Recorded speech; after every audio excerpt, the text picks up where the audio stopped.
Rank handles, swordsmen who conquered half the world. It was a family of renowned swordsmen, where everyone has exceptional talent and strength. Its members have become the unsurpassed rulers of the world. Fight, conquer, enslave. That's the motto of the Rankhandle family. The family to which he belonged, Jean Rankhandle, the youngest of the Rankhandles. At the selection ceremony, which determines the future fate of the Rankhandle family, he chose the sword of the head of the family. It is he who will lead the family in the future. His father, the head of the family, was pleased with him. He had no doubt that success and, of course, fame awaited him in the future. But this was not to be. His dreams, ambitions, and goals were shattered the moment it was discovered that he had no talent for fencing. Others were laughing at him behind his back. Where has it been seen that a member of the illustrious Rankhandle family did not know how to handle a sword? He became a disgrace, dishonoring the whole family, earning himself the title of the worst swordsman of the Rankhandle family in its entire 1,000-year history. Jin tried not to notice all these taunts behind his back. He concentrated on training, which did not bear fruit, but he did not give up, believing that one day he would be able to proudly bear the name Rankhandle. His brothers came at every convenient moment to beat and humiliate Jin. The bullying of his brothers, the complete lack of talent, contempt, all this was not important to him. You need to train. Jin believed that only by diligent training he would be able to get the recognition of the family. He believed that he would be recognized as a Rankhandle. How naive he was in those days. He was expelled from his family at the age of 25, condemning him to a miserable and purposeless existence. Since his relatives saw his exorbitant efforts, they decided to expel him without killing him. It was then that he met his master. Jin was unspeakably surprised to learn that his talent was not in the sword. Magic. The guy was incredibly gifted in magic, gifted with a gift that was forbidden in the Rankhandle family. 3 years after learning magic, Jin was studying magical treatises when everything turned dark in an instant. The one who dragged him into the darkness was none other than the Lord of Shadows, Solderit. He offered Jin a contract. If he agrees, he will not only gain power over the shadows, but will also be able to remove any curse. Solderit saw that there was a strong curse on him. According to Solderit, someone has been holding a grudge against Jin since his childhood. His talent was sealed by this curse. This curse was called the Blade Illusion. It suppressed the ability to fence. Such a terrible curse could not have fallen on one of the Rankhandles. Apparently, that's what attracted Solderit. Needless to say, the guy himself didn't know about him until Solderit told him about it. He easily lifted the curse that was tormenting Jin. The blood-red chains hidden in the guy's body swallowed up the shadows. From now on, no more curses will touch him. Now it remains only to become an outstanding swordsman-magician. Solderit said he would be happy to watch him. Jin picked up the sword that he had once thrown aside. With each strike, his skill increased. The sword was light and weightless as a feather. The worst swordsman in the entire history of the Rankhandles no longer exists. Magic in one hand, the sword is in the other. In 10 years, he will become so powerful that he will no longer have to hide from his family, who once just threw him out. All that remained to be done was to become the strongest swordsman mage in history. Several steel-clad knights watched its development from the side. Jin spat out a large clot of blood. His blood was pouring from everywhere, including his eyes, nose, and ears. Death hovered over him. He wasn't even allowed to use his magic or Solderit's power. The guy was fatally wounded while in a dream. There wasn't much Jin could do. He couldn't even react because he was too tired after training. What a funny death. He wanted to scream in a fit of madness, reaching the point of absurdity. But all his mouth full of blood could produce was a delusional laugh. He was on the verge of death, and no one was around. No teacher who took care of him. No relatives who expelled him, not a single person. Even Solderit didn't answer him. He was desperate. Why had heaven given him such hope and then mercilessly taken it away? Jean Rankhandle closed his eyes. He didn't feel anything anymore, but there were so many regrets about his life left in him. Opening his eyes, Jin saw that he was on the green grass. There were a lot of people he knew around. Jin was confused. Didn't he just die? Next to him, Nurse Gina was encouraging him with a smile. His eyes were the first to notice Barisada. He realized that the selection ceremony. It was a ceremony when adults put dozens of objects on the floor and forced the child to crawl to one of them so that he grabbed something from the one in front of him. There was a superstition that the object chosen by the child could predict his future and fate. Jin returned to the past. This was already an obvious fact for him. He was only a year old now. In his previous life, he chose Barisada by pure chance, but in this life, he did everything according to his will. Jin's relatives were curious to see which sword the youngest child would choose, whether it's double swords, a big sword, a long sword, or a completely different one. When the gazes focused on Jin, he began to crawl towards the sword he had chosen earlier. People all over the world probably had no idea that the famous Rankhandles forced their children to go through such a ridiculous ceremony every time. Jin was annoyed that he couldn't move faster. Crawling took a lot of time and so much energy. Through the many swords stuck in, he finally reached his goal. Jin finally chose his sword and touched it. The gazes of those present slowly moved from the kid to the sword, and the jaws of the brothers and sisters instantly dropped. His hand was touching the barricade. That was the name of this sword, and it was the emblem of the clan. For many generations, this sword could only be wielded by the heads of the Rankhandle family. To be more precise, these were the heads, authoritative and recognized by all members of the Rankhandle clan. The number of times a barricade has been chosen during a ceremony in the history of the Rankhandle clan can be counted on the fingers of one hand. And every child who chose Barasada grew up and became the patriarch of the house of Rankhandle. Every child except Jean Rankhandle in the first life. The head of the family solemnly announced that Jean Rankhandle had chosen Barasada. A few people were rejoicing in joy, and the rest tried their best to hide their dissatisfaction. The ceremony was over. The head of the family ordered Jin to be taken to the Tempest Castle, Castle of the Storm, a castle separated from the main castle of the Rankhandle clan. As the name implies, there was a storm around the castle all the time, during all 4 seasons. Rain, storm, and lightning continuously hit the top of the mountain where the castle was located. No child of the Rankhandles can leave the Castle of the Storm until he is 10 years old. It's been 6 years since Jin chose Barasada. At the moment, he was bored. He picked up another book to pass the time. But before Jin could even open the book, he heard the cry of his servant. She reported that there was a dead bird in his room. Only 2 people in the castle were capable of such a thing. These are his 2 brothers, Daytona and Hayton Rankhandle, 11 and 12 children of the Rankhandle family. As one might guess, these 2 were twins. They began to mock him, asking if he liked their gift. They also asked where he had put his barricade. Jin knew they would grow up to be ruthless killers. Now they are only 9, and they have already killed a defenseless bird to torment him. Seeing that they were being ignored, they began to mock him even harder. The twins approached their younger brother with long strides. Hayton grinned and suddenly hit the genie. Hayton's fist was caught in a vice by Jin. From his fists emanated a certain dark aura similar to living shadows. He looked at them with an indifferent look, telling them to shut the hell up. A blow to the chin pushed Hayton away. He did not have time to answer something intelligible, as he received a blow to his stomach and face, losing consciousness from his injuries. Dayton suffered the same fate. It all happened too fast. Jin had been patient for a long time, but his patience had just snapped. He advised them to catch his eye more. Sensing the unusual atmosphere in the castle, the knight in charge of their protection ran down the corridor. He was a top-class guardian knight and normally wouldn't be shocked by a fight between children, even if they were from the Rankhandle family. However, even he couldn't look without disbelief at Jin, who was indifferently looking down at the unconscious twins lying on the ground.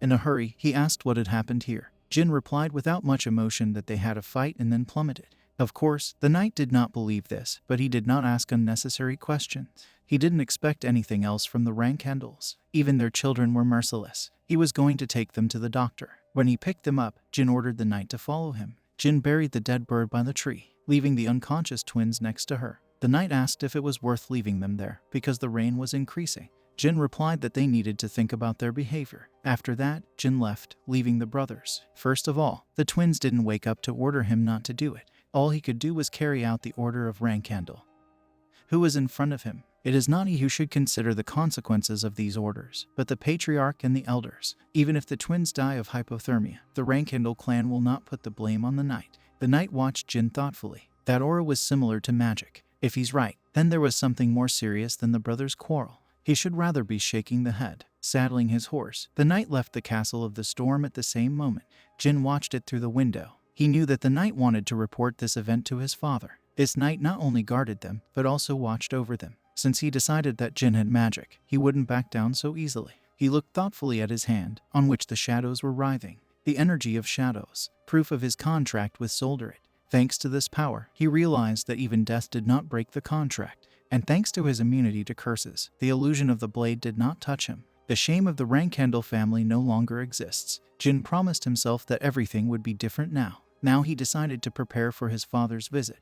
The eastern region of the continent, an unprotected area, also known as the Black Sea. Shiren Rankhandle had been meditating on this monster-infested land for several days. He was just sitting on the ground, but the nearest monsters didn't dare approach him, even those that were the size of a building. Soon, a man covered in the blood of countless monsters walked up to Shiren. It was the guardian knight who obeyed Jin's orders and left the twins in the rain 10 days ago. The knight quickly reported the incident. After listening to the knight's report, Shiren ordered him to gather the standard bearers. The children of Shiren did not understand why their father decided to visit the Castle of the Storm. Marie Rankhandle, the 7th standard bearer of the Rankhandles. She asked her brother, Diff Rankhandle, the 4th standard bearer of the Rankhandles, if he knew why they had been summoned. Diff replied that Shiren had gone to the younger one. At this time, their older sister Lunar Rankhandle and the first flag bearer of the family asked for silence. Their father has arrived. Shiren's children and the clan's guardian knights stood in 2 rows on either side of the stairs leading to Storm Castle. The atmosphere was tense, matching the nasty rain.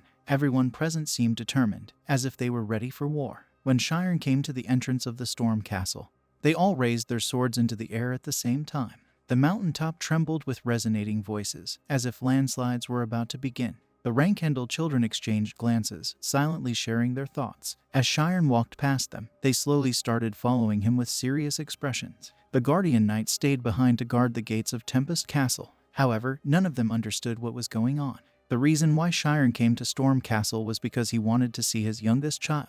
At this time, Gina's nanny was preparing him for a meeting with the head of the family. Shiren called the twins first. The brothers, who had not yet recovered, knelt before their father. Their runny nose was accompanied by snuffling. He asked what their fault was. Jin was waiting in his room so he couldn't hear the conversation. The twins hesitated before answering. They were still at the age when their strict father scared them. Moreover, the word strict is an understatement. And not only that, the father asked them to tell them about what they had done. They were beaten by their younger brother. If they had to blame anyone or anything for this, it was Jin. The twins, most likely, have forgotten how they pursued their brother before. When they came to this conclusion, the twins made a decision, saying that they had not made any mistakes. Shiren rested his chin on his hand, as if waiting for his son to finish speaking. Meanwhile, the twins continued to talk. They said that it was Jin who attacked them, striking them with a force that did not look like an aura, but rather magic. A power that was not an aura in this world. There can only be one answer when it comes to a power that is not an aura. Magic. If a 7-year-old Jin used an aura to beat them, he would be praised by the others. However, magic is a completely different case. A child with Rankhandle blood using magic. That would be blasphemy. Therefore, the twins tried to convey the fact that Jin used magic to defeat them. Their older siblings shook their heads and sighed. That was enough for Shiren. He was completely dissatisfied with his sons. He said they wouldn't survive in the Rankhandle family that way.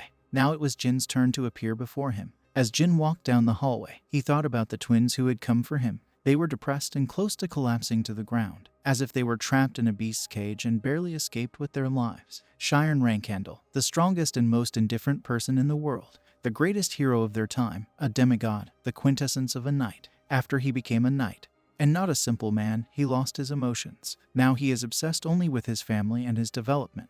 For him, someone without a talent for fencing is just an empty place. But that was in the past. Jin will still make them all respect him. Jin finally saw the throne. His father was sitting and waiting for him. He was walking cautiously towards Shiren. Jin knelt in front of Shiren and greeted him. He behaved like an adult clan member who had long since left Storm Castle. He greeted Shiren not as his youngest son, but as a member of the clan. Shiren nodded in satisfaction and asked his son why he called him master and not father. Jin pretended to think about the question. He had already anticipated Shiren's reaction to his greeting. Jin replied that his brothers, sisters, and several hundred knights were here. So he decided that the visit was official, so he chose the appropriate, in his opinion, address. Shiren liked Jin's answer. He told Jin that he could address him as a father. Although it was unthinkable for a 7-year-old child to show such impressive manners, Shiren did not suspect anything. He just believed that Gina had brought him up right, and that his son had a keen understanding, just like when he chose Barasada during the ceremony. However, Jin was not a real 7-year-old. He had the mind of an adult from his past life. Shiren did not know about this, despite having reached the semi-divine realm. When Shiren looked at his son with a blank stare, he spoke again, asking the same question as the twins, asking what prompted him to such actions. Once again, Jin pretended to think about the question. To some extent, he anticipated the development of the dialogue in this direction. The answer that Shiren wanted to hear was already predetermined. The reason called Jin was revenge. Every Rankhandle should give what he deserves. It doesn't matter if they did him good or evil. There was silence. Jin was sure that his father's lack of reaction was synonymous with satisfaction. Shiren ordered Jin to stay and kicked the others out. Left alone, Shiren asked another question, asking what kind of special power the twins were talking about. If it was magic, he wouldn't let it go. Jin replied in a calm tone that he didn't know. Maybe magic, maybe aura. He said that he himself was wondering what it was called. He asked if his father is not busy to help him figure it out. The sound of the flames spinning rang out. Jin created a small amount of dark energy on his palm. It was the power he used to beat up the twins. He gained this spiritual power through his contract with Solderit, the god of shadows. Even though Jin was acting like an ignorant child, he knew better than anyone else what kind of ability it was. He also knew that Shiren recognized this power, the power of the founder of the Rankendel family. Jin possessed the energy of shadows, Barasada, and now the energy of shadows. Shiren thought about it. It seems that his youngest son is indeed destined to lead the family. Shiren began to explain to Jin about what kind of power it was. According to him, the power of Solderit, the god of shadows, flowed in him. Solderit made a contract with Lord Temer, the founder of the Rankendel family. Since then, Solderit has become their patron. However, with Temer's death, no one saw the shadow god anymore. Shiren couldn't say why Solderit decided that, but it looks like the shadow god is trying to contact the Rankendels through Jin. When Shiren stopped, Jin asked his question. Who was stronger, his father or the god of shadows? Shiren thought about it. The question was interesting, having devoted his time and energy to training for countless years. His emotions and spirit were stirred up for the first time in a long time. After a couple of seconds, he gave his answer. He didn't know, because he hadn't had to fight with the gods yet. A truly proud answer. He didn't know the answer only because he hadn't tried fighting the gods himself yet. Shiren showed a snow-white smile. He really made the right decision to see Jin. His innocent question became a great topic of conversation. Will he be able to defeat God? Shiren called the issue a great topic. As soon as Jin came up to him, his father patted him lightly on the head. A handful of shadows were still swirling in Jin's palm. Shiren asked how Jin wanted to use his power. Jin replied with a righteous look that he was using this power for the benefit of the family. There was no need to answer truthfully. The only thing the family gave Jin in his past life was bullying and contempt. Shiren suddenly laughed. The echo reverberated throughout the storm castle and shook the earth. Jin beat up his brothers, leaving them outside in a thunderstorm. Having done this, he still dared to say that he uses force for the benefit of the family. After a while, the laughter subsided, and Shiren, as usual, became unperturbed. Shiren ordered not to lie to him. Jin didn't expect such a situation. However, he suppressed his shock and spoke slowly. He wanted to use this power to achieve his goals. This answer pleased Shiren. He said he would look after Jin. Shiren walked past Jin and left the room. After his father's footsteps disappeared into the distance, Jin finally noticed the cold sweat running down his face and back. A mixture of surprise and relief showed on his face. He was glad he got away with it. His shadow energy was justified. But who would have thought he was able to interest his father? He hadn't expected this. This life was the opposite of the last one. His older sister, Marie, decided to make a gift, giving the box into the hands of the babysitter. She asked me to cook it well, chew it thoroughly, and grow big and strong. Having said these words, she left with the others. Jin opened the box in his room. Her eyes widened as she checked the item left by Jin's third sister, Marie. In front of them was the heart of a phoenix. To give something like that to a child, she was definitely abnormal. Marie Rankendel, Knight of the 6th rank, 7th standard bearer of the Rankendels. She was nicknamed the Furious Wind, and also, although few people knew about it, the Fury of the Southern Lands. It was obvious why the battle-mad sister had given him such a gift. If you eat a phoenix heart at such a young age, not only will you gain fire resistance, but you will grow up faster. The phoenix heart was also needed by 6th rank magicians for a shameless summoning. In this life, he might even be able to summon a phoenix. The phoenix's heart was ready. A strong and rich aroma began to spread throughout the castle. The twins had been idling outside the room for some time. As soon as she left, they stood at the entrance next to the door and began to look in the direction of their younger brother. Jin chuckled when he noticed that the twins were drooling over the smell. Jin coldly asked them if they had anything to say. Despite knowing perfectly well that they had come for the phoenix heart, the twins writhed awkwardly, as if they desperately needed to go to the toilet. They wanted to ask Jin to share a part of the phoenix heart, but they were too afraid to do so. The beating last month and the father's swearing traumatized them. Jin found this situation very entertaining. In his previous life, the twins always stole something from him or beat him up if he ran into them in the hallway. He could not imagine that they would be careful with him now. Jin smiled, asking if they wanted to try the soup, to which the twins nodded their heads. Jin gave them a task to dig into the hole, enlarging it. It was located next to the grave of the bird killed by the twins. The twins' legs trembled. However, if they didn't have to face their terrifying brother in another fight, and they could eat the phoenix heart soup after such a trifling task, they didn't have any complaints. Despite the fact that they were soaked in the rain, the twins continued to dig the ground with a shovel.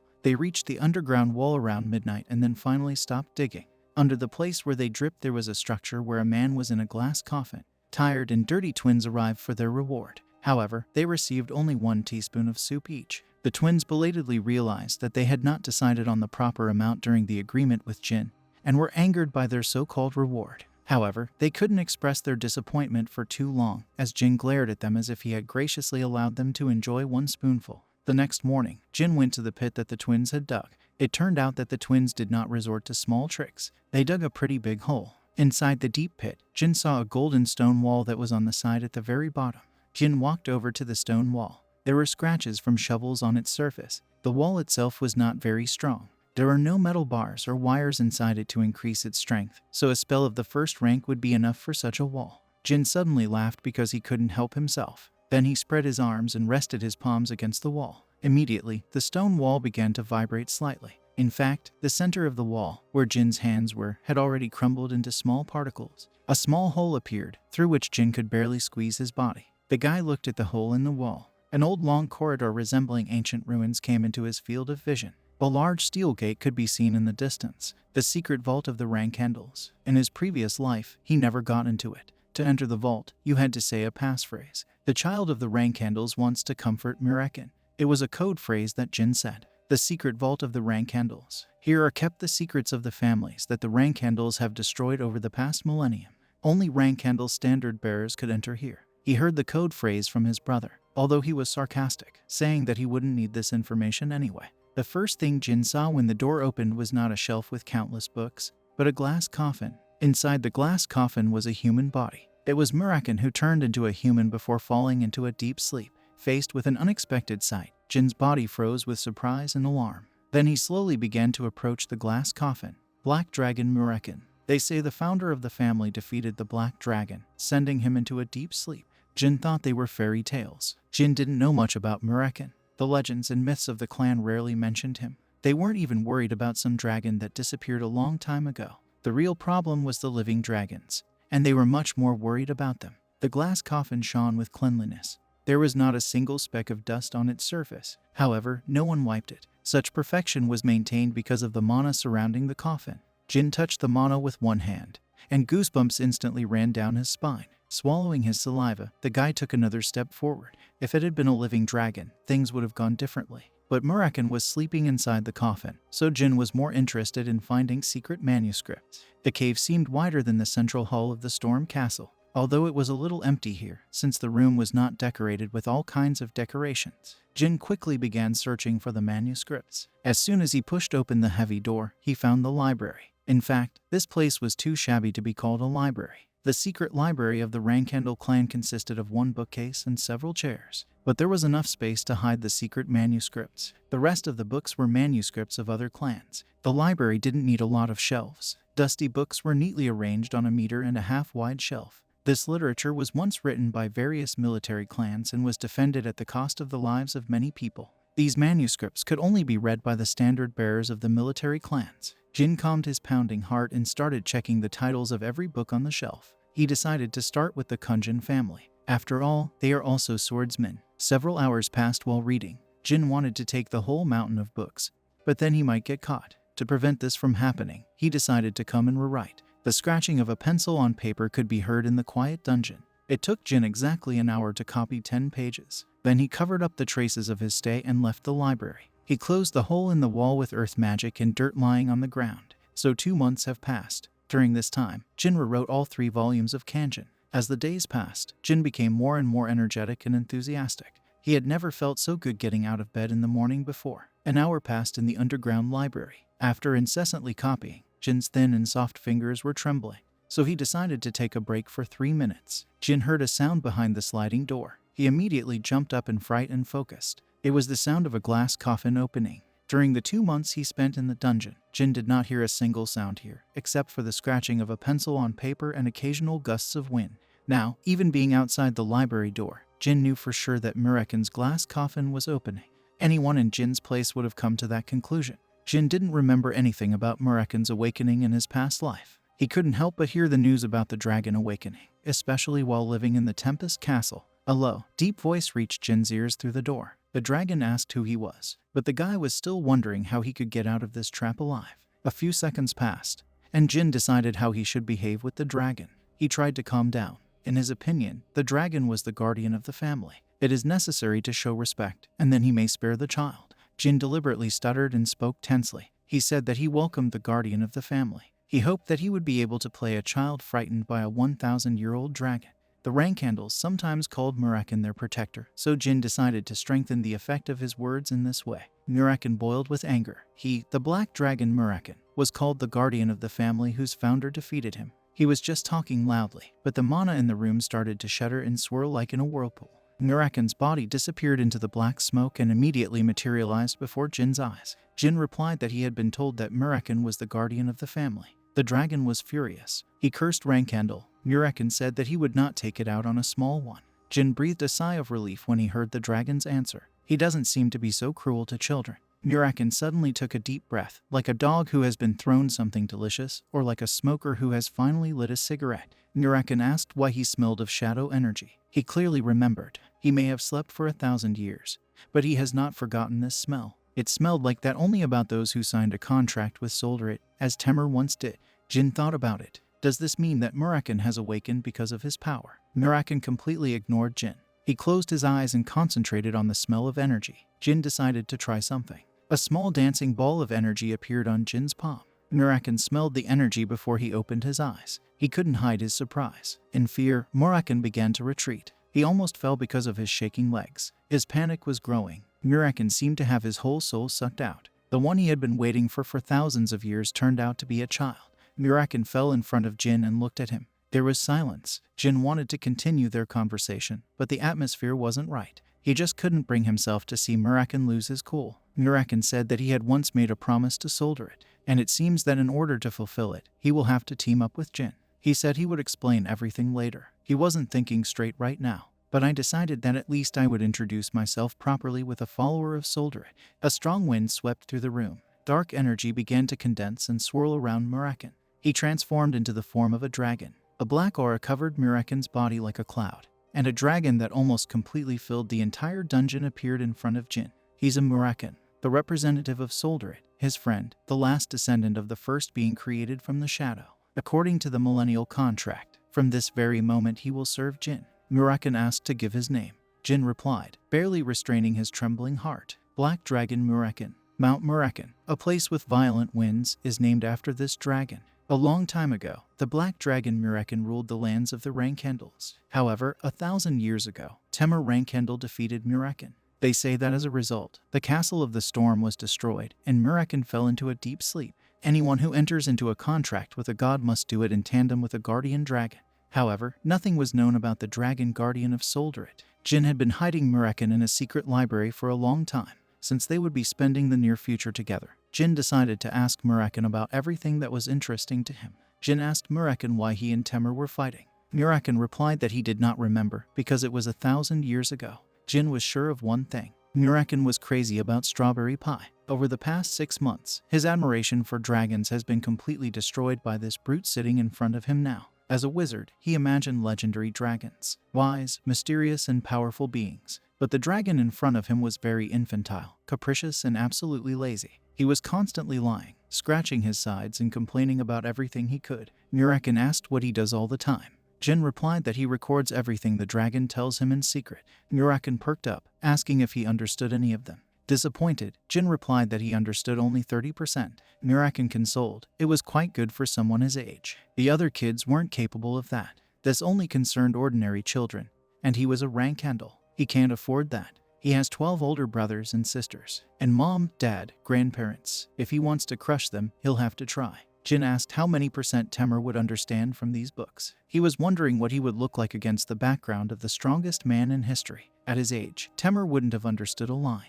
But talent cannot always be measured by knowledge and understanding of sword techniques. Muraken noted that Jin has the potential of Temur, but he was not his equal. Jin lowered his head. Seeing this, Muraken decided to cheer Jin up. Jin signed a contract with Solderit like Temur, and read something so complicated. He was still young. He needs to be patient and train more. Then he will become as strong as Temur. Who knows, maybe even surpass him. Jin raised his head, asking if he believed it.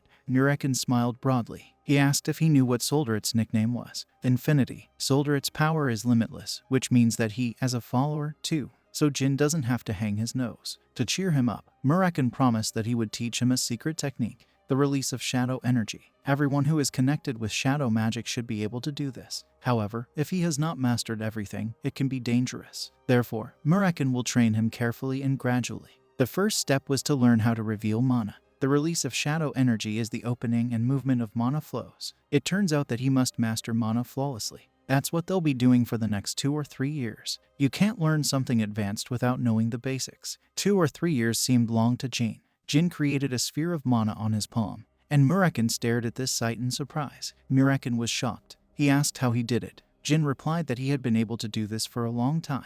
Now it was necessary to learn how to move mana. The mana in Jin's hand moved from the right to the left. Muraken was very surprised. Only the greatest geniuses were capable of such a thing. Since he knew how to do all this, Muraken decided to show him what the release of shadows looks like. The energy of shadows is drawn from shadows. Soldred created all the shadows in this world. Therefore, Soldred is the lord of all shadows in the world. Muraken's spiritual energy began to swirl in countless tiny whirlwinds, no bigger than plums. Then they suddenly merged and created a bright and colorful pattern. Jin concentrated all his senses and began to listen. It seemed to him that time had slowed down while he was trying to see what changes the release of energy would bring. There were several candlesticks and torches next to the glass coffin behind Muraken.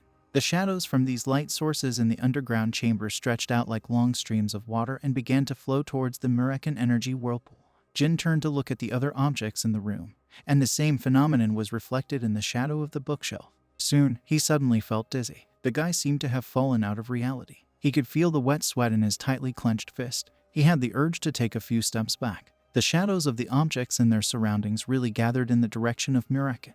It looked like a supernatural sight. The overwhelmingly threatening aura around Muraken made Jin's hair stand on end, as if no creature in this world could resist this power. And Jin instinctively realized that he couldn't let this threatening aura overwhelm his spirit. According to Muraken, those who should have been trembling with fear were shadows, because one day Jin will be the one who will possess this dark and terrifying power. Muraken grinned as he saw the fear disappear from the child's eyes. 6 months after Jin met Muraken, the twins left the Tempest Castle. He was 9 years old. I made a cake. Servants and knights stood nearby and congratulated him on his birthday. Jin asked everyone to put a piece of cake. There was a smile on his face. While they were celebrating their birthday, a guardian knight ran into the room. He announced that Lady Luna had arrived. The first standard bearer of the Rankendels, a knight of the 9th rank, the firstborn of the head of the family, White Whale Luna Rankendel. Although she is stronger than her brothers and sisters, the struggle for power is not interesting to her. She is not involved in a dirty war for the throne, and in fact, she's like a lonely white whale. That's why Luna never cared about other children. He would say they were like strangers, not family. They were so far apart. She is not one of those who comes to congratulate her younger brother on his birthday. Jin wondered why she was here. Has something terrible really happened? A lot of thoughts were spinning in the boy's head. Jin and Luna came face to face in the central hall. This was the first time he saw his older sister after the ceremonial selection. Dazzling silver hair, porcelain skin, and deep eyes that seemed to burn through everything they saw. The deep gaze of the moon caused an inexplicable sense of danger and threat. These were the eyes of someone who had killed myriad powerful warriors all over the world on the way to becoming the Emperor of the Sword. When their eyes met, Jin's heart started pounding wildly. However, Jin didn't have time to admire her forever. He couldn't dismiss the possibility that she had come all this way because she had somehow sensed Muraken's awakening. If that were the case, Jin would have to come up with a solution to his problem. A dry and cold voice was heard. She said that he had grown up. He said he would have dressed appropriately if he had known she was coming. It was cute for Luna. She replied that she really needed to notify someone to see her younger brother. At the same time, she began stroking Jin's head. To think that his older sister, whom he had barely spoken to in his previous life, was stroking him. Jin couldn't understand what was going on. Why? Why is she acting like this? The same question was constantly spinning in his head. She noticed that Jin didn't look well, so I asked if he was ill. Jin bluntly replied that he was a little nervous. The hand stroking Jin's head froze. He said that he was all on nerves since it was the first time he saw her so close. There was silence. The atmosphere around the moon was ambiguous. In the Rankendel family, it is normal to follow relatives, steal from them, trample them into the mud. She decided that Jin thought that she wanted to follow him or something. She suddenly apologized. She shouldn't have forgotten that Jin was a Rankendel after all. There was sadness, regret, and bitterness in her gaze. The moon tilted and was at the level of his brother's eyes. She wanted to talk in private, so she asked Jin for the knights and the nanny to leave them. As soon as the guy nodded, the knights left, although Jin still couldn't figure out his sister's true intentions.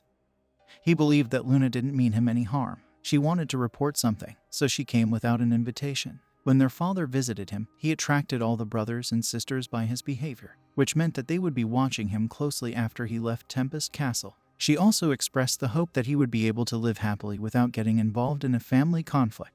She didn't want Jin to suffer from the customs of the family. Jin was grateful to her, but he wasn't going to drop out of the game. Luna tried to reason with him again, but Jin replied that there was no turning back. He said that an attempt had been made on him. He angrily asked who dared to do this. From the cry of the moon, the aura began to come out of her body, expanding in the empty hall. A rumble shook the enclosed space as energy swirled in a whirlpool. Jin replied that he didn't know who did it.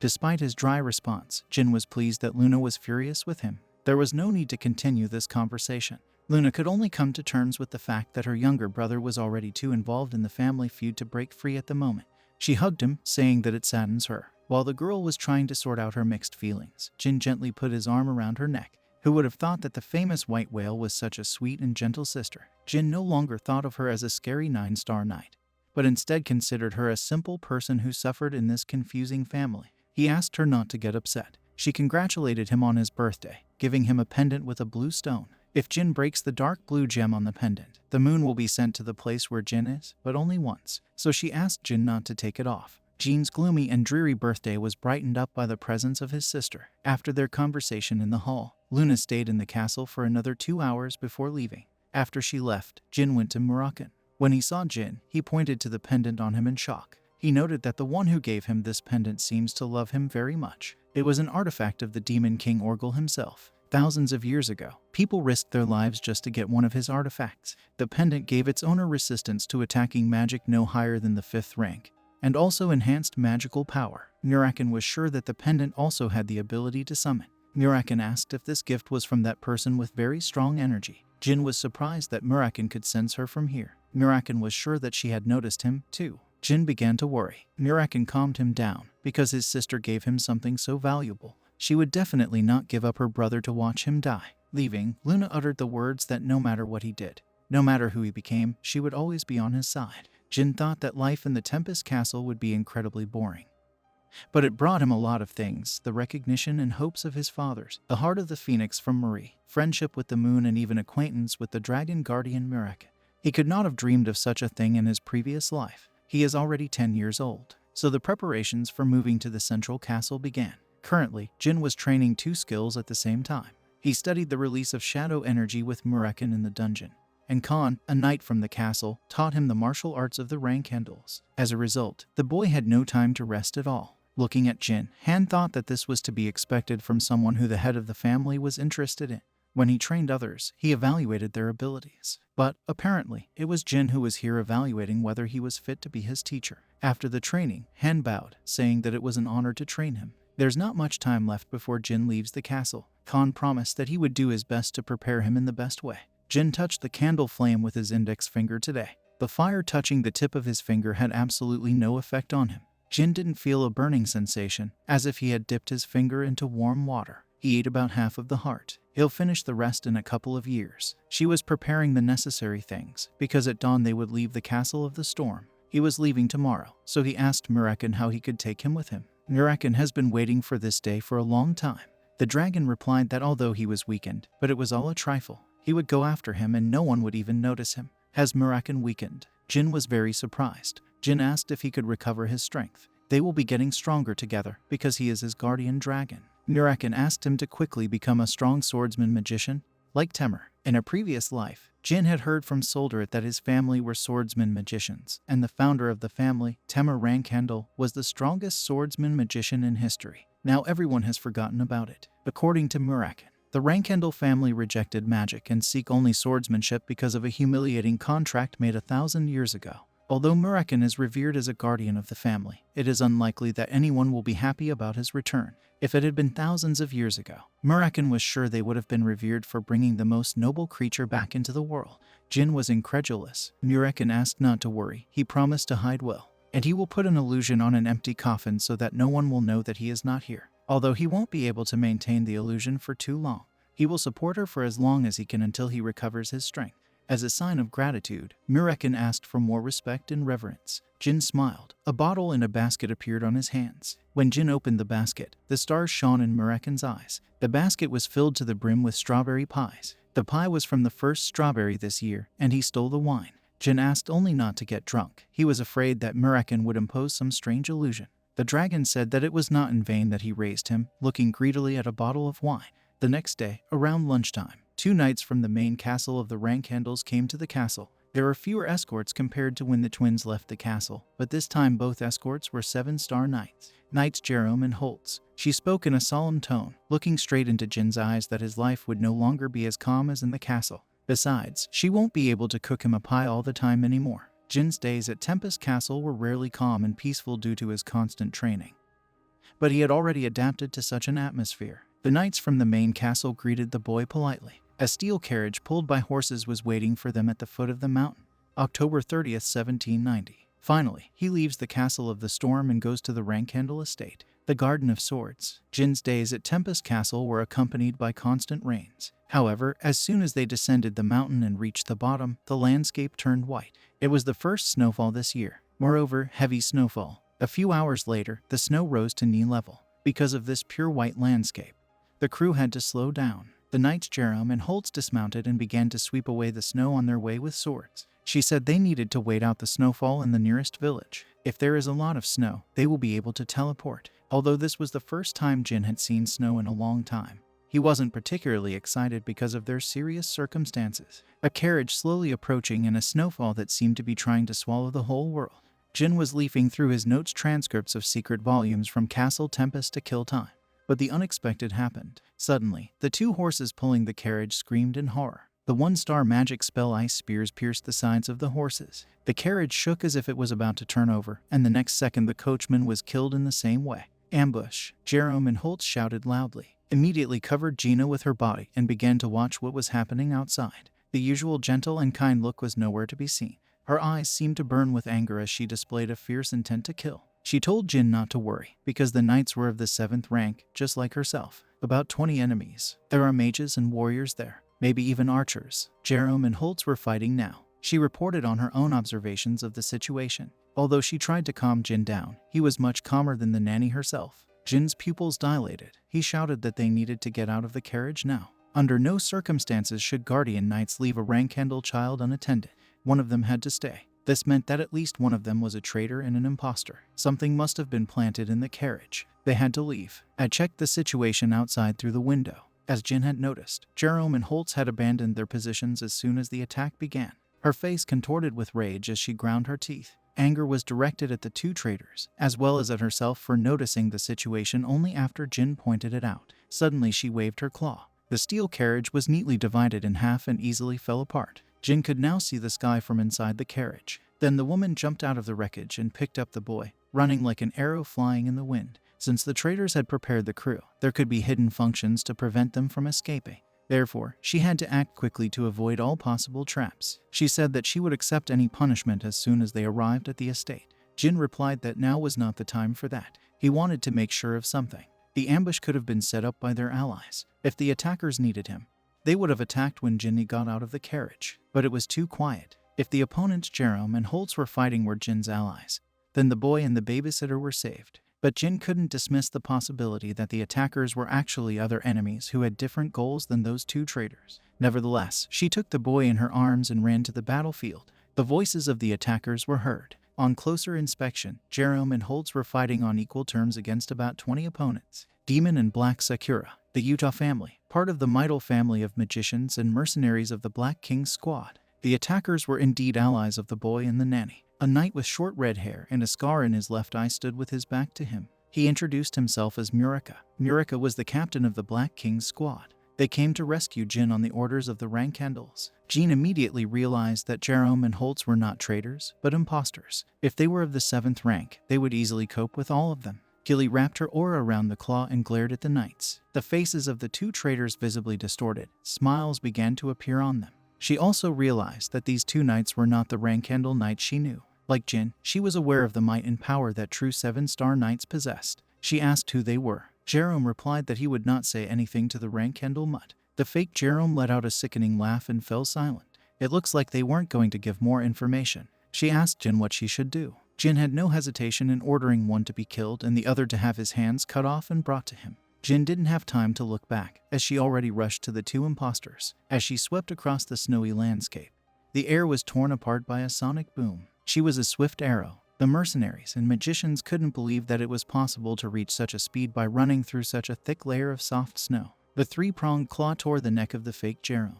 The imposter didn't even have time to react to the speed of the babysitter. He noticed the approaching death only when his head touched the snow. The fake Holtz, who was next to Jerome, turned around to find the figure of Gilly, who rushed past them. However, he couldn't follow her movements with his untrained eyes. When he tried to take revenge by swinging the sword in his hand, soon, the sound of his right hand falling with the sword reached his ears. Soon she cut off Holtz's other hand as well. She dragged the fake Holtz along with her and approached the boy. It seems the patrons of these two did not underestimate the rank handles. To become a nanny in this family, you need to be at least a warrior of the 7th rank. If they want to kill one of the rank handle children, it is worth sending 3-4 knights of the 8th rank. Holtz shouted that the rank handle rule would soon come to an end. Jin suddenly replied that he was expecting the same. Jin's statement caused surprise and confusion among the mercenaries and magicians. The rule of the rank handles will end, and the rule of Jin rank handle will begin. Holtz shouted, praising the Zippels. Zippel, a famous family of magicians, ruling the other half of the world. Unlike the rank handles, who pursue the mastery of the sword, they hone the mastery of magic. 1,000 years ago, after the death of the founder of the rank handles, Zippel and the rank handles made a humiliating treaty forbidding the rank handles to use magic, and all their magical abilities were sealed. Zippel has been a sworn enemy of the rank handles for 1,000 years. Since he was a follower of the Zippels, there was no need to drag him back to the family for questioning. He ordered to throw Holtz somewhere nearby. There was no point in talking to an imposter. Whether they find him alive or dead, he will still serve as a good example for his comrades. Of course, the rank handles are the sworn enemy of the Zippels. They still instill fear in the rank handles. They were not involved in what happened today. Their followers did whatever they wanted. But something was wrong. No matter how good the disguise was, it was not so easy to get the 7th rank. Jin thought about one bastard. Perhaps this person helped these imposters. Jin thanked Murika, saying that he would report it as soon as he arrived at the castle. The family will reward him generously. He asked them to take care of the teleportation gate for now. Murika was all on edge next to a seemingly small boy. He remembered the boy's recent words to the imposter. Maybe what he said wasn't a child's fantasy. He seemed serious. Murika turned to his people. He ordered them to monitor their behavior. No nonsense. She informed Murika that they were ready to leave. Murika awkwardly put his fist on his heart, which was what knights usually did in front of their masters. This amused his people. He had a calm expression on his face, but the boy caught a slight melancholic look that lasted for a moment. Jin asked not to blame himself. Even the Khan, a knight of the 9th rank, did not suspect anything. And it's even harder for her, a warrior of the 7th rank, to notice something. Besides, the fact that Jin knew about the rules of the Guardian Knights better than his babysitter wasn't a big problem either. At least, Jin didn't think so. Nevertheless, I was still thinking about this incident. She apologized. Hearing her answer, Jin smiled bitterly as he recalled some memories. The fate of each rank handle nanny is connected with the fate of the child entrusted to her. Never makes excuses. She will never say excuses like I lost my sensitivity after spending 10 peaceful years in the castle of the storm, or I felt out of place, which dulled my senses. And in a previous life she was his nanny. And because he had no talent, she got it too. But she never blamed Jin. When Jin was exiled from the family, she was exiled with him. But she only bowed her head and asked for forgiveness for not being able to serve him properly. That is how she treated him. Therefore, he will not be harsh to her. But the new life was radically different from the past. And it also does not hurt to temper the character. She wanted to apologize again, but Jin screamed at her not to blame herself. It was a direct order from him. Jin didn't want to talk to her in such an overbearing manner, but it was the only way to make her listen. In this life, it was his turn to protect his nanny, even if Jin sometimes had to behave coolly. He had to make sure that the harsh reality would not crush her kind and warm heart. It was the boy's turn to lead his nanny to a better life. She replied that his word was the law. She knew that Jin's indifferent tone was caused by his goodwill towards her. When she made a promise to herself, she clenched her fist and raised her head, feeling relieved by her determined face. Jin began to think about the killers, fake Jerome and Holtz. They were part of a radical group of followers of the Zippels and perfectly disguised themselves by deceiving everyone in the Castle of the Storm. It was impossible to create such a perfect disguise with magic. Transformation was a special privilege granted only to dragons. And even with this power, it was impossible to perfectly reproduce and imitate another person. In that case, how did the assassins recreate the knight's appearance without any flaws? Jin already knew who was guilty. The magician of reincarnation, Buber Gaston. In the whole world, only one Buber is capable of such a thing. With the help of his magic, he committed far more than one crime to wreak havoc around the world. If Bauer Gaston was involved in this, everything became more complicated. By the time Jin turned 20, Buber's identity was revealed to the world. The Bement Empire sent a group of special troops to hunt down the unknown criminal behind the crimes and finally captured him. He could be useful, but it was necessary to win him over to your side. But Jin decided that there was no need to poach the one who pointed the sword at him. Behind his thoughts, Jin did not notice how he dozed off. The cat's continuous meowing could be heard. The cat was outside the window of the third floor of the hotel. Inside, she could see the boy sleeping quietly on the bed. The adorable little feline raised its front paw and started knocking on the window. He was no different from an ordinary cheerful cat. When Jin woke up, he sat up and rubbed his eyes. After sleeping for a few hours, his body became as light as a feather. Noticing the change, the cat began furiously scratching the glass with both front paws, as if desperately wanting to get inside. Seeing the cat's behavior, a short laugh broke from the boy's lips. Who would have thought that this ultra-charming cat was actually the great black dragon Muraken? Muraken began to lose patience and get annoyed. Jin realized that if he continued, he would get tired of pacifying an angry cat in the future. Then he stopped his taunt and opened the window. Muraken immediately turned back into a human and began to fall face to the floor. A heavy sound shook the room, and the nanny, who was standing ready at the door, immediately rushed inside. As soon as the unknown person on the floor came into her field of vision, she quickly pulled out the claw. He was already covered in a layer of aura, ready to engage the enemy. It was all over. An unexpected situation completely disrupted his plans and put him between a rock and an anvil. Before Jin and Muraken could utter a word, she rushed to the man lying on the floor and pressed a claw to the back of his head. Jin tried to stop him. Hearing who the nanny was, Muraken quickly perked up, changing in a second. He was glad that he had finally met his strawberry pie. In an instant, Jin came up with dozens of excuses that he could use to peacefully deal with this unplanned situation. Sighing, he decided to tell the truth. Gilly couldn't believe her ears. This shabby, pathetic man was the great black dragon Muraken. This person was the guardian of the Rankandel family. Asked for forgiveness for her actions, Muraken laughed and said that he forgives his strawberry pie. I was a little embarrassed by such a nickname. She asked why he called her that. All because she was wonderful, beautiful, and baked the most delicious strawberry pies. As soon as she heard these words, she finally understood. The reason Jean was always drawn to strawberry pies. The reason why he always went down to the burrow in the backyard of the Tempest Castle.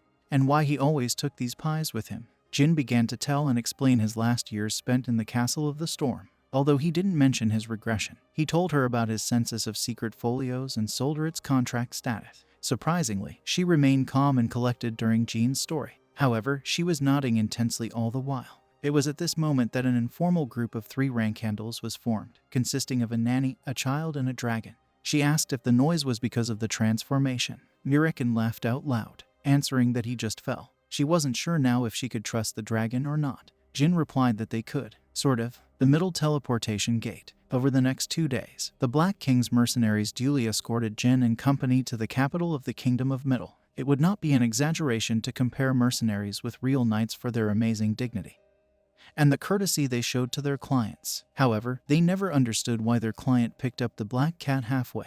The Black King's mercenaries only came to the conclusion that the tiny but ruthless overlord named Jin also had a childish aspect. It's time to say goodbye to the Black King's squad. I told them that they did well. The Rankandel family will reward them handsomely for their work. Before leaving, Murika asked a question. Why did she, having such a talent, leave her family and become the nanny of young Rankandel? His expression immediately darkened. Murika quickly apologized, realizing that it was impolite on his part. As soon as the Black King's mercenaries left, she took a deep breath. After that, she joined Jin and Muraken, and they went to the teleportation gate of the Middle Kingdom. Gilly showed a dagger with the Rankandel emblem, the black sword engraved on it. They had to go to Kelowna to Hewfester to the Allied troops. The teleportation gate manager was happy to personally escort someone from the Rankandel family. He asked them to wait 2 hours, after which they would be home in no time. There was a waiting room at the special gate that was as luxurious as a rich nobleman's living room. There were no other customers in the first-class waiting room. Jin jumped on the soft sofa and took out his notebook. He got into the habit of using any free time to study when he was a magician in a previous life. Gilly laid out her concerns about Jin's magic. If it is discovered, it will be very bad. Jin calmed her down, saying that he understands, that's why he won't reveal it. Suddenly, the door to the first-class waiting room swung open. It was a young man, apparently from a noble family. He had light brown skin and seemed taller than Jin. He was accompanied by 2 warriors. As soon as they entered the room, The atmosphere changed. Tension grew in the air as Gilly and the noble boy's escorts stared at each other. This situation was inevitable. As the Rankendels and the Zipples met face to face, Jin calmly watched the boy's face and pondered. His face seemed somehow familiar, but Jin couldn't remember who it was. He hadn't seen many Zipples up close in his past life. The boy looked at them haughtily. He said that he now wanted to go to Hoofester. He didn't expect to see these scum here. It was just a childish provocation. Murakan walked in circles between the opposing groups, mowing as if he found the situation amusing. Murakan came up to him and hit the outstretched hand with his paw. Then, with a proud look, he jumped back onto Gilly's lap. When the escorts tried to draw their swords on their belts, the boy raised his hands to stop them. He also warned them that it was better to keep their swords sheathed in front of the Rankendels. The boy deliberately provoked Jin as soon as he entered the waiting room to test his reaction. He wanted to know if the Rankendel's youngest child, who had just left the Tempest Castle, was promising. The boy immediately deduced the Rankendel in front of him. It seems that the younger Rankendel was very restrained. The boy approached Jin by extending his hand and introducing himself. This boy's name was Veridin Zipple. He apologized for his rudeness. As soon as he heard that name, Jin finally remembered why the boy in front of him looked so familiar. Veridin Zipple is a genius magician, most likely the next head of the family. Young magicians are equal to him, both in terms of skills and in terms of character. He is the one whose magical abilities Jin considered an unattainable ideal. But that's what he thought before. He did not expect to meet Veridin at such a young age. It even turned out funny somehow. Jin said that he was also interested in what he was like. He said that he was glad, because Veridin did not turn out to be a complete idiot. Veridin asked why he decided so. If his guards really had drawn swords, then he would have gone to Hoofester without a guard and a couple of fingers. Veridin's guards, who heard this, were drenched in cold sweat. Veridin laughed awkwardly, noting that even the jokes of the Rankendels were cruel. Was Jin joking? When Veridin met Jin's cold gaze directly, he shuddered and pursed his lips. Veridin had warned Jin not to inadvertently start a war between the two clans. This was really serious advice from a member of the enemy clan. Jin replied that it was ridiculous. His father, Shiren Rankendel, and Veridin's father, Celiac Zipple, will not start a war over some childish quarrel. Veridin's eyes widened as if he had nothing to say to Jin's words. Even if Jin had chopped off Veridin's fingers today, the Rankendels and Zipples wouldn't have gone to war. They'll just have to pay a few thousand gold bars or something. Veridin stared at him dumbfounded and blinked several times before nodding. Veridin laughed, saying that it was instructive. He wanted to repay Jin later now. Jin said that he should pay back now. Veridin asked how to repay him. Jin replied that he would be glad if Veridin would be silent until the gate was activated.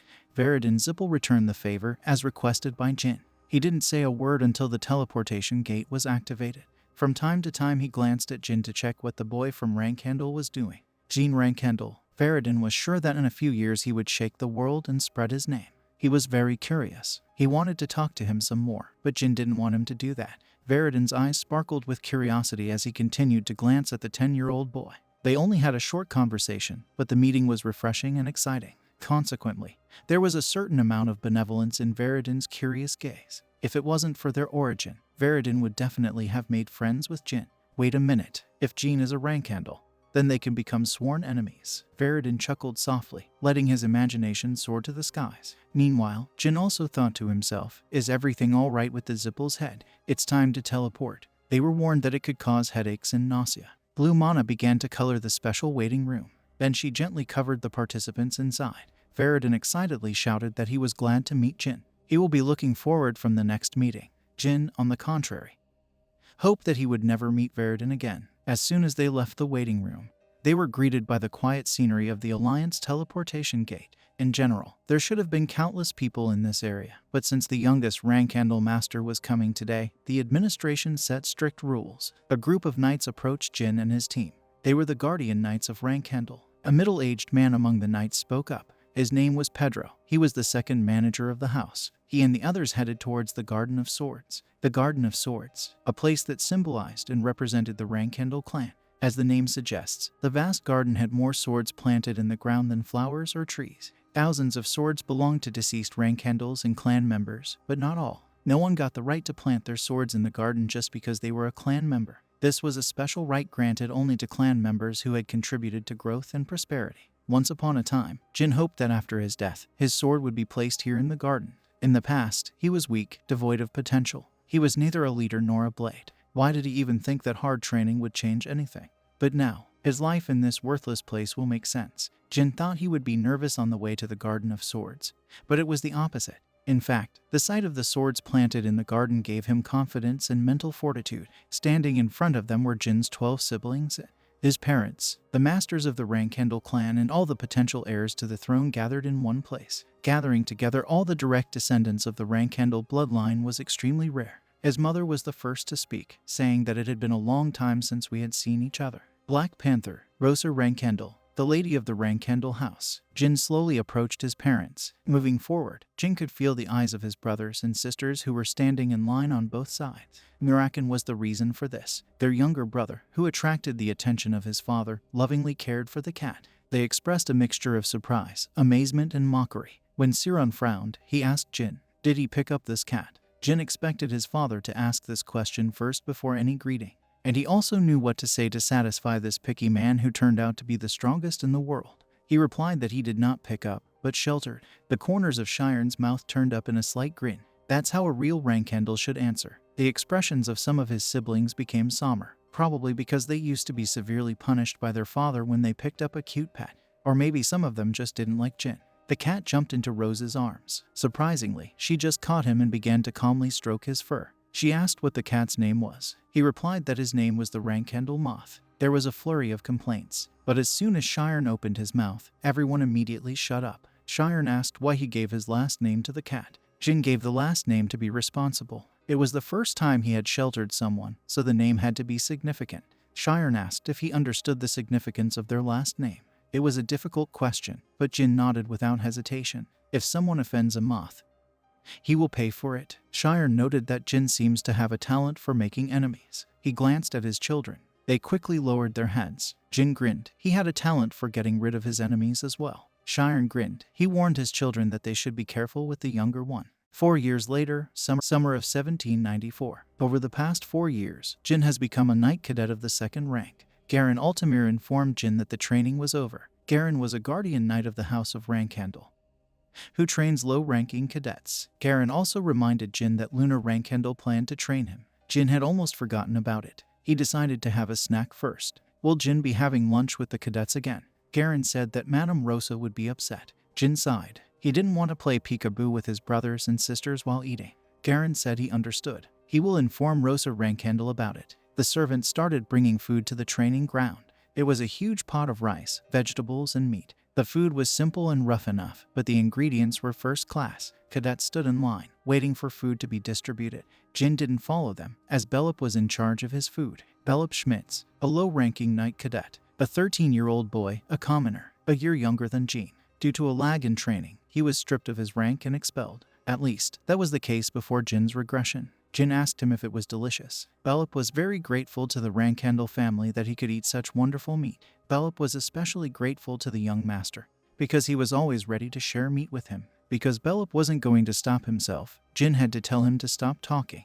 Bellup said the same thing yesterday. Jin asked if he had memorized it. Bellup blushed a little with embarrassment. Jin said that Bellup should learn to behave more carefully, because he says what's on his mind. Everyone looks down on him. Jin told him to straighten his shoulders and raise his head higher. Bellup needs to be a little more confident. Bellup must not forget that he is a knight cadet of the House of Rankendel. Bellup replied that he had terrible grades. He didn't even reach the 1st rank. Jin sighed and replied that it was very difficult to become even a cadet. No matter how bad his grades were, he's still better than his peers who didn't get here. Bellup was so pure and sincere that Jin would not be surprised if even his relatives bullied him.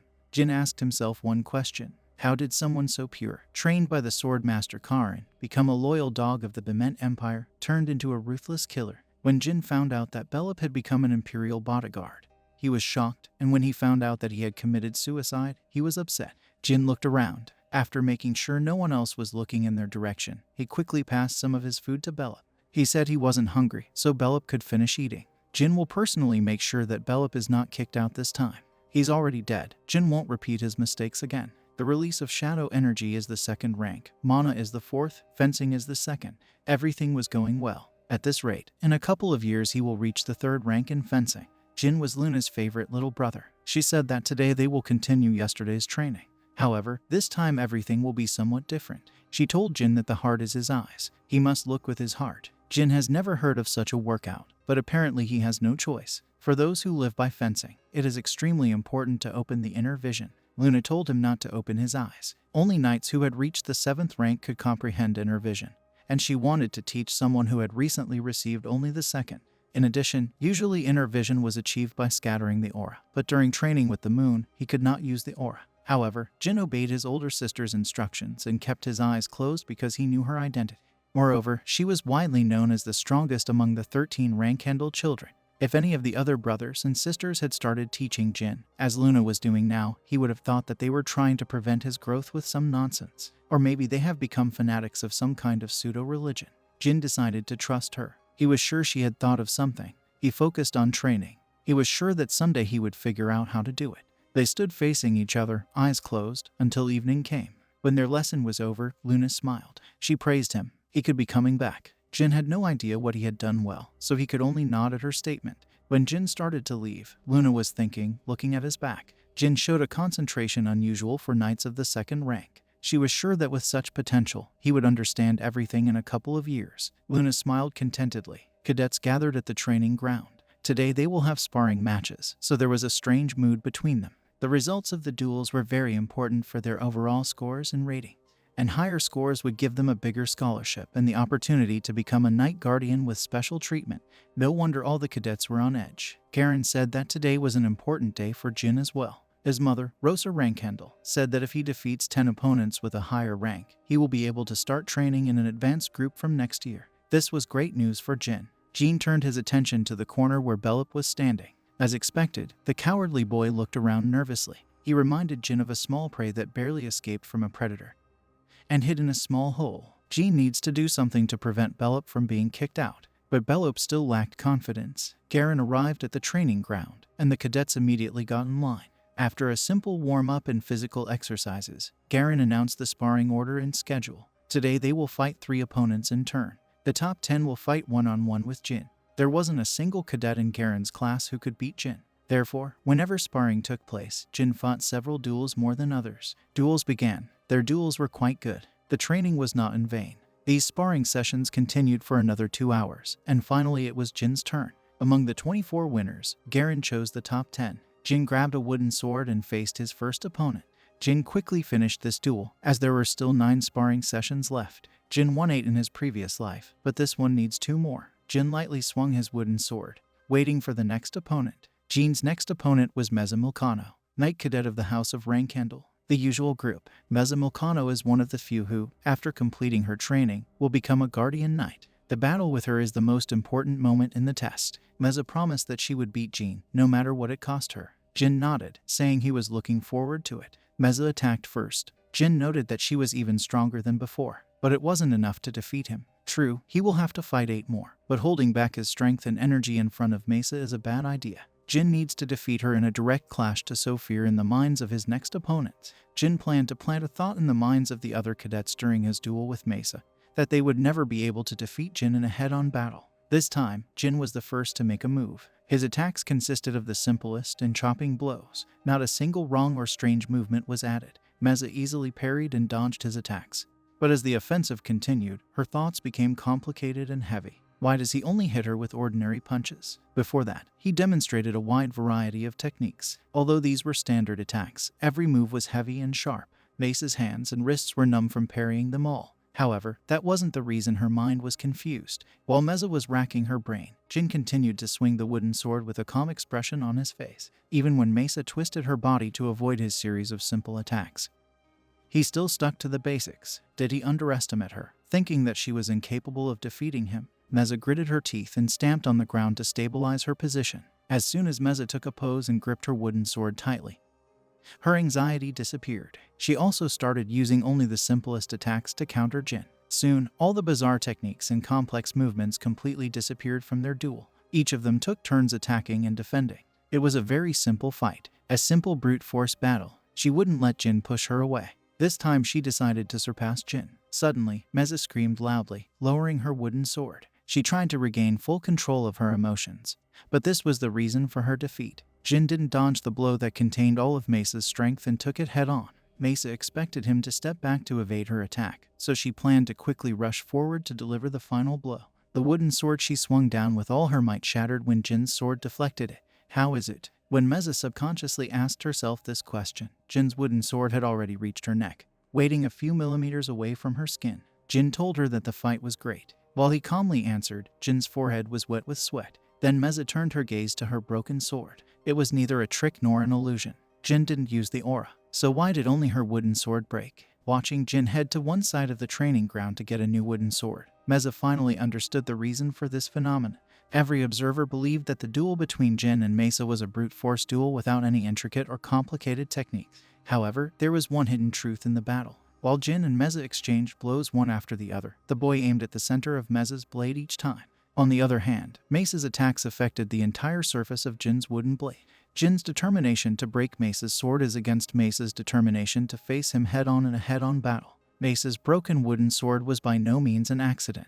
She thought it was a battle of brute force, but in fact it was a battle of precision. There wasn't much difference in their strength and endurance. However, the reason for her loss was the difference in their accuracy and perseverance. She confidently declared that she would devote herself completely to training and would definitely win. She didn't want to lose anymore. Everything was going according to Jin's plan. After the duel with Mesa, Jin met with the remaining 8 cadets. However, he was able to defeat them without much difficulty. No one else has come face to face with him like Meza. Therefore, none of them could steal control of the battle from Jin. When the last opponent fell in front of Jin, all the other cadets gulped loudly. In their eyes, Jin easily defeated all the rivals after Mesa. However, it wasn't as easy as it seemed. Facing 10 extremely talented cadets one after another, Jin was a little out of breath after his last battle. Jin made an example out of Mesa not only to save his energy as much as possible, because he was afraid that he would not be able to defeat all 10 cadets. After the 10th victory, Garen came up to him with his congratulations. Jin will be taught by real rank handles from next year. Jin thanked Garen, saying that he was counting on him for now. It was already time for lunch. Garen invited Jin to sum up the results of the morning workout. Jin asked how much time they had. Garen replied that there were about 10 minutes left. Jin told him he wanted to fight another one. Jin suddenly shouted Belop's name, to which Belop instinctively stood up. The eyes of all the cadets instantly turned to Belop. Jin told Belop that he couldn't survive in the Rankhandle family that way. Jin ordered him to come out and fight him. He promised that he would destroy it. Belop stood in front of Jin, clutching the hilt of his wooden sword, cold sweat streaming down his face. He hadn't received this much attention since becoming a guard cadet, which explained his restlessness. The other watching cadets could already see Belop's soul slipping away while Jin's gaze continued. Everyone involuntarily recalled the words spoken by the boy from Rankhandle to the coward. You won't be able to survive in this family if you continue to behave like this. Belop wondered why Jin had summoned him. Because he's weak. Jin wanted to teach him military discipline. Such questions flashed through Belop's mind. Jin's gaze was fixed on Belop, and he tightened his grip on the sword. Jin called Belop's name again. Belop nervously answered loudly. Restrained, contemptuous laughter rang out among the audience. But the cadets who reacted immediately corrected their expressions and attitudes, as they were afraid that Garen would punish them. However, not to mention Garen, even Jin didn't look at them and kept his eyes on Belop. Jin said that he was quite tired from all the battles, and Belop, on the contrary, was full of energy. Jin said that despite this, he was still stronger, which is why he called Belop. Belop wanted to ask something, but Jin instantly closed the distance between them. His wooden sword flew to Belop's shoulder, but the latter somehow managed to avoid the blow at the last second, despite the panicked footwork. After that, the attacks continued non-stop, like an endless river. Belop parried and avoided the sword by retreating. Jin unexpectedly praised him for his good blocks. Jin suddenly threw a handful of sand at Belop's face on the training ground. He started rubbing his eyes, and therefore his stance became unstable. Jin kicked him on the shin, which caused Belop to let out a groan of pain and fell to the ground. Belop asked in a trembling voice about what Jin was doing. Jin walked over to the seated Belop, who could barely open his eyes. He said that he had not summoned him for the sake of a simple fight. Jin wanted to fight it with Belop. Jin pointed his sword at Belop, saying he could kill him. He ordered Belop to get up. He won't spare him anymore. Jin turned around and started to increase the distance between them again. Belop lowered his head and took a deep breath before getting up and taking up the wooden sword. The cadets who had been watching until now began to wonder if Jin was really abnormal. No matter how stupid and cowardly Belop was, the young master had gone too far. At least that's what some observers thought. Belop's wooden sword shone with an aura. It was pale and dim, but nevertheless a real aura. Even with such a small amount of aura, the swordsman's slashing power would increase exponentially and become deadly. The weakest in the class, the eternal loser. This boy suddenly had an aura, so the cadets were shocked and confused. At this speed, one of the two fighters could potentially die during this duel. Meza asked Garen to stop the duel. If this continues, Jin may suffer. Jin turned to Garen, saying that they should take to the grave what they were about to see. Garen could only meekly agree. Belop asked if that was what Jin wanted. However, his face was no longer tinged with fear. He seemed depressed, but furious. Jin nonchalantly replied that he shouldn't hold back since he had an aura. Belop clenched his teeth in anger. He said Jin had made a terrible mistake. If he wanted to fight him, then he should have acted earlier. Belop made the move first. He instantly swept across the field and appeared in front of Jin with surprisingly agile movements. Jin blocked Belop's heavy wooden punch, but Jin's sword broke under the pressure. Jin knew that Belop was strong, but he had no idea that he was so strong. During training sparring sessions, he always managed to understand the opponent's strategy, evaluate his skills, and then deliberately lost. Jin had no idea that Belop already possessed an aura. A sudden heavy blow landed on Belop's arm, causing the sword to fly away. As the sword flew away, the recoil shook Belop's body. Losing his balance and support, Jin quickly grabbed him from behind and strangled him. Belop could do nothing but struggle for a breath of air as he was being strangled from behind. After a while, Jin removed his hands himself. Belop was coughing and gasping for air. Belop turned to Jin with a displeased look. He was asking why Jin stopped. If he wanted a decent fight, then it's worth fighting to the end. He asked Jin if he liked playing with people like that. Belop's pent-up anger burst out. Jin shook his head. He replied that it was unpleasant for him to provoke Belop himself. He had no idea how much. Belop was still offended when he asked about what Jin knew about him to persist so much. Jin got down on one knee, saying he didn't know anything about him. But one thing he knew for sure, to be kind and caring, you need to be strong. Belop was weaker than Jin, but kinder at the same time. Of course, Jin liked it in Belop, but in this hell, the good will not survive. Jin stopped and put his hand on the boy's shoulder. Belop raised his head and their eyes met. Jin asked Belop to become stronger in order to protect the good together with him and the others. He also apologized for his rudeness. While Jin was talking, the other cadets couldn't utter a sound. As a result, Belop's crying and tearful sobs could be heard everywhere. Suddenly, servants appeared at the training ground, carrying large pots of soup and with a lot of bread in boxes. While the servants were hesitating what to do, Jin told them to bring in the food. Belop told Jin to go to lunch. Jin grinned, saying that he would bring a portion for him. The strongest knight in the world, Shiren Rankendel. After he greeted his youngest son in the Garden of Swords 4 years ago, he immediately left for the Black Sea again. The question that the boy had once asked was still spinning in his head. Is God stronger than him? He can be stronger than God. The monsters of the Black Sea did not attack Shiren. They didn't even get close to the center of the Black Sea, where Shiren was sitting now. This was their method of preserving the natural ecosystem. Eating and being eaten. Shiren really liked the simplicity of this system, which is why he came to the Black Sea so often. A few days ago, a knight was looking for him on the Black Sea. The knight in question fought and killed countless monsters and bathed in their blood to see Shiren. It was a knight of the 9th rank Khan. Shiren did not turn to face him, but simply opened his eyes. He was sitting cross-legged. Khan approached him, wiping the blood from his armor. Then he reported with a frozen face, and Shiren waited with a straight face until Khan finished speaking. However, in the middle of the report, the corners of Shiren's lips lifted in a grin. So that's what his youngest son said. The content of Khan's report was the details of the outrage in the beginner class caused by Jin's recent action. Although Garen said he would not disclose the details of the incident to other rank handles, he could not keep it a secret from the head of the family. Therefore, he informed Khan, Shiren's right-hand man, about the incident. However, he didn't say anything to other people. Garen wasn't afraid of the current genie, but he was afraid of the future boy. Shiren suddenly burst out laughing loudly. He understood what Jin's beliefs were. Did he want to rule by force and help the weak? In this case, you need to understand whether this approach is beneficial to their family. A wide smile appeared on Shiren's face. In recent years, he had laughed so much more than ever after reaching the demigod realm. Shiren ordered Han to return and tell Jin that it was time for him to go on his first mission. As a result, Khan had to spend a few more days getting out of the Black Sea and fighting monsters to pass on the order of the head of the family. January 1795. Jin, who is now 15 years old, has become a 3-star knight and was enjoying his last rest in the beginner training group. The first holidays have begun. The cadets either left for their hometowns and villages, or stayed to continue individual training. When they move to the advanced group, then you can forget about wooden swords. They will have to use personal swords made especially for them. Some cadets have already given instructions regarding their swords. Jin wanted a sword suitable for him in the armory, but Luna would choose his sword because she wanted it that way. In any case, Luna was much better at recognizing good swords than the current Jin, so he had nothing to lose by accepting her offer. He decided to trust her in this matter. Luna took a huge axe sword from her back and put it on the floor. It was a different sword compared to her favorite Krantil. Jin couldn't help but look confused. The axe sword that the moon had laid down seemed even bigger than himself. On the other hand, Luna's eyes were shining with impatience. She explained some points about this sword. He was called the Veil Killer. Luna often used one at Jin's age. Then she wanted to use something like a sword axe of a similar shape. The form of the crantle with which she fought came from him. She asked Jin if he liked this sword. The moon spoke with innocent eyes full of hopes and expectations. A shiver ran down Jin's spine as he coughed awkwardly. He replied that he was grateful to her for her help with choosing a sword,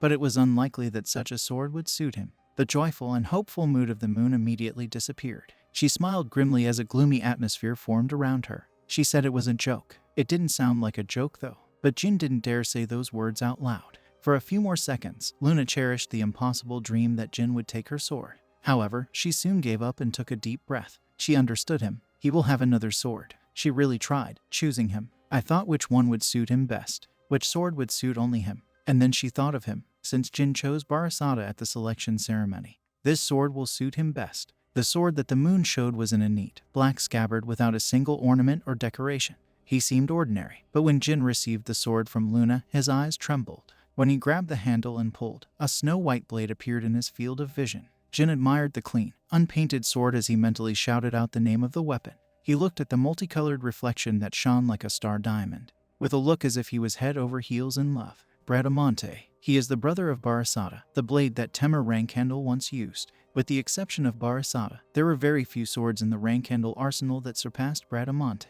Luna noted that Jin seemed to like the sword. You bet. This sword was unique. Even other swords from the family collection can't compare with it. Jin would do anything to get him. To think that the moon had chosen Bradamante for him. Bradamante and Barasada are best compatible with the energy of shadows. If Jin had chosen it himself, the brothers and sisters would have resisted.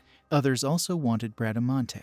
Jin said he didn't even know how to thank her for it. Something didn't add up here. Luna said she thought Jin was uncomfortable with her. It upset her. Jin quickly began to justify himself, saying that he didn't mean that, but she was already upset, so he would have to comfort her. She told him to close his eyes to start training. She wanted him to remember one thing. Among all the brothers and sisters trying to trample each other, there are those who disinterestedly love him. He should remember this well and not upset her anymore. She had already spent enough time alone. Long before he was born, Luna wanted Jin to understand that she didn't want Jin to be alone like she had once been.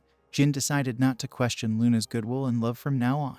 It's true that this kind-hearted sister turned a blind eye to Jin and his suffering in his first life, but Jin was ready to turn the page and forget about her past neglect of him. Jin showed his new sword to Muraken. Muraken didn't even turn away from reading the comic. He told Jin to put the sword away. It was too early for him to use it. He has not mastered the energy of shadows enough. To properly use Bradamante, shadow energy must be at least of the 3rd rank, and Jin is still a 2nd rank Brad. He won't even be able to awaken the sword. Jin didn't agree with that. In his opinion, he will soon reach the 3rd rank, and will be able to use Bradamante. Muraken forcefully closed the comic book in his hands and stared at Jin. Muraken was displeased with Jin's carelessness. He told Jin to listen to him carefully. Barasada and Bradamante could not be used at random. We needed the energy of the shadows of the 3rd rank, and this is the minimum. Muraken insisted that he use an ordinary sword until his strength reached the 5th rank. Jin removed Muraken's hand, saying that he did not like to wait long. You just need to reach the 5th rank in a year. From these words, the veins on Muraken's head swelled. It was impossible, even if Jin wins the shadow energy contest or absorbs it. Muraken said all this because he was worried about him. Jin said such nonsense that even dogs would laugh at him. Muraken demanded that Jin no longer talk such nonsense. Jin grabbed Muraken's comic book with difficulty. He started threatening Muraken with this, saying that he would tear up the comic. The quarreling duo stopped and turned to Jilly, who was running towards them. She seemed to be in a hurry. She reported that Coach Garen had called Jean to his office. Garen was supposed to come in person, but he said he had to explain the task strategy to Jin, show everything on the map, so Jin would have to go. Garen will help him in the first task. Jilly said he'd be moving out as soon as he rested. They had recently been awarded the 3rd rank, so it was about time. But it was strange that they would move out after the rest. Jilly assumed that this was due to the complexity of the task. Usually, such tasks were assigned from an advanced group and above. Jilly was full of worry. Jin only said that he had apparently proved that he was worthy. He told Gilly to wait here with Muraken while he found out everything. There were already 4 cadets in Garen's office. Garen smiled faintly at Jin's appearance. With the arrival of Jin, Garen began to explain everything. Only 10 cadets from the regular group, including Jin, received this assignment. They will be divided into 2 groups. This is a search task. They will go to the southern border of the Jin Kingdom. The Jin Kingdom was not far from the land of monsters. It was located near the base of the White Wolf tribe. Travelers avoid this area, and mercenaries hate it. Jin thought about it. Low-ranking cadets should not be sent here. It's quite difficult for the first task, and they were given out earlier than it should be. The squad included cadets with average performance, and Bellup, whose grades constantly fluctuated. It seemed to him that someone had deliberately arranged everything. Had his father been informed of his battle with Bellup and decided to test him like that, Jin became more serious. He will show his father what he is capable of. After all, his beliefs are unshakable. 3 days later, the southern border of the Jin Kingdom. They must find Sember Villa, the heir of the Villa family from the Jin Kingdom. As soon as they arrive, they will set up camp in the central section of the border. After that, each squad will go in search of Sember Villa. Every day, at the designated time, a selected person from each squad will come to the camp to share information with the rest. Jin ordered them to call him commander, not master. The injured must remain in the camp until they fully recover. That was it. They could only hope that their target was still alive. Bellup reported that Eddington had spotted a monster from the Watertail tribe. The Watertail tribe is an obedient and gentle tribe that fishes in rivers or seas using their harpoon-shaped tails. They cannot be found in areas inhabited by the White Wolf tribe, so they won't run into the White Wolf tribe. Because of the snowfall, Bellup couldn't walk fast, so Jin told him to leave 2 hours earlier. After that, he will need to return to Sector 13. Jin ordered the others to start searching in Sector 13. Jin had a bad feeling. His father had personally assigned them this task, but everything was going too smoothly. Perhaps he misunderstood everything, and this is a simple task, not a test. There were also no incidents in Sector 13, and they could not find any clues about the missing person. The only special incident that happened was that they were presented with fried fish by beastmen from the Watertail tribe, which they found by coincidence. Jin thanked them, saying that he would definitely repay them for their kindness. Beyond Sector 13 begins the land of the beastmen. Cadets from an ordinary group are no match for them. Jin came to the conclusion that it is not worth straining for the sake of results. For the next 3 days, he will only confirm the results of searches in each of the sectors. Bellup finally returned from the camp. He was in such a hurry that he completely forgot to call him captain. The preparing cadets got up and also rushed to Bellup. Bellup reported that the second squad was ambushed. Jin quickly ordered the others to get ready to move out. Meanwhile, Bellup continued his report. The second squad dispersed to get away from the enemy. Only one of them was able to get to the camp and tell about what happened. The ambush wasn't set up by beastmen, but by humans. Only 3 people. Jin didn't expect the cadets to be attacked by humans, not beastmen. Bellup was confused. Why would they attack the rank handles with such a small force? Jin concluded that there were a lot more of them. He ordered Eddington and David to return to the camp to guard it and the surrounding area. Jin also forbade making contact with the enemy upon detection. If something happens, the first thing they have to do is report first. As they hurriedly ran, Jin thought about the whole situation. A lot of people could have ambushed them. But what is their purpose? Why did they attack the second squad and not the first, in which Jin didn't know who they were, but he personally made them pay for daring to touch the rank handles. Soon they found blood and traces of battle. Bellup assumed the worst. Maybe Meza and the second squad are already dead. Jin calmed Bellup down. The blood was fresh. There are no signs of a fall, no pieces of flesh. Here they fought, but the second squad escaped. Judging by the tracks, they were attacked by only one person. Sierra reported that she found someone's bandages. Jin quickly joined Sierra and saw a strip of bandage. It was definitely made in Hufester. She found them on the west side. Jin came to the conclusion that while the second squad was bandaging the wounded man, they were attacked by someone else, and they had to flee to the west. Jin ordered Sierra to go to Eddington and David to explain everything. He took Bellup with him and ran after the tracks. The hasty pursuit of Jin and Bellup was crowned with success. After about 30 minutes of the chase, they heard a noise in the distance. Bellup noticed the sounds too. They both stopped on their way to find the source. When the two sneaked through the trees and approached the source of the noise, they were finally able to check on the cadets of the second group. They were in the middle of a fight in the middle of the forest. None of them suffered fatal injuries, such as the loss of limbs, but all had minor injuries, such as small cuts on the body. They saw 3 cadets, but Mesa was not with them. There were 2 masked enemies. After seeing their movements, Jin came to the conclusion that they were indeed 4-star warriors. Jin told Bellup to close his eyes and attack in 2 seconds of the one on the left. Why did Jin tell him to close his eyes in such a situation? Bellup was not the type to ask himself such questions. If the young master had ordered him to close his eyes, he would have closed his eyes. As soon as Bellup did this, Jin coated the dagger with shadow energy. Shadow energy could enhance the cutting and destructive power of such weapons, as well as aura. However, it had another effect. When the weapon is covered with shadow energy, the presence of the object becomes less significant. Therefore, it could significantly increase the chances of success of a surprise attack, especially if the dagger was thrown accurately without making a sound.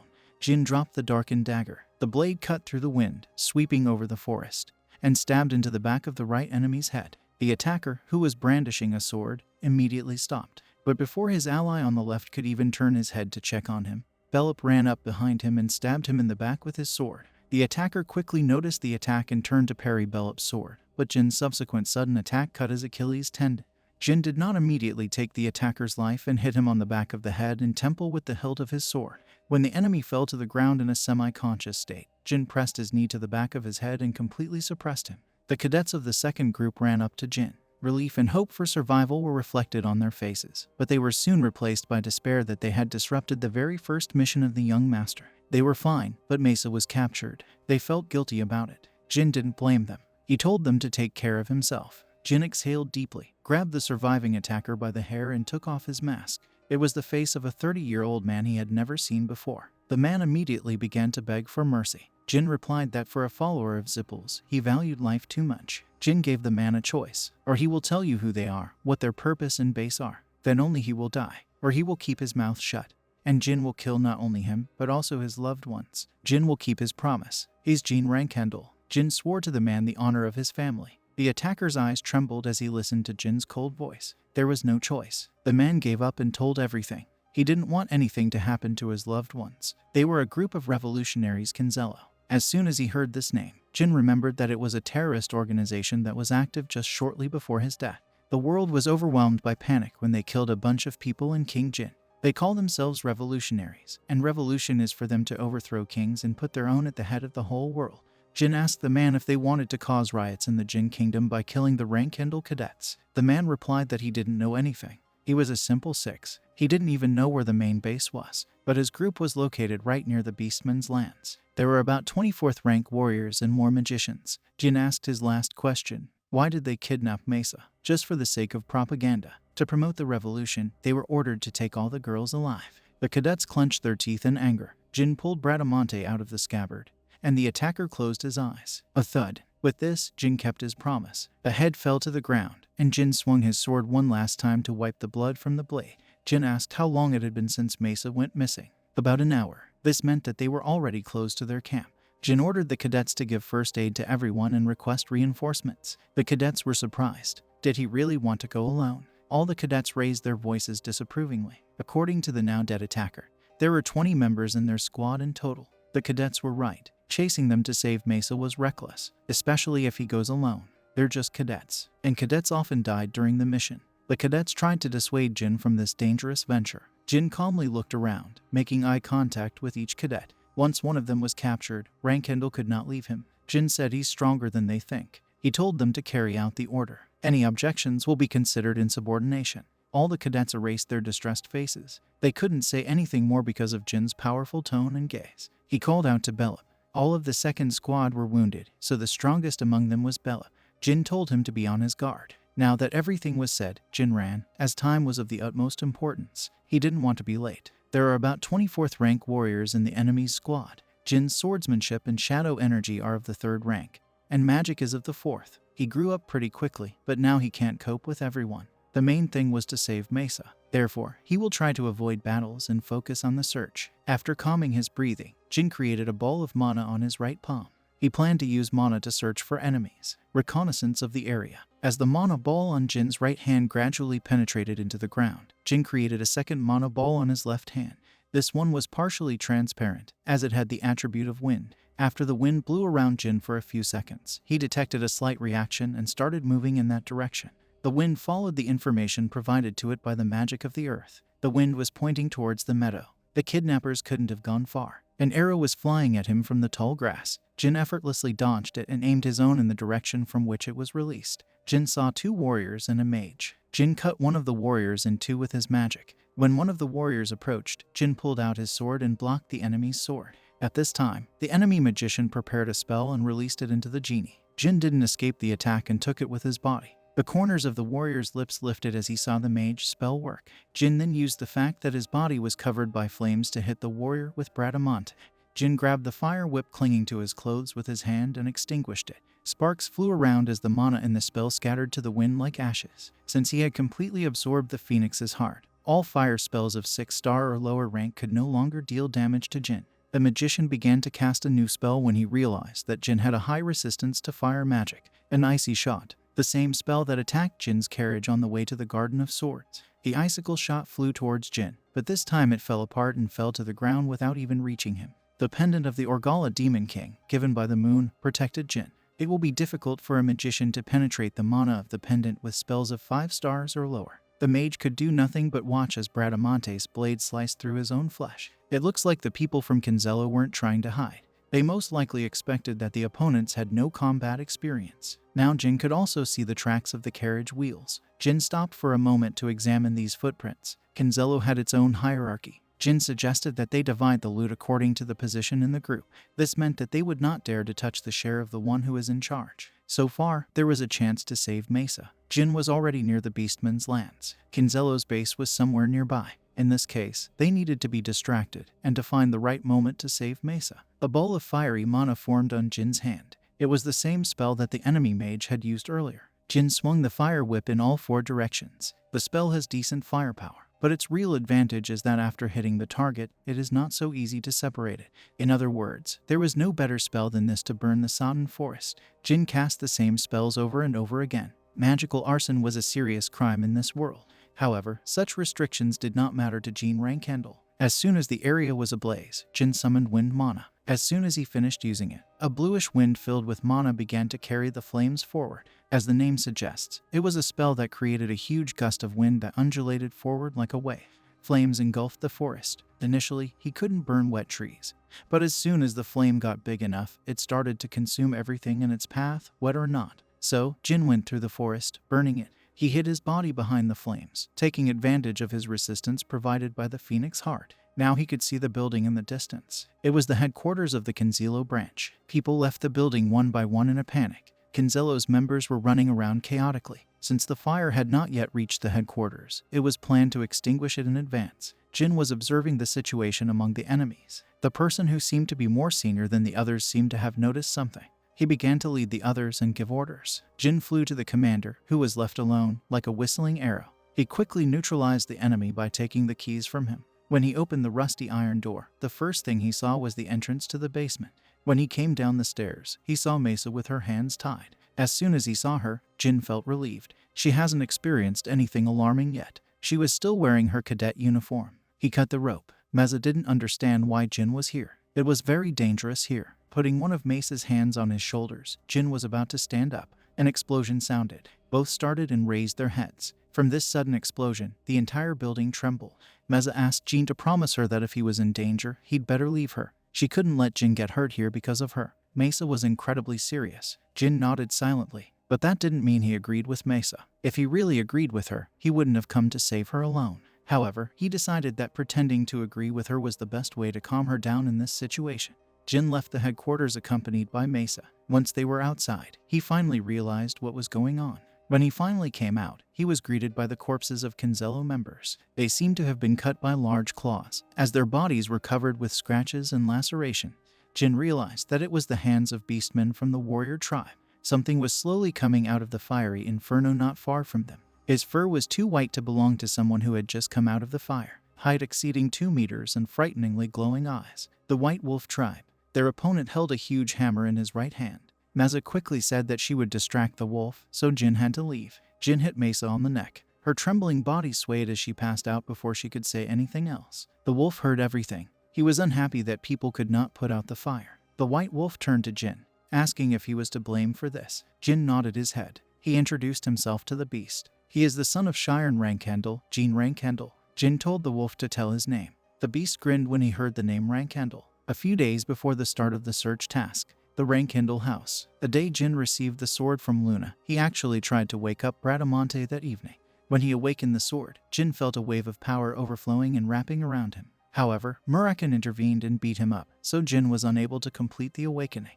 This was the first time Jin had seen Murakan genuinely angry and shouting so furiously. Murakan was angry, saying he wasn't ready yet. If Jin tries to awaken the sword now, he will be poisoned by the energy of the shadows. If he doesn't want to die from an overabundance of shadow energy, Then he should forget about awakening the sword for now. The wolf was excited about the upcoming battle. Rankendel. Today he will hunt the real Rankendel. The white wolf also introduced himself. His name was Kuajito Truka. He is a warrior of the Truk family. The white wolf tribe was created for battles and carnage. An adult white wolf is at least a warrior of the 6th rank. Everyone knows that the white wolf tribe can't stand Rankendels, all because a long time ago, the founder of the Rankendel family called their god, the great white wolf Javier, to him and killed him. Jin couldn't escape with Mesa. Quajit said that he would sacrifice Jin to Javier, and the soul of their god could rest in peace. Quajit gave Jin a choice: fight him in a fair fight, or he'll tear Jin to pieces while he's running away. Jin filled his sword with aura. He chose a fair fight.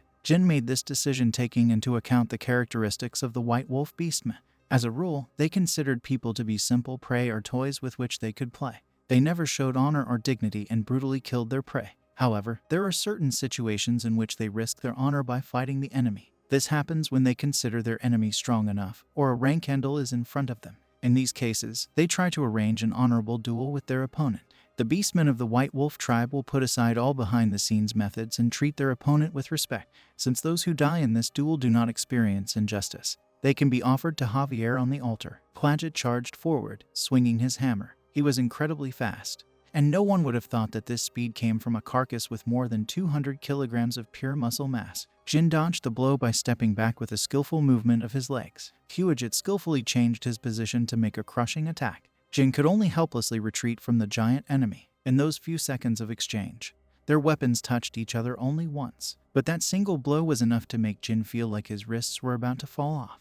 No, it wasn't just his wrists. His whole body was burning and aching, from his head to the tips of his toes. He had almost no strength to block Kuajit's blows. Although the situation was difficult, Jin believed that he had a chance to win. He had an ace up his sleeve that the enemy didn't even know about. A pendant given by my sister in the energy of shadows. But he wasn't sure it was worth spending the pendant on such a threat. Moreover, if he could not overcome a simple problem like this, then he would have neither the right nor the qualifications to become stronger. All the strong and powerful people Jin knew overcame the deadly battles in their lives and became symbols of strength.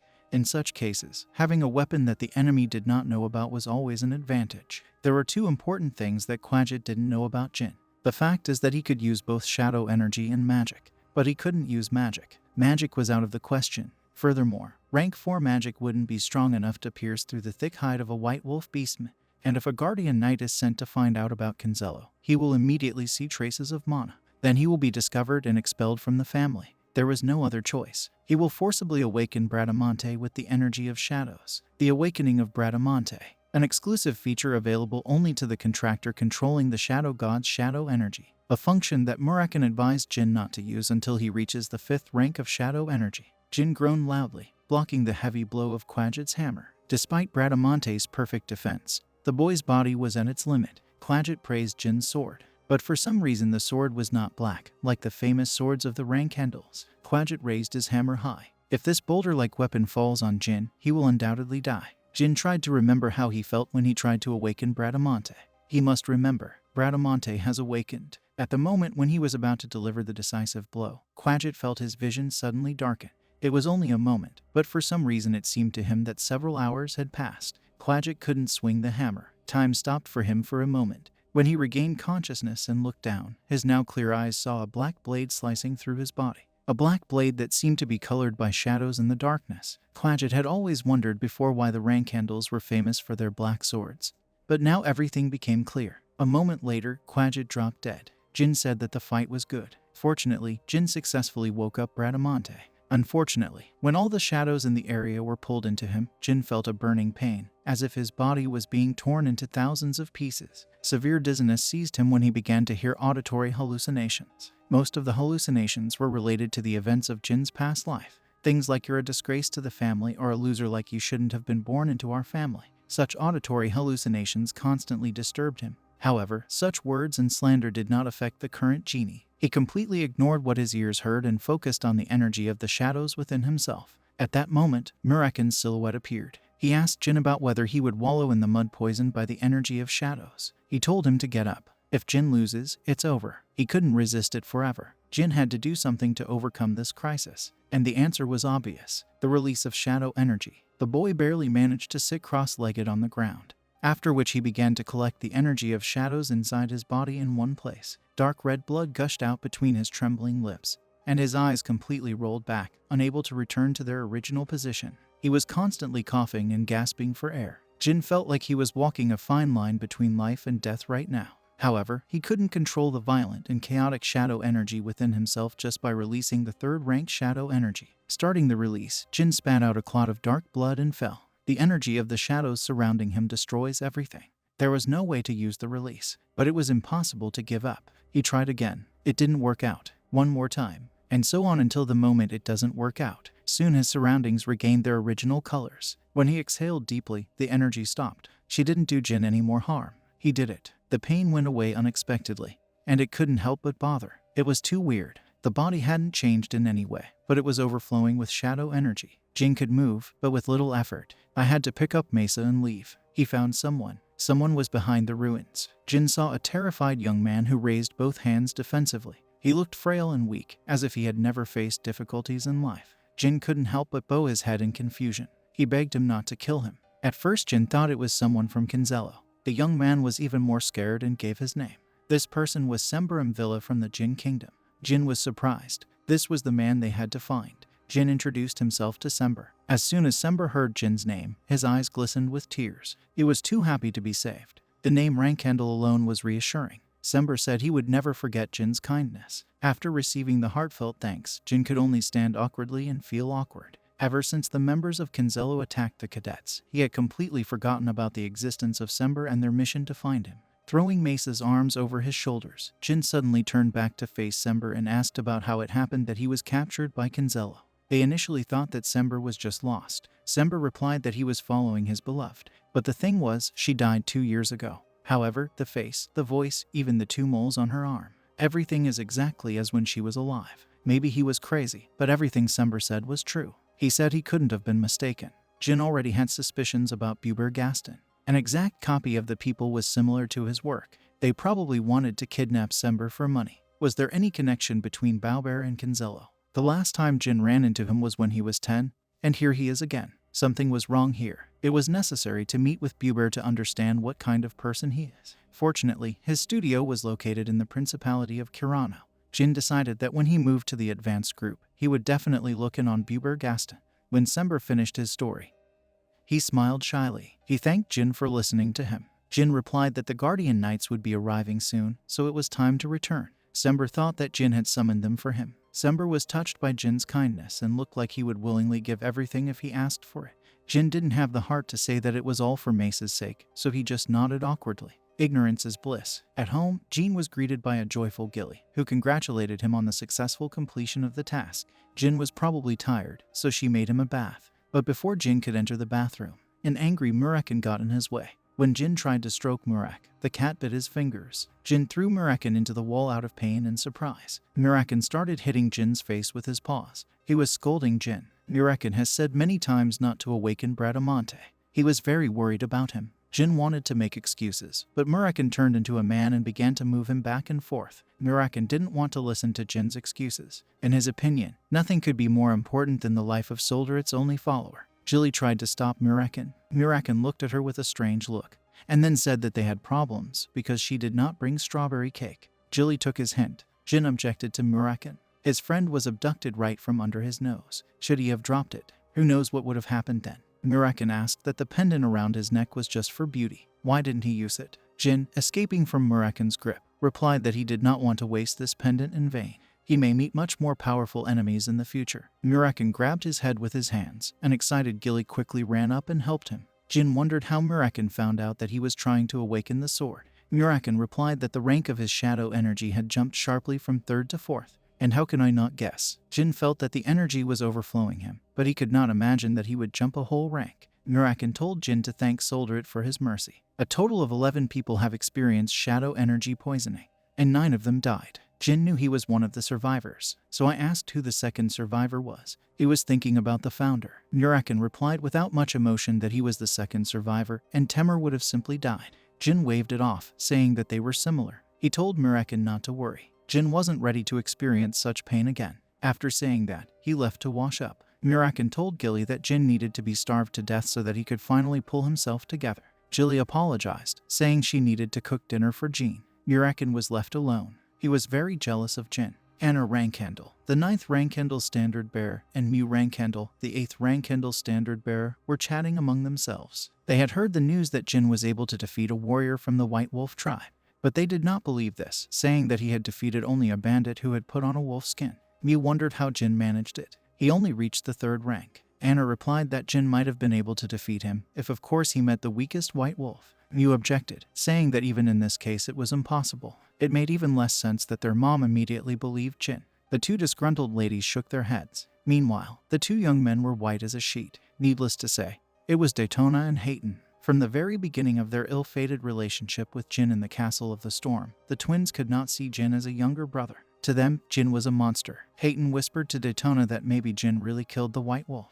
Daytona replied that it was impossible, no matter how much Jin was a monster. But the problem was not that, but that Jin was moving to an advanced group. If he studies with them, then they are definitely finished. Despair was born in the twins' eyes when they clearly lost the will to live. In truth, deep down they hoped that Jin would fail miserably in his mission. They expected that his promotion would be delayed due to failure. And in the meantime, the twins would train harder than ever to become stronger. And once Jin finally moves into the middle class, they won't have to tremble in fear of their little brother. However, it was all over for them. Jin not only successfully rescued the missing man, but also defeated the White Wolf. In fact, Jin was considered a hero among the elementary class cadets. The twins lowered their heads again and sighed. They were fully aware that they were below Jin in the food chain. While the brothers stood in confusion, Mu and Anna snorted and grinned. Mu asked if they were afraid of Jin. Anna said with a smile not to lie to her. Her face quickly changed, becoming menacing when she said she hated being lied to. She hates them so much that she's ready to rip out their tongues. Daytona and Hayton replied in a trembling voice that they were afraid of Jin.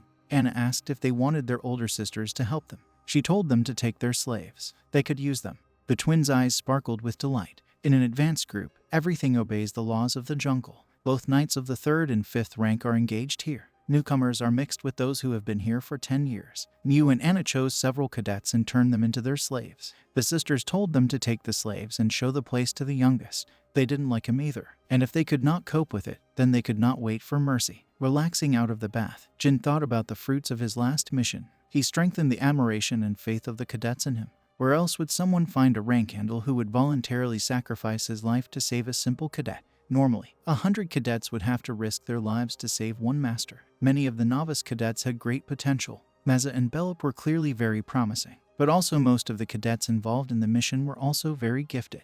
None of them will ever forget Jin's kindness. Saving Mesa wasn't a calculated plan.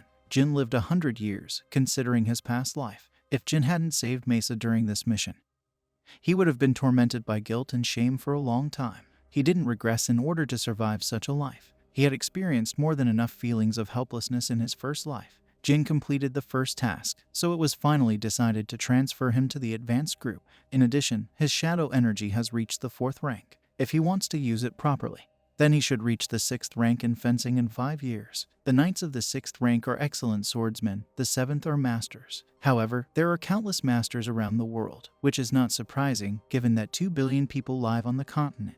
Those who have reached the 8th rank and above are considered an exception to the rule. For 2 billion inhabitants of the continent, there are hardly 100 who have reached the 9th or 10th rank, and only one was able to go even further. A demigod, a star knight. This man was Jin's father, Shiren Rankhandle. In this life, he can also become a star knight. No, he will surpass him. This was Jin's firm intention.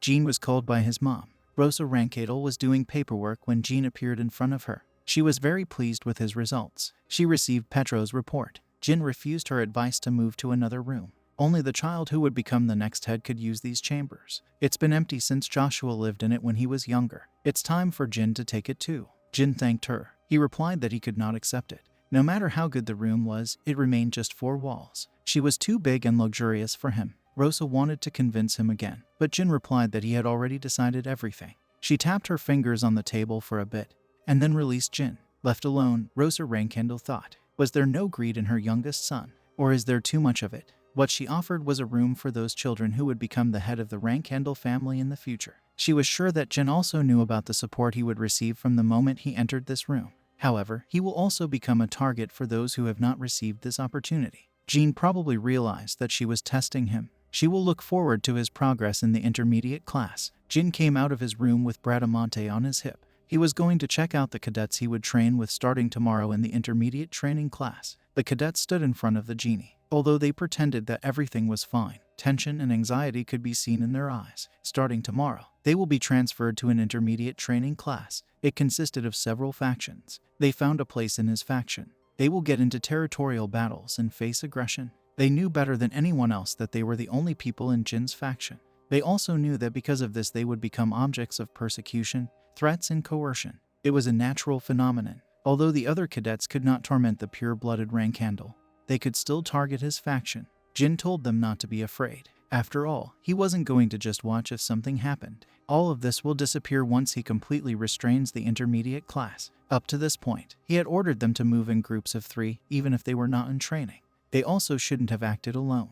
The cadets answered with resolute faces. Zed Rankandel stood in front of the cadets. He was the eldest member of the Rankandel family, a knight of the 8th rank, the younger brother of Shiren Rankandel. 10 recruits were accepted this year, and 27 of them dropped out. Zed spoke with a dissatisfied look, standing on the platform. He was unhappy that there were more dropouts than newcomers. He told the newcomers to gain experience from their mentors in the intermediate class. Zed only taught them swordsmanship and evaluated their results. They have to deal with all the troubles on their own, except for the murder. Zed asked the mentors a question. What does he always repeat? Rankandel doesn't need weaklings. The mid-level cadets suddenly shouted in unison and continued to chant the motto while looking at the newcomers. Moreover, there was obvious malice in their looks. Jin's cadets were pressured by their stares and shouts, which made it difficult for them to keep their heads straight. Anyone around the world would also feel oppressed by a ceremony in which elders greet them with a painful warning. Among the group of people shouting the motto were the twins. There were several knights with 4 and 5 stars standing around them, who were part of the Mu and Anna factions. They tried to intimidate the recruits, but Jin has to let them know that they got it all wrong. The singing continued endlessly. The mid-level cadets looked like they were going to shout out a warning until all the newbies lowered their heads. Suddenly, Jin stepped forward and approached the twins. His steps were light and relaxed, as if he was out for a walk. Why did he go there? The twins told each other not to be afraid, because their older sisters supported them. The twins exchanged glances and started screaming louder than ever. Jin's pace didn't slow down. It seemed that he wouldn't stop until he was inches away from the twins. The other mid-level cadets shifted their gaze from the newcomers to Junior Master Rankandel. Jin drew Bradamante out of nowhere and waved his sword. The deafening singing of the cadets instantly stopped. Their jaws dropped as they watched the amazing scene in front of them in shock. The twins were petrified like stone statues. Jin chopped off a human hand, a hand belonging to one of the cadets standing around the twins. As a member of Anna's faction, he was a 5-star knight. In other words, he was at the top of the food chain in the middle class. Until now, there was no way the cadet could predict or defend against this sudden attack, even if someone was a pure-blooded Rankandel. Who in their right mind would swing a sword on their first day in intermediate class? Besides, during the preemptive welcome ceremony organized by Zed Rankandel, when blood gushed from the cadet's wound, the twins couldn't do anything because they panicked. The heat and excitement that had engulfed the training ground a few minutes ago had completely disappeared. All 150 pairs of eyes were focused on Gina. But the boy in question did not give any explanation for his actions and simply sheathed his sword. Instead, he said in a restrained tone to call a doctor. Everyone stood silently in shock as the cadets' moans echoed on the training ground. Other cadets simply could not believe what they saw, doubting their eyes and ears. The twins began to demand explanations loudly, although the twins objected to Jin's actions. Their eyes were trembling anxiously. All the twins could think about right now was how to deal with this problem, no matter what. Otherwise, they would have had to endure 2 disasters. First, on the first day, they allowed one of their older sister's slaves to be injured. In that case, their sisters would have beaten them to death. Secondly, if they don't immediately avenge the cadet and take action against Jin, their dignity will sink to the bottom. The news that the twins had been humiliated by their younger brother in front of all the other mid-level cadets would instantly spread throughout the Rankandel house. Goosebumps ran down their backs as they looked into the calm Jin's eyes. But they could not allow themselves to recoil from fear. How will they explain themselves to their sisters? We are terribly sorry. We were afraid of the youngest, even though your slaves were with us. As if they could say something like that. In the end, the Tone twins drew their swords at the same time. Jin completely ignored the twins and turned to the cadet holding the bloody hand. The cadet raised his head and stared at Jin. Jin asked for his name. The cadet's name was Kajin Romero. Jin asked if Kajin knew why he had drilled his arm off. Daytona pointed his sword at Jin, telling him to draw his sword. Jin tilted his head slightly to meet the twins' gaze. He made it clear to them that he was talking to Kajin right now. He would accept their duel later, so he told them to sit tight. Hayton blurted out in a fit of rage, calling Kajin his disciple. Hayton almost instinctively put his hand over his mouth. Hayton's words meant that Kajin was part of their faction. Jin said he crippled him because he was looking at him bloodthirsty. Silence descended on the training ground again. The twins could only stare in surprise with their mouths and eyes wide open. They planned to fight Jin, but got stuck in his teeth. After a verbal altercation, Kajin Romero has just become part of the Gemini faction. In other words, Jin's actions just now were not just a rebellious outburst, but rather part of a long tradition within the Rankendel family. It was part of their battle for hegemony. Jin suddenly screamed, raising his head. He said that they could point their swords at him or suddenly attack him, as he did himself. But they should keep in mind that if he sees even a hint of hostility, he will not hesitate to respond in kind. Zed turned to Jean. Everyone expected that the instructor would reproach the boy. The twins especially hoped that their uncle would severely punish their brother. Jin didn't call him uncle intentionally. His father and uncle were similar. It seemed that all the older families preferred to be treated with respect according to their rank. Zed asked Jin about how he dared to do such a thing in front of him. Color returned to the twins' faces as they froze. Zed Rankendel.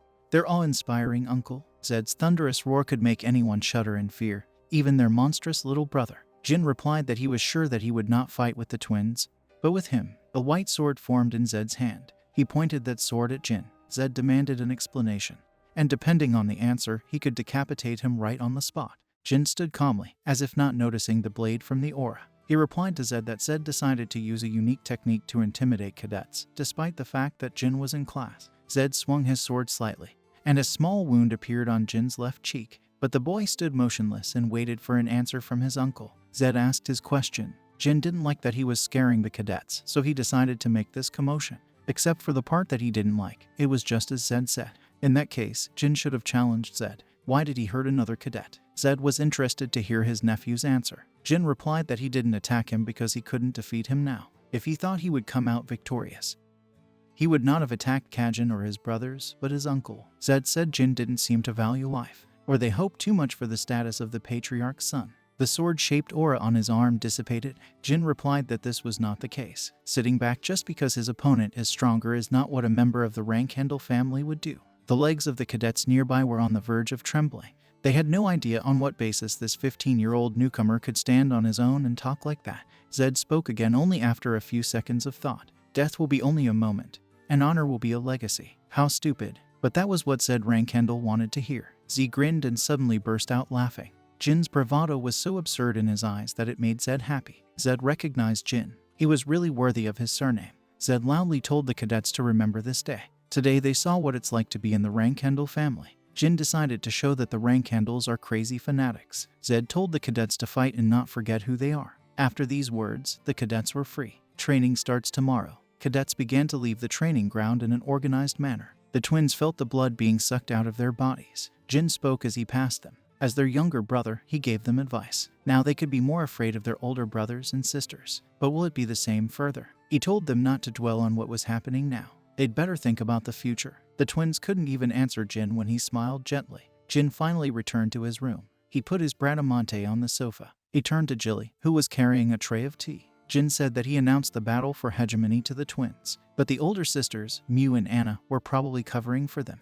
He injured one of the twin students. After some questioning, it turned out that he was from the faction of his older sisters. He learned all this because the twins did not know how to keep their mouths shut. Right now, Kajin belonged to the Gemini faction. If Mew and Anna find out about everything, they will surely be furious. His brothers would never have been able to take a knight of the 5th rank into their faction, because they usually recruit those who are weaker into their factions. Jilly froze instantly. She stopped dead in her tracks. She expected Jin and the twins to fight for hegemony when the younger boy moved to other classes. It was an inevitable conflict while they were all inside the same fence, called the intermediate class. However, Jilly did not expect the twins to have a patron. Soon her gaze darkened and became deeper. She was full of anxiety. Mew and Anna have already reached the rank of flag bearers. There is an unspoken rule that flag bearers could only fight with other flag bearers. In fact, the fact that his older sisters are already trying to keep Jin in line is good news. This meant that they were already worried about him, despite their age difference. Since they are both flag bearers, they do not have the opportunity to attack him with their own hands yet.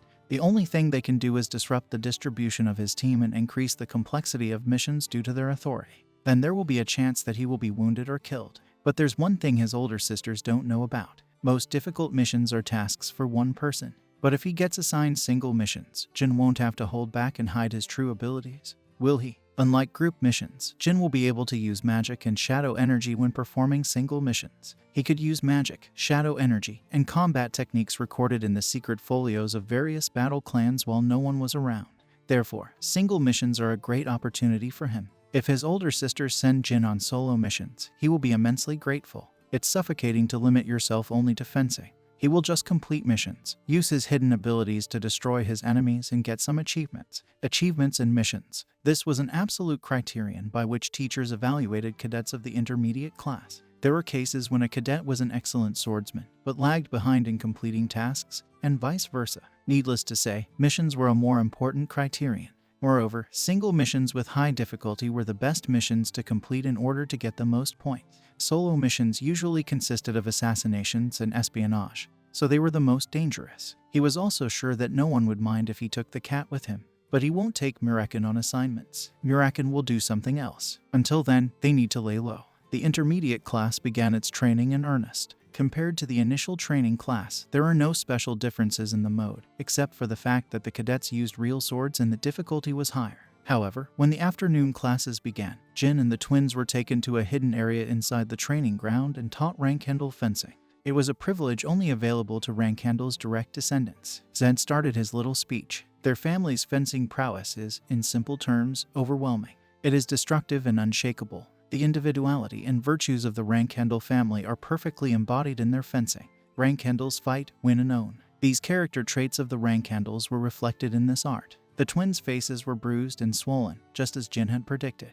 They were beaten all night by their sisters. However, Zed didn't even bother to ask why the twins were in such a deplorable state. He didn't care. He already knew that the twins didn't have much potential even before Jin moved into the middle class. Zed continued his speech. Rankhandle fencing has no specific definition, but there are secret techniques that can only be learned by being a flag bearer. Fencing does not have a fixed form, whether it is the position of the legs or the stance. This is the main difference between the Rankhandles and other noble families. Zed asked the twins and Jin why their swordsmanship was shapeless. Jin replied that it was because of the unique physical abilities and talents possessed by the Rankhandles. That was true. To be a Rankhandle is to have a great pedigree. Their physical performance and swordsmanship skills were not even dreamed of by an ordinary person, even if they have minor flaws. Their level is still much higher than average. That's why it was so easy and simple for them to learn.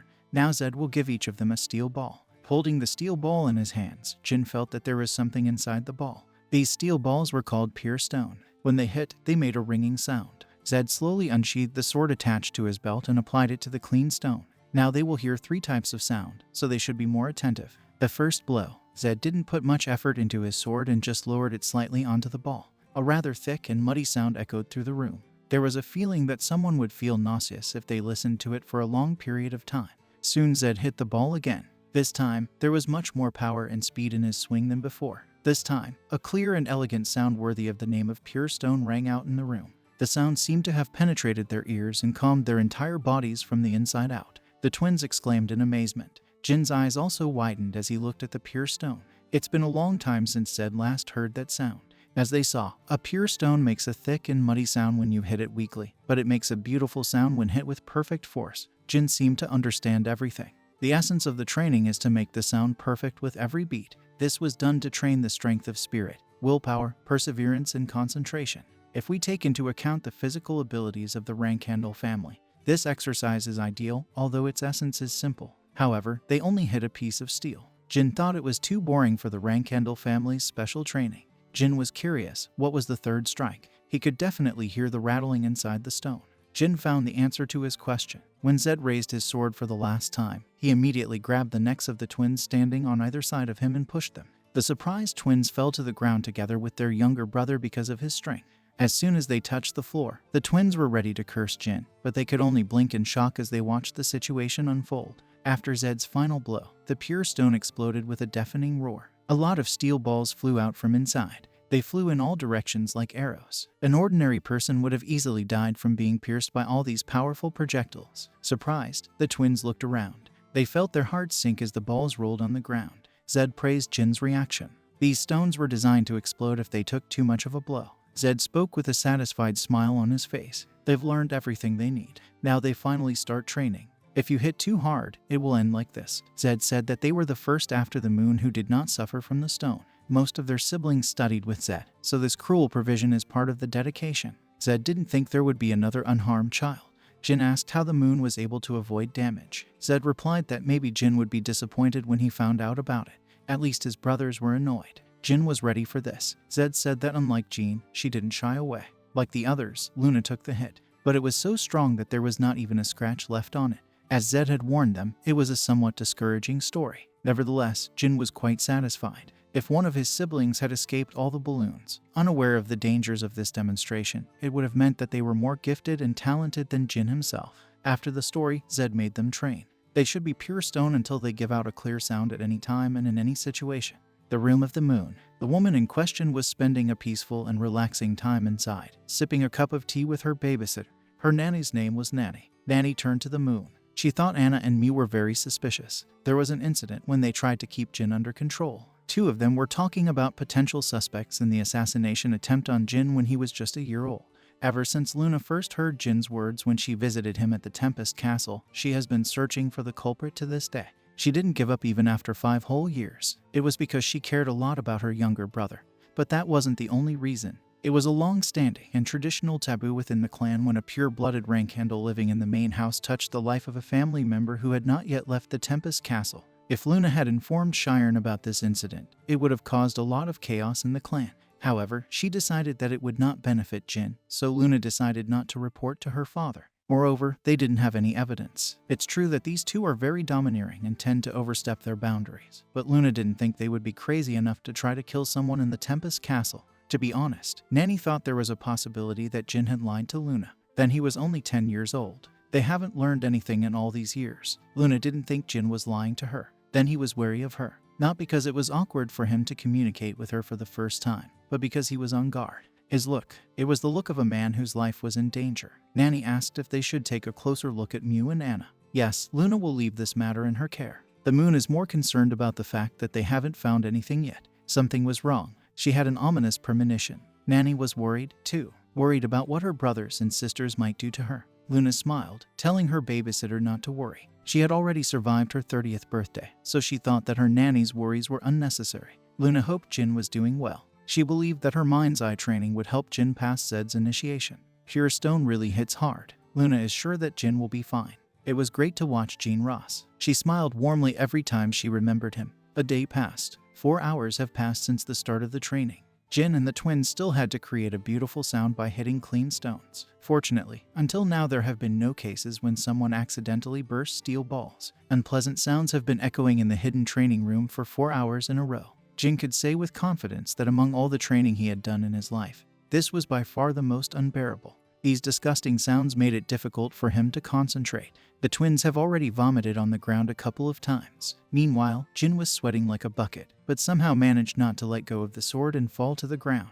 In the morning he experienced the hellish training of the intermediate class, and in the afternoon he constantly knocked on clean stones. Jin was on the verge of death. He couldn't get used to these unpleasant sounds and echoes, no matter how hard he tried. Zed announced a 5-minute break. As soon as the words left Zed's lips, the 3 boys sat cross-legged on the floor. However, the Tone twins' posture was terrible as they were exhausted both mentally and physically. In fact, the 5-minute break wasn't exactly a break. According to Zed's training regime, the boys had to hold their swords straight and cover them with an aura while sitting straight, and maintain this position during the so-called break. So the break was, in other words, an exercise during which they trained their aura. Jin's hands were shaking as he gripped the hilt of the sword, while the twins couldn't even hold on properly. The purpose of this training in the first place was to increase the destructive power of their aura. Zed destroyed the pure stone without using any aura, but that was only possible because he was a knight of the 8th rank. The 3 boys first had to train and develop their auras to hit the pure stones with enough force so that they would make a beautiful sound, not to mention make them explode. Jin closed his eyes and focused his senses on the aura covering his sword. Even his stupid brothers in a previous life could have done it, so he can, too. So Jin didn't need to be impatient. Zed noticed it on the first day, but Jin was special. Gemini isn't so bad either, but Jin can even break the moon's record. Zed mentally praised Jin, but didn't say it out loud. He could always praise the boy who broke Luna's record. Training with clean stones ended only in the evening, after the twins collapsed from exhaustion. They had completely exhausted their physical and mental strength, so they eventually lost consciousness. Zed clicked his tongue, calling them pathetic. Zed told Jean to tell the twins that if they kept being stupid, they might not come. Zed followed Jean and the twins with a thoughtful look. The twins were exhausted much later than he thought. After all, they are real Rankendals. But the youngest, despite the fact that he was 2 years younger than the twins, he managed to survive today's training without losing consciousness. It was an incredible feat considering that his body hadn't developed as much as their bodies. Zed loudly lamented that Jean was the youngest in the family. Judging from what Zed saw today, Jin was the most talented child among Shiren's 13 children, although it was debatable whether he was better than Luna. He was much more gifted than Joshua, the future patriarch. However, he was too young. Jin was only 15 years old. Even if he trained seriously and became a 9-star knight by the age of 30, Joshua would already be the leader of the clan by then. These days, the authority of the patriarch has gradually begun to pass to Joshua, very slowly but steadily. If Jin had been born 10 years ago, then all of Rankendal's powers would have been concentrated in his hands. It was truly a disgrace. A month later, March 1795, training of middle-class cadets. The assistant instructor of the intermediate training class shouted loudly, demanding attention. In total, there were 3 assistant instructors in the middle class. He announced that the middle class had received its first mission. Those cadets whose name he calls should come forward. The first mission is security. They are tasked with protecting the recruits from the Blacksmith Association. The guards will be Houston, Wyden, and other cadets. So the second mission was announced. The third mission is the destruction of demonic creatures. Their target will be orcs. Location: unprotected lands of the Principality of Kurano. When the assistant wanted to announce those who would participate, his hand stopped as soon as he turned the page. He frowned before making sure he read the names on the document correctly. Meza, Bellop, Scott, Tamant, Kiko, Yusin, Eddington, Sierra, Pills, David will participate in this mission. This 10 was from Jin's faction. There are 2.5 dozen orcs on them, which must be destroyed. Since they move in rootstock or in groups, they must gather their determination and give their all. That was it. The assistant wished them good luck. There was a commotion among the middle-class cadets. The target was not only the orcs, but also the entrance to the unprotected zone. Half or more of the junior squad members will surely die during this mission. However, there was not a word of protest addressed to the assistant instructors. Since the flag bearers chose this lineup, they had no say in it. If anyone objected to this, it had to be the faction leader, Jin himself. If Jin personally went to look for the flag bearers to complain, he could easily replace the participants of the third mission. He could either make a deal or use the authority and influence of the moon. However, it will eventually bite him later. He would publicly admit that the members of his faction are not experienced enough to send them on official missions. And if he uses the power of the moon, Jin will prove that he himself has no strength or qualifications. In that case, Jin would checkmate himself. Thus, the junior squad had no choice but to go along with him and complete the mission. The senior cadets pitied them, and the cadets from the Gemini and Elder Sisters faction mocked them, saying that it was worth preparing their graves. Tamant was furious at the ridicule, so he wanted to fight back, but Meza kept him from rash actions. So far, they weren't strong enough to compete with them. There is a mission ahead. He will still have time to injure himself. Tamant didn't want to let them get away with these insults. Meza even had to yell at him. They should focus on the mission they have received and return intact after its successful completion. That's how they'll put them in their place. It was the only way at the moment. Daytona's pure stone exploded. The steel balls flew past Daytona and headed towards Jin, who focused on his sword and steel ball. Jin was hit in the side. If it had been his own steel ball, Jin would have avoided the projectiles. But someone else's ball explodes and balls fly into it from the side. It was inevitable even for him. Hayton timidly approached Jin. He said he didn't do it on purpose. Jin was fine. But from that moment on, he wanted the twins to train somewhere away from him. They moved away, pushing their desks into another corner. It's been a month since Jin started training with pure stones, and his older brothers started blowing him up. He still thought it would take more time. But what was that feeling? It was as if a path of iron beads appeared before my eyes, and it was sealed so clearly, like the trajectory of an arrow. If the fragments of the stone fly at him again, then he will definitely be able to dodge. Jin suggested that it had something to do with Luna's training. Before Jin could forget this feeling, he wanted to try again. But at that moment Zed appeared. Jin and the twins immediately ran up to him and corrected their position. Zed announced that they had been taught missions. The twins' mission was to attend the ceremony. They were ordered to attend several events and parties organized by Emperor Bement and the Dukes of the Empire to curry favor with them. To tell the truth, calling this invitation to parties a mission was a shame. There was absolutely no risk that they would see blood or conflict during this mission. All they had to do was eat excellent dishes prepared at parties and have fun in the Empire. However, the twins' faces crinkled when they heard the details of their mission. Attending ceremonies was a type of mission that was assigned only to direct members of the Rankendal family. The family could ignore invitations and the like from the average nation, but the Empire's invitation was a different story. The Rankendals couldn't turn them down so easily. Thus, one of the Rankendal children had to accept the invitation and attend the events. Therefore, whenever an invitation arrived from the Bement Empire, the children of Rankendal prayed that they would not be chosen. None of them wanted to attend these nauseating and boring parties. Zed said a few words of condolence. Thanks to the sacrifice of the twins, the rest of the brothers and sisters will not have to dance at the imperial reception. The twins could only sigh. Zed heard them sigh. Even though it's an invitation to a party, it's still a mission. If they showed this attitude again, he promised to beat them so hard that they would beg him to kill them. The twins nodded, hiding their disgust. Jin chuckled. His sisters Mew and Anna were mean.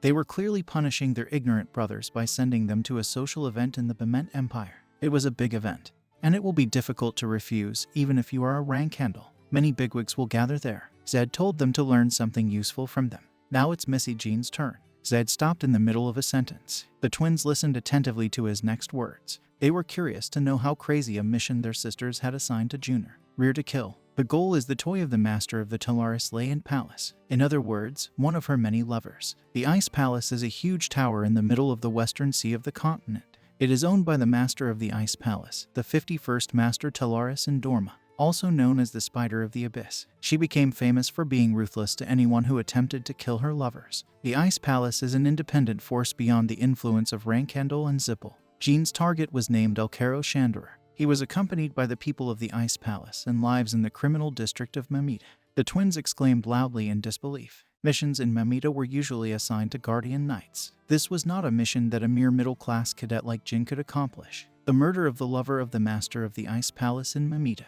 The Tone twins already believed that Jin would never return alive from this mission. The customer is the Shanderer family. They ordered the murder of their own Dick. Zed said that they did everything possible to get him back, but apparently they didn't succeed. They decided that he would rather die than reveal the secrets of the family. Zed asked Jin if he could handle this task. Jin replied that he would do it. There was not a drop of doubt on his face. Zed was somewhat stunned. Jin probably knew about the master of the Ice Palace in Mamita, but he just agreed. If Jin had said that this mission was unreasonable, then he would have talked to the knights. But since Jin had no objections, he could only accept his choice. He liked Jin's straightforwardness. Zed said that the three of them would be leaving in 2 days. The twins still couldn't believe Jin was going to Mammoth. To make sure of this, they asked Zed about it. Zed replied, since Jin said he was ready, he didn't need to stop him. Daytime training sessions were cancelled for the duration of the missions. Zed told them to make sure that their personal studies would not interfere with the tasks in any way. The twins stood awkwardly around Jin for a while.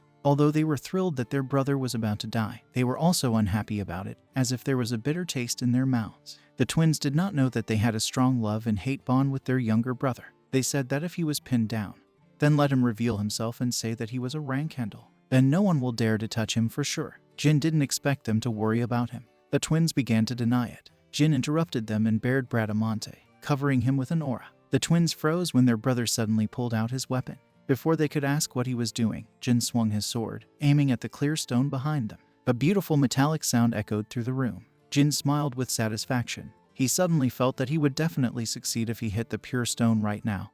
And this feeling turned into reality within a few moments. It's been a month since they started training with pure stones. Jin had no idea how incredible this recording was. The twins have to make a choice before he returns. They have to decide who they like best, sisters or him. Then Jin left the room, leaving the two of them in silence. Zed turned to Hayton and Daytona, explaining what Jin meant by that. Jin wanted them not to go against him if they wanted to live happily ever after. 2 days later, those who were assigned a mission finished their preparations yesterday. Before leaving, Jin met with his people. Everyone had grim faces, as if they were a herd of cows being led to the slaughterhouse. No one could guess how many of them would die in their upcoming mission. However, that wasn't the only reason they were depressed. They also heard that their young master was being sent to Mammoth. Yesterday he had already dyed his hair brown and was now dressed like an ordinary traveler. Bradamante was with the boy, but he covered the blade with a layer of metal coating to hide its real color. With such a disguise, no one would ever think of him as a Rankendal. This was his second mission, but his first solo one. He could not arrive in Mammoth as Rankendal. Jin's assignment was different from theirs, so he needed a different teleportation gate. Jin asked why they looked so gloomy. Meza said that everything was fine. They came to say goodbye before Jin left. The reason why the junior squad had come to salute him was quite obvious. This may be the last time they will see the young master. The probability that some of them would die during the mission in the unprotected zone was not only great, but the youngest master Jin was assigned a task in which he had a great chance of dying. Apart from Jin, everyone else in the middle class thought he was going to die. Jin replied that nothing would change from their excitement, so he told them to focus on the task until he got back. They should not waste their energy on vain experiences. They awkwardly said goodbye and left. Jin asked Murekin to look after them. He also said that he should not be caught or noticed. The black cat raised his front paw and waved it, as if to say, "Worry more about yourself, baby. Gilly will be lonely for a while," since they were both leaving, Jin and Murekin. Jin told her to consider it a vacation. He asked her if she wanted souvenirs from Mamita. She knew that Jin was stronger than the middle-class cadets, but she still asked him to be careful. Mammoth is a dangerous place. Thinking that he should kill the lover of the Ice Palace master, she was very worried. Therefore, he must take care of himself. Jin saddled his horse and set off. Mammoth is a criminal district. This is the place where the most repulsed criminal elements gather. There are even rumors all over the world that because of the evil energy emitted by these lawbreakers, this criminal-infested land became so desolate that no plants could grow on it.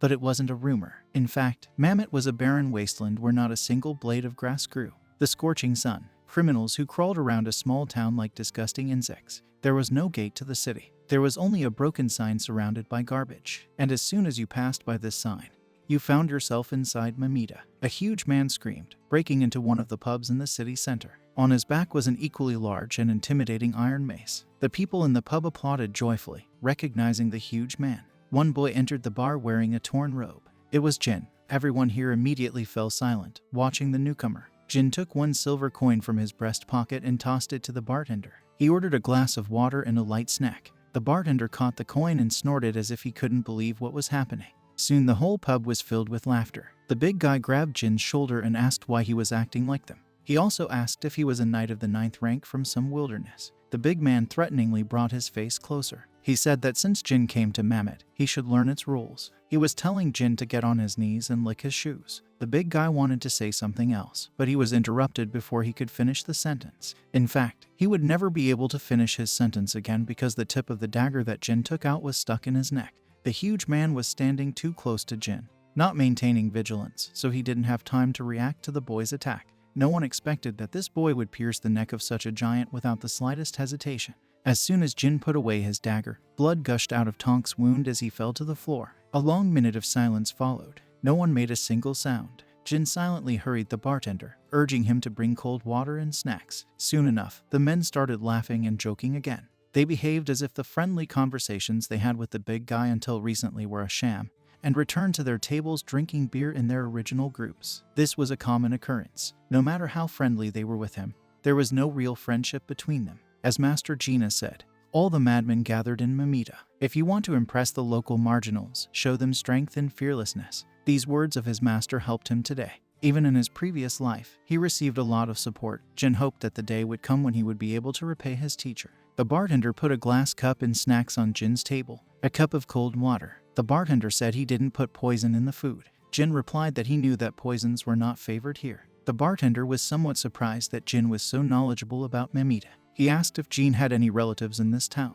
Jin replied that it was none of his business. This time, Jin tossed a gold coin to the bartender, who only shrugged in response. The bartender asked what Jin wanted. Order a murder or find someone? Jin asked if someone who introduced himself as Easter had passed by. The bartender shook his head, saying no. He was sure of that. Jin was somewhat disappointed by this. Jin said he would be grateful if the bartender could tell him where he could spend the night, preferably without bedbugs and all that. There was only one place suitable for Jin's wishes. The hotel in the west of the city is the Moonwell. Even kings stopped there, so Jin could be calm. Western Mammoth, the Moonwell Hotel. Alcaro Shandor, the stupid offspring of the Count. He grew up not knowing what need was. He goes crazy with entertainment and pleasure. All he has is a noble name and a pretty face. A typical scumbag who trembles before the strong and mocks the weak. The reason why he is idly waiting in such a dangerous city is because he wants to attract the attention of the mistress of the Ice Palace. So the only place he can be is a hotel, since he is the lover of the master of the Ice Palace. He probably has a guard. First, Jin decided to scout the situation in the lobby. The atmosphere inside the Moonwell was very different from the pub, as it was home to the most influential people of Mammoth. The hotel was surprisingly clean and orderly, just like an ordinary hotel outside Mammoth. It couldn't be compared to an upscale hotel in a big city. But at least customers won't encounter petty criminals who behave like wild dogs. As soon as Jin arrived in the hall, he tried not to let shock and surprise show on his face. The young man who became hysterical in the center of the hall was Alcaro Shandor himself. Jin had memorized his target's face beforehand, so he recognized him right away. It turned out that he was furious because one of his bodyguards wouldn't give him any more of his favorite treats. Jin was lucky to meet him so soon. All the guards of the Ice Palace had reserved looks, but Jin noticed a slight disgust in their looks that appeared for a moment. They refused him all the time, not giving him his favorite treat. My goal was to protect him, not kill him, Alcaro shouted and blamed them. But he said that he would deprive them of their heads when his beloved returned. The guards sighed. One guard suddenly punched Alcaro in the stomach. The arrogant aristocrat trembled on the spot for a few seconds before losing consciousness. The guards didn't understand why they had to protect this jerk. It would be nice if he just died. The guards carried Alcaro unconscious back to the room. Alcaro's escort is about the 6th rank or so. Killing Alcaro will be much easier than Jin originally thought. The problems will begin after the murder. It is necessary to remove it, avoiding the guards and remaining intact. Jin couldn't use poison. Not to use poison is an unspoken rule of Mamita. Everyone would be offended if he poisoned Alcaro. The guards could also interfere with him. You need to sew Alcaro quietly in the secret room of the Moonwell. Jin slapped the table. He made a decision. I decided to raise the Moonwell by magic directly from the room. As soon as he adds the shadow energy of the 4th rank, he will receive the permissive power of the 6th. So they will decide that this is a magician of at least the 6th rank. Who would think of a brat who was barely 15? That's right, nobody. Even Veridin Zippel barely reached that level. In addition, thanks to the properties of shadow energy, he will not leave traces of the use of magic, so there will not be a single reason for suspicion. Jin correctly started the release of shadow energy. As the room filled with more and more dark energy, the sounds from behind his door became fainter and fainter. The room was filled with the energy of shadows, as if ink had penetrated into all surfaces and into the air. The outlines of the furniture could not be seen. In fact, it was synonymous with total darkness. The only thing that retained color in the room was the genie. No matter how much he thought, this plan was a little crazy. Jin praised himself and his plan. He started collecting mana with both hands. A blue current ran down his arms to his hands, making a lot of noise. However, not a single soul could hear the sounds outside the room as Jin had planned.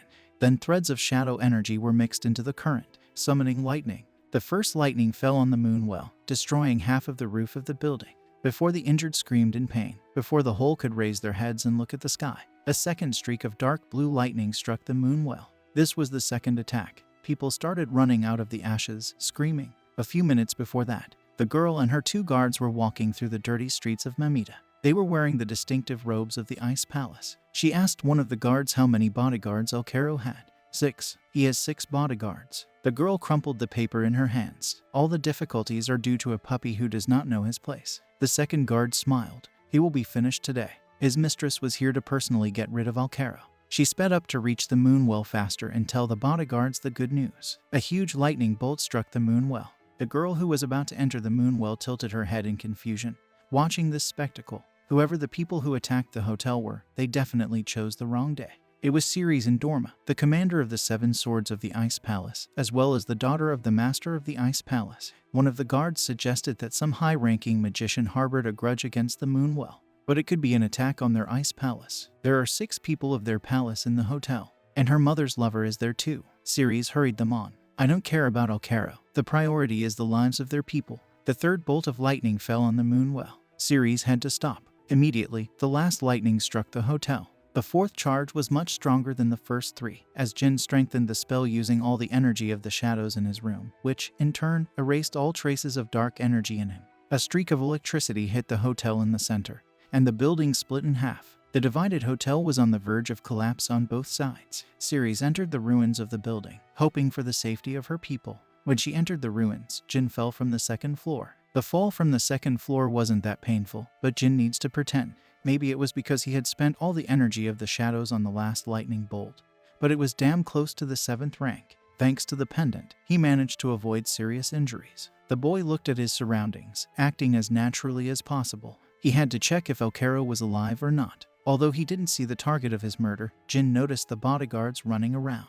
There was still smoke in the lobby. If Alcaro has survived extremely powerful lightning spells, Jin should find him now and kill him. It was his only chance. Jin wanted to pull out his dagger, but froze. He looked up and saw a strange girl looking down at him. She didn't expect to meet her peer here. She asked if he was okay. Jin has to go outside to a safe place, so she told him to move. The guard reported that their people had gathered. All 6 were wounded, but with safety. It was a relief to her. Ceres ordered that if Alcaro was still with them, then let them kill him. The lightning magic was homogeneous. It was definitely one person. She ordered the magician to be captured. The genie on the floor immediately understood after hearing their conversation. She is the daughter of the master of the Ice Palace. Judging by her behavior, she came all this way to deal with Alcaro. An unexpected meeting. But Jin considered this meeting a blessing rather than a misfortune. According to what she said, even if Alcaro survived the spells, they would still kill him, so he doesn't have to check it out and kill it himself. Moreover, the daughter of the master of the Ice Palace believes that this attack was committed by a magician and does not suspect Jin. From now on, the highest authority here at the inn was the daughter of the Ice Palace master. Even if the kings of Mamita were revered by the city and considered royalty here, they didn't stand a chance against her. It is very likely that she will suspect this as a terrorist attack against the Ice Palace. It wasn't just a girl. The rest of the visitors living in the Moonwall thought they were attacked by a wizard. Thus, the chances of Jin being charged with a crime were extremely small. However, there is one problem. If the daughter of the Ice Palace master remembers his face, then things may get complicated in the future. Alcaro's guards reported that he did not survive the magical attack. While the girl was talking to the men, Jin grabbed a handful of soot and wiped his face with it. It was better than nothing to hide his face. Ceres drew a snow-white sword and lifted it into the air. She stated that the Ice Palace would gain control of this hotel. She is Ceres Indorma, daughter of the master of the Talaris Ice Palace. Everyone who is against it will be considered enemies of the Ice Palace from now on. The Mamita kings were against it. They didn't care about the name of the Ice Palace. Mamita kings ruled here, not the Ice Palace. Maybe it was because of the Ice Palace that they were attacked. She instantly appeared behind the loudest kings, chopping off their heads. As she said, the protesters will become enemies of the Ice Palace. King Mamita did playing the rulers of this cesspool allow them to look down on the Ice Palace. If it turns out that the attack was the fault of the Ice Palace, they will receive compensation. But what if they were the target of the magician, and the Ice Palace turned out to be an accidental victim? It was clear why the Ice Palace had to take control of this place. The Mamita kings could only agree. They did not want to become enemies of the Ice Palace. After that, she turned to Jin, asking why a kid like him was still here when she told him to leave. Unlike her conversation with the Mamita kings, Ceres used a much softer and gentler tone when addressing Jin. Jin replied that he was scared and hurt his leg. Ceres laughed, saying that Jin is quite timid for a man and too cute for a swordsman. Ceres took out an ointment made from healing mana. Jin was about to receive her with his sooty hands. Seeing this, she asked only to roll up her pant leg. Jin awkwardly pulled down his pant leg. Ceres sat down and rubbed the boy's shin with ointment.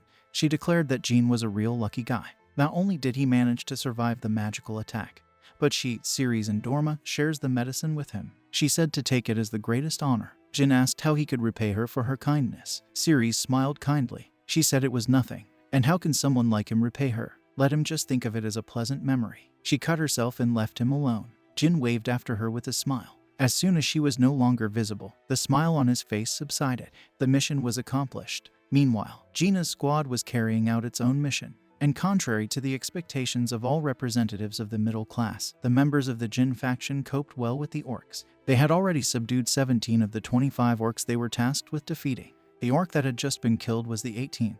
They now believed that they could return without loss. Taiment and Scut were already celebrating, laughing. They imagined how they would rub the nose of the freaks who laughed at them. Mesa seriously warned them, telling them not to relax. They still had 7 orcs to kill. While Mesa burst their little bubble of excitement, she was actually smiling deep inside, as if they were blessed by the gods. No, it could be their young master Jin was blessed by the gods, and this blessing touched them as well. All the members of Jin's faction were of the same opinion. Orcs usually moved in groups. However, for some reason, these orcs appeared one at a time, as if asking to be killed. At the same time, they were never in a hurry, but attacked the cadets sluggishly. No wonder they thought they were very lucky. After a short rest, they resumed hunting. While they were walking through the forest, one cat was watching the cadets from behind, hiding in the thick tall grass. Once they defeated the remaining 7 orcs, he would finally be able to return home as well. Mesa thought they were protected by the blessing of the gods. But in fact, it was the black dragon Murakin who acted as their guardian angel. Murakin arrived here, in the unprotected zone of the Principality of Kirano. Even before Jin's squad killed part of the orcs, he gathered them all, ordering them to walk one by one. If they disobey his order, he will destroy them all. The lower orcs could not go against the orders of the great black dragon. Moreover, he spoke to them in the dragon language, a language that personified the power of dragons. Dominating the minds of lower monsters with the dragon tongue was as easy as breathing for Muraken.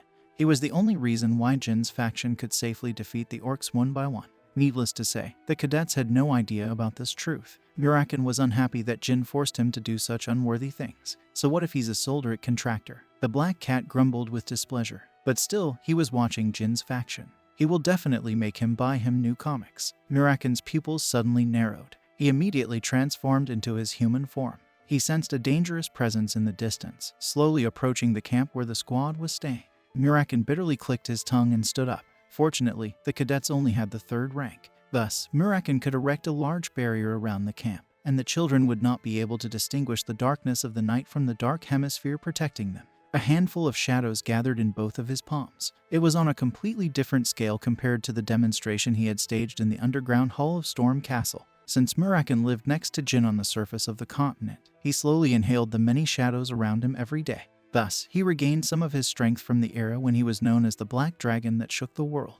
While Muraken was covering the camp with a barrier of shadow energy, Belop, who was on duty in the night watch, tilted his head in confusion. It seemed to him that it was suddenly darker around him than before. However, he did not attach much importance to this. The boy just believed that it was dark, and did not notice the barrier. When a gust of strong wind shook the trees, Muraken also covered his entire body with spiritual energy. Soon, a huge black dragon emerged from its original position. This was the original form of Muraken. His giant pair of wings covered the moon. All the monsters, as well as animals and other living creatures in the area, began to tremble from instinctive fear and subconscious terror. Unsurprisingly, the powerful creature approaching the camp also stopped. He found Muraken. How dare someone send his warriors without his permission? There was no response. Muraken realized that this was not a living being, but a relic of ancient times, the grave giant. But Muraken was sure that their dragon clan got rid of them a couple of 1,000 years ago. Besides, the giant guarding the graves of the dead gods could not be here. Wherever he came from here, it wasn't the most pleasant meeting. The grave giant raised his huge shield. Muraken was preparing to exhale. Although it will leave traces, he has to finish this fight as quickly as possible. Muraken opened his mouth, and darkness gathered in a dangerous sphere. In a few seconds, he had accumulated enough spiritual energy to completely level an entire mountain range. When he exhaled, everything around him suddenly plunged into complete darkness. The grave giant lowered one leg and hid behind the shield, but could not resist the power of Muraken. All he could do was let out a final groan at death's door, just like the rest of the grave giants did 2,000 years ago when they faced the dragon. When he breathed his last, the grave giant fell apart into small pieces, and a rain of rubble rained down on the place where he used to stand. After the end of the battle, Muraken returned to his human form and was breathing heavily. His whole body seemed to be falling apart because he was using too much energy for the first time in a long time. The grave giant could not appear here by chance. No matter how much Muraken thought, the Zippel family was clearly involved. What the hell was going on in this world? It would be better if Muraken didn't tell Jin anything yet. If anything happens, he can protect him. Jin has grown a lot in 10 years. Muraken was sure that Jin would have enough strength in the future to go against the Zippel family.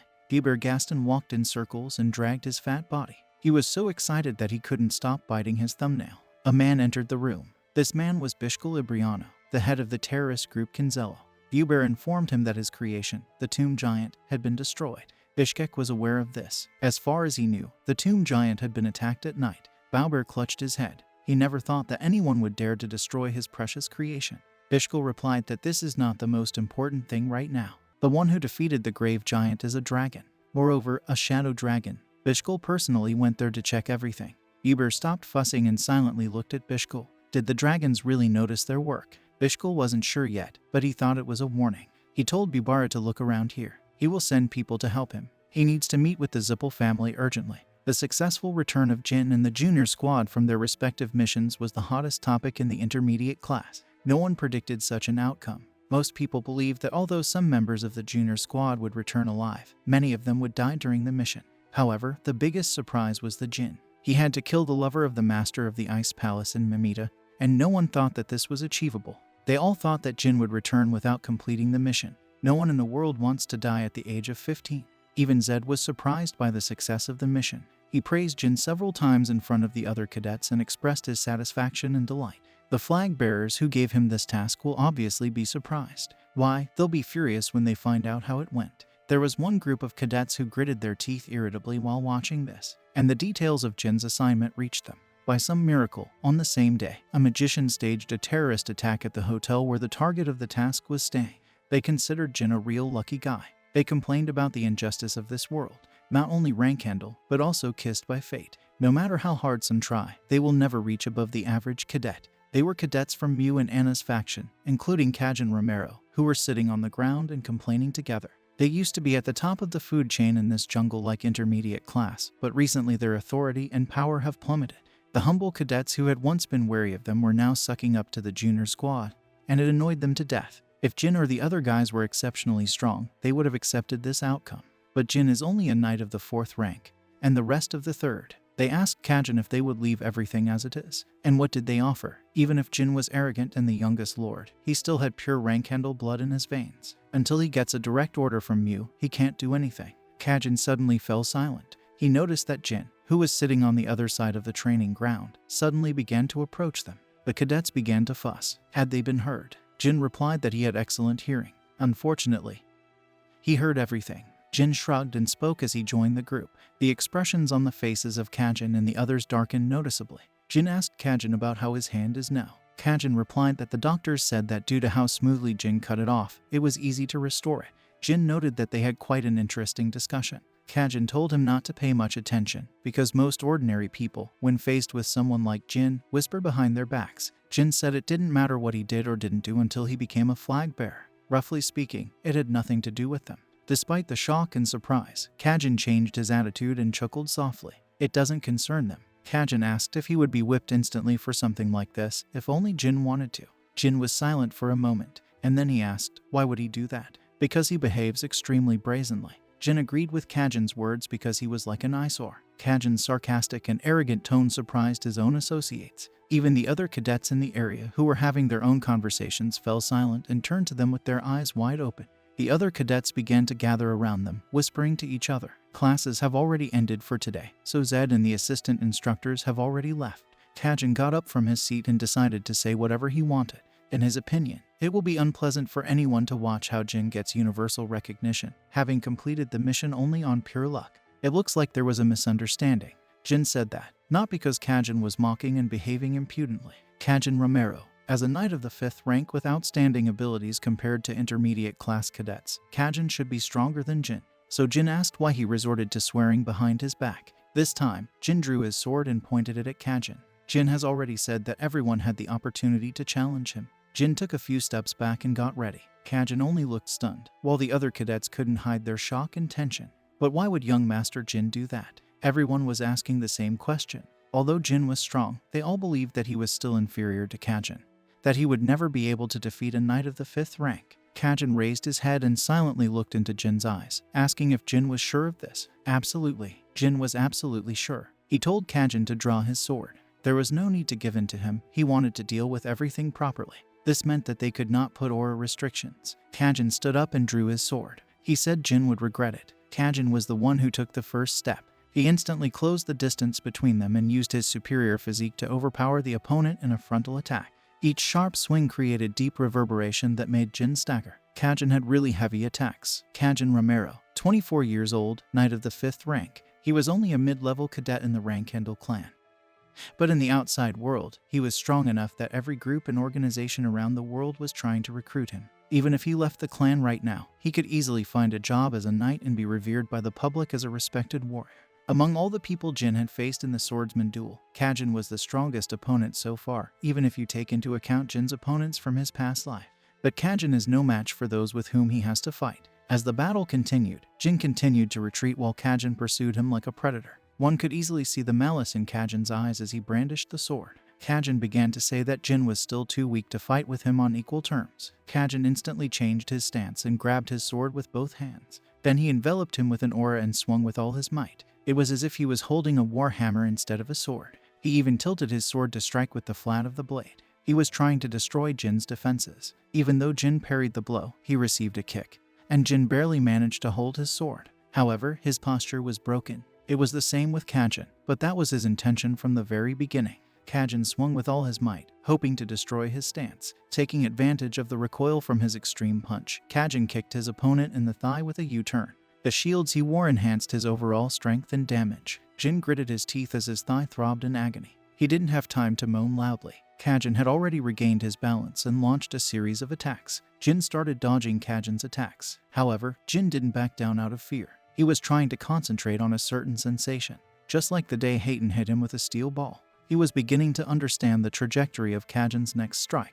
There are an infinite number of ways in which a single blade can move when sliding through the air, but for a knight of the 5th rank, there is a limited number of trajectories that he can choose with his skill level. This was especially true of opponents like Kajin, who allowed rage to control his mind and body. Thus, Jin decided to end the fight with the next 3 moves. He had to provoke Kajin even more to get him to use his hidden skills and techniques, if there were any. Jin said he was reading all of Kajin's actions. He couldn't win. Kajin shouted that Jin was saying meaningless things. Jin only had to dodge twice. He believed that Kajin would stick to the attack pattern he had used so far. There was no need to change plans or tactics. In fact, now that Jin had provoked him by saying he could read Kajin's movements, Knight 5 would never change his approach due to his rage and arrogance. But if Jin avoids Kajin's attacks perfectly 2 more times, he will have to make a choice. Either he would change tactics, or he would use his most powerful attack, which Jin would not be able to dodge or block. And needless to say, the fight developed exactly as Jin predicted. One left swing followed by an incorrect upward swing. Jin did not parry these attacks and calmly dodged them. He spread his legs and crouched down to avoid the first move, and stepped aside in advance to avoid the second. During this brief exchange, Kajin was in turmoil. He admitted that Jin could have dodged the first punch. However, the boy dodged the unpredictable upward strike even before Kajin started to raise his sword. Thus, Kajin released his entire aura to strengthen his 3rd attack. Will Jin dodge his attack by reading his moves? Or will the boy not be able to dodge it? The human body was not as free and flexible as water. Something unexpected happened. Jin didn't try to dodge the powerful attack. Instead, he also covered his sword with an aura and swung it with all his might, taking the attack head-on. When the 2 blades met, the one who was pushed away, oddly enough, was Kajin. The knight of the 5th lost to the knight of the 4th rank. He was thrown back in a battle of strength. A few seconds ago, he was overpowering Jin with his large physique, but this time, Kajin was stunned. His eyes were trembling as he couldn't hide his shock. The aura covering Bradamante had a color and luster that was much deeper than that of a 4th-ranked knight. Jin took advantage of Kajin's confusion and rushed forward. Anyone will find themselves in a difficult position when faced with an opponent who will be much stronger than they originally expected. Kajin finally realized that he had let his guard down when Bradamante's blade reached his neck. So, the winner has been decided. Jin himself did not expect that he would become a knight of the 5th rank so soon. Kajin said in a disappointed voice that Jin had tricked him when his sword fell to the ground. He didn't know that Jin already had the 5th rank. Jin wasn't lying. It's just that Kajin didn't know anything about him. Jin never gets into a fight if he knows he's going to lose. 2 men came running late to the training ground. It was the twins who had heard the news about this fight a few minutes ago. They asked what happened here. The twins couldn't hide their surprise when they saw 2 figures standing in the center of the crowd. Jin turned and sheathed his sword. Walking slowly past his older brothers, he calmly said that it was nothing special. The twins felt their little brother's words give them goosebumps. Mew and Anna couldn't believe what they heard from Kajin's report. It wasn't a surprise attack. Jin didn't attack suddenly, and Kajin didn't put himself in a dead end. A knight of the 5th rank had much more experience and physical strength than a boy. Maybe Kajin was bribed or he succumbed because Jin was a rank handle. None of this. Kajin didn't make excuses. Then why? Was he seriously telling them that their junior had reached the 5th rank in such a short period of time? Did he really want them to believe that? Not only Kajin, but also the others could confirm that Jin's strength exceeded the 5th rank. Mew and Anna kicked Kajin out, calling him useless. As soon as Kajin left the room, the 2 women stared at each other. Their youngest showed them teeth. No, not just for them, but for the whole family. Next time, they'll send him to a place where he'll definitely come back dead. There was a commotion in the Garden of Swords. Everyone was amazed by Jin's abilities. The first chapter, His Father in the Moon, and the entire history of the rank handles. Only 3 became knights of the 5th rank at the age of 50. So, here's what Jin had at the moment. The 5th rank of swordsmanship, the 4th of magic and shadow energy. Even he hadn't expected such a level of swordsmanship. I just trained with a pure stone in the usual mode and reached the 5th rank.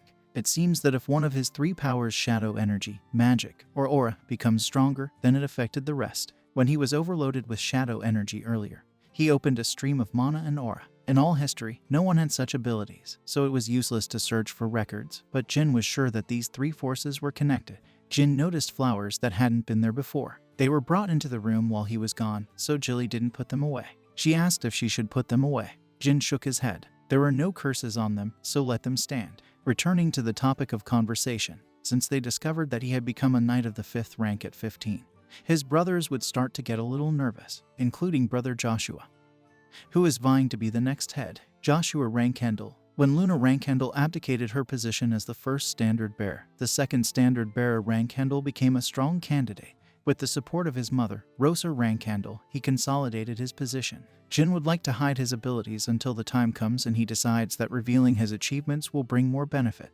Since it became known that he had reached the 5th rank, news about him would spread beyond the Rankendall lands. Surely it will even be covered in the press. Nurakan in the form of a cat grinned. Their baby Jin has become so outspoken in compliments to himself. Nurakan was sure that if Jin was the center of attention, his brothers would become more obedient.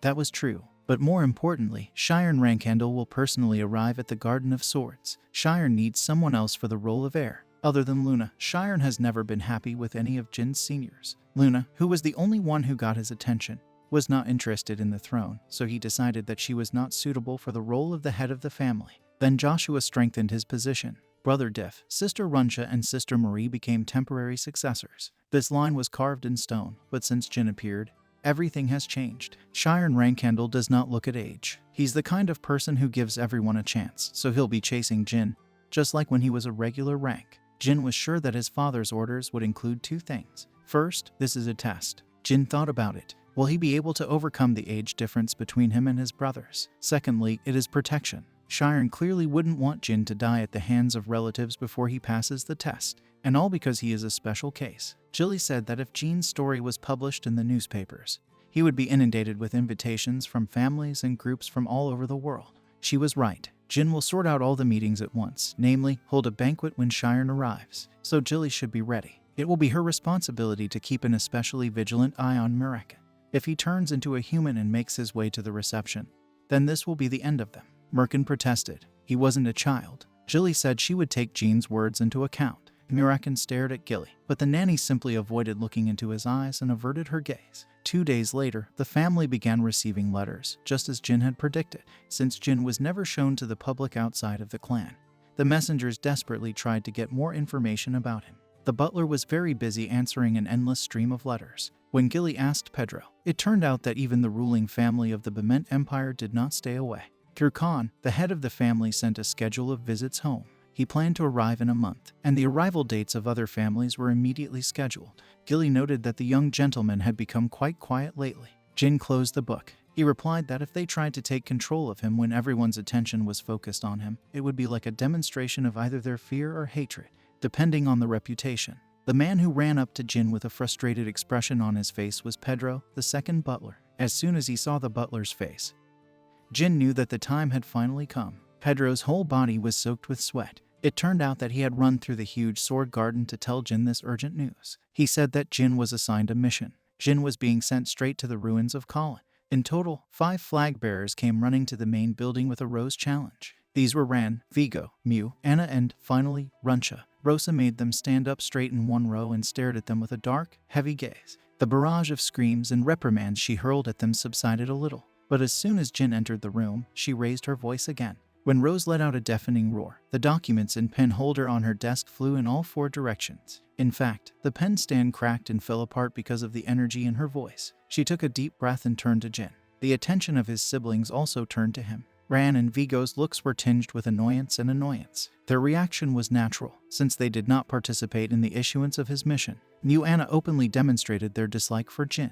Their lips were pulled up, but their pupils were red with bloodlust, as if they were warning him that they would kill him if they ever had the chance. Meanwhile, Runsha had a calm demeanor. Rosa asked if he had heard about his mission. Jin replied in the affirmative. Rosa said the mission was cancelled. There is no chance that he will go to Colin. Mew and Anna simultaneously raised their voices and took a couple of steps forward. Rosa ordered them to be silent. According to her, these mutts only thought about killing the younger ones. Rosa looked at her daughters with an icy gaze. However, the 2 daughters did not let themselves be intimidated. They said it was strange. They didn't understand why their mother was so protective of the youngest. Father and mother silently encouraged their quarrels. Isn't it because their family needs competition? Everyone here grew up fighting. So many times they were sent on ruthless missions when they were only of average rank. Mew and Anna were right. Conflicts and secret harassment between brothers and sisters in the Rankendall family were inevitable. In fact, it was the fate of all the children of Rankendall. Moreover, Shiren and Rosa never intervened to stop the bloodshed happening among their children. Rosa agreed with the words of her daughters. But did they reach the 5th rank at the age of 15? Junior was different from all of them. If they had jumped to Jin's level at his age, then she would have protected them too. Rosa openly said that she gave Jin priority, but they didn't deserve her protection. Mew and Anna's faces contorted. They could only lower their heads, burning Jin with a look full of hatred. Rosa turned to Runcha, Vigo, and Rana. Since they are also flag bearers, they are responsible for the noise that Mew and Anna caused. Runcha will practice self-discipline for a while, and Ran and Vigo will return one family sword each from their vaults. Runcha just shrugged and agreed to it, while Ran and Vigo protested. Rosa did not listen to their protest. If she had her way, she would confiscate all the prestigious swords they have, so they should be grateful that they got off so easily. The brothers could not say anything in response and lowered their heads. Ran and Vigo felt like they were being accused of a crime they didn't commit, and it's obvious enough that their frustration and anger shifted to Jin. Good. What will be the actions of her youngest son now? In this situation, when she involved his brothers and sisters unrelated to it, would Jin pretend and persuade her to relent? Or will he enjoy her favoritism? Rose wanted Jin to show her how he would solve this situation. If he just stood there with a satisfied smile because his mother was on his side, then that would be the end of him. Even though Jin was a rare genius who reached the 5th rank at the age of 15, if this was the degree of his intelligence, then Rose planned to immediately erase all her interest in her youngest son. Needless to say, even if she was disappointed, he would still remain her favorite younger son. He would have been simply excluded from the list of candidates for the succession to the throne. If Jin hadn't done anything when she gave him the advantage, Rose would have decided that he wasn't fit to lead the Rank-Kendall clan. Jin finally turned to his mother. Rosa told him to talk, hiding her excitement. The boy said that he really liked the mission assigned by his sisters. Rose asked disapprovingly if Jin knew what a rotten place the Kalin ruins were. Yes, Jin knew. The Kalin ruins are part of the Zippel territory that the Rank-Kendalls wanted for themselves in the past and failed.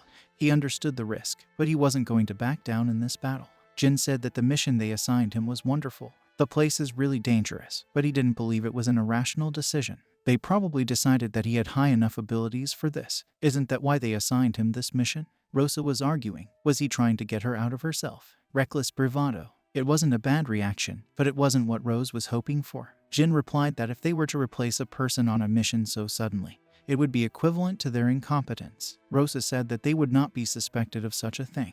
His sisters were just trying to hurt him. Since they can't break him in battle, they use their authority. It was just as Jin's mother had said. Jin told her that if he faced the sisters head-on, victory would be on their side, but if he succeeded in the mission, he would deal them a strong blow. In other words, he has a chance to win this battle. The Kalin ruins are a place where he can die if he takes even one wrong step. So Rose asked if Jin was sure he wanted to go there. Yes, Jin was sure. He also wanted to ask one thing. When he successfully completes the mission, can he take back those swords that were taken from his brothers? This mission is marked dangerous. He asked to be allowed to receive at least such an award. Ran and Vigo looked at Jin strangely, and Rose hid an enthusiastic smile. The younger one was provoking his older siblings, as she had hoped, as if reading her mind. However, Ran took a deep breath before expressing his opinion. They were just swords. What was the point of risking your life for them? If Jin wants them so badly, he'll give him one of the ones he has. Just let him forget about the mission. Doesn't it seem to him that it will at least be enough to stay alive until their father arrives? Ran acted like he was worried about this outcome, but Jin was confused. Jin replied that it was funny. If it was that important, Ran would have stopped his sisters before they assigned him a task. Ran pretended to be generous and kind, but Jin didn't buy it. Ran and Vigo did not go against Mew and Anna when they decided to entrust Jin with a mission in the ruins of Kalin. Jin could see that Ran was acting this way to get their mother's approval. Rose said that was enough. If Jin completes the mission, she will give the swords to Rana and Vigo. Rosa said they were all free. As soon as all of her children left the room, Rose began to think. She was afraid that Jin would act like Luna, so she trampled on the pride of the others. But it didn't seem to be necessary. Rose was sure Shiren would be happy to see Junior growing up well. There was a satisfied smile on her face. Jin was the last to leave the room. Runcha, Ran, and Vigo immediately went to their rooms. Mew and Anna were waiting for him at the wall. Mew asked if Jin thought that luck was on his side. Jin calmly told them that he wasn't too lucky. Mew stated that the mission is a team one, so he will not be alone. Soon his calmness will fly off. Jin thanked them for their concern. He gave them an icy look, saying that they would see each other again. Along with Jin, 3 more cadets were assigned to the mission in the ruins of Kalin. Kajin Romero, Mile Haas, and Lima Haas. All 3 were part of Mew and Anna's faction. The Haas brothers were slightly weaker than Kajin, but they were still true knights of the 5th rank. Their behavior has turned 180 degrees compared to what it was a few days ago. Their sarcastic remarks completely disappeared and were replaced by courtesy and humility. They asked for forgiveness for their past mistakes. They said they wouldn't fail on a mission. Even Kajin begged for forgiveness. It's an honor for them to be with Jin. Jin replied that they would leave the past in the past, where it belongs. It's better for them to work and not get stuck in the past. Jin didn't believe in their words at all. What kind of honor could they be talking about when they were in the faction of Mew and Anna? Jin wouldn't be surprised if they planned to stab him in the back and blame everything on the danger of the task. Milhouse was introducing Jin to the gist of the matter. This mission was a search mission. The place is the ruins of Colin. The artifacts to be found are 4 pistols. Colin Ruins. Initially, a settlement of natives was founded on these lands, but now the territory belongs to the Zipples and is connected with the kingdom of Phylon. Although Colin was discovered several hundred years ago, the Zipples, who stumbled upon the ruins and the locals, killed and enslaved almost the entire population. Of course, now they say they respect the locals, but this is only at first glance. Although they seem happy with the conditions, in fact they are only slaves. The lives and rights of these natives are not important to most people, therefore they are ignored. The reason Zipple kept them alive was to rule the land of Colin. This is a hypocritical act of imaginary redemption of the past. Usually the Zipple family strives for rational management, and their people are sincerely loyal to them. Be that as it may, the Zipples have gone too far in the past. They blackened their reputation for a reason, all for the sake of an artifact in the form of a mirror, which the natives hid most carefully. His existence is the main secret of the Zipple family, but thanks to brave journalists from Jean's past life, the whole truth has been revealed. The published report contained evidence of the atrocities committed by the Zipples in their attempts to find the artifact. According to local residents, it turned out that it is called the Fountain of Mana, a thing that a simple glance at could raise the mana level to the 7. With his help, the Zipple family would create an army of magicians, but it will start in 10 years. So far, they have not found the source. This time, Jin won't let the Zipple bastards take the artifact. Jin and his squad arrived at the Zipple family base. Mile unfolded the map of the Colin ruins and pointed to each point where Zipple and patrol magicians were located. The artifact they were looking for was in the 3rd warehouse. A surprise attack by itself wouldn't be difficult, but there was detection magic there. Kajin assured them that they would protect him at the cost of their lives. No matter what happens, they won't back down. Kajin spoke with a determined look. Their game was pathetic. Grinning to himself, Jin took out a beef jerky from his pocket. It seemed Jin was noble to them. He said that safety directly depends on endurance. They will rest a little and start in an hour. Jin handed each of them a beef jerky. 3 cadets gladly accepted the dried meat. As soon as Jin saw that they had swallowed their food, he wished them sweet dreams. All 3 of them realized that something was wrong, but it was already too late. The dried meat was covered with a sleeping pill, from which even a knight of the 7th rank could fall asleep in a couple of seconds.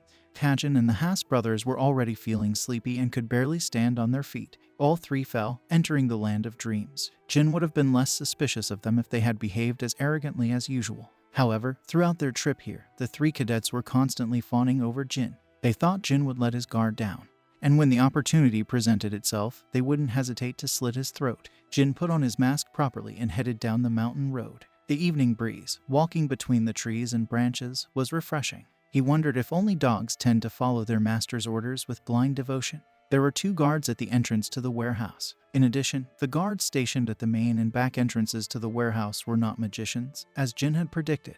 They seemed at best to be warriors of the 1st or 2nd rank. This did not come as a surprise. The Zipples didn't need to assign magicians, an expensive and valuable workforce, to guard an unimportant warehouse. The guards seemed bored and kept yawning, waiting for the time to run out. Sometimes they even joked among themselves, laughed. One guard lost consciousness after being hit in the chin by Jin. The other guard, who was waiting for the story to continue, immediately pointed his spear towards the uninvited guest. Jin quickly turned around, dodged the spear tip, and used his momentum to elbow his opponent in the throat. The second guard's eyes lost focus and he plopped down on the ground. Only 2. Jin suggested that there were no other guards outside. There was a simple lock on the door from the warehouse without any traces of signal magic. That's how much the Zipples didn't care about the 3rd warehouse. It was impossible to suppress the sound of the metal door opening. Jin could have used some noise-canceling magic spells, but decided not to. If there was a mage nearby, the chances of detecting his mana were high. Before entering the warehouse, Jin inspected the interior. After a while, he noticed a familiar magic circle on the floor right in front of the door. The magic circle of blood and detection. It is known to the public as a security magic that allows you to find out the pedigree. In fact, the circle distinguished between humans and demonic beasts, as well as victims of the epidemic. Therefore, it didn't matter whose blood it was, as long as it belonged to an ordinary person. Jin approached the unconscious guards again. He then used his dagger to cut his palm slightly and caught a few drops of blood with his palm. After that, he sprinkled blood on the magic circle. Jin used the guard's blood to avoid getting caught after completing his mission. If the Ziplams had come to investigate the invasion, they might have thought that the magic circle had been neutralized due to a mistake by the guards. Suddenly, the magic circle flashed bright red and let out a sharp squeal. The agitated Jin flinched in panic, but soon calmed down and looked back at the blood stain on his palm. The stain was caused by the blood of an unconscious guard. In other words, it was definitely human blood. However, the magic circle of blood and detection reacted. In other words, either the guard is sick at the moment, or he is not a person at all. The guards turned into a mountain of muscle. They had gray skin like stone and eyes that shone red. Moreover, they were both growling like beasts and breathing heavily. It sounded like the breath of an orc or a troll. Jin didn't have time to ask himself what had happened. Jin cast a spell, the Wind of Silence. A gust of mana instantly overwhelmed the inside of the warehouse and formed a thin hemispherical layer. It was a rank 4 spell that reduced all noises within a radius of 15 meters. Jin decided not to use magic earlier as he didn't want to risk being discovered by magicians in the area. But the situation has changed. He couldn't avoid fighting the guards who had turned into monsters. They were already holding out their hands to Jin. Sharp and long claws grew on their fingers. His two enemies were attacking him at the same time. Jin didn't even have time to unsheath Bradamante. The monsters swung their arms one by one, taking turns, so their target didn't have time to breathe. The claws tore through the air, drawing arcs. Jin barely dodged the attacks, ducking, and stabbed one of the monsters in the ribs with a dagger. He aimed for the heart, but the monster barely managed to escape death by bending its body. However, Jin definitely felt flesh tearing and bones breaking. The monster let out a terrible scream. It didn't seem to be a fatal injury. The monster did not bother to remove the dagger from its belly and continued to wave its claws. Fortunately, Jin took advantage of this brief respite to create some distance between them and expose Bradamante. When he hurriedly enveloped the blade with an aura, the dark warehouse perked up a bit. The monsters seemed to sense that the aura represented a dangerous force. The wounded monster took out a dagger from his stomach. Seeing what happened after, Jin couldn't help but show shock on his face. They could regenerate, which was bad news. The monster's deep wound on its stomach was healing quickly and closing. This kind of high-speed regeneration could only be seen in high-ranked and strong monsters. However, Jin's opponents were not typical monsters born from nature. These enemies were undoubtedly humans just a moment ago. All sorts of thoughts and hypotheses raced through Jin's mind with every passing second. However, he did not have the necessary knowledge to understand exactly how this mysterious and bizarre incident happened. Fortunately, although he couldn't figure out how it happened, Jin could to some extent understand the basics behind it, thanks to the fact that he was a magician in a previous life. Zippel territory. A lot of magicians pass through it, and the locals are enslaved. These strange monsters were living golems. Jin came to exactly this conclusion. Creating living golems is a grave crime. Could the Zippels have used the Colin ruins as a laboratory for experiments with forbidden magic? The monsters resumed their barrage of attacks. Previously, Jin had barely dodged attacks since he was caught off guard, but now that he had regained his composure, his enemies' movements seemed clumsy. They had the strength and speed of low-level 4th rank fighters. However, there was a huge difference between a trained knight of the 4th rank and monsters who only had physical abilities of the 4th rank. Jin easily parried the blow, dodged the claws of the monsters, and counterattacked. Usually, a magical weapon, a golem, does not stop even with serious injuries. To neutralize it, it is necessary to destroy the core. It can be the head, the heart, or the stomach. One of these places is the core of the golem. The illegal golems were no different from the rest. Jin stepped back and changed the attack pattern, easily punching one of them in the head. The aura around his sword was spinning rapidly, so that a large fist-sized hole was formed in the monster's head. The core was not in the head. If Jin had fought like he was facing people, he would be in a predicament right now, having dealt a fatal blow to one of the enemies. Most fighters would switch their attention to the enemy that had opened. However, the golem with a hole in its head continued to swing its claws. His speed and power were not affected at all. On the contrary, she became more violent and aggressive. Jin turned around to dodge the attacks and stabbed with his sword again, this time in the lower abdomen. But this time he guided the blade until he reached the heart. Such an attack would be almost impossible for ordinary people. At such moments, Jin was grateful to his rank-handled bloodline for giving him a blessed body with superhuman strength. The hideous sound of the monster's flesh tearing apart and ribs breaking echoed. As soon as he removed his blade, Jin realized that the core was in the heart, instead of a real beating heart. There was a blue ball of mana in the center of his chest. However, this core looked completely different from what Jin was familiar with. Instead of a mana vessel, it looked like a large glass ball filled with some kind of blue liquid. Jin cut the core with his sword. He was angry that the Zippels had done this to a man. The remaining monster pounced on Jin, as if in response to the boy's anger. Jin still had to improve his position after he finished off the first enemy. His claws cut and scratched Bradamante, making an unpleasant sound. Although they seemed stronger than ordinary steel, they couldn't compare to the blade of a powerful ancient sword from 1,000 years ago.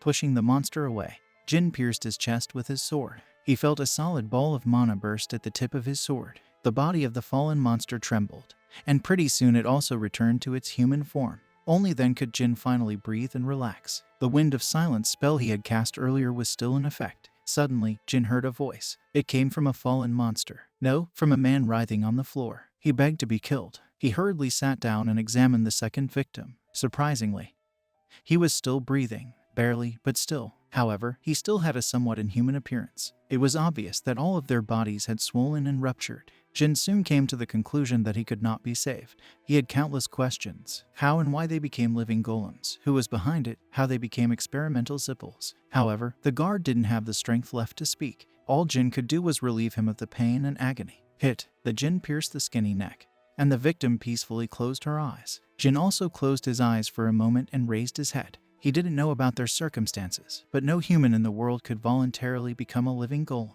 Moreover, after transformation, they become expendable without a future. A flame flashed in Jin's eyes as he gritted his teeth. But now was not the time to lose his cool. An unexpected incident occurred, thanks to which Jin witnessed the terrible actions committed by the Zipples behind the scene.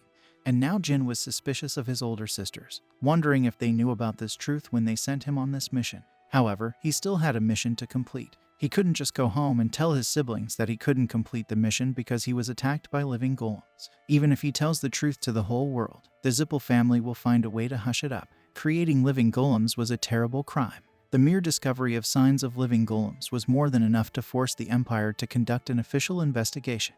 However, the Zipples could simply feign innocence, even if convincing evidence was found. In this case, no one will be able to hold them accountable for this crime. That's the power they had. So far, Jin has decided to gather evidence and continue the mission, until the magicians made big steps. This meant that most of them were unaware of the real state of affairs. If they had known that the guards were living golems, they would not have been so careless with the protection of warehouses. Therefore, not everyone in the Colin ruins is involved in the crime. Jin started searching the warehouse. The defensive magic on the stone slab was simple, but the one on the dishes was strong enough. All this protective spell was the reason why the difficulty of the mission was so high. The standard procedure is to spend several hours trying to dispel the magic, as if untying a knot on a rope. Jin sheathed his sword and gathered mana with both hands. 2 of the living golems were dead, so the Zipples would have to bury all the mess he would make. The mana in his hands acquired the property of fire, but then Jin filled mana with shadow energy. Flames mixed with darkness cast large shadows into the room. Since the Zipples will cover their tracks, then Jin decided to burn everything here. Explosive flame. The entire warehouse was soon engulfed in a frenzied blaze. Luna was furious. How could they send Jin to Zipple territory? She hit 2 girls. It was Mew and Anna. The moment they were hit, they protected their bodies with an aura. However, the shock was so strong that they couldn't help coughing up blood. There was blood on the edges of their lips because of this. Luna asked if they were crazy. Jin was 10 years younger than them. The girls couldn't even look their sister in the eye. Luna wasn't just an older sister to them. Sometimes they were more afraid of her than of their father. Why did they do this? It was a question of the moon. Mew answered the question with a question. Luna was asking this because she really didn't know the reason. Luna said that's not the answer. Did the family's standard bearers start a battle for hierarchy with a junior of the middle rank? Flag bearers against flag bearers, cadets against cadets. It was an unspoken rule of war within the family. The 2 sisters couldn't say anything in response. Luna looked at her sisters for a moment. She said that Mew and Anna should be ashamed of themselves. Luna was sorry that they were the standard bearers of their family. The younger sisters raised their voices at the same time. The moon has never interfered in their showdown. However, the moon did not pay attention to this. If Mew and Anna had won after Junior's trial, Luna wouldn't have said a word. Jin had been successful on a mission in the Colin ruins and must be reporting to their mother right now. Luna asked if he understood now why she was talking about shame. The 2 girls bit their lips. In the end, they gave Jin the wings he needed to soar. Luna wondered if there had ever been a situation in their family where sabotage failed with the same shame as this one. She told them to leave. Luna spoke one last time before they could leave. Judging by her observations, Jin is not one to show mercy. She told them to be careful. She was only saying this out of concern for them. Although if something goes wrong, they are still her younger sisters. Mew and Anna left without saying anything. When she sat down at the table again, a cup was placed in front of her. Her nanny, who was waiting in the next room, returned to Luna's room. Raise your hand to your juniors immediately upon return. She already thought that Luna was going through a transitional age again. Luna grinned. What is the transitional age in her years? The nanny replied that her puberty passed unnoticed. The nanny said that she was worried about Mew and Anna. Given Jin's character, he would never forget about such a thing. Luna asked if she thought Mew and Anna were no match for Jin. Yes, she thought so. She thinks that in 5 years they won't be able to face Jin in a real fight. Therefore, they have 5 years left to live. Luna asked me not to say something so terrible. They're still blood relatives. Luna also asked the babysitter if she found what Luna asked for. Luna was referring to the incident when someone tried to kill Jin at Tempest Castle. She asked her nanny to study their other siblings to find out who was the culprit of the assassination attempt. The nanny answered in the affirmative. First of all, it wasn't Mew and Anna. They were of average rank at that time, so it was useless to look here. Luna said it made sense. Then it's definitely not Mary and Jonah and not the twins. Then the remaining suspects are Joshua, Diff, Ran, Vigo and Runcha. The nanny stated that apart from Rana and Vigo, she could not recklessly study the others, since the other two are known for their deception skills. She's more likely to get a headache trying to look at them. Luna decided that they would just watch them. She didn't want her babysitter to get into uncomfortable situations by taking care of her suspicions. The nanny replied that it was a wise decision.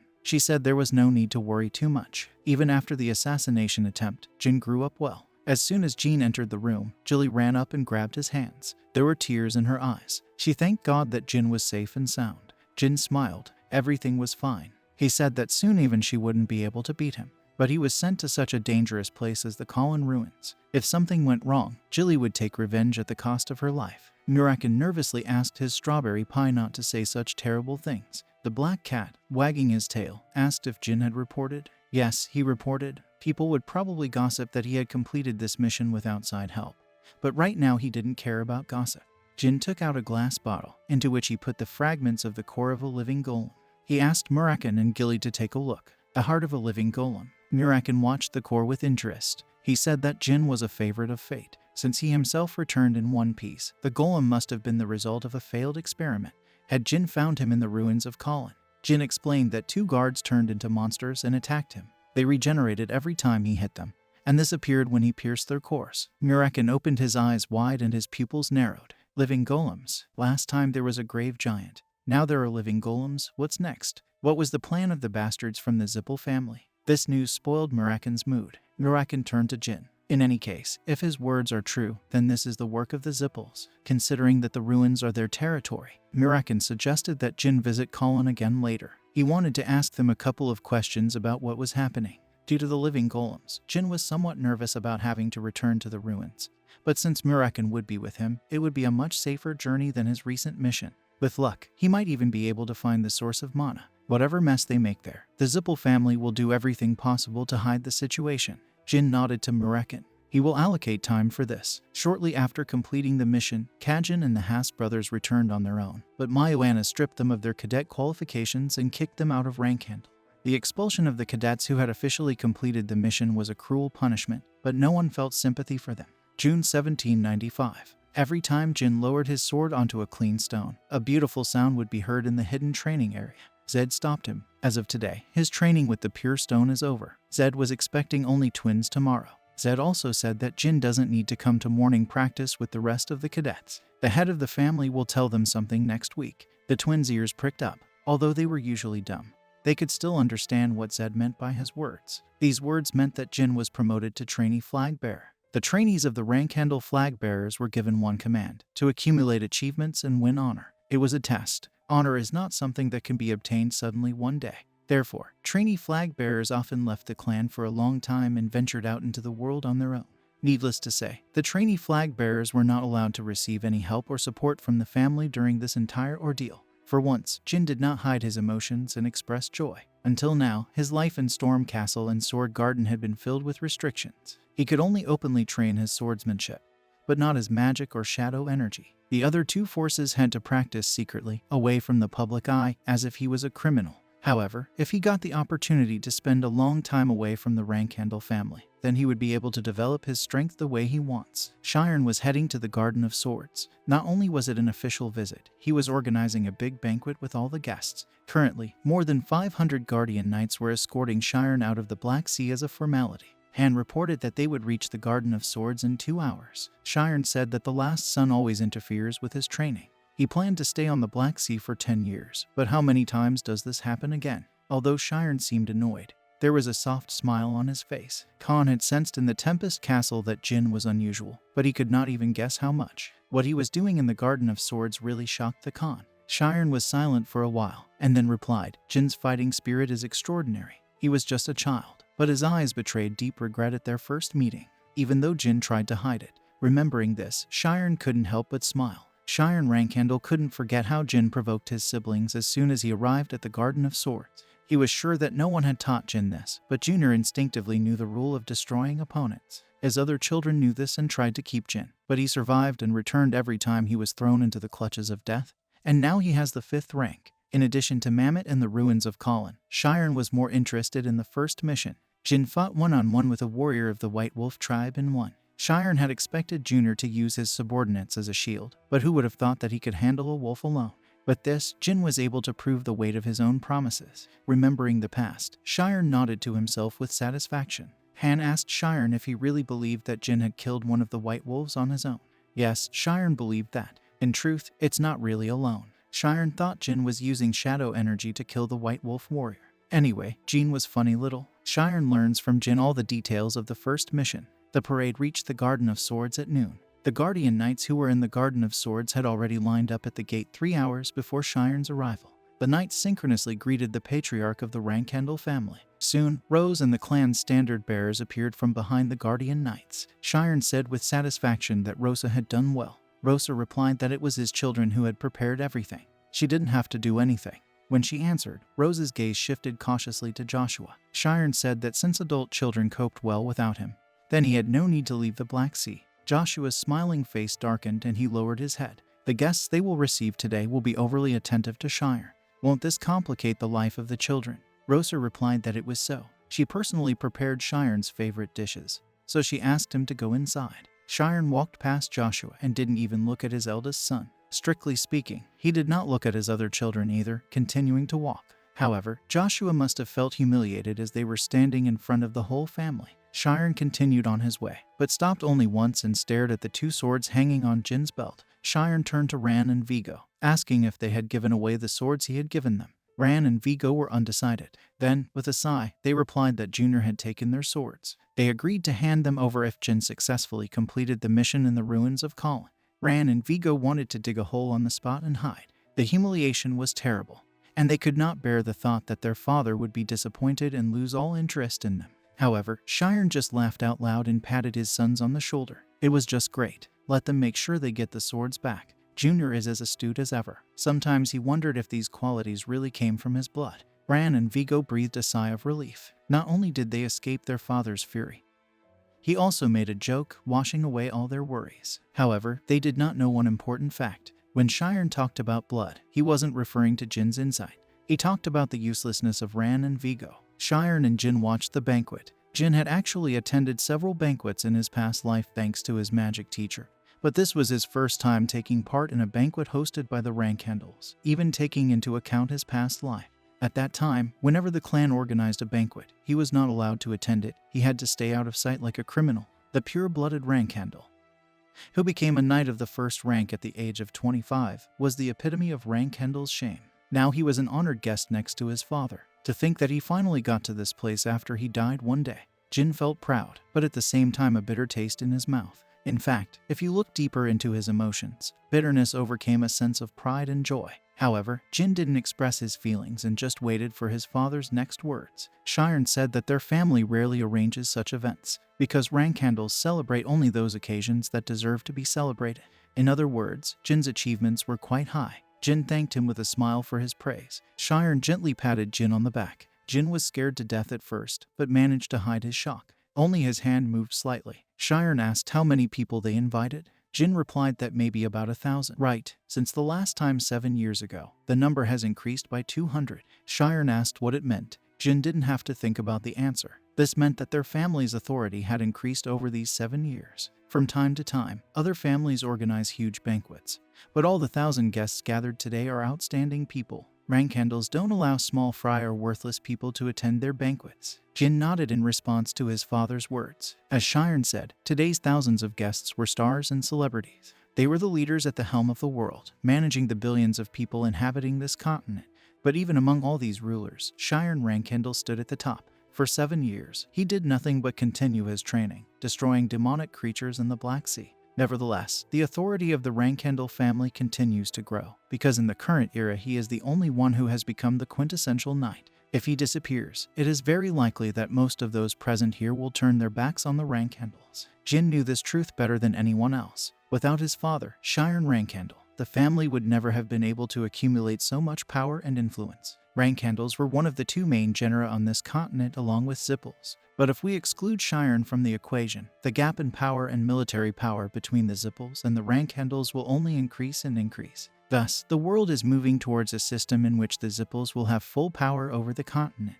The Bement Empire, which was currently acting as an intermediary between the two clans, would definitely side with the Mage family if events took such a drastic turn. After a long silence, Jin called his father. If it weren't for Shiren, and if these people decided to turn their backs on them, if Zipples started to oppress them and drive them into a corner, then he would have abandoned his family. Jin stopped for a moment and met Shiren's gaze. Hearing the answer, Shiren looked at Jin. Meanwhile, Jin continued, if the Rankindle family fails without Shiren, it will indicate the incompetence of the next head. Jin wasn't going to die a miserable death under such a patriarch. He also asked the question of how many other people's vulnerabilities they have at their disposal. In exchange for the return of Brother Vigo's sword, Jin asked to see their family's custom contracts, which only the flag bearers have access to. The head of the Wernga family deceived the emperor and pocketed the treasures of the empire. But through the efforts of the Rankindles, his relatives can shamelessly attend this banquet. The Clover family recently asked them to remove the magicians from the Zipple family. Gerald's daughter sold family heirlooms to maintain her gambling addiction. Then she asked them to pay her back, and she still hasn't paid them this debt in full. At a glance, Jin got a bloodless weapon in his favor. He suggested that there should be a lot more weaknesses in the secret contracts that only Shiren and Rose are allowed to view. Shiren asked if Jin wanted to say that even without him he could have protected the family. Jin replied that if the head, without becoming the quintessence of a knight, heads the family, then everything will depend on his diplomatic abilities. Shiren said that all this is true. However, they are not the only ones who know other people's weaknesses. The Zipple family also has them in stock. Jin knew that. However, Zipples can never justify owning such things, because the role of villains belongs to the Rankindles. Regardless of whether the next chapter can use this weapon or not, Jin will abandon the family without hesitation. And then he will be preparing for revenge on the Zipples, no matter how long it takes. Whether they secretly experimented with forbidden magic in the ruins of Colin, whether they found a fountain of mana and used it to print out the magicians of the Seven. As in a factory, the Zipples were still a family that symbolized goodness and justice for society. They could not openly commit evil deeds like the Rankindles. Shiren left. Revenge means you have to be alive to get revenge. It wasn't that bad. Shiren was quite pleased with Jin's answer. The other children did not have the courage to talk in front of him about the possibility of the fall of the Rankindles. They were just bragging or whining. Not that his other children didn't have similar ideas in their heads, but their problem was that they didn't dare to assume that the Rankindle family would be destroyed and say it out loud to their father. Meanwhile, Jin's honest and confident beliefs were a breath of fresh air for Shiren.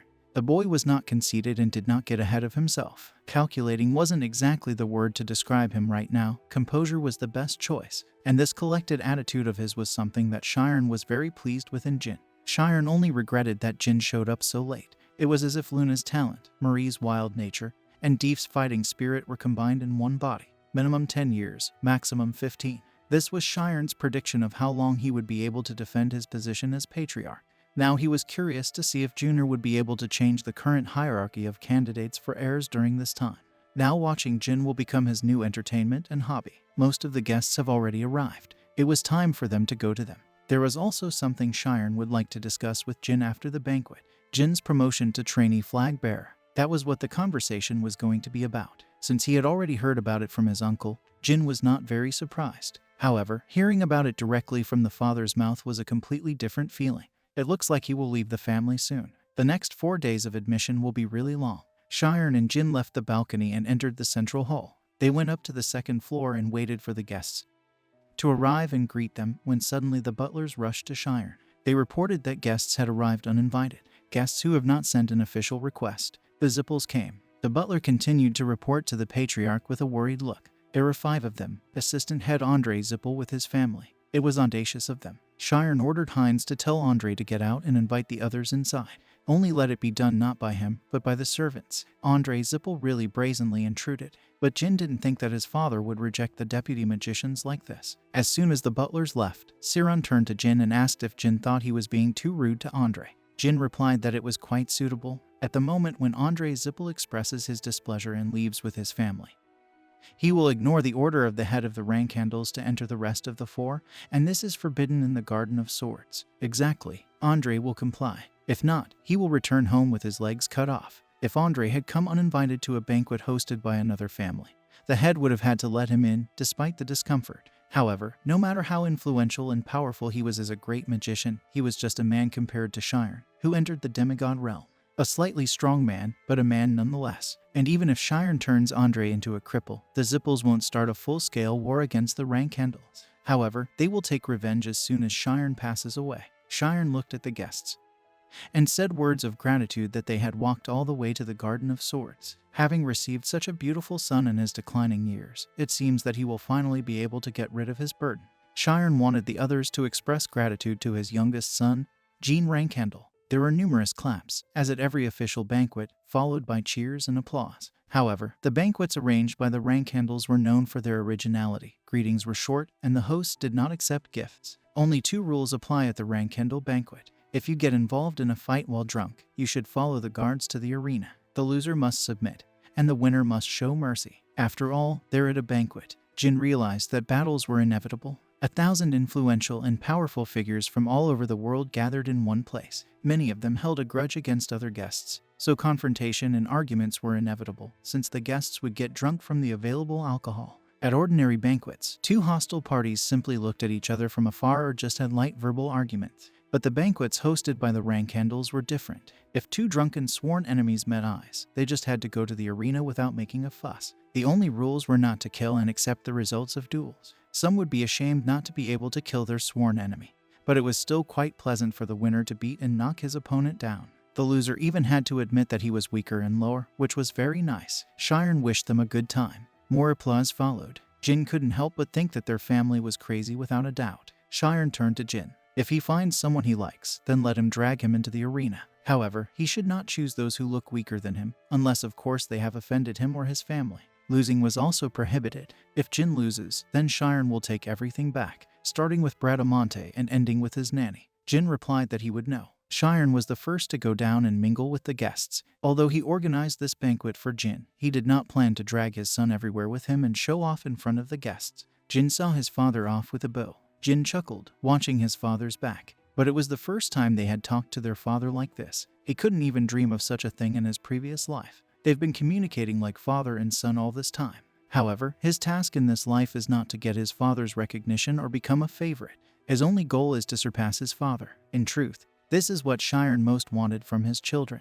But there was no way Jin could find out about it. Jin took a glass of wine from the tray of one of the busy servants. Expensive and famous wine, which even a rich aristocrat opened only on special days, was distributed like cheap water. The first to speak to Jin were none other than the Tone twins. Jin looked at his brothers standing nearby and smiled. When Jin greeted them joyfully, color returned to the twins' faces. Among all these guests, they wanted to use Jin's fame to enhance their position and reputation. Something like we are close to him. When he awkwardly replied, Daytona gathered all his courage inside himself and put his hand on Jin's shoulders. Meanwhile, Jin found the twins' anxiety and desperate attempts quite endearing and allowed his brother to do whatever he wanted. Instead, he quietly whispered in Daytona's ear that it was enough to look natural. Now let them go. Daytona barely managed to contain the look of horror on his face, after which he nodded cautiously. The Tone twins then stayed for a while longer, chatting with Jin before leaving. The twins' departure was like a dam breaking. Having emptied the place, the guests, who were looking at the night star, began to approach him one by one. So, the guests formally but warmly greeted Jin one by one. Suddenly, one bulky man loomed over Jin, ruffled his hair and spoke loudly in a casual and friendly manner. The man said that he was just dying of curiosity, wondering what kind of child received the 5th rank at the age of 15. He said Jin was so small. Jin looked 10 years younger than him. He called himself a Wooger. Wooger didn't give his last name because he thought Jin would recognize him, and he did. He was a talented, strong and promising warrior from the Tuco family. Maybe it was because he was respected in the family, but Wooger seemed to have forgotten that he was in the Garden of Swords, the main house of the Rankhandle family, and that he had to show proper manners. So, Jin smiled gently and replied that it was nice to meet you. The air around them immediately became heavy. Tension spread among the guests watching their communication. Wooger quickly withdrew his hand, asking if Jin was going to shame him for talking to him a little informally. He said that although Jin was a Rankhandle, he was still his senior in the martial arts world. Wooger said he was a little excited to have such an exceptional junior. Jin realized that he needed to explain the current situation in great detail in order to fill the idiot's empty head. Jin told the Wooger from the Tuco family to listen carefully. His behavior was an insult not only to Jin, but also to all the guests, who showed him due respect. If Wooger really cared so much about the relationship between seniors and juniors, then he should have been much more careful than usual. First and second standard bearers of the Ken family, Knight Order of the Dragon King, Order of the Black King. Wooger was the youngest of them all. If he had eyes and ears, then he should have noticed how they had behaved towards Jin so far. Jin told him to admit his mistake and apologize. He will turn a blind eye to this incident, as he has just given his word. The rest of the guests came up to Wooger and patted him on the back and shoulders to defuse the situation. They were all senior martial artists who were close to Wooger. They said that young Master Jin had saved his life. They asked to do as Jin wanted. They knew that Wooger would get in trouble because of his long tongue. Since they were saying that, Wooger lowered his head and apologized. Jin was not narrow-minded and forgave Wooger's insolence. The situation, which could have escalated terribly, has ended. After a while, the guests around Jin slowly returned to their original groups. Soon, Luna, who was watching this spectacle from the other side of the banquet hall, slowly approached Jin, saying that he had a talent for finding enemies. In her opinion, it would be nice if he behaved like an ordinary child from time to time. The two of them lightly clinked glasses. Jin replied that if so many guests weren't looking at them, he would have shrugged and walked on. But now he was no different from the representative of the Rankhandle clan, so he had to force himself to become a strict and uncompromising figure of power. Luna asked what Jin would do if Wooger challenged him to a duel. She assumed that Wooger had the 6th rank. Jin thought that was unlikely. And if he really challenged him to a duel, the patriarch of the Tuco family and the elders who were nervously watching would rush over at full speed to take the Wooger away from him. Jin imperceptibly shifted his gaze, and Luna turned her attention. The patriarch of the Tuco family personally scolded Wooger for his behavior. Did Jin really want to tell her that he had even considered this in his calculations? And when did you just learn how the elite hides all quarrels and agreements? Jin replied that if there was a person who could teach him such things, it would be nice to keep him around. Luna said that learning how to wield a sword was enough. What else is needed? Jin was sure that this would be hard for Luna to understand. There was a lot more that was needed to survive in a family where he was so hated. Luna tilted her head charmingly, as if she really had no idea what Jin was talking about. She was born a predator, and all her life she didn't have to be afraid of others. So it's no surprise that Luna found Jin intriguing. On the other hand, Jin watched his older sister with amazement and wonder. Meanwhile, Luna thought to herself that Jin is talented and has a head on his shoulders. Is that why they tried to kill him in the Castle of the Storm? She was wondering about which of their siblings had noticed Jin's talents so early. Anyway, she came to this banquet to congratulate Jin. But as she thought, this kind of event is not for her. Now she will go to another, more pleasant place. Jin asked if she was leaving. Yes, Jin is still too young to dance with her right now. As soon as he is old enough, she will take him to a fun place that she knew about. Jin replied that he would look forward to it. Before leaving, Luna should try to send a message in the elite way. She came up to him and with one hand tilted his head to her, expressing her love. It will become clear to everyone how much she values Jin. She whispered that then few people would dare to be rude to him in fear of her. After that she left. As the moon whispered, the guests watching this scene could barely contain the amazement and shock that appeared on their faces. The white whale, who was known for not contacting his siblings, openly and proudly demonstrated his love and affection for the younger one. Moreover, the men secretly in love with the moon were divided into two groups. One group realized that they needed to find Jin's good side and used the boy to get a chance to meet and talk to Luna. Meanwhile, the other group were crazy, jealous people. And one person in particular expressed his displeasure. He, who considered himself the biggest fan of the moon, was Buber Gaston. He said to Vishkal that he was ready to die of envy. He also dreamed of putting his head on the head of the moon. Buber Gaston decided that he would write a poem for the moon, and he will perform it all night. All night. Meanwhile, Vishkal Iviliano's head was ready to explode with irritation. He had come to this banquet using his position as the next patriarch of the Iviliano clan. But his true purpose was to observe the movements and actions of the Rankhandle clan for Kanzilo. Initially, he planned to come alone, but Buber begged him to take him with him as an assistant and threw a tantrum until vice leader Kanzilo agreed to it. Vishkal irritably asked him to shut up. A woman with shining eyes turned to her brother from a wheelchair that Buber was pushing.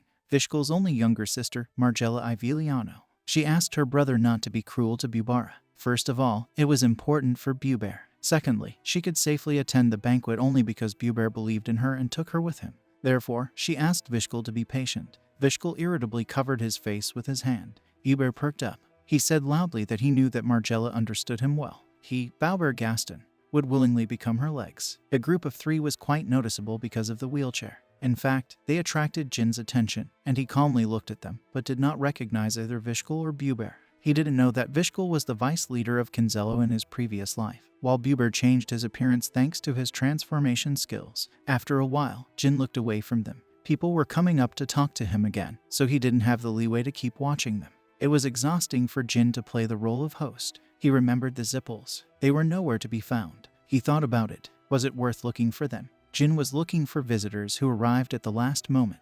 Obviously, they were the guests Jin feared the most. However, Jin couldn't find Zippels among the thousands of guests in the hall. Maybe they were hiding in one corner of the room, trying not to attract anyone's attention. Someone put a glass of wine on Jin's table and stood next to him. She asked if he would mind if she dared to ask the rising star of the Rankendel family for a drink. Although her words were polite, her tone was different. It was the voice of a young woman who sounded like she was challenging him. Jin looked into the girl's eyes. Then he couldn't help but chuckle softly, asking who she was. She was Ceres Endorma of the Ice Palace. She said it was an honor to meet Jin. Ceres smiled thinly, narrowing her eyes. Jin had been expecting this reunion. He stared at Ceres for a few seconds before grabbing the wine bottle. Then, he calmly poured her a glass. Along the way, he said that he was also glad to meet the daughter of the master of the Ice Palace. Ceres asked, how did Jin achieve so much so quickly? They're the same age as him. She said she envied the genetics of the blessed Rankendel family. Although she expressed her envy, Ceres herself was not an ordinary girl either. She was already in the middle phase of the 4th rank and was still growing at an incredible rate. Jin told her that she was also very gifted. First of all, the blood of the Ice Palace itself is a gift. Jin didn't dare to guess how much the head of the Ice Palace treasured her. To the highest degree. After all, unlike Jin, she is the only daughter. She quickly apologized, saying it was rude of her. Ceres' gaze softened a little and she was already smiling. Jin wasn't offended at all. Everyone knows that he is the youngest. He said he envied Ceres with white envy. It was quite exhausting to have so many brothers and sisters. How strange. Jin was sure that the girl recognized him. Then why haven't you started talking about Mamita yet? Not that the soot could completely hide someone's face, and he couldn't change his voice either. Therefore, Jin was sure that Ceres recognized him today. Ceres suddenly leaned closer to Jin. She asked if his leg was okay. Finally, the real conversation was about to begin. Jin smiled and shrugged slightly. He replied that everything was fine. Although he could not respond to the mercy of such a great man who used medicine for his humble good, he answered casually, to which Ceres frowned. Ceres Endorma said that Jin was behaving more brazenly than it seemed from the outside. She demanded an explanation. What was he doing at the Moonwell that day? Why should he answer? Ceres stated that their people could not find the terrorist magician, and this dealt a strong blow to her pride. Then she wondered if the boy she had let go was not guilty. A magician. Did she think he was a criminal? Ceres was definitely aware of what kind of family he had. His hands from birth held only a sword, not a magic staff. Of course, she didn't think that the genius of the strongest swordsman family could be a magician. However, the Rankendel family assigned the task to Jin, and if he had hired a magician because the scope of the mission is beyond his abilities, then everything would have been different. Besides, of the possible targets of the Rankendels, only the members of the Ice Palace were there. As the head of the Ice Palace's 7-sword squad, she can't just ignore what happened. Jin understood what Ceres was thinking. She misunderstood everything and believed that he was hunting for her people. Considering that Jin inadvertently harmed the members of the Ice Palace by aiming at Alcaro, then there is truth in her words. After reading Ceres' intentions, Jin continued to feign ignorance. He said he didn't understand how it confirmed his involvement.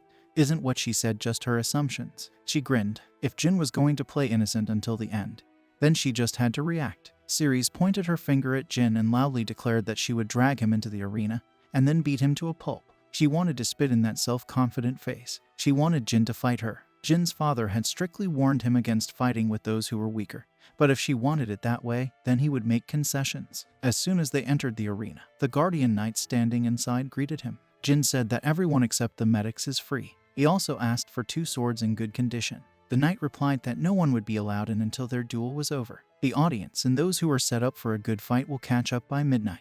Ceres was still the daughter of the Ice Palace Master, so Jin decided that breaking her in front of everyone would be too much. Now there were only 2 people standing in the wide circular arena. Before they started, Ceres got a promise from Jin that if he lost, he would tell everything that happened in Mimita that day, without missing a single detail. Jin easily agreed with this. In return, if he wins, she must pretend that she has never seen him in the moon well. Ceres said that Jin seemed to have a guilty conscience. As soon as she finished speaking, Jin rushed over and closed the distance between them. He planned to overcome her with a huge difference in physical abilities. Suddenly, a strange cold energy swirled around Ceres' sword and froze her blade. This was the main reason why the Ice Palace could tower in the middle of the Western Sea, as well as the power that symbolized the Endorma bloodline.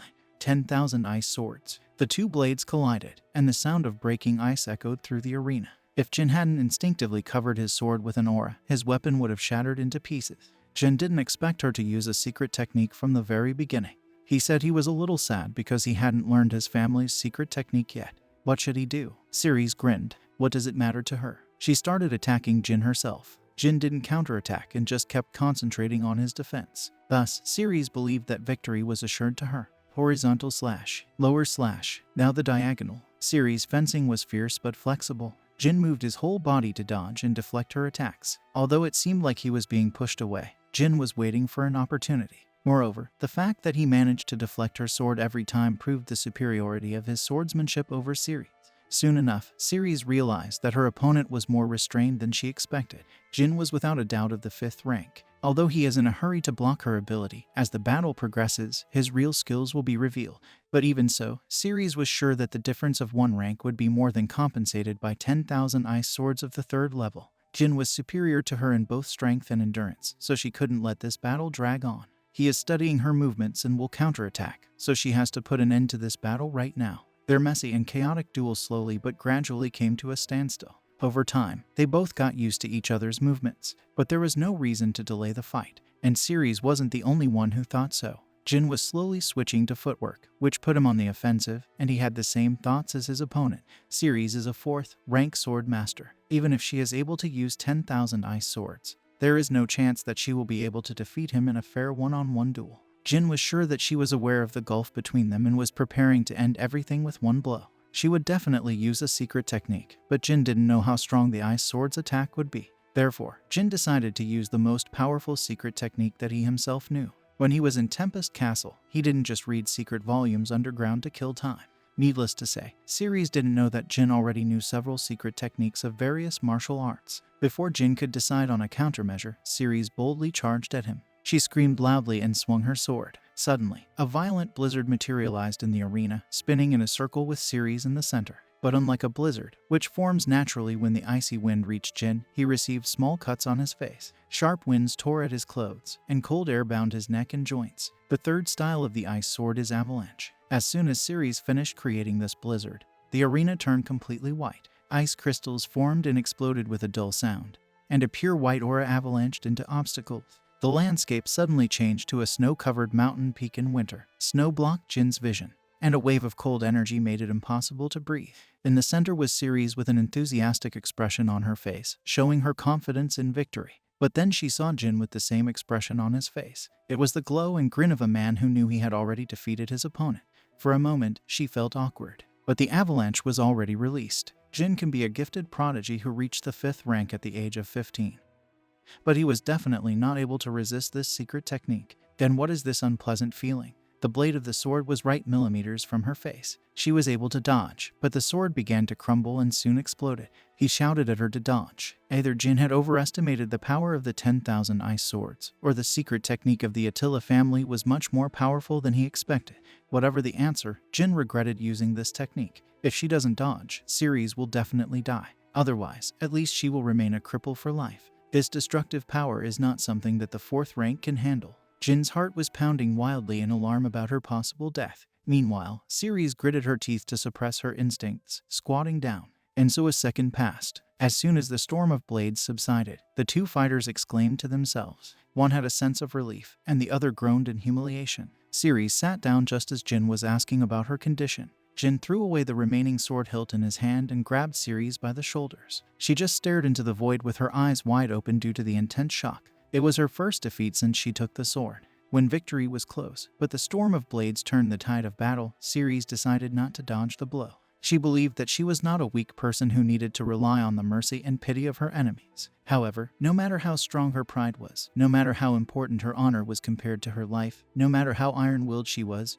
still a 15-year-old girl. She was too young to voluntarily and forcibly suppress her survival instincts. Jin looked at Ceres for a short time, trying to figure out what to say to her. But he didn't need much time to think. He said that he, too, would have evaded in her place. Therefore, he asked not to discuss it anymore. He didn't know if those words would calm her down. Ceres called him and looked into his eyes. The light returned to her gaze. She pulled out a healing ointment and rubbed it on the place of the abrasion. Ceres claimed that this was payment for saving her life. Jin asked if she didn't rate her life too low, being the most successful in the Ice Palace. That's why she rubbed the ointment carefully. She would start appreciating herself again, so Jin didn't have to worry. They both moved towards the exit of the arena. As soon as they were outside, Ceres added a final comment. She said it was nice to meet you. Today was their first meeting. Saying that they would meet tomorrow, Ceres left Jin. He watched her go. Jin also attended the banquet the next day. There were fewer guests than yesterday. Now it was possible to watch the duels, so the real banquet begins now.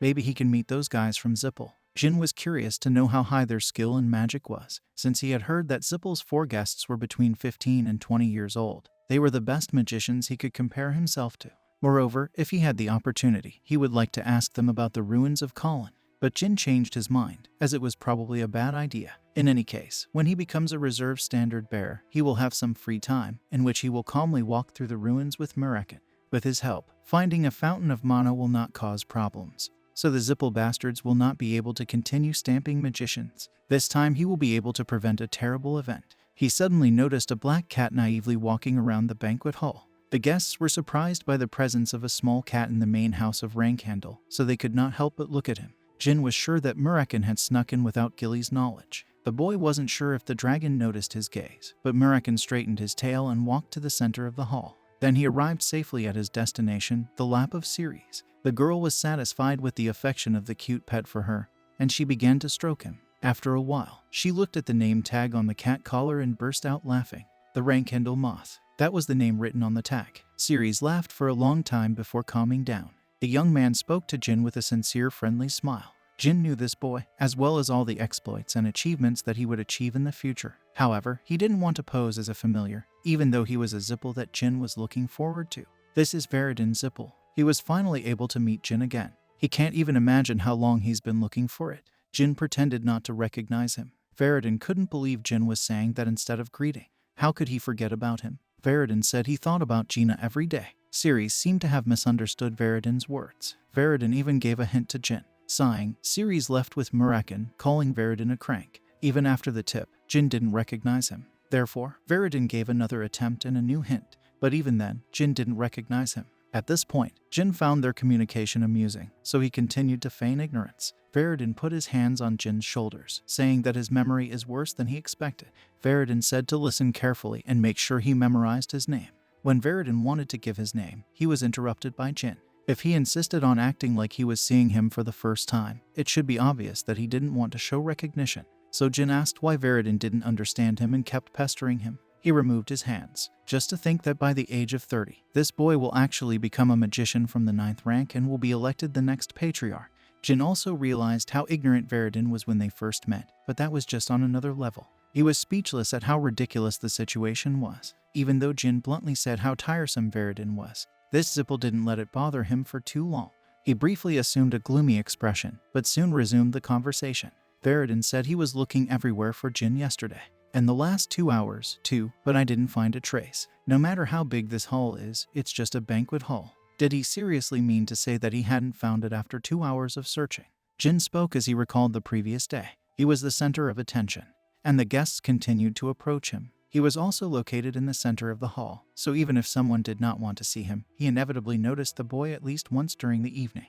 Veridin sighed. If he could only use magic, he would find Jin faster. Anyway, Veridin was glad to see Jin, because it had been 5 years since their last meeting. Who would have thought that Jin was already of the 5th rank? He knew Jin would be the cause of some big event the last time he saw him. But Veridin has not been idle all this time either. He has already reached the 6th rank. Veridin received all 6 stars. Veridin was 3 years older than Jin, so by the age of 18 he was already a 6th rank magician. It was a real achievement. It was also worthy of celebration, as was Jin's exceptional growth. However, Jin was very surprised, as the level of Veridin was much lower than he expected, putting aside the stupid act of revealing his abilities in enemy territory. Jin was shocked that the most talented pureblood from the Zippel family was only a 6th-rank magician. If Jin had been in his place, he would probably have already received the 7th rank. For what reason did Veridin lie about his rank? Veridin laughed. He was looking for Jin just for that expression. He said he would look forward to the day when he could fight him, so Jin has to work hard to catch up with him.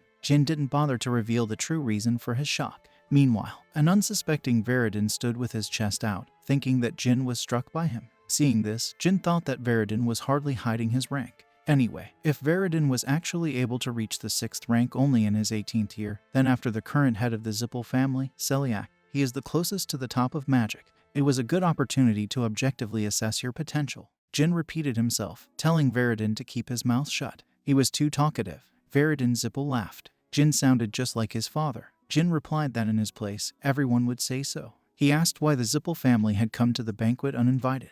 Veridin kindly explained to him. It was because of him. He continued to annoy his uncle Andre by wanting to see Jean. They were just on vacation in the Hufester area when Veridin heard about the Rankhandel family banquet, and then he realized that it was fate. Jin was speechless. He told Veridin to be grateful that it was a banquet. Jin wanted him to be quiet and then leave. Jin waved his hand as if chasing away an annoying fly. Wasn't he too cold? Veridin knew that Jin's father had shown mercy to his uncle Andre. Since Jin mentioned it, what about the promise? Veridin said that Jin should also come to the Zippel banquet without warning.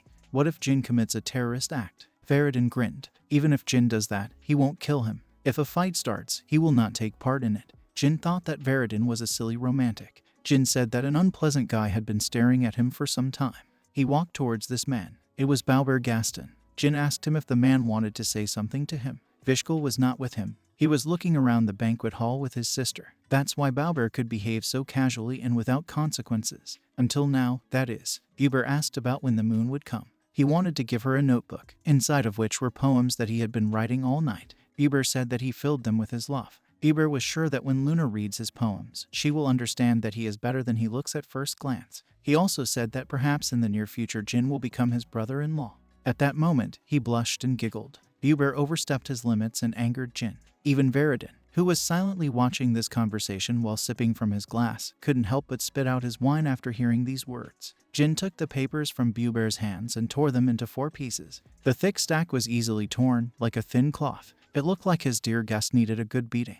Bauber not only mentioned his sister's name, but also dared to call him his brother-in-law. Does the Rankhandel family look pathetic in his eyes? If they hadn't been in the banquet hall, Jin would have immediately torn the guest's tongue out of his mouth. Bauber accidentally called Jin brother-in-law again, and the boy, under the influence of the moment, almost punched Bauber in the face. However, he closed his eyes and calmed his anger before raising his hand and summoning the guardian knights. 2 guard knights standing at the edge of the hall grabbed Bauber by the shoulder. Bauber still didn't understand why Jin was seething with anger. Bauber continued to scream as he was dragged away, but Jin didn't respond. It wasn't that Jin had nothing to say to this worthless man in return. As they slowly approached the arena, Bauber felt like a cattle being dragged to the slaughterhouse. 5 years ago, Jin left the Tempest Castle. Radical followers of the Zippels disguised themselves as the guardian knights of the Rankhandel family and tried to kill Jin. The culprit of their perfect disguise was Bauber Gaston. Although he was associated with Conzilo, he often lent a helping hand to the followers of the Zippels. Because of his personality, Bauber helped out anyone if he was going to commit acts that would cause chaos in the world.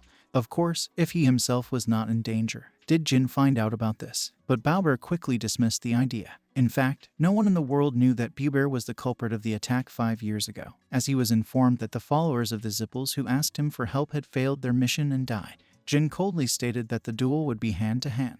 Vishkul Iviliano accidentally returned from a walk in the garden. As soon as he saw the spectacle involving Bauber, he was greatly shocked and looked in amazement. Bauber caused trouble in the short time during which the brother and sister were absent. Vishkul was sure that Bauber had asked Jin to introduce him to Lady Luna, talking about such nonsense as love and marriage. As soon as Vishkul successfully carried out Conzilo's great master plan, he vowed to tear this pig apart and brutally kill it. Vishkul decided to come closer. Margella seemed happy to see Bauber and Jin fight. The siblings weren't the only ones heading into the arena. Ceres also watched what was happening in front of her with Murekin in her arms. She was annoyed. She tried to challenge Jin to a duel during the banquet, but then why was he fighting with a guy like Bauber? Her annoyance was not surprising. Although she wasn't sure if she could beat Jin even if they fought again, she wanted to continue fighting him in several duels until the end of the banquet. At that moment, Veridin came up to her, who wanted to meet her. Ceres told him to fuck off. A duel was announced. The rising star of the Rankhandle family will participate in this duel. Hearing this, the audience cheered like crazy. Most of the audience did not recognize Buber, but even though his name was little known, no one looked down on him. They believed that anyone who was worthy of coming to the banquet would be strong. They wondered if this Buber was a master hermit. Veridin told Ceres that Buber had come with members of the Iveliano family. Buber Voper looks can be an experienced fighter. Buber shouted to be given the opportunity to officially introduce himself. Jin didn't care about his insignificant name. Before the host could announce the start of the fight, Jin rushed to his opponent.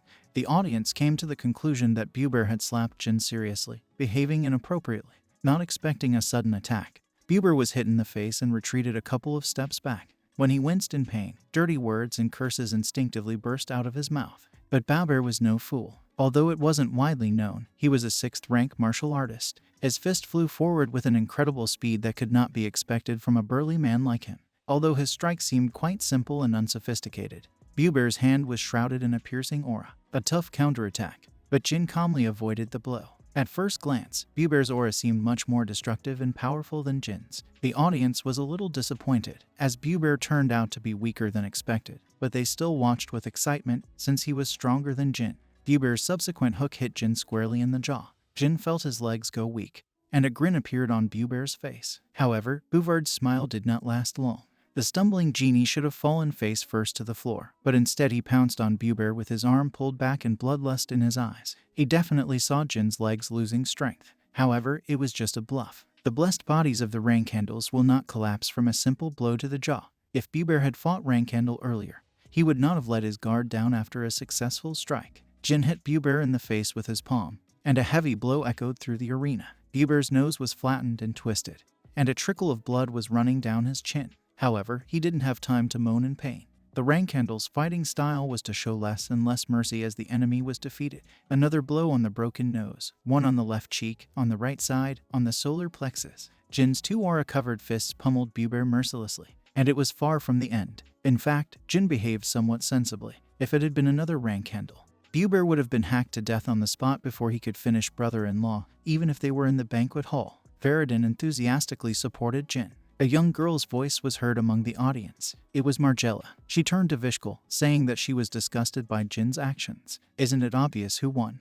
The girl could not believe that Jin could beat a man like that after he had already lost. According to her, it is unfair for the young master of the Rankhandle family to find fault with a weak person. Besides, was her brother going to just sit and watch? Gaston was their friend. Vishkal, shocked, stared at his younger sister in a daze. Margella reproached Vishkal, saying that she was disappointed in him. She wanted her brother to teach Jin a lesson using a much more noble method. Gaston. This unpleasant man was neither weaker than Jin, nor their friend. Vishkal wanted to say something like that, but he couldn't because the words of his only sister weighed on his mind. The other spectators also wanted to see the duel. In the end, Vishkal went down on stage because of his sister, the pressure and the expectations of the audience. He asked Jin to let Gaston go and fight him. Vishkal Iveliano was known as the Knight of the 7th, but in fact he had already reached the 8th. In other words, he was an insurmountable opponent of the current Jin. A duel with a Knight of the 7th rank. It was a great opportunity for Jin. Regardless of whether he wins or loses, the battle will greatly affect his reputation in a positive way. As long as he seemed like a good fighter to the audience, it was good for him. Besides, Iveliano's sword experience would be a great opportunity to learn it. Even Shiren considered the previous patriarch Iveliano a powerful man worthy of respect, so Jin always wanted to meet the swordsman of this family. However, Margella Iveliano, what a funny lady. Jin was well aware that the woman was enjoying this situation. The moral duty she mentioned was just a pretense. Her goal was just to watch an interesting battle, or she liked to put her brother in unpleasant situations and watch him get out of it. Whatever her real intentions were, Jin didn't like it very much. Jin noted that Vishkal seemed to cherish his sister very much. Vishkal replied that it was self-evident. As someone who also has a sister, Jin fully understood his feelings. The moon was important to Jin, so Jin said he wanted Vishkal to keep an eye on his servants from now on. Vishkal replied that perhaps Jin misunderstood one point. The man he made mincemeat out of is not a servant, but their companion. Perhaps Gaston made some mistake. Buber was present only to help his sister, who has difficulty moving around. Vishkal also said that Buber's abilities were not exactly suitable for a Rankhandle banquet. Whatever it was, Vishkal expressed confidence that Buber had no bad intentions, so Jin should not pay attention to his actions. Vishkal pretended that he didn't know anything and asked Jin to explain himself, despite the fact that he knew what kind of offense Buber most likely committed. Meanwhile, Jin was stunned when he heard the name Buber Gaston. It wasn't an ordinary name. He beat this man without even asking his name, because of his arrogance. But to think that this is the same Buber Gaston and Vishkal Iviliano. What is their relationship? Jin's brain began to accelerate, and his thought process accelerated when Buber was captured and arrested in his previous life. There was not a single news that the Iviliano family was involved in the crimes of the magician of reincarnation. Does Vishkal know that Buber is a magician of reincarnation? Jin had found Buber Gaston, but now he had even more questions. In any case, Jin didn't have enough time to get all the answers. Right now, countless eyes were watching them, and Jin was still standing face to face with Vishkal. He couldn't afford to be distracted when his opponent was rank 7. Jin decided to focus on the duel. The duel has begun. Jin realized the truth as soon as their blades collided for the first time. Judging by the impact, Vishkal's strength was more than the 7th rank. It was Jin's intuition. Needless to say, Vishkal just didn't use his full strength. However, his swordsmanship and the trajectory of the blade were unusual.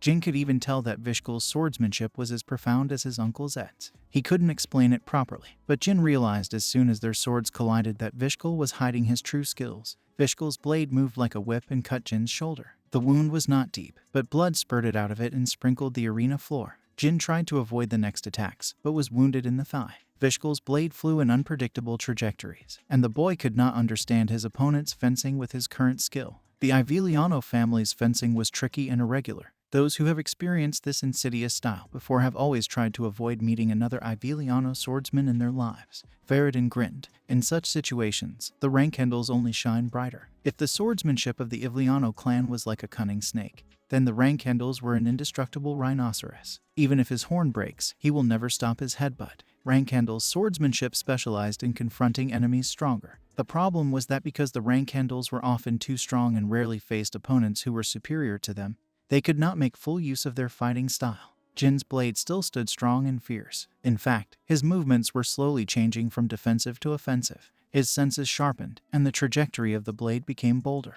Vishkal's sword struck Jin in the chest, but the boy took another step forward, as if he was risking his life to aim at the opponent's neck. The attack Jin launched in exchange for the wound on his chest went down the drain. The boy let out a low groan, as the deep wound interfered with his movements, unlike the small wounds on his shoulder and hip. Fortunately, his bones and organs remained intact. Jin was breathing heavily. Obviously, Vishkal is not beating at full strength, but Jin was quite pleased with himself. He managed to fight with dignity against an opponent with a rank above the 7th, while he was only at the 5th rank. His vision was starting to become increasingly blurry and dim, but for some reason, he still felt that he could read and predict Vishkal's next move. Jin has lost too much blood. He slowly decided to bring this duel to an end. As his vision darkened, Jin finally realized the purpose of his training with the moon and began to understand the principle behind the heart sword exercise. The boy's position has changed. Jin closed his eyes and held the sword with his hand in front of his chest. It was almost like the pose of knights during a wedding ceremony, or something like that. To show respect to young Master Jin, Vishkal finally wrapped his sword with an aura for the first time during the battle. His intention was to break Jin's blade and end the duel. He thought it was the right way to finish the job, respecting the spirit and perseverance of the boy. He said it was a good fight. Vishkal gave his all in this last attack and threw himself at Jin. His blade was covered with the powerful aura of a knight of the 8th rank. It cut through the air and flew horizontally. Jin's sword, standing upright in his hands, shattered almost simultaneously with Vishkal's last blow. The secret technique of the Iviliano clan smashed the sword and reached for Jin's neck, but froze right before touching the boy's skin. If Vishkal hadn't stopped his weapon in time, it would definitely have decapitated his target. Jin remained standing for about 2 seconds before falling unconscious to the ground. As soon as the host announced the results of the fight, a medical team ran onto the stage. Vishkal thought about it. What the hell was that at the end? Vishkal undoubtedly destroyed Jin's sword. However, at the moment when the blade broke, Vishkal felt something sharp graze his throat. It would have been the end of the duel if Vishkal's last attack landed 0.1 seconds slower. The instincts of a knight of the 8th rank told him this. If Jin had reacted 0.1 seconds faster, Vishkal would have been carried off the stage mortally injured. A sword standing upright in front of Jin's face would have pierced him below the chin. Moreover, since Jin was already in a semi-conscious state during their last exchange, the boy would not have been able to stop his attack in time to save Vishkal's life. Needless to say, the ability to close this gap in zero point 0.1 seconds makes a person a real master and expert. Jin Rankendall, what a terrifying kid. Such thoughts were spinning in Vishkal's head. Jin couldn't breathe. He could only let out soft moans when he was choking. When he frantically opened his eyes, he saw the reason for this. A small black cat was sleeping on Jin's face. Indeed, it was Muraken.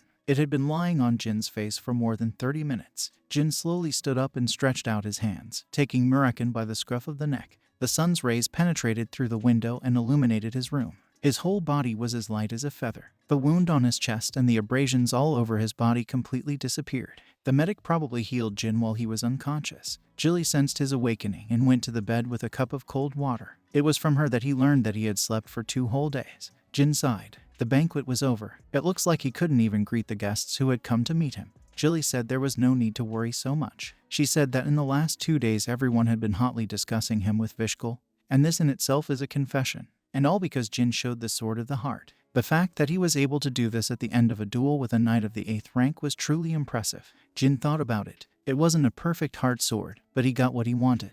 The days when he was mentored by the moon are finally paying off. At first, Jin didn't understand the essence of training at all, but they really helped him. Jin remembered how the moon kept repeating "use your heart to observe" like some kind of religious chant, and chuckled to himself. For the first time, he realized what a feeling the heart sword produced during his training with pure stones. After that, he tried to recreate this feeling again, but to no avail, which upset Jin. It seems that his heart sword is still at the level when it is activated only in an extreme situation that threatens his life. It's a pity, but Jin couldn't do anything about it. It was already impressive that he somehow managed to imitate the sword of the heart, albeit carelessly. In fact, the sword of the heart was a realm accessible only to true masters, starting from the 8th rank.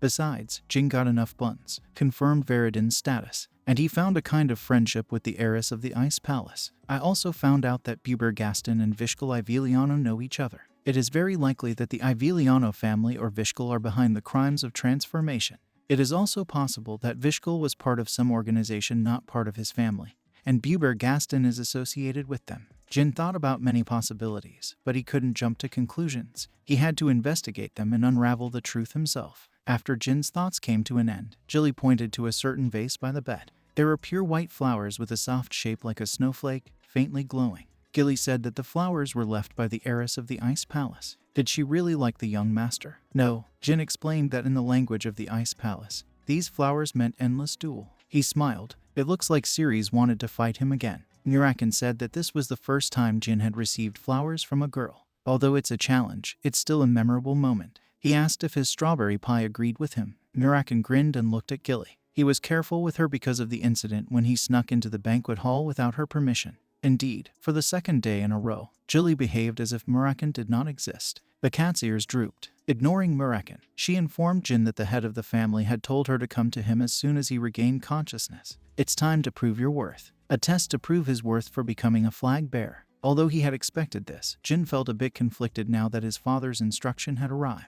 Jin couldn't even dream of this day in his past life, but now it was right in front of him, within his reach. It looks like he will be living away from his family for a while. When Jin's siblings received the same invitation from their father, they all put on neat ceremonial clothes and combed their hair before going to him. Nevertheless, Jin lazily tidied up his disheveled hair and put on high-quality leather travel clothes. He also wore a bradamante around his waist before going out into the hallway. The mausoleum. Inside the mausoleum, on the lowest underground floor, there was not a single spot of light. The darkness smelled of metal, and Shiren's deep voice rang out. It had been a long time since his children had visited him in such comfortable clothes. Shiren asked Jin if he knew he was sending him away. Jin replied that he planned to hit the road today. Shiren really liked this side of his youngest son. The boy was not afraid of him and just clearly stated his intentions. His other children could not even imagine that they would behave like this in front of their father. They struggled to hide their fear and anxiety just by being in his presence. Jin knew about his father's character, so he specially came in casual clothes. He wasn't sure, but after rebirth, he began to read his father with ease. The father and son duo didn't talk for a while. However, it wasn't an awkward silence. Shiren was the first to break the silence by asking if Jin knew where they were. Yes, this is a mausoleum, a place where only those who have done worthy deeds in the name of the family are allowed to enter through the Garden of Swords. Great heroes are buried here. In other words, it is the last refuge of those who have protected the family for thousands of years. The first head of Temur Rankendall was not here. As soon as Temur's name left Shiren's lips, Jin had a premonition that his father would raise the topic of Solderit. He was confident in his intuition. Shiren said that Jin's dark power was the reason why they couldn't pay homage to the first patriarch. After his death, the Rankendals made a humiliating pact with the Zippels, a pact forbidding swordsmen to use magic. Moreover, they were forbidden to worship ancestors who used magic. This was the true reason for the relegation of the Rankendal family, a unique family of magical swordsmen, to a simple family of knights. It was an inevitable fate, as Soldret was no longer around to protect the Rankendals from the Zippel gods. As a result of the treaty, the Zippel gods joined forces and put a curse on the Rankendal bloodline. Thus, every Rankendal after Temur was born with a body that could not control mana. When Jin defeated the Tong brothers with his aura, Shiren did not ask how he gained this power. Then Jin lied that he would use this power for the benefit of the family. Fortunately, Jin was small then, but if it happened now, then Shiren would not have left everything so simple. Shiren asked a question. Had Jin heard Soldret's voice? Jin nodded, saying that Soldret had called him a contractor. Needless to say, Jin has not yet heard Soldret's voice since his rebirth. But there was no longer any need to hide from Shiren who he was. Shiren asked another question again. Didn't Jin think it was somehow unfair to his brothers and sisters? Can he use this power to surpass them and take care of the family? Jin has already come up with an answer to this question. He replied that he would leave and see the world. If there is nothing more valuable than Rankendal, then he is in business. Jin also predicted that this answer would greatly satisfy his father. It goes without saying that Shiren was smiling, showing his beautiful and even teeth. Others left the Garden of Swords for someone else's recognition, but Jin left to see if the family was worthy of his recognition. Shiren didn't know if he should say that he was proud of him or that Jin was arrogant. He held out his hand, showing 5 fingers. Shiren gave Jin 5 years. During this time, he must achieve recognition or recognize the family and return with an answer. There was no need to prolong the conversation. Jin unsheathed his bradamante and raised his sword. He thanked his father for everything. He will greet him in 5 years. Jin came out of the mausoleum. Jilly had already finished her preparations for departure and was waiting for him with a suitcase in her hands. Jilly had metal nails piercing her wrist. When Jin's gaze reached these anomalies, Jilly straightened her clothes and hid the oddities. The nails were medical instruments used to seal Gilly's aura. She won't be able to use the energy until Jin's qualifications as a standard bearer are proven. Jilly laughed awkwardly, which made Jin feel a suffocating throb in his chest. It was a family tradition. The Rankendals sealed the Nana's powers so that the trainee flag bearers could not get their help in gaining reputation and honor. If they ever remove the seal without the family's permission, the nanny will be mercilessly crippled. She asked Jin not to make that face. When you're a babysitter, you don't earn a reputation for yourself. It's based on the achievement of your master, so there was no need to make such a face. Jin promised that he would protect her for 5 years. He also apologized for that.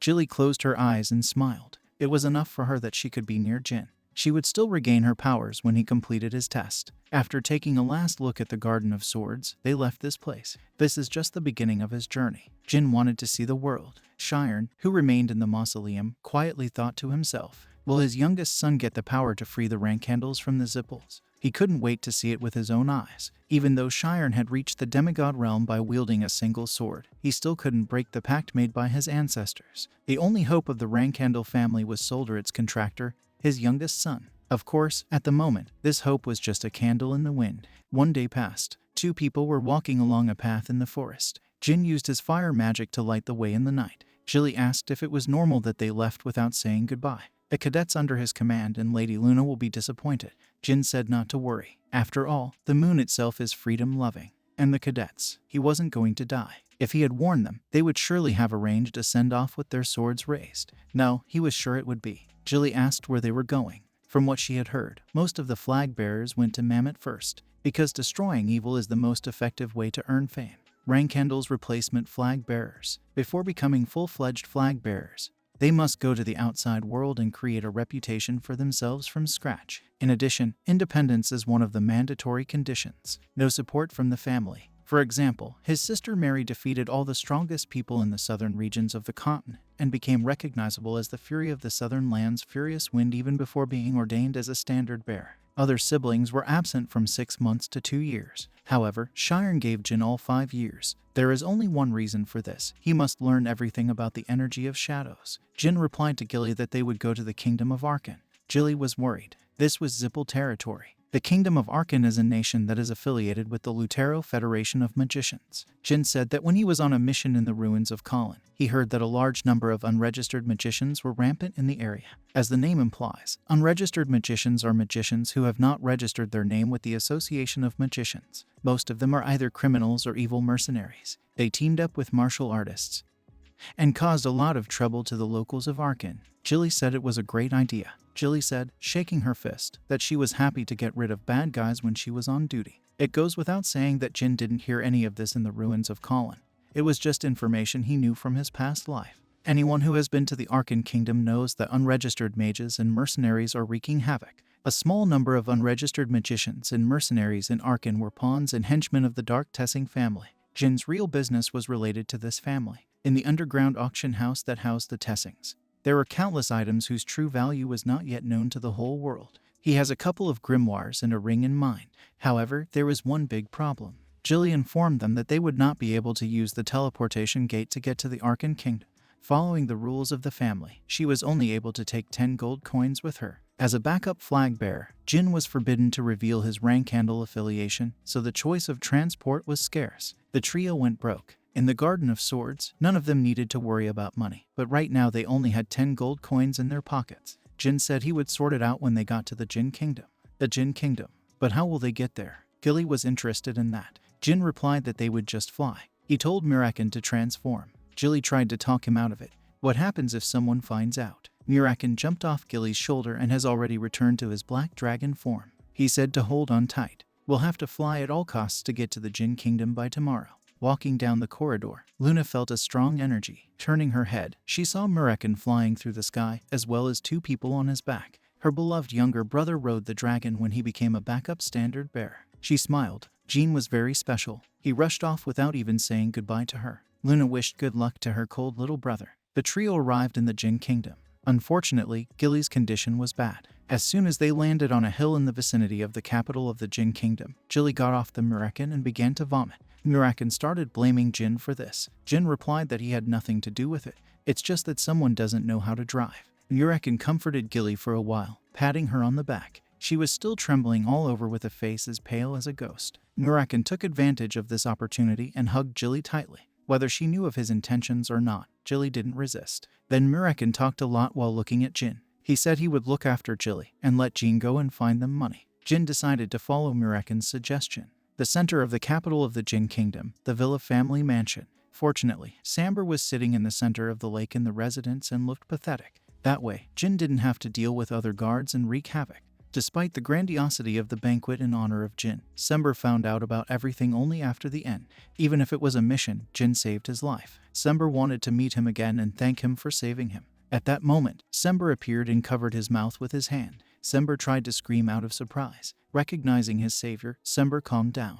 Jin didn't say many words. He asked Samber to give him some gold and cash. Flag bearers are required to hide their identity. These are the rules. They should earn a reputation only on their own, without the help of their family. Most of Rankhandle's temporary flag bearers spend their first 2 months in poverty. They have been learning how to strike, stab, and chop enemies since they were born into this family of swordsmen. Thus, their feelings and intuition in the economy were absent. They have never earned money themselves, so it is not surprising that, once in the real world, they will spend a couple of months without money. Therefore, most of the temporary flag bearers either killed criminal authorities in Mimita and brought their heads to the investigation group of Bement, or lived as mercenaries to earn money. But until then, they would be penniless. But Jin was different from them. Today was Jin's 3rd day as a temporary flag bearer. The boy, his babysitter, and the dragon were eating all the food in the best and most popular restaurant of the Jin Kingdom. Although they ordered dozens of dishes, the bill barely touched their funds. Jilly was incredibly pretty. She didn't expect that the food in the Jin Kingdom would be so delicious. To be honest, she was preparing for frequent stops like the other flag bearers did.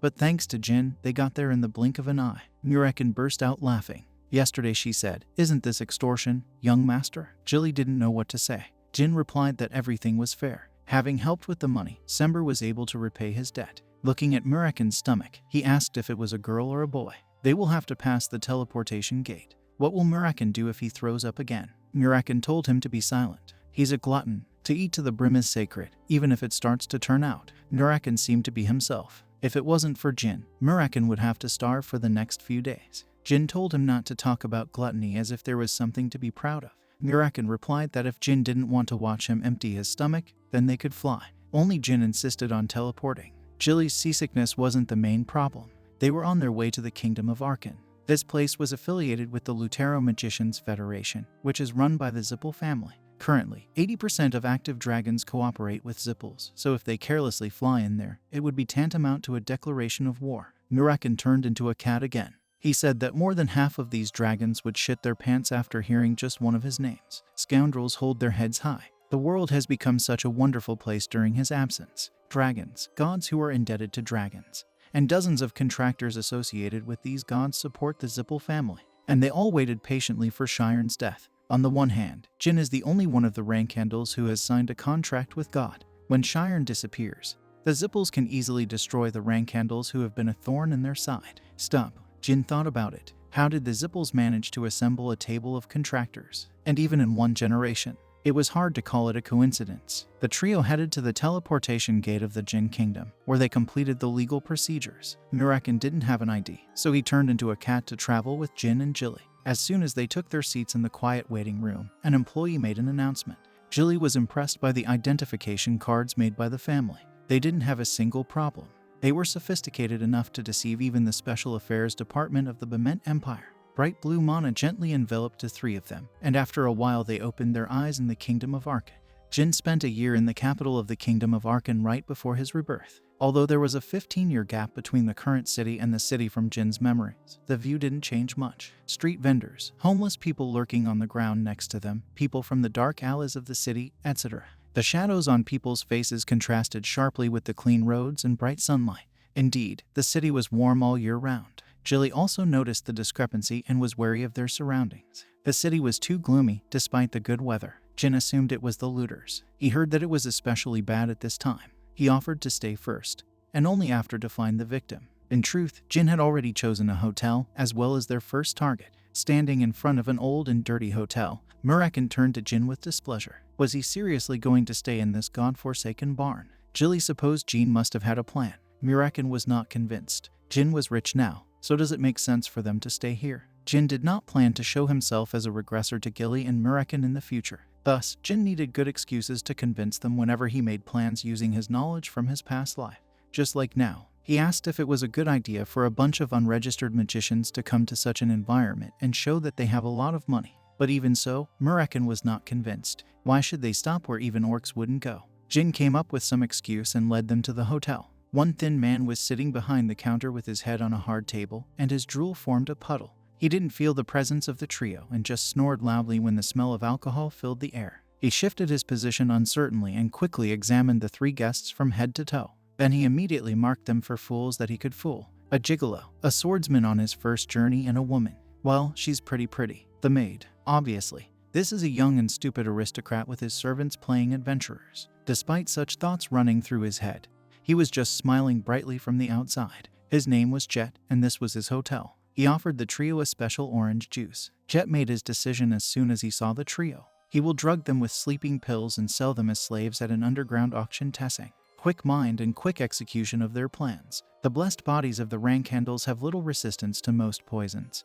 so these cheap sleeping pills are unlikely to work on the genie. Jin thought for a moment. Should he drink a cup and tell him that the sleeping pills were delicious while beating up a man? Or should he tell Jet to try the drink first? However, there was one option that Jin completely overlooked. Murakin wasn't in a good mood for a while. The dragon looked at the bubbles floating in the orange juice with spikes. Murakin in a rage threw a glass of juice in Jet's face, and then kicked him in the face. Murakin couldn't help but be angry. How did this insignificant worm try to poison him?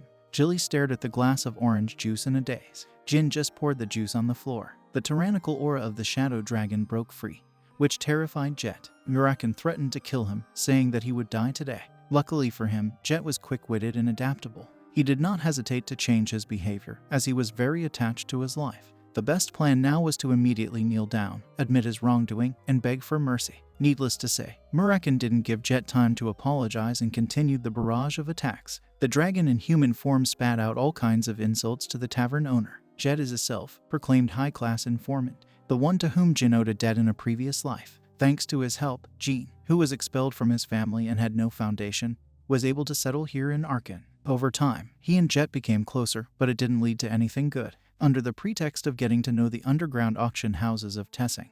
He deceived Jin countless times and took everything except clothes. Just thinking about it made Jin mad. However, this time Jin was going to use Jet to the fullest. Jet threatened Muraken, saying that he was of the 5th rank. But who cared? Muraken just started hitting him harder. Seeing Jet, with whom Jin had a terrible relationship in his past life, get beaten up gave him a whole new sense of satisfaction. However, a scammer would be quite useful. If this continues, Jet will soon turn into a cold corpse. Jin stopped Muraken. He wanted to hear what Jet had to say to them. Muraken stopped beating and turned to Jin. Why should they listen to an idiot who tried to poison them? Muraken was still angry, seeing a once-in-a-lifetime opportunity. Jet immediately began begging for mercy from Jin. Despite his broken ribs and flattened nose, Jet spoke clearly and articulately. His tenacity and will to survive were admired. Jin sat down and said he would ask a couple of simple questions. If Jet lies, he will die. If he tells the truth, he will live. Jin warned that he would judge Jet's answers subjectively based on his feelings and instincts. So Jin asked his first question.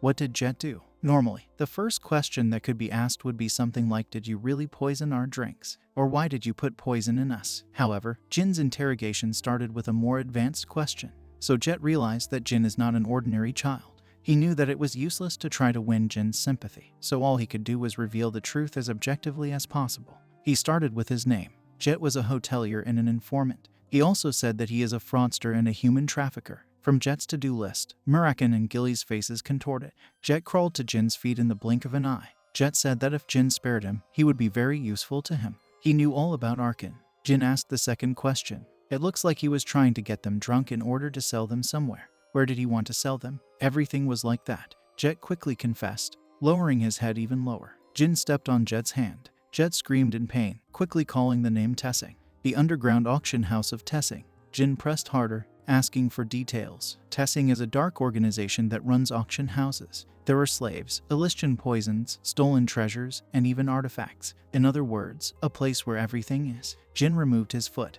He said that by the evening he would ask someone to heal him. Jin also asked a question about whether Jet knew what to do next. Jet understood everything and thanked Jin for his mercy. Jet will be useful to them during their stay in the kingdom of Arkan. Although Jin hated Jet and his very existence, he still highly valued the skills and knowledge of this scum. Muraken asked why Jin was going to spend money on medical bills for such scum. Gilly agreed with Muraken. If they spare Jet, he will try to deceive them again. A dark organization in an underground auction house. Jin asked if there was anything better than destroying them. It will never be too late to get rid of Jet. He said they would trust him. They still need an Arkan guide. But first you need to find someone who will take care of Jet. The babysitter and the dragon didn't argue anymore and agreed to the boy's plan. In order for the journey to go smoothly and without complications, sometimes it was necessary to agree with the decisions of the leader. Muraken and Gilly stayed at the hotel to look after Jet, while Jin left to find someone to cure the crook. Jin really considered the two of them good friends. However, as soon as the boy took a step outside the hotel, he felt an unprecedented sense of freedom. Now he could use his knowledge as a regressor as much as he wanted. Jet was cured in the evening. It was a mage from the Luthero Federation. He turned out to be a skilled healer. It was a magician that Jin met by chance. Jet, meanwhile, was looking at his new teeth. This crazy trio was first beaten, and then cured. He couldn't help but think about who they were. The man who beat him up was an extremely experienced fighter. The maid seemed used to seeing violent scenes. Finally, the boy Jet thought was a young and stupid aristocrat naturally commanded the other two as if they were his vassals. It was a sight Jet had never seen before. Was the boy the heir of a martial arts family? Or are they from the Special Affairs Department of the Bement Empire? Anyway, there will be nothing left of him if he decides to stab them in the back. At that moment, Jin came over. It was time to move out. They need to go to an underground auction house. The place where they arrived looked at first glance like an ordinary aristocratic villa. However, it was actually a place where all kinds of illegal operations took place. The guards greeted Jet. They asked if the trio was behind him. Jet told them to stop talking nonsense. These people are his guests. Then, the three of them followed Jet into the auction house. Despite the fact that they were run by small street bandits, the nobles of Arkan held parties in the courtyard. As soon as they entered, the chatter stopped, and the air was filled with the pleasant melody of a violin. A group of musicians in tuxedos constantly played for the public. Jet brought the masks and distributed them to the trio. If they wanted to go to the auction house, it was better to hide their faces. Although everyone knows that the boss of Tessing is called Salka, the real puppeteer is someone else. The real boss was someone called Aluk Spiderman. Everything here was decorated to his taste, because he wants to hide his uncouth and uneducated by all means. For a small fry like Jet, it's different. Not only does Allah have the ability to pacify these dirty streets, he was also a 7th-rank martial artist from the lands of Arable. It was rumored that he had connections with a family of pure-blooded Rankandals across the sea. Rankandal, Jin was interested. Murakan told him to just ignore it. Rankandals do not communicate with scumbags from the very bottom of the neighboring state. Gilly supported Murakan's words. She said there was no one matching the description. No, there is one. The bastard who put a curse on Jin that made him unable to wield a sword. If there is a connection with the Federation of Magic, then it is very likely that it is him. The curse of the 9th rank, hindering the use of the sword. The illusion of the blade. Jin didn't think there was a magician in Tessing who could cast such a complex spell. However, Jin couldn't do anything but grab at straws. He spent 10 years in the Tempest Castle and 5 in the Garden of Swords. All this time he was looking for the culprit of the curse, but could not find a single clue or trace. Okay, they came to lift this place up in the air. As a nice bonus, they will learn the identity of this Aluk. Murakan asked about their plan. Something in the spirit of destroy all gangsters on the first day of arrival in Arkan. Jilly whispered that the guards they saw along the way were pleased with the strong ones. There were also many unregistered magicians nearby. A sudden fight in the middle of enemy territory is a bit of a bad idea. Jin told them not to worry about it. He had it all figured out. He called Gilly and Murakan to him. Jin told them his plan. Murakan sometimes couldn't understand what was in Jin's head at all. How does he even come to such things? Even Jilly was a little shocked. Jin's plan was definitely unusual. But was Jin sure about this plan? Jin told them not to worry, because they could always run away. They finally arrived at the Flower of Tessing, an underground auction house. Jet deliberately took a seat that was not too conspicuous. After talking to himself for a while, the auctioneer finally came on stage. At the same time, a dozen slaves in rags joined him. At least there were no children. Jet also tried to sell them. He apologized again. Jin was glad he hadn't seen any children among the slaves. Murakan was somewhat annoyed when he asked about the plans. Jin told him that they would be waiting. He had heard that sometimes curious things slip through at these auctions. If there is such a thing, first he will buy, and then he will make a move. There was one artifact that Jin wanted to take for himself, if his memory did not fail him. This ring was rotting somewhere in the vault. He will be able to get it only after their plan is implemented. A week later, the auction started again. Jet asked Jin to buy something. Otherwise, the people from Tessing could cause him problems. Jin wasn't going to buy something just for the sake of it. Preventing problems was Jet's job. Jet could only agree, but inside, he cursed Jin for it. Soon, the slave auction ended, and when the books and artifacts appeared on the scene. The first point, the grimoire of the magician who once ruled the world, the magical grimoire of Manhwa Recap. They haven't deciphered it, but there must be some incredible spells written on it. After that, the bets immediately flew. Jin grinned. The auctioneer made a mistake when placing the lot. The correct name was Manhwa Recap. And, as Jin remembered, his grimoires were already under the control of the Zipples. This meant that the chance of originality of this lot is 0. Weekly auctions have always been like this. The auctioneer spat some nonsense, then greedy wizards made stupid bets. The next lot. The author of this grimoire was Chenmi. The initial bid is 50 gold. The auction house was quiet. Even Jin didn't know that name. Sometimes such grimoires were exhibited. Such a grimoire is a gambling game, and it is extremely rare to win in such a game. In his opinion, there was no need to buy such a grimoire. However, Murakan thought otherwise. He told Jin to buy this grimoire. If this grimoire belonged to the Chenmi he knew, then they needed this grimoire. Dragon's advice is a strong recommendation. Jin had no reason to doubt his words, so he raised his hand. 150 gold pieces. That's how much Jin offered. For an ancient, magical grimoire, the price was neither too high nor too low. However, the other guests thought Jin had gone crazy. There were also wizards who were curious. After all, the guy who hadn't bought anything in the last week just bet on a magic grimoire. Chenmi's grimoire was soon sold to Jin. Murakan had a serious expression on his face. He wondered, why was Chenmi's grimoire in a place like this? There was another lot that intrigued Jin. It was Shujil Easter's grimoire. Easter, the name that Jin noticed when he first walked into a bar in Mammoth. As soon as he heard that name, he doubted his own ears. Easter was the family of Jin's teacher, but it was also a family that was destroyed hundreds of years ago. Jin bet as much as 200 gold pieces. As before, the crowd began to whisper after Jin announced his first bet. At first they thought he was special, but now they thought he was an idiot haggling for shit. Murakan asked if he was familiar with this grimoire. Jin replied that he bought it for nothing. I thought it would be nice to buy something else. The grimoire was quickly sold. Jin decided that he would give the grimoire to his master as soon as he met him. That was enough. Jin decided to make his move now. The purchased grimoires have arrived. Murakan made sure that Chenmi's grimoire was genuine. When he opened Easter's grimoire, he couldn't understand a word. There was a bizarre and strange code. This strange and complex encryption system was known only by two people, Jin and his teacher. And since Jin learned about it from his mentor, Shujil Easter was his ancestor. Jet happily stood by. Jin finally bought something, and now they won't get kicked out. Jin turned to Jet. He wanted to meet with Aluk. Jet usually said he understood. However, this time his expression changed. He said it was impossible. Jin leaned over and told him in his ear to tell Aluk that Veridine Zippel wanted to meet him. It seemed that Jet's eyes would pop out of their sockets. This crazy bastard wasn't from the Special Affairs Department of Bement. He was a purebred Zippel. 5 minutes ago, Jet's main goal was to become an informant for the alleged Special Affairs Department of the Bement Empire. Then he could have saved his life and received a reward greater than from Tessing. What about becoming a servant of the Zippels? There is no greater honor for a member of the Lutero Magic Federation than to serve the Zippels. He already imagined how he would leave this hole. His future life will be easy and free. Jet quickly walked past several employees and opened the door. Jet shouted for Aluk to come out. Veridine Zippel is here. He was met by hostile bullies. Soon they came to Jin in a crowd. Next to them was a battered Jet. The big guy told Jin that his boss wanted to see him. In a split second, Jin hit him and attracted the attention of the entire room.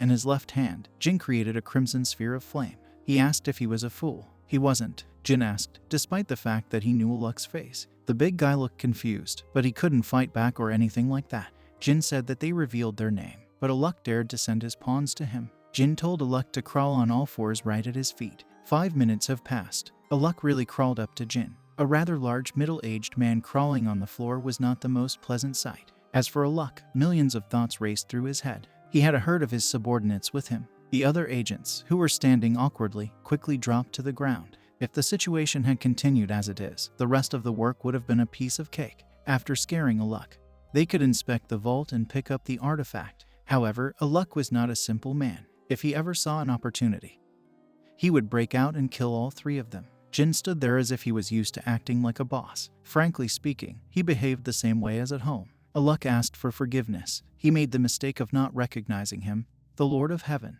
The battered Jet was grinning. If someone claimed to be Veridine Zippel, he would have laughed in his face, but Jin was different. His aura is different. Before that, he used a fireball. And this is at least rank 5 mana. Being fluent in rank 5 mana at that age would be difficult for others, but not for Zippel. A week ago, Jin's plan was to pretend to be Veridine Zippel. Even if this Aluk knows someone who is familiar with Zippels, it is unlikely that this someone is above the status of an old servant.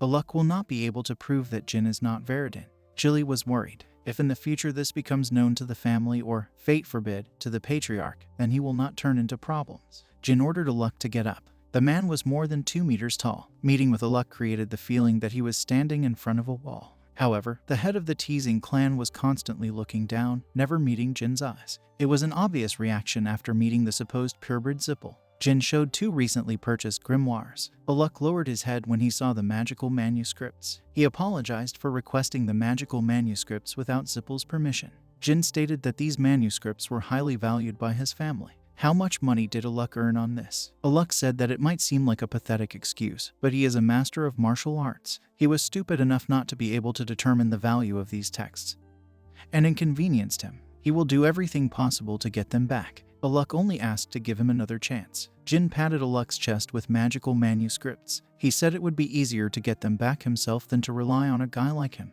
Jin told him to shut up and bring him a list of auctioneers and a ledger. Starting tomorrow, the Zippel family will launch an investigation. When Jin skillfully lied, Aluk realized that he had nothing to say. That was the end. No matter how hard they try, unlike the Zippels, they are just a small local gang. If something comes up during the investigation that the magicians will not like, then Tessing will come to an end. Jin was reading notes in Aluk's office. Aluk said that this was almost all that was at the auction. Jin asked if there were any more recordings. Yes, but in a strictly guarded vault. But it was located in a residence for workers. If Jin allows him to temporarily leave, Aluk will deliver them right away. It will take a couple of hours, so Jin will have to wait. Jin looked at him and said, what kind of bullshit was he trying to pull off? Was he really going to get away and destroy important documents, and then check if he was a real Veridine and why he came, asking the guys he bribed? Aluk knew that his plan was obvious, but he had to take a chance. He trembled with anger and shame. Jin told him to spin around as much as he wanted, but let him not forget that he was still sitting on his hook. Aluk bit his lips in rage and turned away. He said he would be back soon and asked his people to show Jin the vault in his absence. As he left, Aluk whispered to his subordinate to keep Jin in the mansion until his return. With a serious expression on his face, Aluk headed for the exit of the auction house. Only Teasing's agents remained inside, as well as Jin and his comrades. Quick-witted agents approached Jin and immediately escorted him to the warehouse. Aluk was seething with anger. Does that arrogant bastard Veridin think that everything obeys him? Damn it, he spent a huge amount of money on zipples. Aluk decided that he would find a way to buy them back. The trio scattered everything in the vault.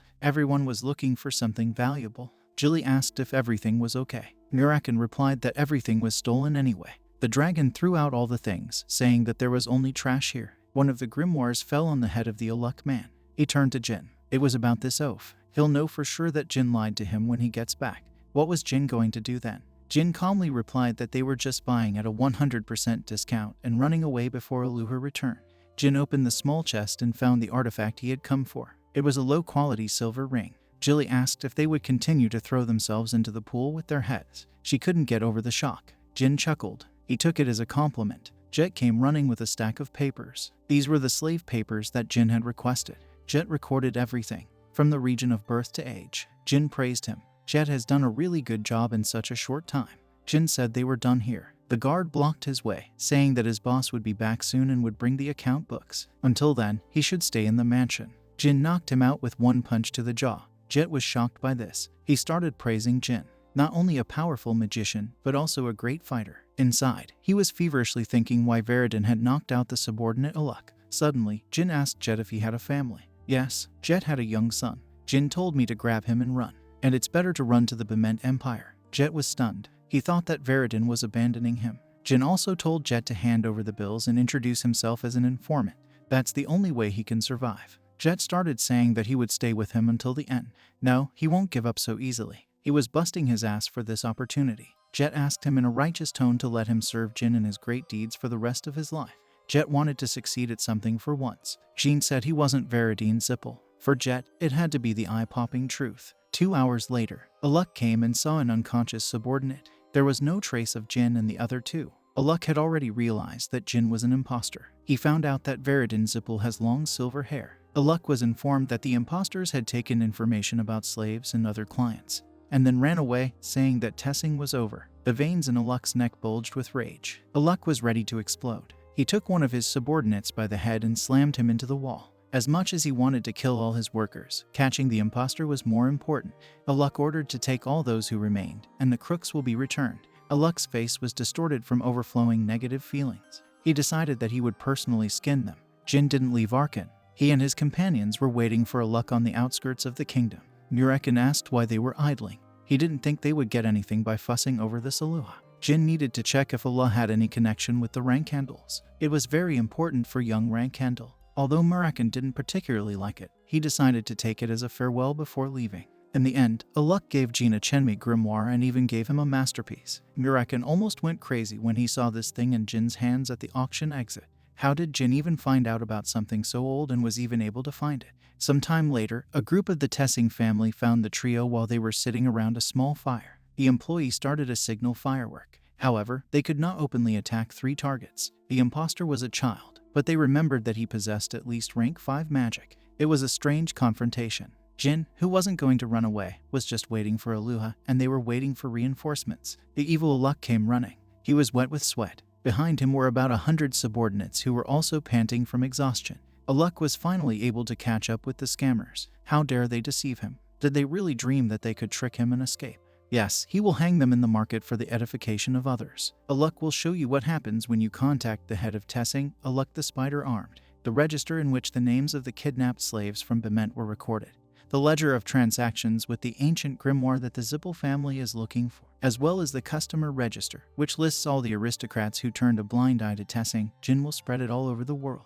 Jin said that from tomorrow the world will be watching Aluk. Magic mail was incredibly convenient for this kind of thing. Jin was honest. Aluk was already finished. Aluk finally exploded with anger out of desperation. He said he wouldn't let Jin die easily. He'll skin him alive. Every time Jin loses consciousness, he will return it by burning it with flames. Jin turned to Murakin, saying that he wanted to fight Aluk one-on-one. Murakin sighed. It's too much for Murakin, but he could only take on Aluk's people. Aluk in a rage ordered to attack Murakin. Jin had to be kept alive and brought to him, and the others had to be killed. Of all the employees of Aluk, half were magicians, and the rest were mercenaries. The magicians began to conjure from afar, and the mercenaries began to shorten the distance. Unlike them, Murekin was practically naked. He was wearing only a thin shirt and bare arms. However, despite the lack of equipment, Murekin broke the jaw of the first attacker and rushed into the crowd of mercenaries. They weren't well trained, but they weren't unskilled either. In the middle of the crowd, every time Murekin struck, someone either died or fainted. In the eyes of Aluk and his bodyguards, Murekin looked like an invincible fighter. The mages couldn't attack.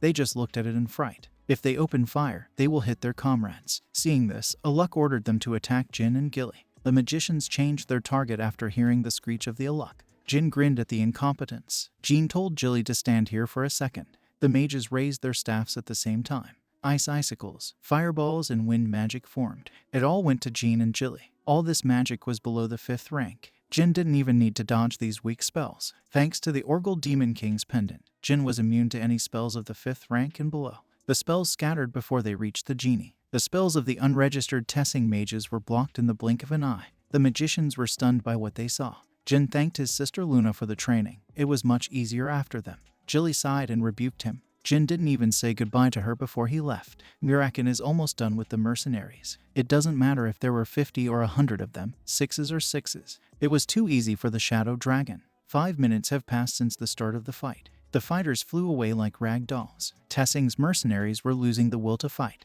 But their crushing defeat from those was not only because Jin and his comrades were strong. After learning that Jin was an imposter, the elite forces of the Tessings fled. They predicted that Aluk is dead. Until now, the Zippels have not noticed the illegal activity of the Tessings. But after the imposter deceived them, they realized that the family would inevitably fall. It was clear that after sunrise, the Zippels would take action, so their escape was a wise decision. At that moment, Aluk realized that his underground empire would soon fall. Aluk smiled painfully as his sword emitted a white aura. He laughed like a madman. Aluk started chopping down his magicians. They failed to escape from their crazy boss, so most of them immediately died on the spot. Aluk killed each of his subordinates with a straight face, justifying the nickname. It seemed Aluk had gone crazy. It was even good for the Trinity. This will save them some hassle. Murekin has already dealt with the small fry, as Jin requested. Now Jin could do whatever he wanted. Aluk asked who sent them. He spoke with bloodshot eyes. Jin replied that it didn't matter. After all, he's going to die soon. A flash of light. Aluk swung his sword and hit the rock next to Jin. He was very fast. Aluk grinned. Right, how would he know if Jin was telling him the truth? He wasn't going to go to hell alone. They should also go with him and keep him company in hell. Murekin giggled. Finally, Jin has found a worthy opponent with whom he can give his all. Rumors that Aluk was a martial artist of the 7th rank turned out to be true. Murekin shouted that Aluk was different from Vishkul. Vishkul tried not to hurt him too much, but Aluk dreams of killing Jin. He needs to give his all and try not to die. Aluk thought Jin was a magician, probably because he demonstrated the magic of the 5th when he posed as Veridin Zippel. Aluk quickly closed the distance between them and swung his sword. However, his eyes widened when Jin retorted. So the imposter wasn't a magician. Bradamante was glowing with an aura. All Jin did was repel Allah's attack, but it felt like his bones were rattling. Jin quickly retreated. As soon as he increased the gap, Aluk shortened the distance again. He could read all of Jin's movements. The next blows tore Jin's coat. Drops of blood flew into the air, but it wasn't a serious injury. Aluk was fast. He was not fighting at full strength, but even so it was difficult to cope with him. The fight went according to Aluk's plan. It's unbelievable that he was so strong. Jin barely had time to react to every attack. He was constantly thrown back. At that moment, Aluk thought that the child was a knight. To think that he was in such a situation because he fell for a primitive trick of Jin. Although he knew that his opponent was not Veridin Zippel, he controlled himself and attacked in cold blood. His enemy's rank was about 5th, but still he didn't know the opponent's trump cards. And yet, despite this knowledge, Aluk was not worried about Gina. He was more worried about Murekin, who was smiling as he watched them. Murekin single-handedly dealt with all his 6s. He was sure that Murekin was stronger than him. But why did he just stand there and watch? After killing dozens of people, Murekin simply stopped fighting. Aluk didn't know about the guy's intentions, but he wanted to think about it after killing Jin. Murekin, on the other hand, liked to watch the young Rankindle fight. Murekin grinned. The clash of Jin's and Allah's swords was music to his ears. Jilly asked if Murekin was going to interfere. Of course, this is her young master's wish, but perhaps it's too early for him to stand up against a 7th rank sword master. She thought Jin would lose. As Jilly said, Jin was barely holding on. His dodges were accurate, but his movements were definitely getting slower. Murekin replied that everything was fine. Jin must realize the value of life. And does she really think Jin will lose? It was funny to watch the constant attacks on the boy, but Murakin already knew the outcome of the battle. A long time ago, when the rank-handle swordsmen were still fighting, the difference of 2 ranks was nothing to them. A pillar of flame came out of Jin's hand. It was a fire spell of the 5th rank. This was the first time Aluk had retreated in battle. His eyes widened. If it's not an artifact, then his opponent must be a swordsman mage. A lightning spell followed. Jin cast the spell he used in that in, and lightning struck the place he chose, lighting up the night sky. Aluk felt the imminent blow and quickly moved away, throwing the body aside and repelled the lightning with his sword. At the moment when Jin was left unprotected, Aluk planned to shorten the distance and cut his throat. It was a great opportunity. For a split second, Aluk's legs were filled with energy. When he pushed off from the ground, an explosion rang out, leaving behind a funnel. His sword was aimed at Jin's neck. Whether it was a knife wound or decapitation, Aluk was sure that Jin would die. He would never have guessed that this whole situation was created by Jin himself. Normally, Aluk would have noticed this trick. He was of the 7th rank for a reason. However, he was desperate. Since this was his first fight with a magic swordsman, he decided to end it as soon as possible. After all, the longer the fight, the more chances a magic swordsman has to attack his opponent with more spells. Alua's sword was ready to cut Jin's throat, releasing the helmet. The sword should have smoothly passed through the flesh, but instead something stopped it. This was because Jin activated his newly acquired artifact to create a black helmet. That's why every knight dreamed of taking possession of this artifact. It was the only helmet that could completely negate the impact of a knight of the 7th rank. The helmet stopped the blade of Aluk, which caused the man to lose his balance. Jin took advantage of this opportunity. Bradamante cut the bandit's shoulder. He could have pierced the heart, but Jin stopped his sword. Barely breathing, Aluk fell to the ground, and he managed to delay his death a little longer. As Murakin suspected, the ring turned out to be the Rune of Molt. Thousands of years ago, the Rune of Malta was an object created for Bement, the first emperor, who was a demon lover. It was created during the Great Wars. This is a masterpiece that blocks all attacks below the 7th rank. How did it end up in the hands of ordinary bandits? Murakin couldn't understand it. Jin looked at the ring. The Rune of Malta, an item that will be offered to the Emperor of Bement in 5 to 6 years. During this time, the Academy and the press were hysterical about the discovery, so Jin remembered the location and date of its discovery very well. Jin stared at Aluk, who had blood bubbling in his mouth. He wanted to ask one question before this bandit dies. Jin had heard that Aluk had something to do with the Rankendel family. Was it true? It was a question that bothered Jin. Murakin approached Jin. He said he should have asked about it earlier. What answer does he want to hear from someone on his deathbed?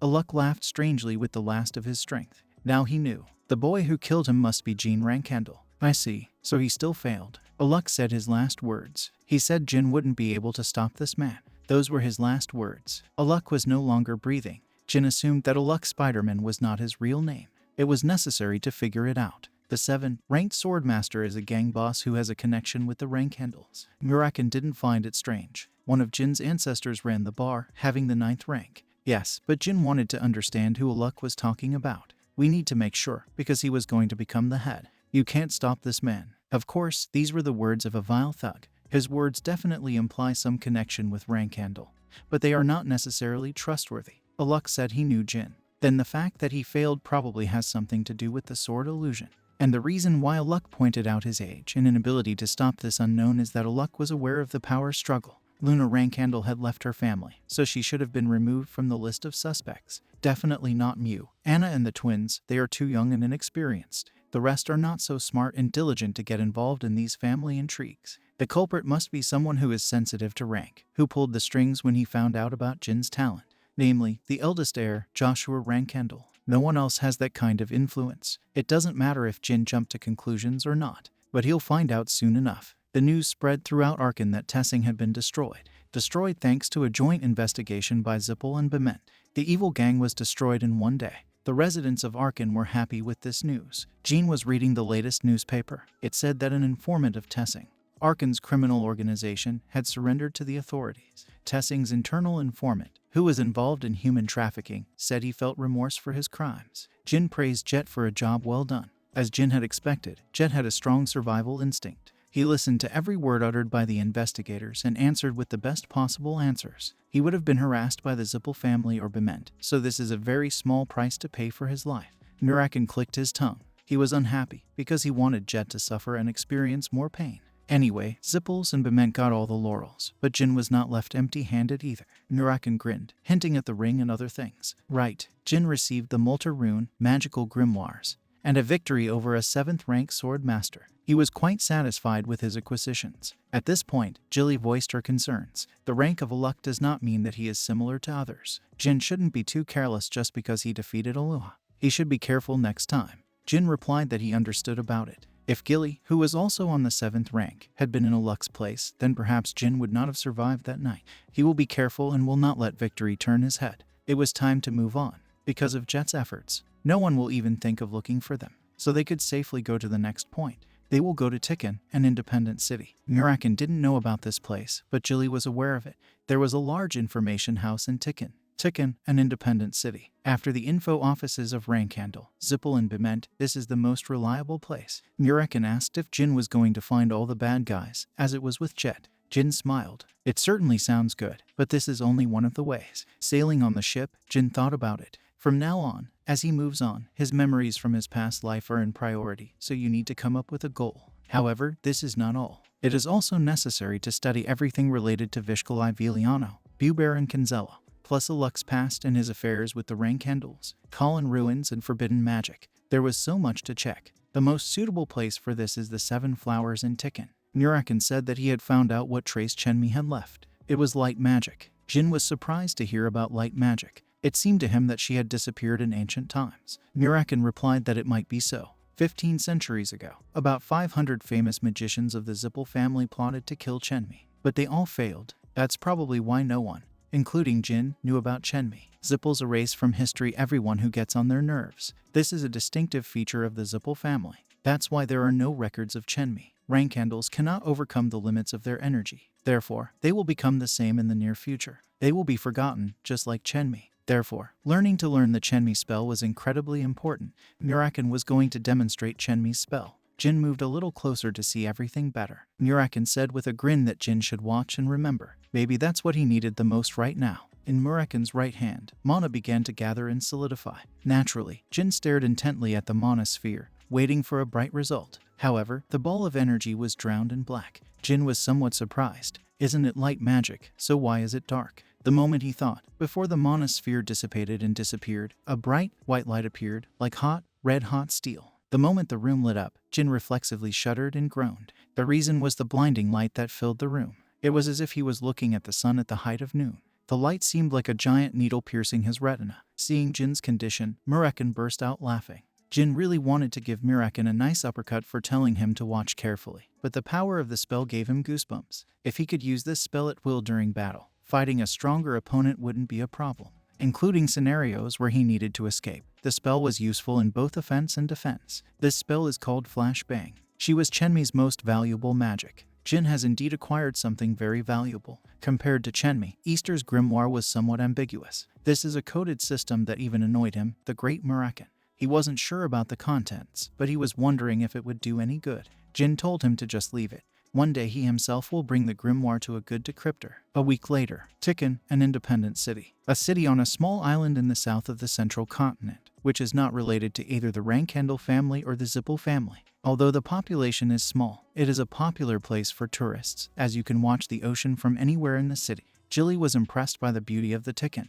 The streets looked as if they were alive. Tikkun contrasted sharply with Arkan. Unlike the amazing landscapes, Arkan was filled with people devoid of hope. On the other hand, in Tikkun, the ocean was always in sight no matter where they looked. Jilly suggested looking for a place where they could stay. Jin was all for it. He decided to explore the city center first. Murakin jumped out and suddenly returned to his normal human form. He expressed his dissatisfaction. He didn't want Jin to choose a crappy bedbug like in Arkan again. Jin didn't particularly like the sudden transformation. He told Murakin 1,000 times not to turn in front of everyone. Although Tikkun had a small population, but because of the size, the density is high. Being transformed in the middle of the road was an easy way to lose anonymity. Murakin replied that no one cared. And so it was. There didn't seem to be a single person nearby who would have noticed the transformation of the cat into a human. However, it only seemed that no one cared. A little girl's surprised exclamation sounded. She said that the cat had turned into a man. Startled, Jin, Murakin, and Gilly turned their heads towards the voice. She asked how the black cat turned into a black-haired uncle. The girl said that she, Julia, wanted to learn how to do the same. A little girl, holding a small stuffed dragon in her hands, looked at them with stars in her eyes. Jin began to convince the girl that she just imagined everything. How could a cat turn into a human? The girl corrected Jean, saying that she was Julia, not a girl, and she saw everything correctly. The black cat turned into an uncle. Why did Mr. lie to her? They bought ice cream for a girl with a stuffed dragon. Although watching her happily eat a cold treat was cute, Jin was somewhat discouraged. He said he wasn't Mr. and he wasn't lie. Calling a 15-year-old Mr. was cruel. The girl did not let up. She talked about him being Mr. and lying to her. Jin wanted the girl not to tell anyone anything. Since he bought her ice cream, could she pretend she didn't see anything? Julia turned out to be a tough nut to crack. She told him not to make her lie. Gilly and Murakin were puzzling over how to solve this situation. Gilly sighed. They thought Julia was lost, so they took her to the garrison. But if the rumors spread, wouldn't the Zippel family catch them? At that moment, Murakin said that no one would believe the girl, so there was no reason to worry. She turned around and looked at him with a cold gaze. If Murakin had listened to her young master, then nothing would have happened.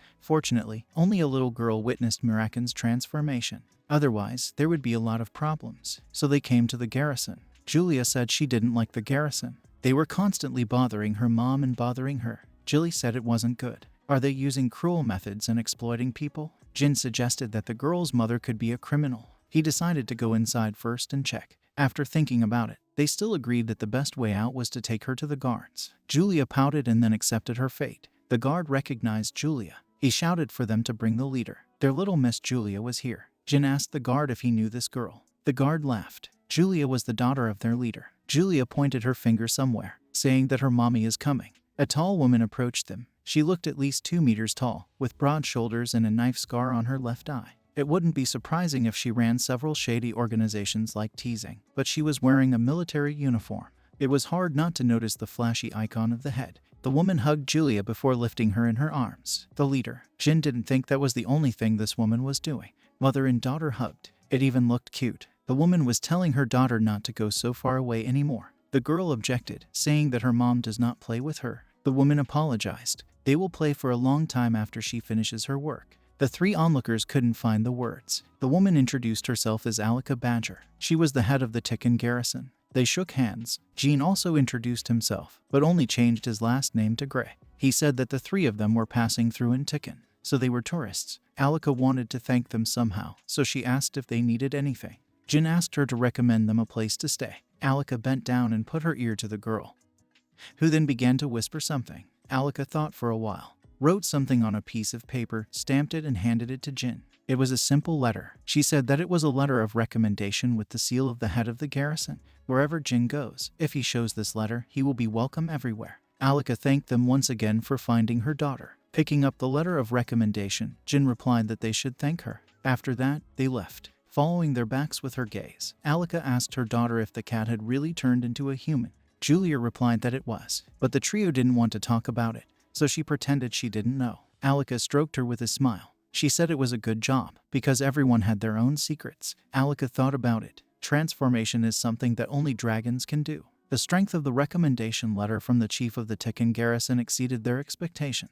Jin chose the most luxurious hotel on the outskirts of the city. On top of that, they were offered the most luxurious room. Jin, Murakin and Gilly were finally able to rest. Gilly was pleased. The service in this place was excellent. She only received such service when she was in Hufester. Murakin agreed with her. According to him, the bed was soft, like the filling of a strawberry pie. That's how the bed should be. He was impressed by the power of the letter of recommendation. Gilly said things were going well in Tikkun. Who would have thought that such luck would befall them immediately upon arrival? She asked if she could have the ice cream Julia was eating, too. This ice cream was popular in Tikkun. Jin told her not to ask about it anymore. She can order anything. Their visit was like a vacation trip.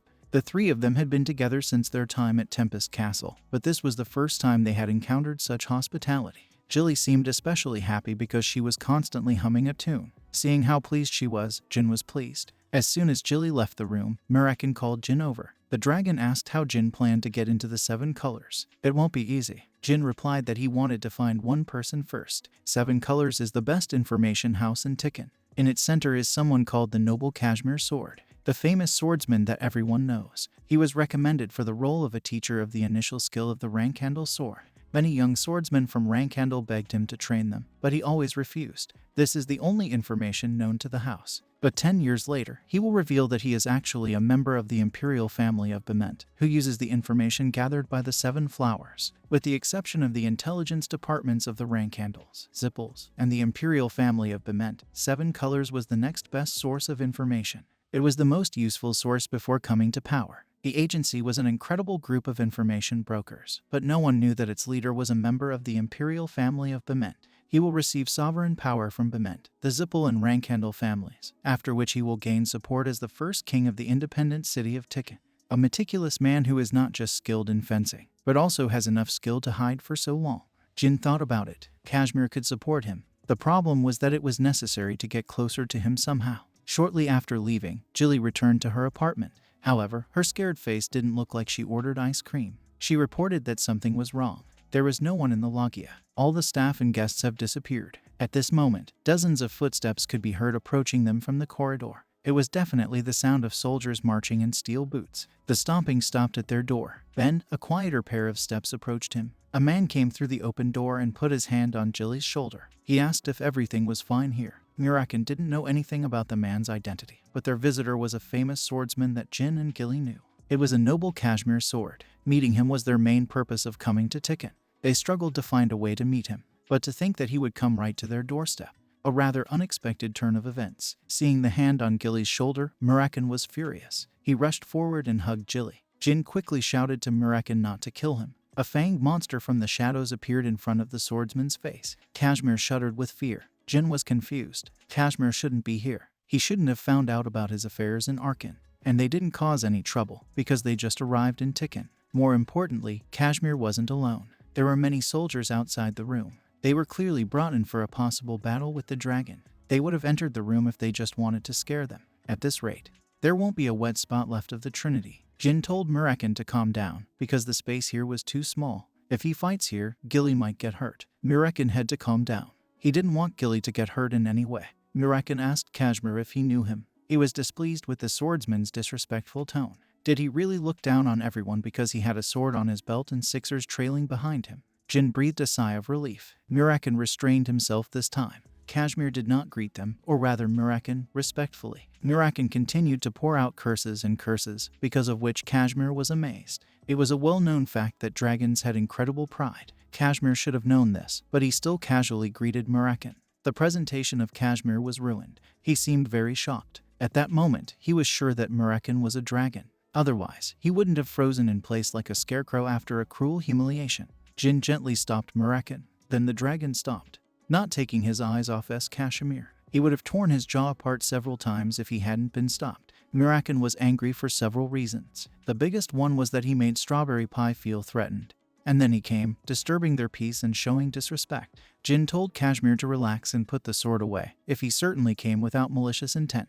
Jin said that he had heard a lot about Kashmir. Therefore, it can be said that he was well acquainted with him. Jin's demeanor was much calmer than Murakin's. Kashmir cleared his mind and avoided Murakin's gaze. How did the person in front of him know his name? He asked directly who Jin was. Without hesitation, Jin gave his real name. Jilly, who was standing next to him, was shocked by this. Murakin was also slightly surprised. Disclosure of his identity should be avoided at all costs. Of course, I was most surprised. Jin said that they had something to talk about. To do this, they need to move to a more suitable place. He will answer all his questions. Soon there were only 4 left in the task. Kashmir dismissed his soldiers. Jin thanked him for his trust and decision to communicate privately. Kashmir began to analyze the situation. He brought the soldiers after the report of the dragon's appearance. But it was a mistake that angered the dragon even more. Kashmir was sure that the ferocious man in front of him was the dragon. Such a feeling of incredible pressure could not have been created by man. If Jin hadn't stopped him, they would all have ended up in the next world. Analyzing the group in front of him, Kashmir naturally shifted his gaze to Jilly. The woman was Jilly McLaurin. He met her before he was kicked out of Bement's palace. Kashmir still remembered what outstanding skills she had demonstrated back then in the training hall. But, for some reason, he didn't feel her aura. He looked at the nail. Perhaps it was the reason for this. The boy in front of him was Rankandal. It's not like he's lying to him. However, he couldn't understand why Jin was accompanied by a dragon. So he directly asked Jin why he was with the dragon. Since ancient times, dragons have only dealt with magicians who have contracts with a god or with someone who has a special power. For example, not with Rankandals, but with Zipples. Kashmir also asked Jin if the Rankandal family knew about this. Jin simply replied that the family didn't know. Kashmir grinned awkwardly. If this is discovered, chaos will begin in the Rankendel family. But Jin shared a secret that could easily cost him his life. But something else was important. Jin asked why Kashmir came to the dragon. Once Jin revealed his secret to him, then he decided to tell him about his secret. It had to do with his daughter Julia. The reason Kashmir is here is because she told about a cat that turned into a man. Jin asked why he believed the child's words so easily. Kashmir added to his words that his daughter is not just a child, but a contractor as Mila. Jin was surprised by this. It was about the god of the eye himself. Jin finally understood why Kashmir and Alika trusted Julia's absurd story. Anyone who has made a contract with the god of sight will never be deceived by the eyes. There is no lie for them. Revealing such a truth required great courage. The contractor as Mueller received not only an absolute eye that allows him to see the truth, but also an all-seeing eye that allows him to see the future. All the rulers and leaders of the world were looking for the one who signed the contract with Asmil, with the hope and greed to avoid the uncertainty of the future. That's why most of Asmil's contractors were abused and used to their advantage, living the rest of their lives in poverty, especially considering the extreme actions of the Zippels and the imperial family of Bement. Everyone knew that they wanted to keep the contractors close to them at all costs. Jin asked if Kashmir was afraid to let them in on it. At that moment, Murakan intervened. Something was wrong. If Julia is a contractor, then where is her dragon? Murakan didn't feel his energy anywhere near her. The Asmila dragon was known for his excessive concern for the contractor, but he left the child alone. It was very strange. Combining the dragon's words with the image of Julia holding a dragon doll, Jin finally understood why Kashmir had come to them. For some reason, the dragon disappeared. That's why Kashmir came here urgently after learning about the presence of another dragon. Kashmir's face darkened. He told me that Julia's guardian dragon suddenly disappeared a year ago. He suggested that the Zippel family or the Bement Empire had a hand in this. Murakan couldn't believe it. It didn't make any sense. No dragon has ever been born that would be stupid enough to be kidnapped. And at the same time during the year, Murakan paused and asked Kashmir if her daughter was 5 years old. Kashmir replied that it was. After a while, Murakan continued. If Julia is actually an Asmil contractor, it means that without a dragon she will soon go crazy and become disabled.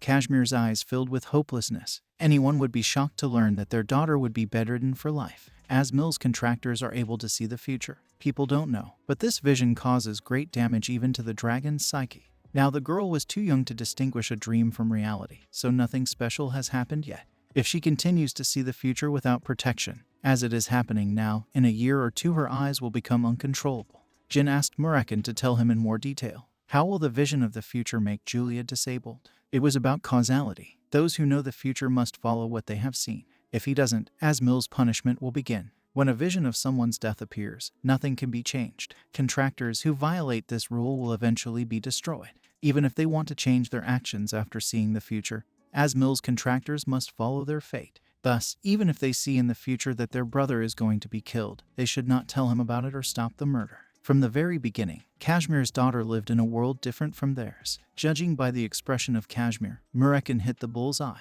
He needs to find a guardian dragon as soon as possible and bring it to the child. There was not much way out. Kashmir's chest felt heavy. He felt his stomach clench at the thought of the terrible fate of a small, innocent child. Kashmir fell to his knees and lowered his head. He called Murakan a great dragon and said that he runs the 7 Colors Information Center. Kashmir was confident in his abilities, but for a whole year he could not find the guardian dragon. Kashmir was usually a very collected person. Although he was kicked out of the Bement imperial family, his sense of pride and self-esteem were very high. However, this was a situation where the daughter's life was at stake. Although they were not supported by any evidence, Kashmir did not doubt a single word spoken by the dragon.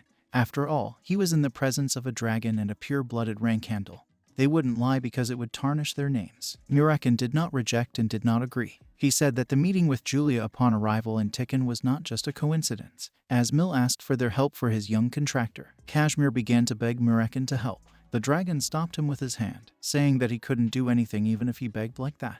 To do this, you need to ask their leader. He pointed a finger at Jin. Jin told Kashmir to get on his feet, although they are not close enough, but the question concerned the child's life. First, Kashmir should not lose hope. They better need to focus on finding Julia's keeper together. The man's eyes almost filled with tears. Jin could feel his anxiety and frustration. Kashmir lowered his head and said he would never forget Jin's kindness. It turned out better than Jin had planned. They could collaborate with Kashmir in 7 colors. But this was not a happy turn of events. No one will find joy in a quest that has a little girl's life at stake. If even the 7 flowers couldn't find the location of the guardian dragon, Then they need information from the Rankhandle or Sipple family. Since he had a mission as a temporary flag bearer, he could not ask for help from his family. In his current situation, he wanted to break some rules, but these actions would not help him in any way. At that moment, Murakin asked one question. Was Tikin with the Zippo family? Jin replied that Tikin was just a city. He wasn't attached to anyone. Tikin was similar to Mammoth. However, one key difference between Tikin and Mammoth was that the former had vast lands. The Zipples and Bement, some other kingdoms, as well as the Rankhandles, of course, wanted to get the land of Tikin. Murakin turned to Kashmir. If the 7 colors are so capable, then they must have information about the dragons. He needed this information. Kashmir replied that they knew which dragon was on which continent.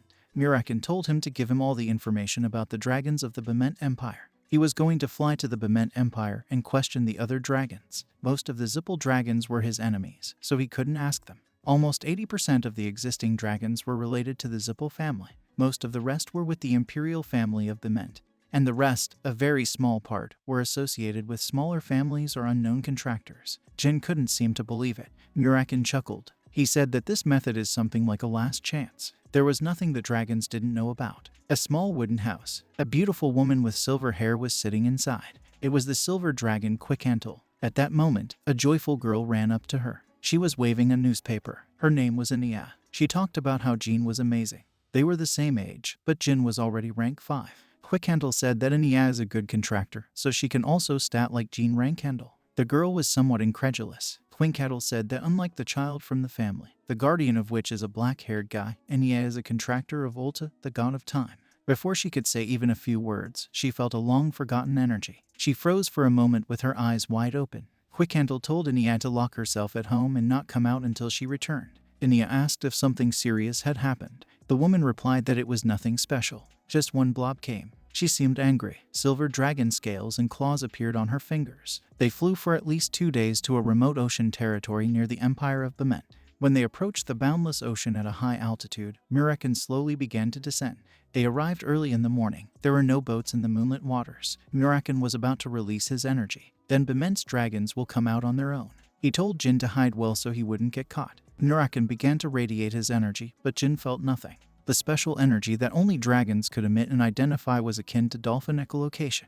It was a signal that people couldn't detect. However, looking down at the ocean directly below Murakin, a ripple of waves formed. Jin remembered how Kashmir had passed on the list of active dragons in the territory of the Bement Empire. Murakin read the list thoughtfully. When he saw Quickhantle's name on the list, he couldn't help but swear. Jin asked if there was any problem. Murakin told him to give up on it. It was a dangerous idea, but there was something between the dragons, so maybe everything will work out. It was obvious that Murakin did not want to go into details. He told Jin that they had a long way to go. At that moment, Murakin was hailed by Kashmir. He called Murakin the Great Dragon. Murakin was embarrassed by this treatment, so he yelled at Kashmir. He just wanted to be called by his first name. Did he look like a sect leader? Kashmir bowed deeply. He will leave the salvation of his daughter to them.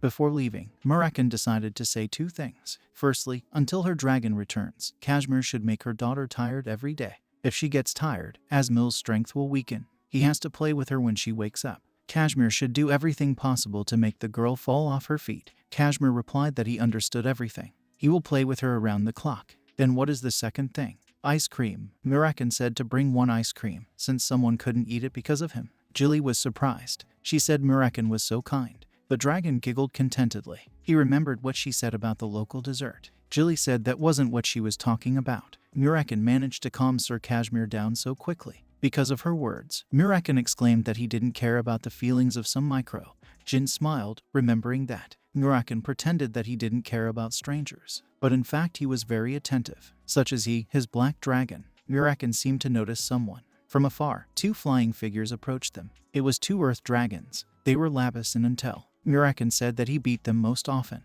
He also told Jin to put on a helmet. Jin used the Molt rune to cover his face. They moved so fast that tiny dots in the distance turned into huge dragon figures in a second. Not fast, but so hurriedly, as if they were late for class. Jin asked how much Murakin had beaten them so badly that they came only after feeling his energy. Murakin seemed proud of himself. He said that he used to beat up all the bastards who complained about his territory. The earth dragons asked what Murakin was doing here. When they got closer, Murakin reported in a high and mighty voice that he had woken up from a dream, so he needed help. The 2 dragons looked at each other awkwardly and slowed down the flapping of their wings. Should they tell him? It looks like Murakin didn't know anything. They said they didn't know what his request was, but now wasn't the best time. They told him to leave as soon as possible. They have young contractors in this area. Therefore, they did not want to create problems in the seas of Bement. Murakin grinned. How dare they order him to retreat? There is no place under this sky where he, Murakin, could hide. They shouted at him to just run away. The energy he just spread is causing chaos. Murakin didn't seem to understand what he was talking about. The Earth Dragons reported that Quickhantle was hanging around here somewhere to kill him. Hearing her name, Murakin froze. Jin asked what kind of relationship Murakin had with the guardian dragon of the time god Old. Murakin awkwardly revealed that she was his ex. The dragons begged Murakin to just hide. Their contractors were still very young. If they get caught up in this, they may die. The other dragons didn't know he was awake. If he doesn't leave now, there will be rumors. While Jin was watching, he found the situation very interesting and also realized that Murakin was a great dragon in the past. However, if the other dragons were begging like now, perhaps fleeing the area was a good idea. At that moment, the three dragons sensed someone. Murakin told Jin to hold on tight, and from afar, causing a powerful wave of energy, a figure flew straight at them. It was Quickhantle's breath. Two dragons started running away from this place. Several more beams of energy flew to them. Murakin danced across the sky, dodging projectiles. Jin checked the direction of the attacker while holding onto Murakin.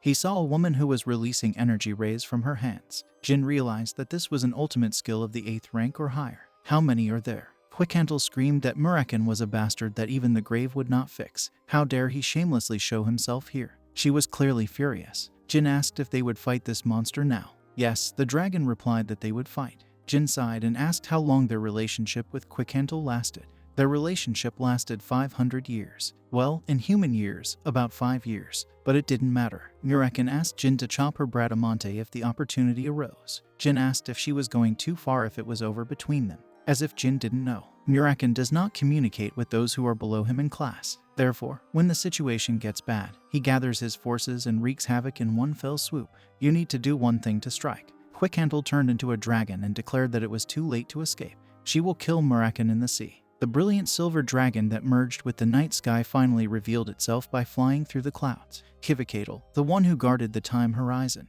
Quickly closing the distance, Quickhantle opened her mouth and clung to Murakin's neck. Fortunately, she only touched his scales, but when their bodies intertwined, Murakin felt that he was weaker. Unlike Murakin, who had lost his strength after the battle with Temur, she was still in her prime. Quickhantle's movements screamed about her intention to kill Murakin. The sighs she made were full of murderous intent. The battle seemed one-sided. Murakin was constantly getting injured. But the black dragon didn't think of playing defense all the time. The sky was covered with dark clouds. The black clouds were the energy of Murakin's shadows in its materialized form. He flew straight into the clouds and hid in them. Murakin breathed a sigh of relief. He bought some time. It was a good thing Jin had followed him. Otherwise he would have died if the silver dragon had hit him. That was Jin's opinion. Murakin replied that he would not die. No matter how strong Quickhantle is, she won't be able to get in here. What should I do now? Since talking didn't help, Murakin decided to find a way to calm her down.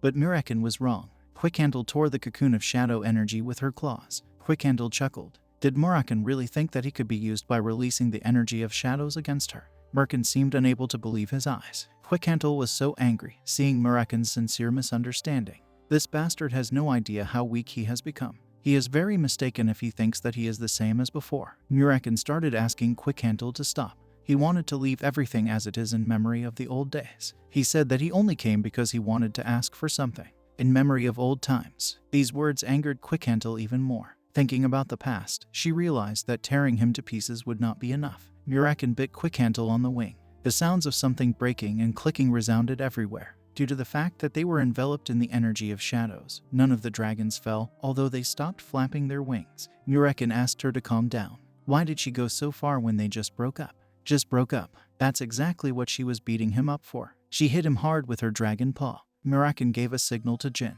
Surprisingly, Quickhantle did not find a man on Murakin's back. She only noticed at that moment. Grabbing his sword, Jin darted from Murakin's back like an arrow aimed at the silver dragon's wing. The outer shell, which even Murakana is hard to bite through. It will be difficult for Jin to make a hole in it. However, with a vulnerable spot in what's left of Murakin's shadow energy, Bradamante was glowing with an aura. In the dark environment, a radiant aura illuminated everything around. A decisive blow with all his might. The sword slid into the cracks and pierced the flesh, but Jin wasn't finished yet. the release of shadow energy. Muraken told him not to use this skill until he reached the release of the 5th rank shadow energy. However, now was not the time to hold back. If this attack did not cause critical damage, then there was only one way out, to break the Orgala pendant and summon the moon. Jin didn't plan on doing that, so he at least tried to use all his cards. And above all, he had no shortage of shadow energy. Jin absorbed some of the released energy of Muraken's shadows. The release began, and just like the time he killed a member of the White Wolf tribe, time seemed to stop.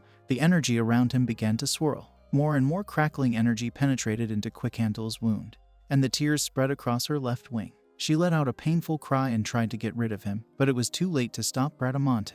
In fact, she relaxed her vigilance. Blinded by anger, she did not notice the man on Muraken's back, and this was the result of ignoring the offer to talk peacefully. The shadow energy has completed its journey through the Quickhandle wing. Jin leaned his whole body on the hilt of the sword. There was a shrill scratching sound, and the energy of the shadows began to glow. Jin slid down the wing of the Quickhandle and, on the move, passed a sword through it, tearing the dragon's wing apart. The deeper he plunged his sword, the further the energy of the shadows went. Since he was expending energy tens of times his limit, the rate of energy consumption was inefficient.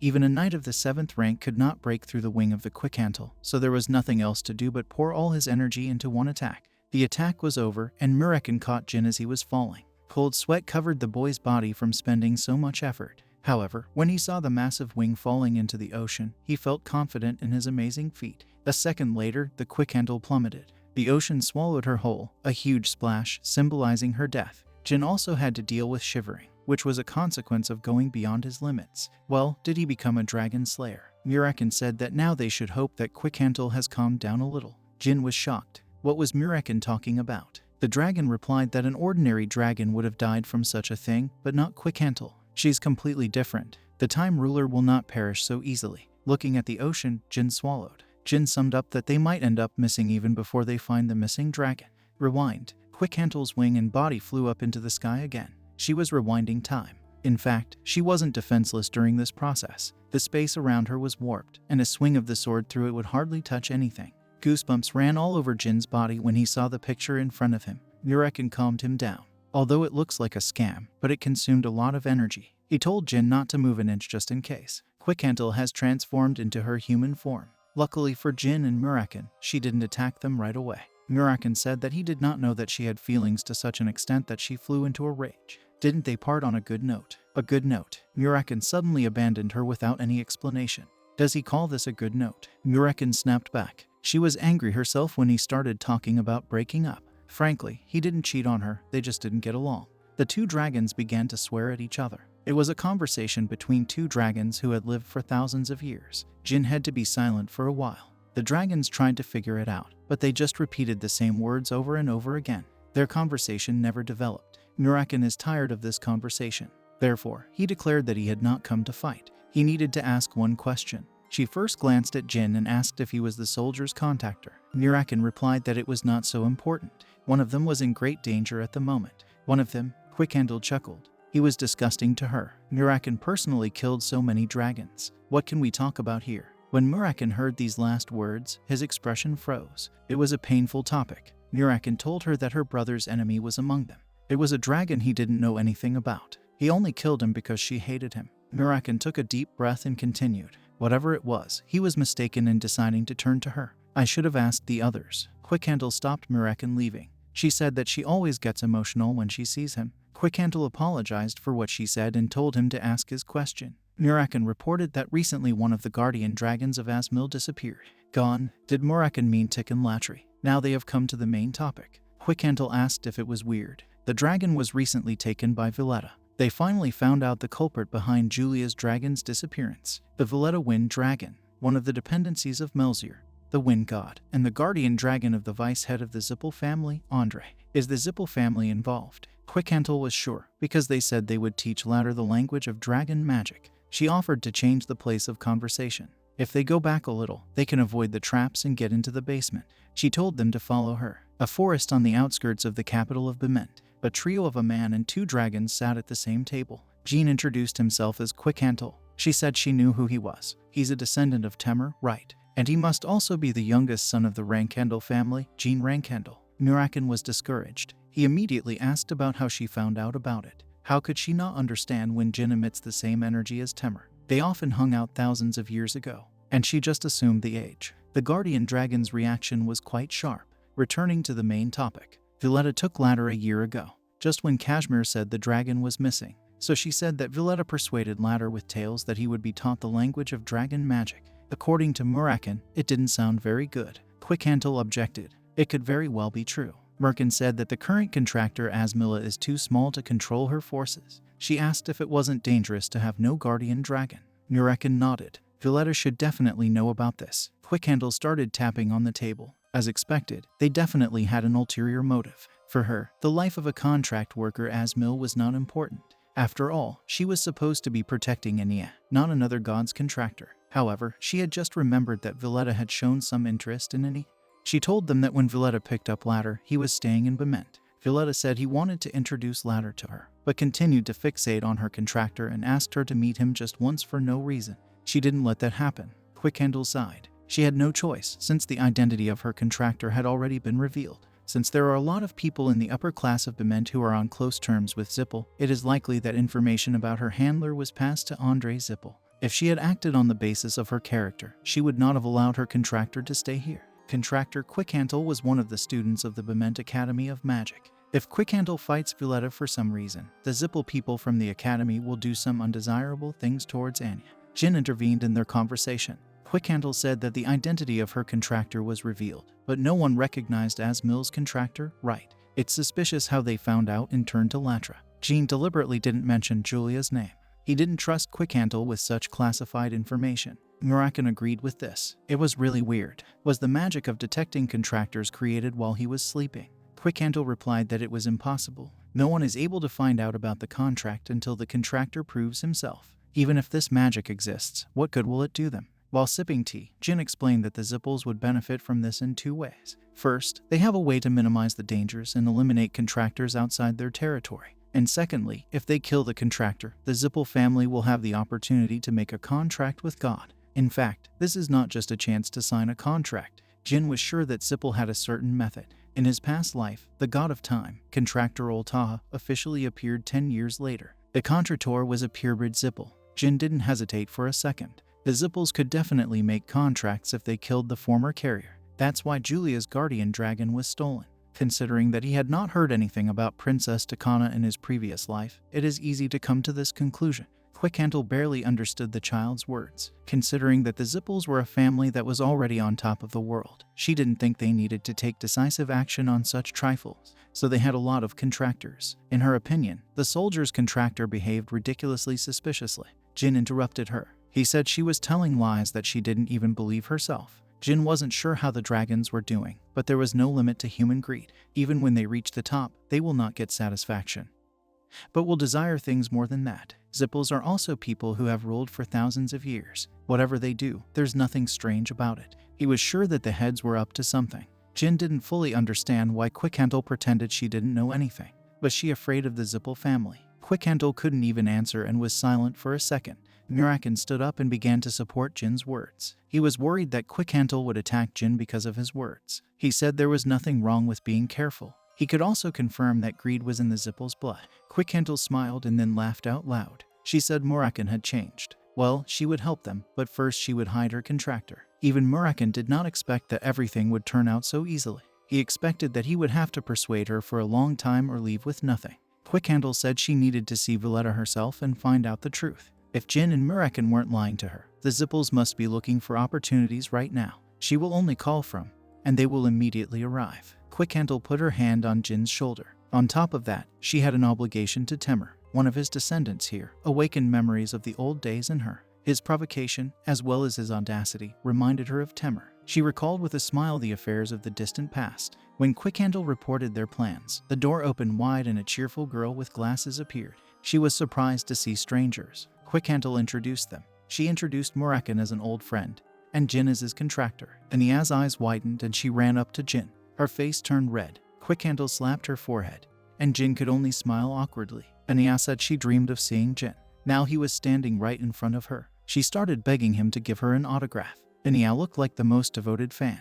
Quickhandle asked if Anya wanted to keep her dignity as a contractor. Anya apologized and bowed, but continued to look at Jin with stars in her eyes. She said that she had completely lost her head from meeting Master Jin. Anya introduced herself. She was from the common people, but attended the academy as a scholarship student.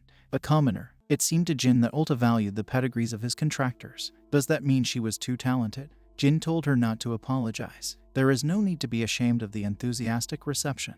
At that moment, Quickhandle stopped her. Didn't she tell her not to leave the house without her permission? Anya replied that it was sad there, so she thought she would feel better if she saw Quickhandle. But suddenly, young Master Jin appeared in front of her. She definitely made the right choice by coming here today. Quickhandle squeezed her hand when she thought of the animals bullying Anya.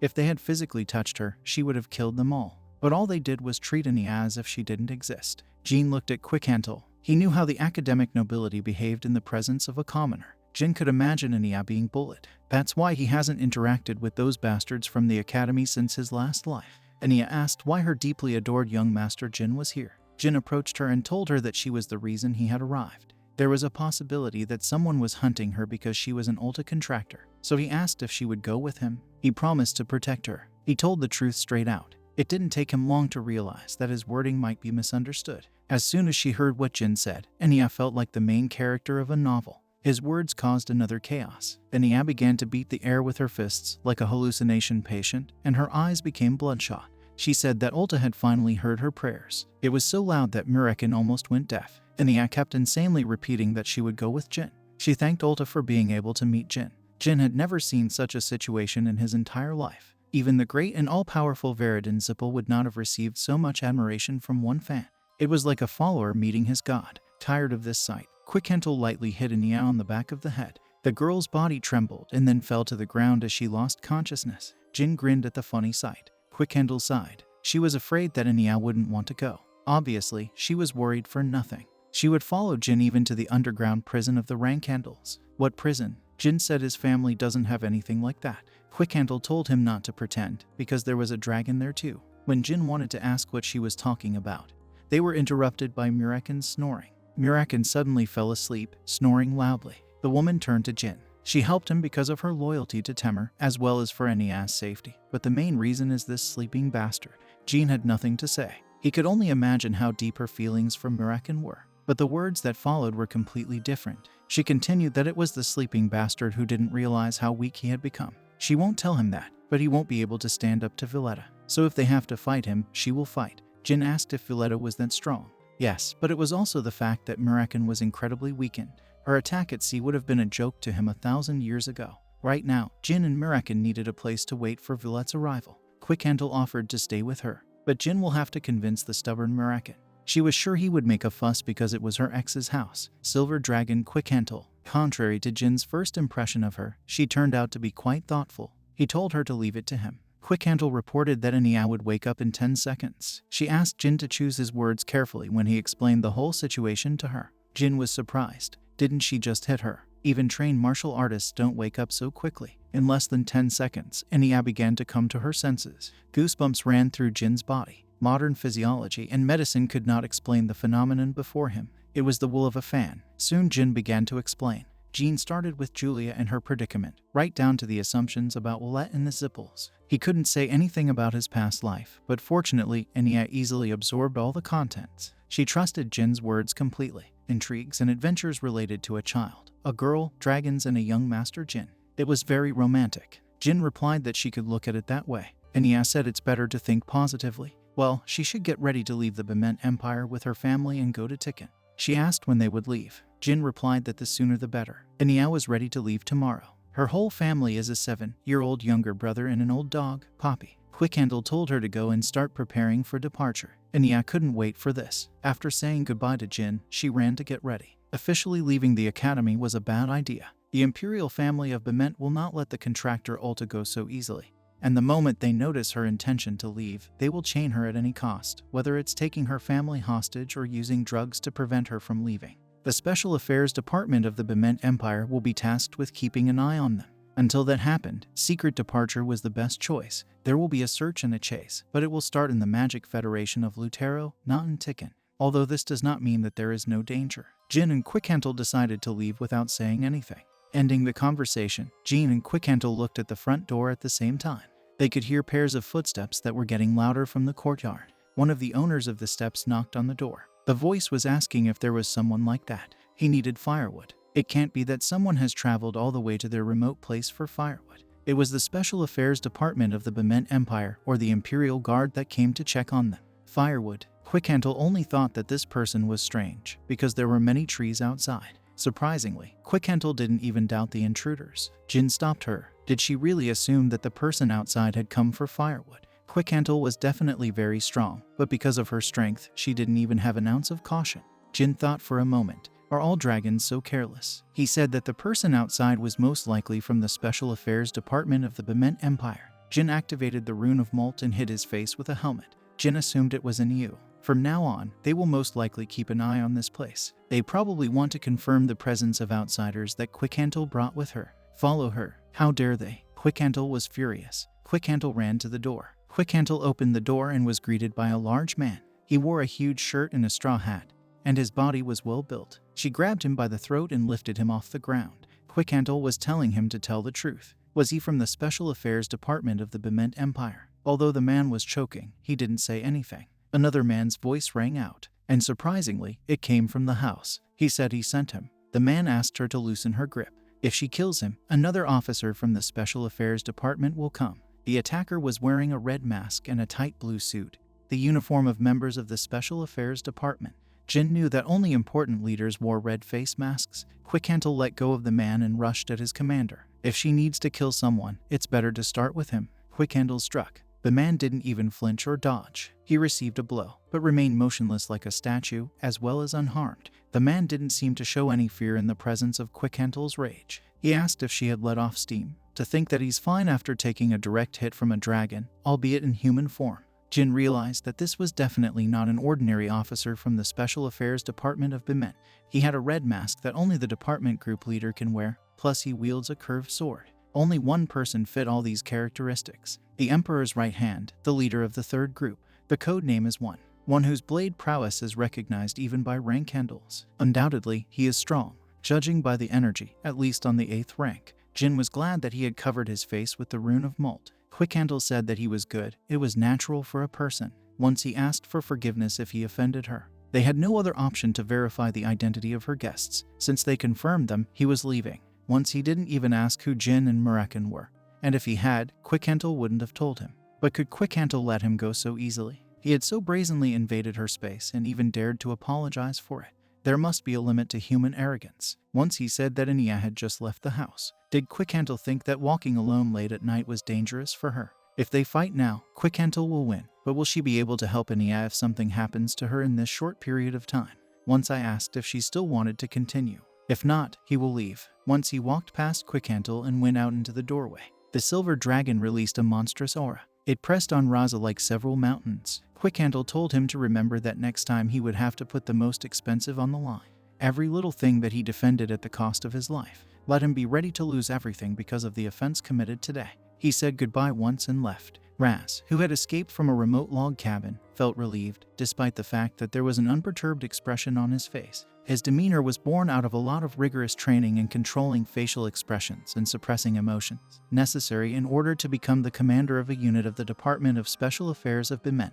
Quickhandle probably showed him incredible strength, but he didn't really feel fear. After all, for a special affairs officer, death was only considered a minor inconvenience when it came to completing missions. Once I told the officer who was nearby that he confirmed the appearance of the smugglers. He told him to go back and find out. And also for a while, all surveillance of the Silver Dragon would be suspended. If they provoke the Silver Dragon even more, it will only get worse. Once he takes responsibility for it. He looked at his blood and thought, they were definitely up to something. He told the officer to stop close surveillance while the targets were active. Otherwise, they will all be in danger. Although he treated death like a common cold, it was different when it came to the livelihood of other soldiers. He didn't think he needed his minions to keep an eye on Quickhandle while she was in this state. Quickhandle threw a tantrum. Apart from being harassed by the Bement imperial family, she also felt that she had been duped. She felt like an idiot for leaving Anya in this ill-fated city. She could imagine the consequences if Jin hadn't come with Muraken. Jin replied that they were able to avoid it, so they'd better make looking after Anya their top priority. Quickhandle confidently said that they were moving out tomorrow. The next morning, Jean and Quickhandle watched the ship sail away from the cliff. It was a great relief that they came across a merchant ship bound for Tikken. Jean told Quickhandle not to worry. Jin has more than paid the captain, so he will not neglect any. Besides, Murakin accompanies her, so there was no need to worry. Quickhandle sighed. That's why she was worried. She left to contact Violetta. They will be able to meet him as soon as Murakin returns. A week later, Murakin looked longingly at the wooden house. Jean came up behind him. Murakin said that Quickhandle is more cruel than he expected. The two of them made this house when they were together in the past. Now he understood why she had left them here. Jin asked if his cold heart was melting from this. Murakin frowned. He told Jin not to say something so ridiculous. Resurgent old feelings are something that is hard to deal with. One left without leaving a grave, and the other one became an ex. When he remembered the good old days, bitterness filled his heart. It's just memories. 1,000 years ago, there were good old days in a house that looked like this, along with Temur and Quickhandle. No matter what they did, it was fun. At that moment, a strange thing happened. Temur's face from his memories was blocked by interference. Murakin winced in pain and swore. Seeing this, Quickhandle mocked Murakin. Is he tired of a short flight? Murakin shouted to her to be silent. No matter how weak he became, he couldn't run out of breath from something like this. Quickhandle reported that a reply had come from Violetta. It will be tomorrow night. The meeting place is an uninhabited island off the southern coast of Bement. Quickhandle was standing on the island and waiting for Violetta. Murakin and Jin hid behind rocks. Jin remembered the conversation before. What was she going to do tomorrow when she met Violetta? Quickhandle said she would tell him that the reason she called him here was to find out the location of Asmil's guardian dragon, Latri. If he pretends to be innocent, she will beat him. It was refreshing for Murakin. In her place, Jin would simply avoid such a tedious situation. Ania wasn't with her, so she could do whatever she wanted. Quickhandle interrupted Murakin. She told him not to do anything. She would fight alone. She didn't need him. Murakin was extremely displeased. No matter how weak he became, he didn't need compassion from his ex. Quickhandle told Murakin to stop talking nonsense. Who said she was compassionate? It was related to Ania. Besides, the other side takes the dragon's honor seriously. This means that Violetta will come alone. Did Murakin really think she would lose? She told him not to worry and just relax. To be honest, Jean doubted Violetta's honesty. If the bastards really kidnapped Latri and planned to create a contract, then they will come fully armed. He assumed that Violetta would not come alone. Nothing would have happened if Violetta had come alone, because among all the active dragons, Quickhandle was one of the strongest. However, as Jin predicted, another person came, and it was the deputy head of Zippel, Andre. He laughed and bowed aristocratically. Standing in the middle of the island, Quickhandle glared at them. It seemed to her that Violetta had said he would come alone. Quickhandle expressed strong disappointment. Violetta said that when he received her letter, Andre was with him. Violetta said he was interested in the story of contractor Olta. Andre was just as excited, so he asked her for understanding. Violetta grinned rapaciously. Quickhandle said that Violetta had committed an utter stupidity. The wind dragon snorted. Since he made a strong impression, he decided to move on to the main topic. He had something to discuss about the Oltach contractor. Quickhandle asked where Ladder was. The wind dragon burst out laughing. God, he's a fool. Of course, that's what she's been thinking about all this time. Quickhandle screamed for him to answer the question. A year ago, he took Ladder. From that moment on, the contractor Asmilla cannot find his guardian dragon. Violetta did not answer immediately. He said he didn't know if that answer would satisfy her, but Ladder was fine. Quickhandle flew into a rage. How dare he make fun of her? Violetta didn't know what kind of relationship she had with the Asmill contractor, but it was a bad idea to focus on the Zippel family issues. Quickhandle said he was crazy to kidnap a young dragon who didn't understand the ways of this world.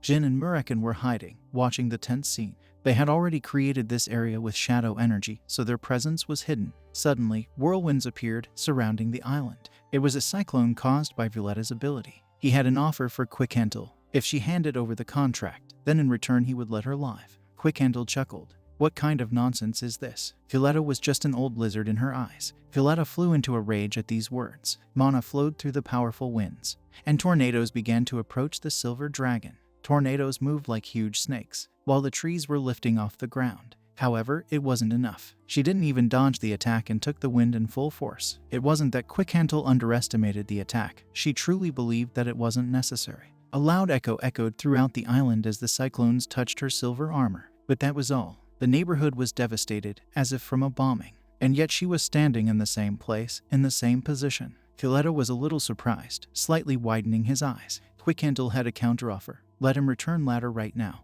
and she will let him go painlessly. Perhaps he will let go. Andre expressed his admiration in a trembling voice. Quickhandle didn't like his attitude. I didn't like it a bit. The 9th-ranked Great Magician King of the Wind, Andrei Zippel. Since this is a substitute, everyone understood how strong he was, but few knew about his real strength. Just because everyone who fought with him died, people could only assume the fighting power. And as for Quickhantle, she didn't know much about Andrei either. Andrei laughed. For the first time in a long time, he could finally give it his all. Andrei's staff began to glow. The release of mana is a sign indicating the beginning of an attack. The mana of a 9th-ranked mage. Jin saw her for the first time after her rebirth. Andrei Zippel. The Rankhandles rejected him, but he is the deputy of the powerful Zippel family. Well, Jin wanted to see what level he was at. In an instant, about 500 meters around them, blue mana colored everything around.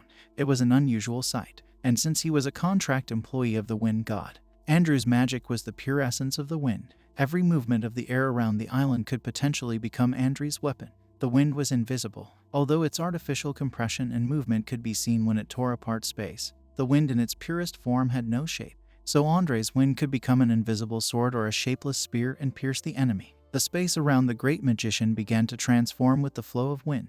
No one knew what would come out of the curved space. Andrei grinned and held out his finger to the Quickhantle. The wind flew out of Andrei's finger in the form of a thorn. Quickhantle felt the danger and spread her wings. She planned to fly while dodging the attack and use her breath to counter it. But no matter how much she flapped her giant wings, there was no wind. In fact, her wings seemed heavier, as if she was floating in water. There was nothing inside the released mana that could fly without Andrei's permission. And losing the ability to fly was a big loss for the dragon. Violetta and Andrei flew into the sky. Violetta's breath was flying in many directions. Andrei used another spell. This time it wasn't a spell inherited from Meleor. It was replaced by a lightning-related Zippel spell, Thunderstorm. The blue chains crackled and gathered in Andrei's palm as his feet began to lift off the ground. The fact that he was a Meleor contractor didn't mean that he was limited to wind-related spells. Even Jin freely cast spells of several attributes using shadow energy. Jin exchanged glances with Morakan, but the black dragon shook his head. Quickhantle has indeed become complacent, but these empty-headed idiots are also too confident.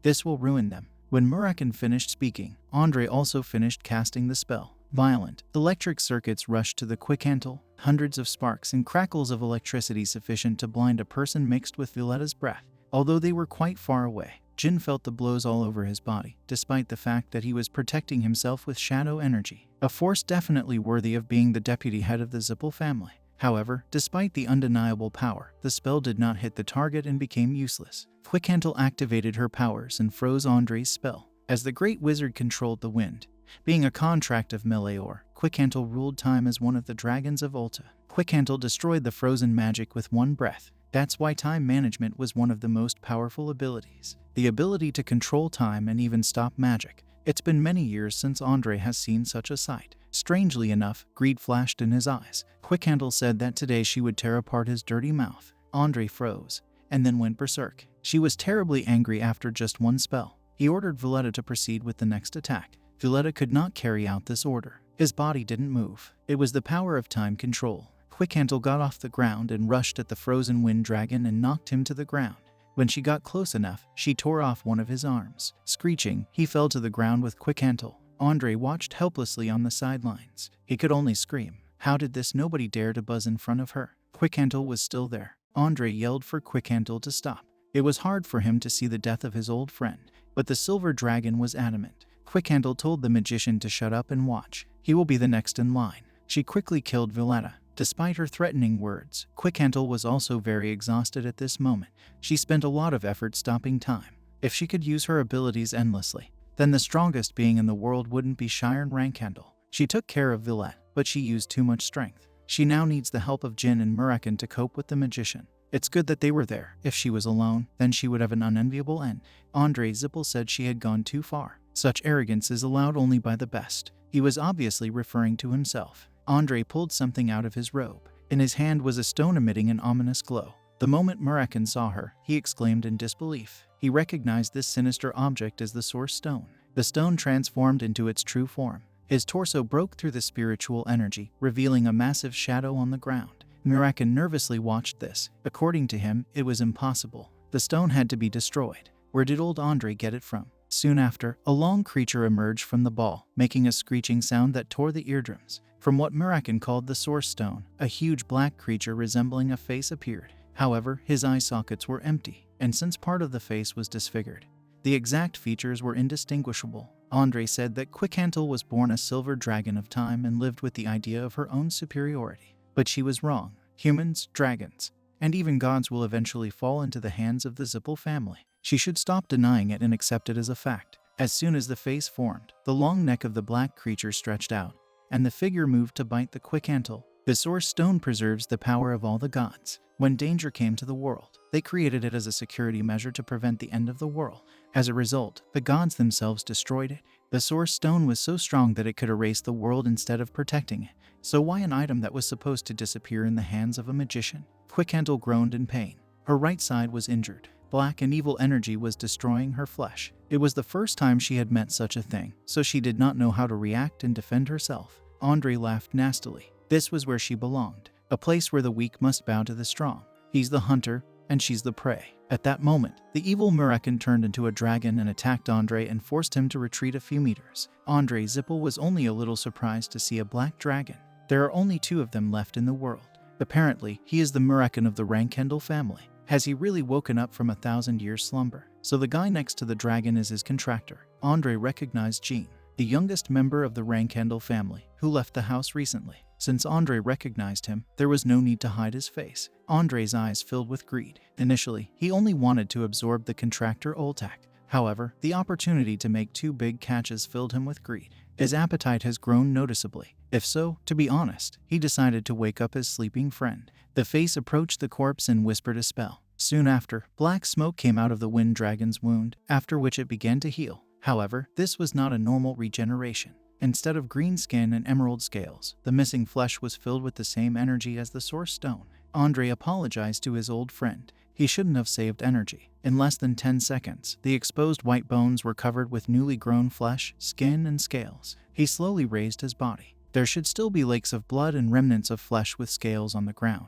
but the wind dragon seemed untouched, except for a massive black spot on one side of the neck. Violetta thought Murakan was dead. They immediately clung to each other. Murakan told Violetta to get lost, saying that he was an ordinary lizard corpse. The wind dragon chuckled. Although Murakan lost ground, his words were still as harsh. Having finished his monologue, Violetta exhaled. The compressed wind projectiles quickly displaced the energy of the shadows as they move. His breathing was definitely stronger than before the resurrection, all because of the Source Stone. This artifact was too powerful. Violetta was delighted, looking at the view in front of him. The fact of defeating the old bully was refreshing. Although he became incomparably weaker than in the past, Murakan was still at the top among all the creatures in the sky at some point.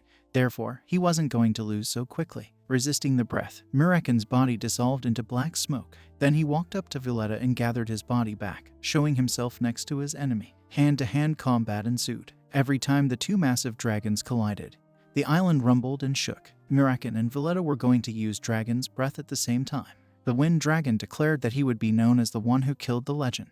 He was already confident of his victory over the Black Dragon of the Rankendel family. While these 2 were figuring out who was stronger, Andre flew up to the exhausted Quickhandle. Andre Zipple said that initially he wanted to be softer, but now that she saw this face, she would have to die. The old mage sensed Jin's footsteps and turned around, expecting an ambush. It would be suicide to get involved in a dragon battle. That's why Jin chose to hit Andre. This is the only place where he could be useful with his current level of strength.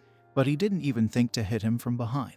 Instead of swinging the sword, Jin opened his palm in front of Andre's face. The spell was ready in his left hand. The spell that everyone thought had disappeared. Ancient light magic that was once owned by only one person in the world. Flashbang, authored by Chenmi. As the mage staggered back, Jin drew his sword and swung it. He felt the blade cutting through the flesh on the opponent's chest. Jin recoiled to hit him again, but the Violetta Wind Dragon turned to face him. When all this happened, Violetta pushed Murakan away and quickly moved towards Jin. Violetta fell to the ground right where Jin was standing and hit his tail. The boy was able to throw his body to the side to dodge the attack, but it was impossible to dodge the subsequent attacks while avoiding the face of the Source Stone. He felt that he was standing right on the threshold of death. He clenched his fist, and the Orgala pendant shattered. He hasn't taken it off once in the last 6 years. Jin decided to finally call his sister. At the same time, a flash of mana flashed, and the interdimensional gate opened, and out of it she appeared. One of the greatest knights in the world, praised by everyone. A lonely white whale. His older sister is Lunar Rankendel. During all this time, her younger brother has not contacted her, but now it seems that circumstances have changed. Sword axe, Krantel, a sword with a point forged in the shape of an axe blade. A weapon created to satisfy the tastes of the moon. At first glance, it could be said that it was a heavy and an effective weapon. It was heavier than 3 or 4 people, but the moon was waving it as if it was as light as a feather. The first blow deflected Violetta's breath, splitting it into 2 parts. The second blow landed on the face caused by the source stone. Andre, who was confident and relaxed, looked anxious and tense. On the other hand, after landing, Violetta did not dare to attack again. As soon as the moon appeared, the battle scene quickly changed. She stood in front of Jin and looked around, and then smiled slightly. Deputy head of the Zippel family and the Wind Dragon. That's really enough to call my sister. She told Jin that he did a good job. She also asked if he was injured. If Jin had been killed, she would have turned the whole Zippel family upside down, causing a bloody massacre. Jin was in a sorry state. He forced a wry smile. He barely lasted. Just a little more, and he wouldn't be there. Jin thanked her for coming on time.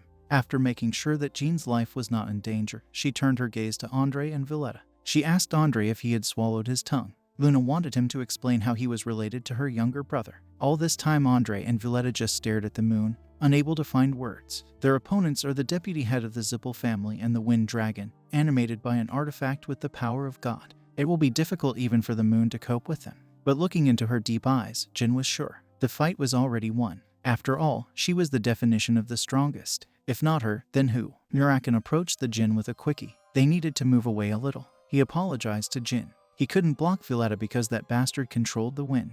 Anyway, he praised his sister. If she had appeared a little later, there would have been no wet spot left of the Jin. It was only thanks to her that he was alive. The wound on Andre's stomach began to heal. He said it was an unexpected turn of events. The white whale herself looked at the light. Besides, he had proof. The Rankhandel family broke the Zippel family oath. Luna's brother Rankhandel used magic. The Zippel family won't be able to turn a blind eye to this. Luna grinned. Anyway, he shouldn't worry so much about it. After all, he will not be able to tell the news to his family. Luna slowly pointed the sword axe at the man. Andre, in a rage, attacked with the face of the source stone. He couldn't stand how some girl dared not know her place. No one but the Rankhandels looked at him with contempt. That's why he hated them so much. Luna easily cut the face with one swing of her sword. All the Zippels she met were unbearable windbags. As she expected, the deputy head was no different. In one step, the moon flew like a bullet towards Andre. The great magician instantly found himself in the zone of a massive blow of the sword axe. If she hits at least once, Andre will be immediately cut in two.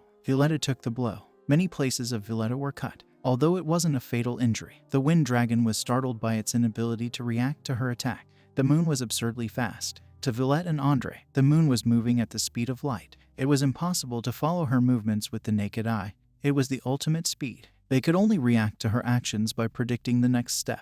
She looked at Violetta and asked if he preferred to stay in his real form. It was great. Then her blade has a place to roam. Surprisingly, after hearing the man's mocking advice, Violetta turned into a man. As Luna said, one wrong move and he would be torn into dozens of pieces. The Zippel family didn't necessarily have zero information about the moon.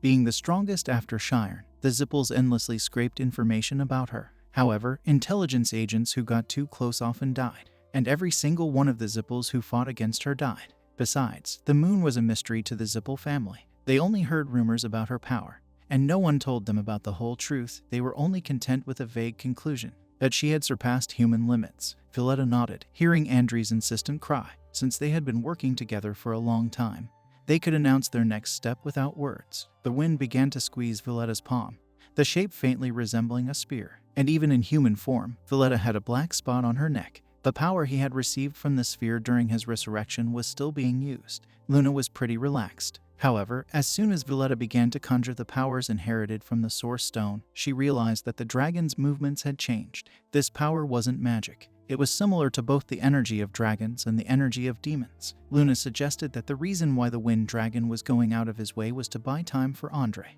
Thus, she realized that Andre needed time to use the artifact. She mockingly said that the deputy head of the Zippel family and the Wind Dragon had to rely on such a pitiful item.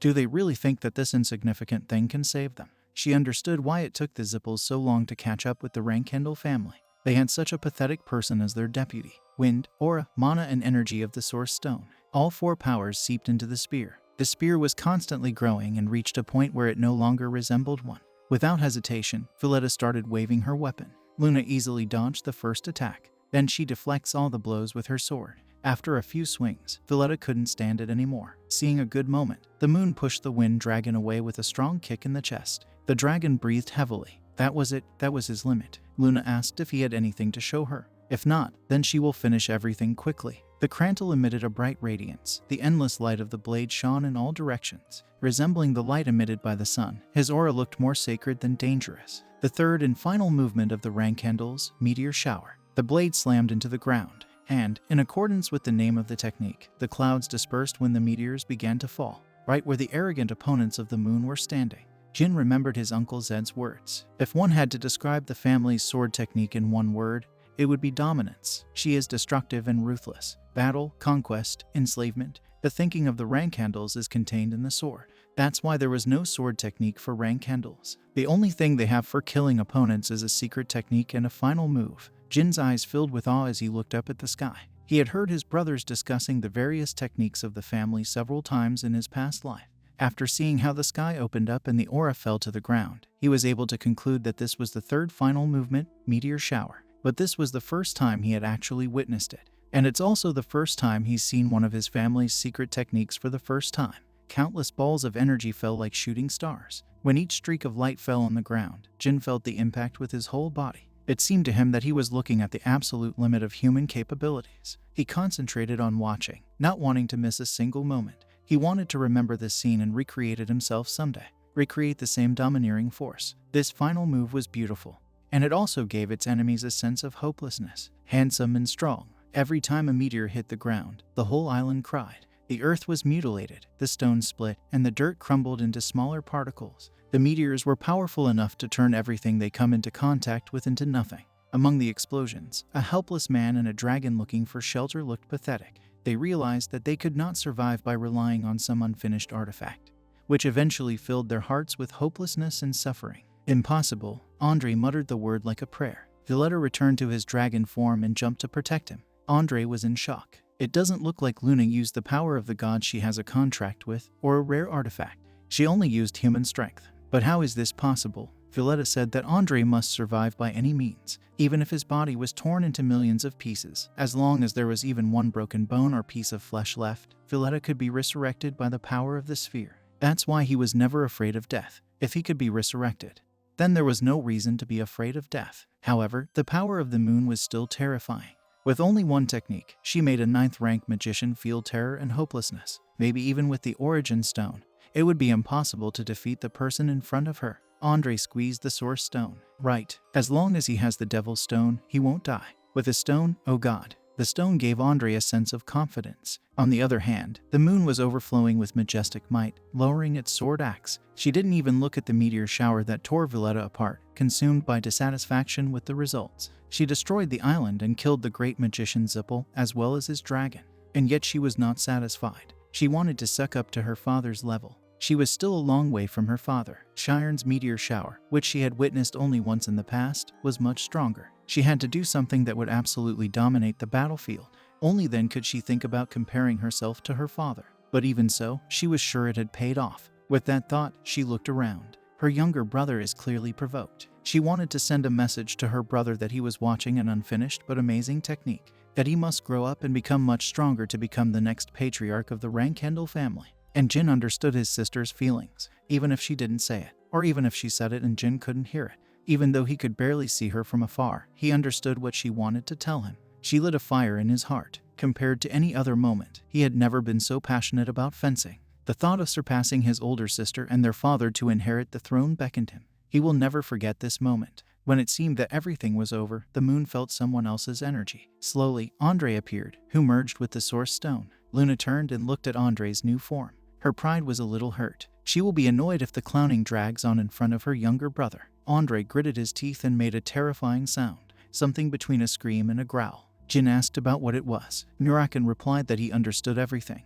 The Zippels used contractors to create the source stone. The source stone is a weapon of the gods, although it is of low quality now. Although it is of poor quality, it is still dangerous. Andre's windless domain has long since disappeared. Murakan spread his wings and began to rise, and Jin instinctively screamed. They have to fight too. It was wrong to leave his sister in such a dangerous situation. Mirka said that Luna is able to cope with such a piece of shit as Andre. They will only hinder her. Therefore, they should retreat. Jin still felt awkward and thought it would be wrong of him to just run away. He was extremely upset and disappointed that instead of helping, he could only watch from the sidelines. This was not the life he wanted. After signing a contract with Soldreth and being reborn, he met Murekin. Jin could have started with more luck and strength than anyone, but just look at him. To think that he needs to back off without being able to respond properly. Just like back then, on the day of his death. Never. Jin never wants to experience such helplessness again. He must definitely become stronger. Murekin grinned because he was proud of Jin's striving for perfection. He knew that Jin wouldn't be scared, but it was something to be fired up after such a sight. Murekin was so proud that he wanted to bite him. Strong energy, enough to sting Murekin's back. It was undoubtedly Jin. An incredibly noticeable fighting aura from a 15-year-old teenager who had only recently reached the 5th rank. If he continues at this pace, he will become the best in the world. And until that moment, he, Murekin, will support him because he is his contractor after 1,000 years. Murekin wasn't thrilled about the escape either. However, he was looking forward to Jin's future. As soon as they left, Luna asked Andre if he thought he could kill her just because his form had changed a little. If he thought so, he was very much mistaken. Andre pointed his finger at Luna's head. A huge energy burst out of his finger, which the moon took over. Although it was a strong attack, there were no scratches on the moon. Andre laughed. Within him is the power of the 12 gods. And what does she have? She has nothing but a sword, which is too big for her. She should just admit it and give up. Even if her father were here, he wouldn't be a match for him. Needless to say, it was nonsense. Shiren Rankendel would have easily crushed someone like Andre. Luna listened to him and said that one blade was enough for a sword master. If Andre had used the magic he had trained all his life, he would have been able to see only half of her fighting technique. Andre tried to answer, but restrained himself when he saw that the Krantel was painted red. Luna said she would show him out of pity how strong a sharpened sword is against something so pathetic. Andre bowed his head in confusion. He had fought hundreds of knights, but he had never seen any of them use a red-tinged aura. It was the first time he had seen something like this, but it didn't matter. He has reached the level of a god. Thanks to the Source Stone, he grew himself a couple of extra arms. Andre stretched out several hands up and began to gather energy. He was yelling about showing her how weak she was. A crimson light engulfed the island and the sky. Andre didn't feel a bit of danger. He trusted the power of the Devil's Stone too much. The Sword of the Heart, the Red Moon. Luna waved her sword, and a massive red wave of energy quickly swept across the island.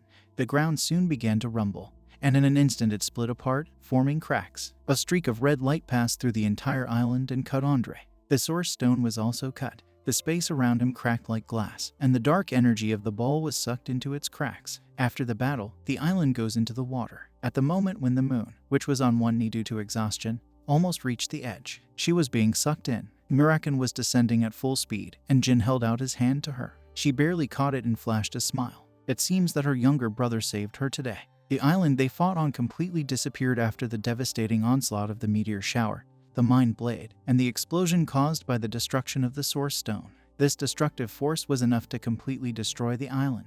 The Bement Empire found out about this and sent an investigation team. In the nearby seas, the Naval Security Service witnessed powerful explosions and warned the mainland. The sent investigation team consisted of Imperial magicians and the third group of the Special Affairs Department of Bement. They could only be shocked by the devastated scenery. It's one thing to destroy an island, but the terrible mana continued to swirl in oblivion. This was the main reason why they could not approach the remnants of the island. Once I reported this news, I reported it to the Emperor. He told him that strange matter had absorbed nearby matter, and a large amount of mana was found around this area. Although humans played a role, more importantly, it was the magical power of the Dragon of Time and Wind. The Special Affairs Department of the Bement Empire suspected that Valletta from the Zippel family was involved in the case. Before the incident, a message was received about his crossing the border. At the same time, apparently, the Wind Dragon fell on that island. Once he pulled out a green scale and showed it to the Emperor. The Emperor asked about human mana. Have they found their owners? Once he replied that it was a contractor. The Emperor sighed. Contractors with keepers and sinister energy. It was obvious that all this had something to do with the thing that Zippels create. The Emperor also asked if Andre was alive. Once he only replied that they were studying this issue. The man slammed his fist on the table. Recently, a lot of details have been removed from the reports. Haven't they determined who was staying at Quickhentel's yet? He bowed his head once. He had no excuses. The Emperor paused for a moment. Well, it can't be helped. If even once I couldn't, then who? He told Razu to make sure they didn't spill anything to the press. If they can't find Nia by the evening, they have to file a missing persons report. The Emperor also ordered more people from the Special Affairs Department to be sent to the Zippel territory to check on their condition. Although they are on friendly terms, it is better to be safe. He asked if he understood the fact of why he was so restless. Once he replied that he would meet his expectations. After that, the most important person in the Bement Empire left the room with his retinue. His name was Amir Bement. In the workshop of Buber Gaston, located in the Duchy of Kirano, Vishkal sat down, suppressing his anger. Buber was shocked that the Zippels used the Source Stone. Vishkal explained that there was a battle between the Silver and Wind dragons on the coast of Bement, as a result of which the island disappeared. A vortex formed in its place, so he was sure that the stone had broken. Hearing this, Buber screamed, "How dare they destroy his creation?" He was telling them not to use it so casually until it was completed. He told Vishkal that he would never forgive them. Buber offered to tell them everything they thought about them. These stupid magicians don't realize the value of his work. During the whole conversation, the remnants of food from his mouth flew at Vishkal. When Buber threw a tantrum, Vishkal grimaced. The mindless bastards of Zippel ruined everything. Because of them, he has to postpone killing this pig. In any case, the head of Kinzella was furious. He wants to renegotiate the alliance with the Zippel family, so he told Bubara not to contact them anymore. On the topmost floor of the Zippel family's mage tower, a man looking into a crystal ball spoke. He said Andre was dead. It was the head of the Zippel family, Kellark Zippel, although Andre was his younger brother. The news that the deputy had died did not particularly affect him. Unlike the perception of his appearance in the world, he had the face of a young man. Anyone who did not know what Kellark looked like in his youth would not have been able to immediately recognize him on the street. The only creature that could talk so comfortably with Kellark Zippel was the fire dragon Kadun, one of the dragons of the flame god and the guardian dragon of Kellark. He slowly fried the meat using the breath coming out of his muzzle. He didn't seem to care about Andre and Valletta's deaths either. Even the Source Stone didn't help them, it showed their uselessness. Although Quickhandle was strong, Andre and Valletta were quite capable of killing her. It was a little confusing. Kellark said that either the Silver Dragon's strength exceeded their expectations, or someone else intervened.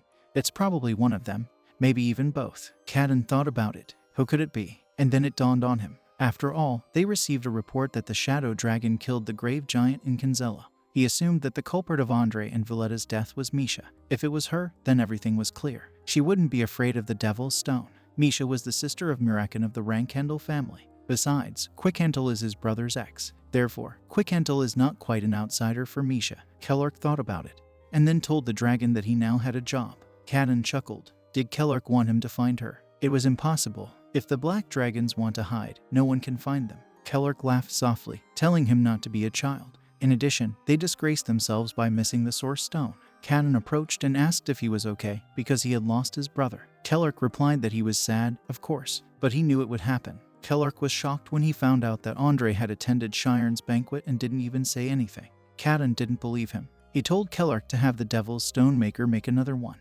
Without him, they will be able to run the Rankhandle family as long as Shiren is alive. The stone is also needed to control the kings of the Black Sea. Kellark replied that he was not the only one annoyed by what was happening. Kadun repeated Kellark's words. Don't be a child. If he was planning to take over the world, the stone was necessary. And, of course, a stone is needed to become a god. Jin and his companions arrived at the Kashmir mansion in Tikkun, and Gilly, who was waiting for their arrival, ran frantically to them. Jin asked her to cook them something to eat. They couldn't eat while they were flying. When she saw the moon, she froze, and then lost consciousness. Mirka helped her regain consciousness. She muttered that her young master would be kicked out of the family. Luna said that Nanny Gina had misunderstood something. It was obvious how worried his nanny was about him. Jin smiled softly as he looked at her. Jilly was too good for him. At that moment, Kashmir appeared. Jin started introducing others to him. He introduced the moon first. Luna smiled. So this is the noble Kashmir sword that she has heard a lot about. Kashmir was surprised to see her. He said he was flattered by such a high assessment. It was an honor for him to meet her. Then his gaze shifted to Quickhandle. Jin told him that it was an Asgardian dragon, the silver dragon Quickhandle. Recognizing her as a dragon, Kashmir bowed deeply, as if he was her subordinate. Kashmir just didn't want to step on the same rake again. After that, Jin said that he was sorry, as he had not informed him earlier. Kashmir nodded, saying that everything was fine, because they were in the same boat. At that moment, a disgruntled Quickhandle asked where Nia was. Kashmir was just about to tell her about it. Ladder returned 3 hours ago. Now he was with his daughter and Ania. However, there was one oddity. Ladder did not remember anything at all about his disappearance. Ladder said he didn't remember anything after Valletta's words about learning dragon language magic. Ladder was too well for them to say he was threatened by the Zippel family. Maybe he really wasn't kidnapped. Quickhandle shook her head. She personally received a confession from the bastards. Mirakan said that the Zippels were erasing evidence. They cover up everything connected with the Devil's Stone, including remembering Ladder. This is their family trait. When events go against the plans, the Zippels burn bridges. Kashmir asked about the Devil's Stone.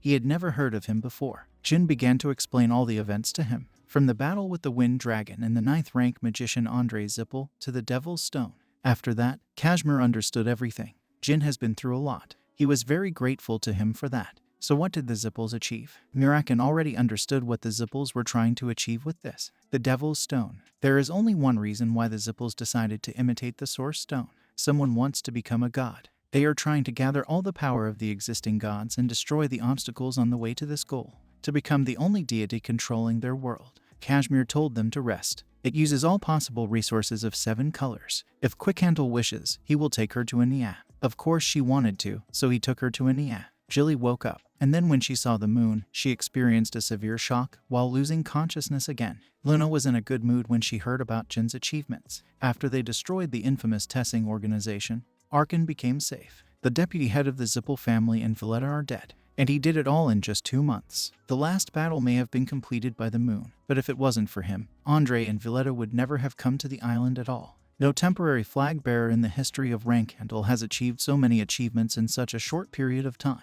Jin even used magic without getting official confirmation. If he had been caught, he would have been sleeping in the grave by now. She said things like death with a bright smile. Luna praised him, saying that these were incredible achievements. Jilly had already recovered. She was stroking Mirakan. When she saw the moon, she thought it was over. Luna laughed. She apologized for scaring her. Luna said Jilly didn't have to worry. Once she can look at it through her fingers. Jilly finally managed to exhale. Now they only need to avoid the head of the family. Luna's subsequent words that the head was in the know stunned her. Because of this, poor Mirakan suffered in her hands. Luna continued with the same smile. Shire knew everything, from the incident in Tessing, ending with the death of Andre. Soon he will find out about her participation. Jean told Gilly not to worry. He had an idea. Jilly breathed a sigh of relief. Jin had a plan, so she couldn't help but exhale. But the continuation of his words shocked them. He said he wanted to meet his father with his sister. He wanted to talk to his father. Luna looked at Jin incredulously. She said he was clearly out of his mind. Luna asked them not to do anything.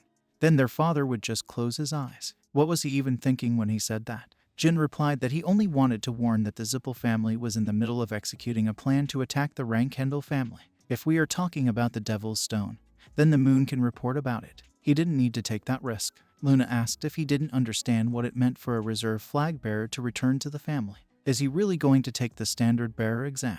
Jin shook his head. Shiren will find out anyway that everything happened because of him. And since it's come to this, it's better if he talks to his father in person. He might even be able to make a deal with his father. Jilly covered her mouth with her hand. Luna laughed. She's old enough, but she's never even mentioned a deal or anything like that.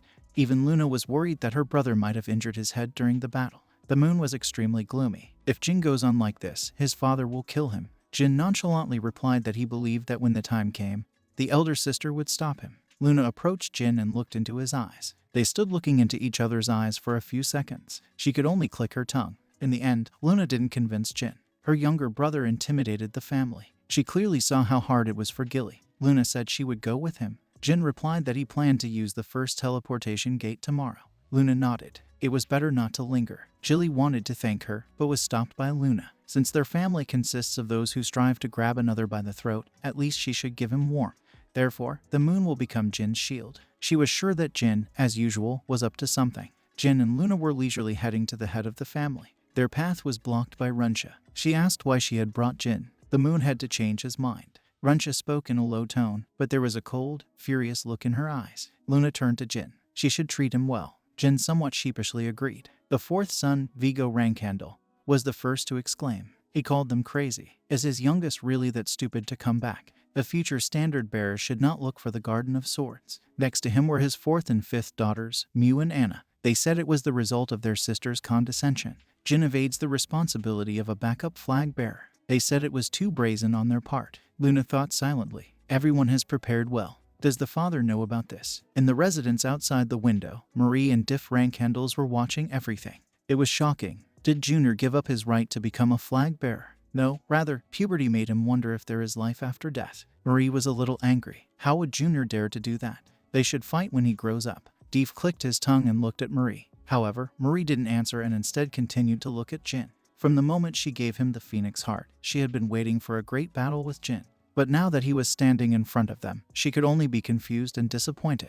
When the intruders stood like statues, Runcha sighed and approached them. She asked about why she brought him today. Luna replied that Jin had come by himself. Runcha was unhappy. Then her task was to stop him. What kind of frivolity? Even though Runcha was scolding her, Luna had nothing to say. After all, she was more or less right. Annoyed, Luna turned away from all the insults. Ever since she was little, Luna found it difficult to deal with Runcha, which explained why the second daughter was the only sister who could talk to her in this way. Turning away, Luna asked about their father's whereabouts. Runcha looked at her younger brother. Did he really want to meet his father? Jin nodded, startling her. Vigo roared. Was he so eager to die? He survived only by luck. Did he really get arrogant because he overtook the twins? If the moon hadn't been there, the Rankendall siblings would have torn Jin to shreds. Runcha sighed and let Jin pass. She said his father was waiting for him in his office. Jin moved, and Luna followed him. Runcha drew her sword and blocked her path. From now on, the first standard bearer must lower his sword. It was Shiren's order. He told the reserve flag bearer to return without a support group. Luna thought about it. In that case, if their father decides to kill Jin, she won't be able to become his shield. What if she refuses? The moon released its tyrannical aura. The brothers and sisters drew their swords and surrounded her. Runcha replied that this was the last chance. She must lay down her arms. If she resists, she will be killed. Luna gritted her teeth. Jin turned around and told her not to worry. As a member of the Rankendall family, no, as his father's son, he is obliged to report. Nothing bad will happen. His brothers and sisters have quieted down. To them, he was just crazy. Jean headed for the house. He expected such a reaction from their family, but he would be lying if he said he wasn't nervous. His brothers and sisters didn't know their father well. Although the return of the reserve flag bearer home is contrary to the rules, but the head is not one of those who care about these rules. In any case, it was impossible to get something from Shiren without fear of danger. He couldn't shy away from the excitement. On top of that, after his regression, Jin thought it was much easier to understand his father. Usually, he couldn't even look his father in the eye. However, Jin now felt most comfortable when confronting him. If Shiren gives him a chance to explain like last time, there won't be any problems. Jin took a deep breath as he walked to the office door and knocked gently. A blade beam flew past Jin's head, which the boy did not notice. Shortly after, Shiren's booming voice rang out. The blade beam turned the office door into dust. The man said that it looked like his expectations were too high. He was sure he had given Jin 5 years. So why did he come back? The dust of the door silently flew away. Jin had heard about it. The energy of Shiren's sword completely destroys enemies. He also uses an aura sword. It must be a demonstration. Surprisingly, his father turned out to be weaker than he imagined. Since there were remnants of the object, albeit in the form of dust, it would be inaccurate to say that it completely disintegrated. However, Shiren's swordsmanship still consisted of techniques that went beyond the human. In fact, he didn't even have a sword in his hand. Instead, there were glowing embers of a disappearing aura at his fingertips, implying that he had temporarily materialized a sword. Although the destroyed door was a deadly threat, Jin felt that he had received a gift. Shiren said he would not repeat his question twice. Looking at his father, Jin smiled for some reason. His mind calmed down the moment he saw Shiren, and the things he wanted to discuss kept popping up in his head. He immediately chose what to answer. Should there be a reason for a son to visit his father? Jin won't make any apologies, even if he gets smeared. You need to be confident, but not arrogant. Jin replied that he only came because he missed him. A strange feeling came over Shiren. Did you miss me? Has he ever heard such a thing from his children? It wasn't a bad feeling. His feelings were sincere, and Jin's words left him speechless. He had 13 children, but they all called him simply father. Apart from that name, he never established a normal relationship with them. The childhood of Rankendall's offspring was the responsibility of nannies, and as soon as the children turned 1 and completed the selection ritual, they were sent to the Castle of the Storm. After reaching the age of 10 and returning to the Garden of Swords, the children had to be afraid of Shiren and Rose. This was because they learned about their parents in various classes and lectures at the Tempest Castle. In addition to being parents, they were the absolute rulers of a huge house. In fact, Shiren and Rose had the power to turn the world around. If possible, children will be taught through violence if they do not give good results. So, of course, they didn't expect any "I missed you" from their children by putting them in such an environment.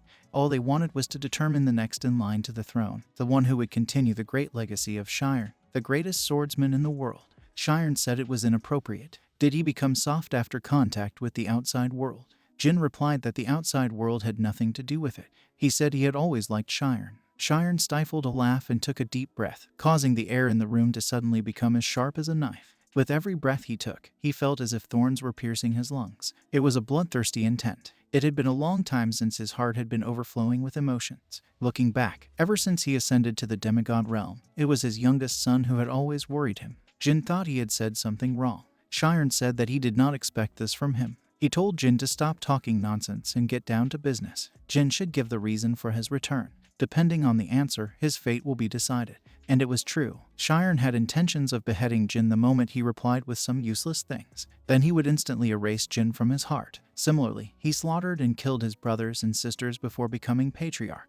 Jin replied that the deputy head of the Zippels who insulted him at the banquet, Andre Zippel, had died. Shiren looked at him for a long time and asked if he had killed him himself. Jin shook his head. The moon killed him, but it was he who put Andre in this position. In addition, there were a couple more details. If the father does not mind, he will report to him about what happened. It was audacious, but Shiren agreed to listen to him. Jin then explained his narrative from the days spent in Arkan and Tikkun to the events in the Bement Empire. Of course, he didn't report everything. Jin took care not to mention Aluk's suspicions of connections with Rankhandle, the Rune of Malta, the Grimoire of Chenmi, and his alliance with Kashmir with its 7 colors. And the reason for his return is to tell him, Shiren Rankhandle, about the changes in the Zippel family due to the death of their deputy. Is that really all? Jin shook his head and continued. Andre was not a full-fledged deputy. His older sister is certainly strong, but for the deputy head of the only family that is able to resist the Rankhandles, he was too weak. Although it's just his feelings. Shiren nodded his head. Jean was right. Andre is just a figure, just like he said. You can't call him a real vice head. There's clearly someone behind Kellark. In any case, this is not something Shiren can share with Jin. Jin thanked his father for confirming his guess. He also didn't mention something else. Jean said that Andre used a strange artifact. Shiren raised an eyebrow. Andre called the artifact the Devil's Stone. After collecting the information, he discovered that it was an imitation of the Source Stone that the gods had created a long time ago. Shiren asked if Murekin had filled him in on the details. Jin was startled and stared at his father. Did he already know? Shiren replied that this was not the only thing he knew. He is also aware that Jin can use mana. Did his youngest son think he could hide this fact from him? Of course, Jin understood that his father knew something, but doubted that he knew about Murekin. Shiren burst out laughing. He wanted to laugh because he was proud of his son, and he couldn't hold back anymore after making fun of Murekin.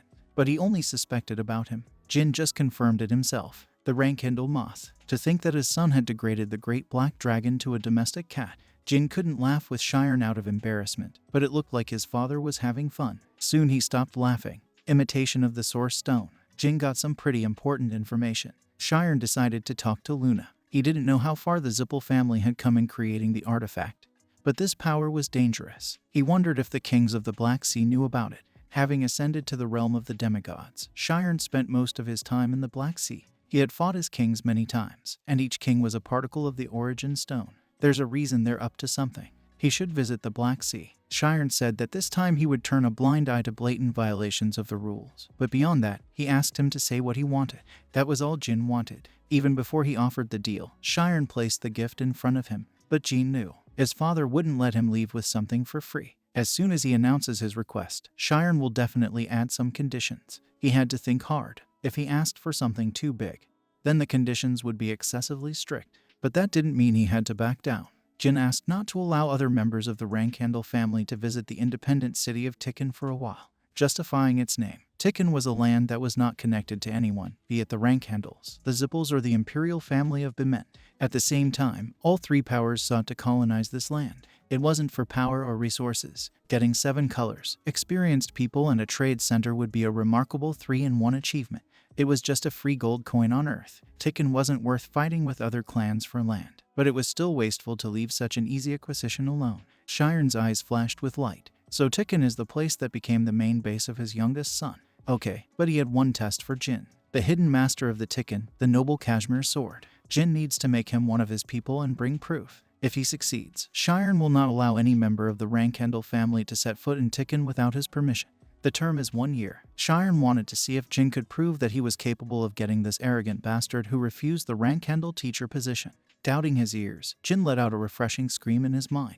After all, Kashmir was already Jin's ally. Soon Kashmir was in front of Shiren. Although he didn't show it, Shiren was a little surprised that Jin met him with a confident expression on his face. That's how it is. Shiren called Kashmir an arrogant bastard. The man in front of Kashmir is the world's strongest swordsman, Shiren Rankhandle. Just looking at him made Kashmir's stomach hurt. Kashmir refused numerous offers to become an instructor of the cadets of the Rankandal elementary class. In the process of turning Tikkun into a country, becoming an instructor of the Rankandal clan obviously won't help. Moreover, it would be a distraction from his main goals. Also, Shiren was someone he didn't want to meet. However, Kashmir couldn't blame Shiren for feeling disrespected when he declined the offer several times. In addition, if Shiren tries to team up with Tikkun, Kashmir will have no way to resist him. Kashmir clenched his fist. He is a guest of young Master Jin, so he can't be afraid of Shiren. The pressure was far beyond rumors. Although Kashmir was also quite a strong knight, he knew that his fencing was child's play in the presence of Shiren. As soon as Shiren spoke, Kashmir immediately bowed deeply, as well as to the dragons. He asked me to call him Kashmir. He instinctively stuttered as he answered. He didn't even know what he was saying. Inside, he was crying, and outside, sweat was streaming down his face. He wasn't even embarrassed to have Jin by his side. It seemed that after meeting Jin, he just kept meeting scary people. Jin turned to his father. As soon as he gave the go-ahead, he continued. Jin said that his relationship with Kashmir is like a common fate. He proved his friendship with him. So it's time for Shiren to keep his promise. Kashmir doubted his ears as he listened to Jin's speech. For a moment, many possible dark outcomes flashed through Kashmir's brain. A common fate with my son. So the Tikkun belongs to the Rankandal family. It suggests something like this. A common destiny. It turns out that Tikkun and Rankandal can unite. Or this. Kashmir represented Shiren exactly like that. Of course, this was only the result of Kashmir's fear. He was very worried about the independence of Tikkun. Shiren closed his eyes. That's the sly one. He is confident in himself even after he fooled his father. In fact, Shiren was very pleased. He didn't know what Jin did to meet Kashmir, but his youngest son exceeded expectations. Jin replied that he had not deceived him.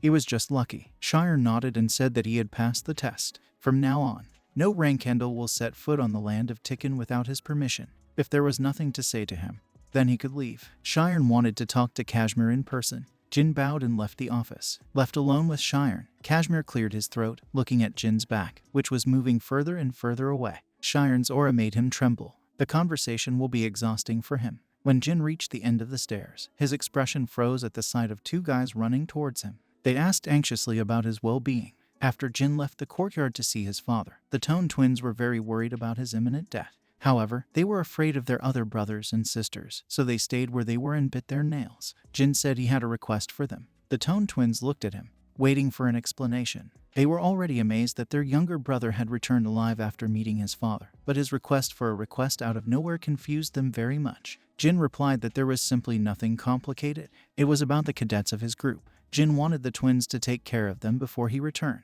Before the Tone twins could respond, Jin was gone. He had to tell Luna, who was probably very worried, that he was fine. Looking at Jin's back, the Tone twins shrugged their shoulders. Jin was behaving as usual. He was too relaxed after meeting his father. As they expected, Jin was intimidating. Outside, the brothers and sisters guarding the moon were shocked to see Jin walking out of the door unharmed. Jin told Luna that her father was waiting for her. He said he wanted to ask about that day. In fact, the others had no idea what they were talking about. He wasn't happy about that. Jin only replied that this was not the kind of information about which he could spread right and left. He was furious at his words. At that moment, Kashmir came up. He was squeezed like a lemon. He wanted to find out who this stranger was, but was stopped by Runcha. It looks like the head has finished his business. That meant they were free. Mew, though reluctantly, retreated. The patriarch's orders are absolute. Jin thanked Luna for her help. He owed her. She replied that even a simple thank you would be enough. Jin was already leaving, as he wanted to devote himself to training. After saying goodbye to Luna, she and Kashmir quickly left the Garden of Swords, and Luna went to the study. All their other brothers and sisters remained standing and doing nothing. A month later, an underground training ground in the Kashmir mansion. In the 30th sparring match between Jean Rankandal and Alika Badger, Jean Rankandal suffered his 30th defeat and asked for the 31st. In early August 1795, the Zippel press finally officially announced the death of the deputy head of the Ziplov, Andrei Zippel, and his dragon Violetta. Despite the official statement, the cause of death has not been clarified. Even the date of death was invented. In addition, the names of Quickhantel or Gina were not mentioned anywhere. However, it was big news. The Rankandals, the Bement imperial family, and other forces, including the Ice Palace, sharpened their senses and watched the situation unfold. In light of this news, a lot of rumors have spread among people. Some said that Andre and Violetta were victims of internal strife, others that they were killed in a fight by competitors. There were even rumors that they had incurred the wrath of Emperor Bement. However, the most reliable assumption was that they died in a fight with the Rankandal family. Of course, the official place of death was a remote island in the Bement Empire. And at that time, the Rankendel family's flag bearers were in the Garden of Swords. In addition, the Zippel family and the imperial family of Bement could not determine what would prove the involvement of the moon. But for the masses, the truth didn't matter. They thought that a more interesting narrative deserved to be true more than the truth itself. There were frightened predictions that a war would break out between the Zippels and the Rankendels. People began to wonder who would win, sword or magic. But the answer to this is simple. The one from whom the current strongest neutral power turns away will lose. Many thought that the Rankendels and Zippels would finally start a war. They definitely believed that Andre's killer was Rankendel. An interest in foreign policy was shown not only by commoners, but also by nobles and soldiers, especially neutral powers that were not directly related to the Rankendel family. The Bement imperial family, the Zippel family, or other major powers. Like the Ice Palace, they maintained a neutral state. But, unlike the Ice Palace, small families could not protect themselves in case of danger, which basically forced them to side with the Rankendels and Zippels. If a war broke out between swords and magic, neutral states in the gray area would turn into dust, standing between a hammer and an anvil. And surprisingly, neutral forces preferred the sword more than magic. They all huddled together to the Rankendel family, and not to the Zippel family, despite the fact that the latter is considered the strongest at the moment. The Rankendel's first-class butler, Heinz, reported that the Prince of the Shuren Kingdom, along with second-rate mercenary groups, asked for support and sent gifts. Shiren ordered the gifts to be returned and their request accepted. He also ordered the Shuren Kingdom to receive a worthy sword. They should make sure that he is the one to take the throne later. Heinz bowed. Then they will send an 8th-rank guardian knight, as long as the requester was not Shiren's direct enemy.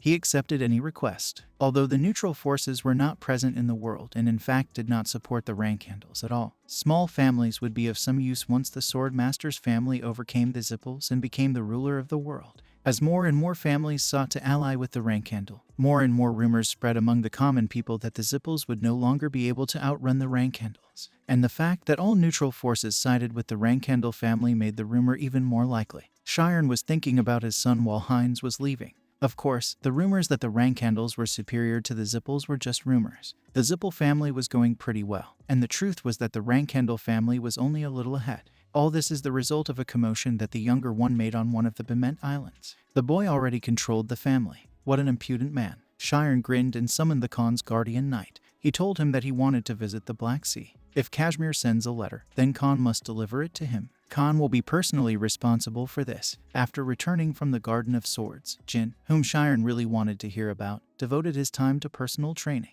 Bradamante violently swept through the air. After he struck more than 10,000 times, his muscles seemed to explode and his bones crumbled. However, Jin felt more anxiety than pain. Even for the 10,000th time, the swing should feel like the first one. It still wasn't enough. If the moon hadn't come, he would have been dead by now. 15 years since his rebirth, Jin had reached the 5th rank in both swordsmanship and magic.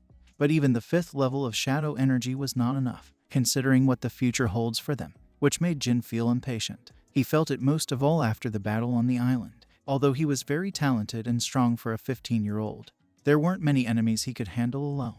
He needs to get stronger. In the 5 years his father has given him, Jin needs to become strong enough to defeat all his brothers and sisters, strong enough not to need anyone's help. And the moon especially motivated him. The opponent, whom Murakan and Quickhantle could not touch with a finger, was defeated with a single swing of the sword. She looked like a goddess of war. However, even the goddess of war went to the Garden of Swords, threw down her weapons and was humiliated, just because she had to save someone weaker. Jin's enemies were like this. They first targeted his comrades so that they could not help him. Kashmir was right next to Jin when he was getting ready for another swing. He asked Jin to take a break. If he wore himself out every day, even with the gifted body of the Rankadel family, he would be left with nothing. Ania, who was following Kashmir, ran up to Jin. All his palms are wiped in blood. Kashmir approached the genie. He understood Jin's impatience. Although no one of his peers can compare with him, future enemies will also not be ordinary people. However, haste is the most dangerous poison. Sooner or later it will take its toll. Ania, meanwhile, was treating Jin's palms. Jin was ashamed, because Kashmir's words were true. He was fully aware of it, but it was difficult to fight it. Kashmir shook his head. I shouldn't have been ashamed of it.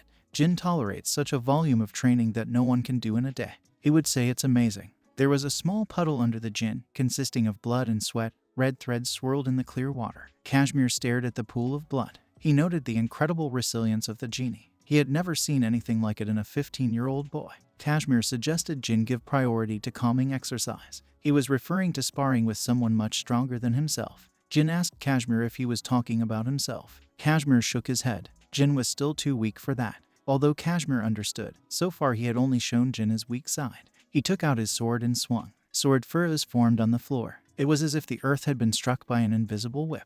Kashmir was called a noble sword for a reason. He told Jin that they would fight when he learned how to deflect such an attack. Instead, he offered him a training session with the strongest guardian of the Tikkun. 6 months. During this time, Jin must defeat Kashmir's wife. Swordsmanship, magic, shadow energy. He could use everything he had. Alika Badger. Along with her massive build, she had a scar on her left eye. She was also the chief of defense of Tikkun and the wife of the noble sword Kashmir. Criminals in Mamita. Her massive build made her twice as big as Kashmir. Whatever, but she's definitely not normal. But was she that strong? Jin possessed swordsmanship, magic, and shadow energy. Would it really take 6 months? He saw her every day for a month after he arrived in Tikkun. They had breakfast at the same table and joked from time to time. He really didn't feel that she was strong. Julia asked if she and Jean were going to fight. Alika corrected her daughter. They will not fight, but strengthen friendship. Julia said she didn't like fighting. Alika asked with a smile who Julia would be rooting for if she and Jean fought. Julia chose Jean without hesitation.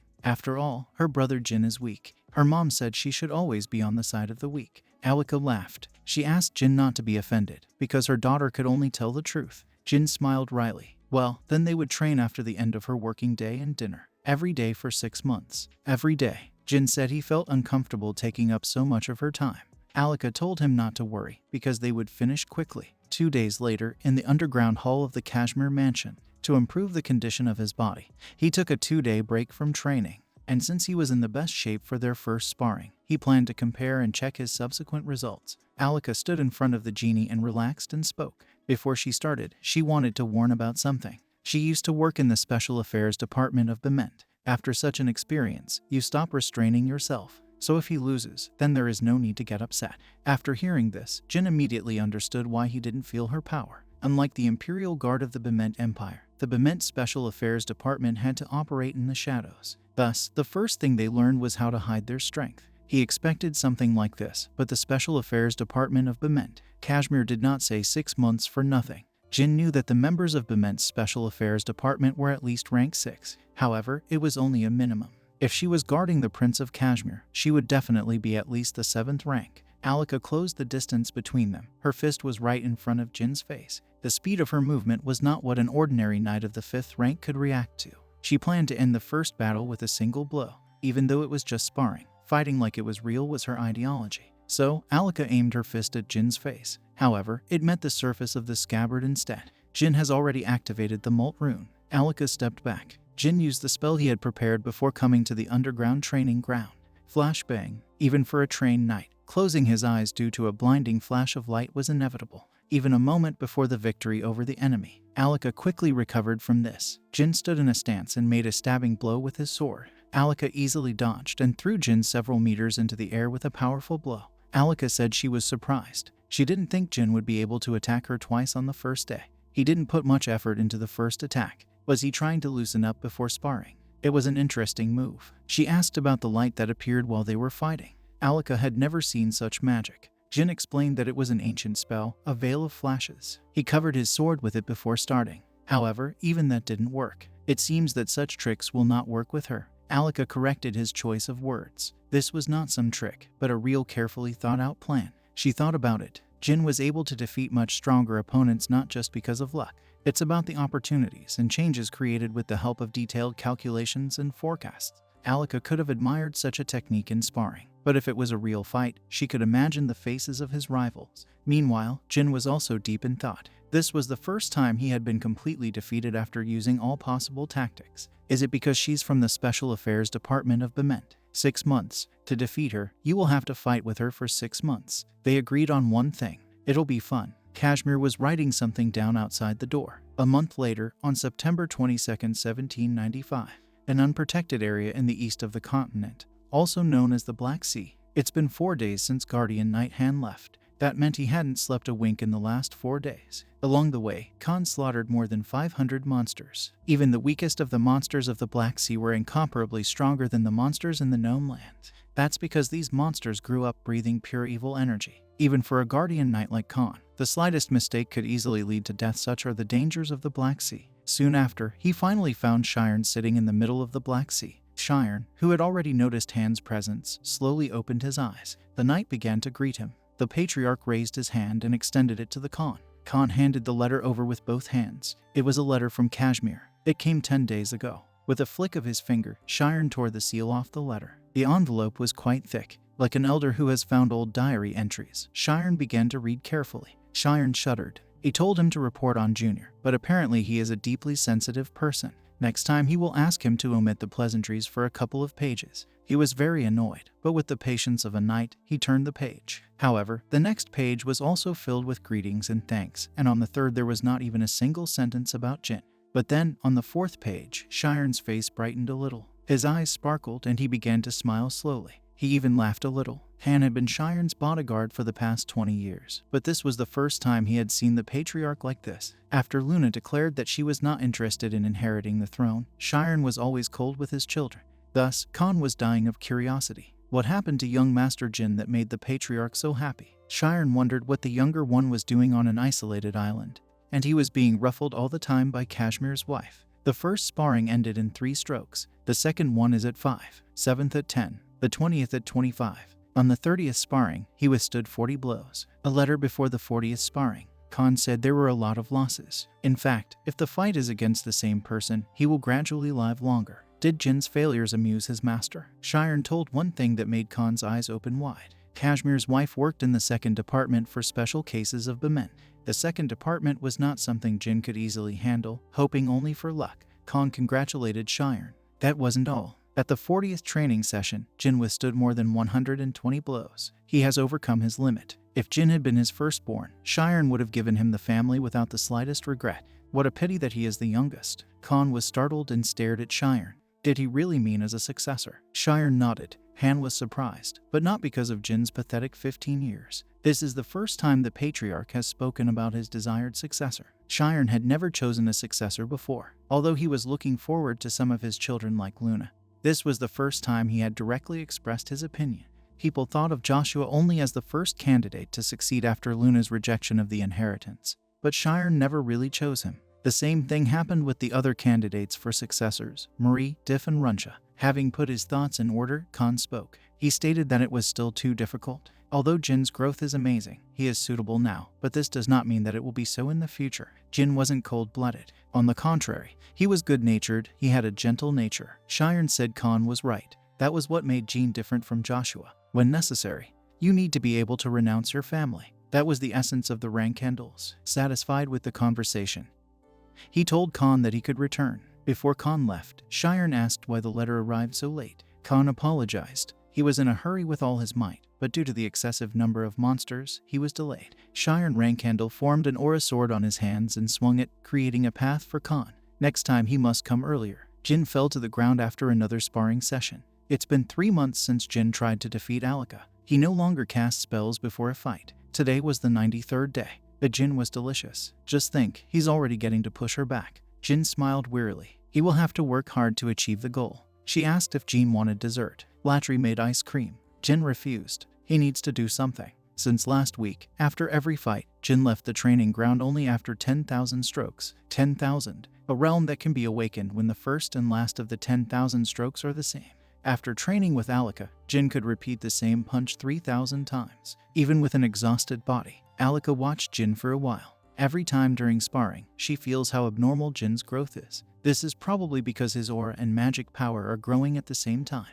And this process is made possible by a black aura connecting the aura and magical flows. The power gained through the contract with God was amazing. But even so, it only makes sense thanks to Jin's tenacity. Jin was a genius who works hard. At this rate, you can forget about 6 months. She had already assumed that soon Jin would be able to defeat her. She never expected what was waiting for her the next day. The next day, during the 94th sparring, Alika finally lost to Jin. When the battle reached the 70 punch mark, Jin's punch pierced her shoulder. The moment his attack succeeded, they were both very surprised. Alika moaned in pain. In fact, it was a serious enough wound to prevent Alika from continuing the battle. Jin sheathed his sword and asked about her well-being. She replied that everything was fine. It's been a while since she's been like this. Jin called Anya to heal Alika's wound. Anya, who came running, immediately began to heal the wound with her healing magic. While Anya was dealing with Alika's wound, Jin thought about his victory. It wasn't an attack that Alika couldn't dodge. He was just lucky. And it was true. Jin hasn't done his best yet. In training with Alika, he often played his last trump cards after the 100-second mark. In other words, Jin always beat Alika in the analysis phase. However, this time not because of his height, but because of the opponent's mistake, so today's victory was not so sweet. Alika had a similar opinion. She was incredibly careless. When the energy of the shadows blocked her view, she thought that Jin would move as usual, so she did not calculate her next step. Alika was dissatisfied with herself. She completely lost her grip after retirement. To think she'd lost before the end of the 6 months she'd promised Jin. Jin told her not to worry too much. They'd better call it a draw. He couldn't accept such a victory. Alika sighed. She knew Jin would say that. She was sorry. With such carelessness, she showed disrespect to Jin. Thanks to Anya's painstaking work, the wound healed in an instant. But they couldn't ignore the obvious. If it had happened 3 months ago, even if she had made a mistake or hesitated, he could not defeat her. The difference is only 3 months. As for Alika, she couldn't believe how quickly Jin was able to increase his capabilities in such a short period of time. Unshakable ambitions, fighting spirit, and talent are a killer mix. According to her estimates, Jin will soon reach the 6th rank in both magic and aura. Since she was a former member of Biment's Special Affairs Department, she met many people from famous swordsman families. However, Alika was sure, among all the talented knights she had fought, Jin was on another level. Soon everyone will see it. The 1st of December, 1795. So winter has come to Tikkun. The city was covered with snow. Residents of the city together cleared the streets of snow. Jin and Murakin strolled slowly through the city. Murakin had 3 boxes in his hands. Jin asked why he bought so much fruit ice in such a cold. Murakin explained that cold dishes taste better on cold days. The most important reason for the purchase was that his strawberry pie said she wanted ice cream. Jin chuckled. Was Murakin planning to turn Gilly's stomach into ice? Jin saw Kashmir and Julia in front of him. Kashmir asked if he had a minute to talk about work. Julia was left to Murakin. Kashmir began to report everything they had learned about Vishkal Iviliano.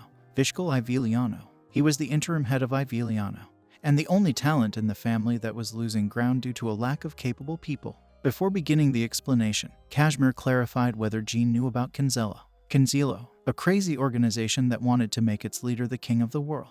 In Jin's past life, they killed the king of Jin Kingdom and massacred the people, which really contributed to their fame. Jin nodded. He said that he came across them during a mission when he was a cadet. If Jin knew about them, then the conversation would be short. Kashmir wasn't sure, but it's possible that Vishkal is a member of them. He visits the Principality of Kirano once a week, and every time he looks for a workshop there with the strange name Explosion is Art. Geber Gaston was listed as the owner of the workshop. From what Kashmir has learned, he also directs Kinzello. At the moment, there was a possibility that they had a close relationship, but since they know that Vishkal carries food there, most likely Buber occupies a higher position. In fact, Vishkal was the deputy head of Kinzello, so he held a higher position. However, the 7 colors haven't figured it out yet. Now Jin understood why Vishkal got into their showdown with Gaston during the banquet.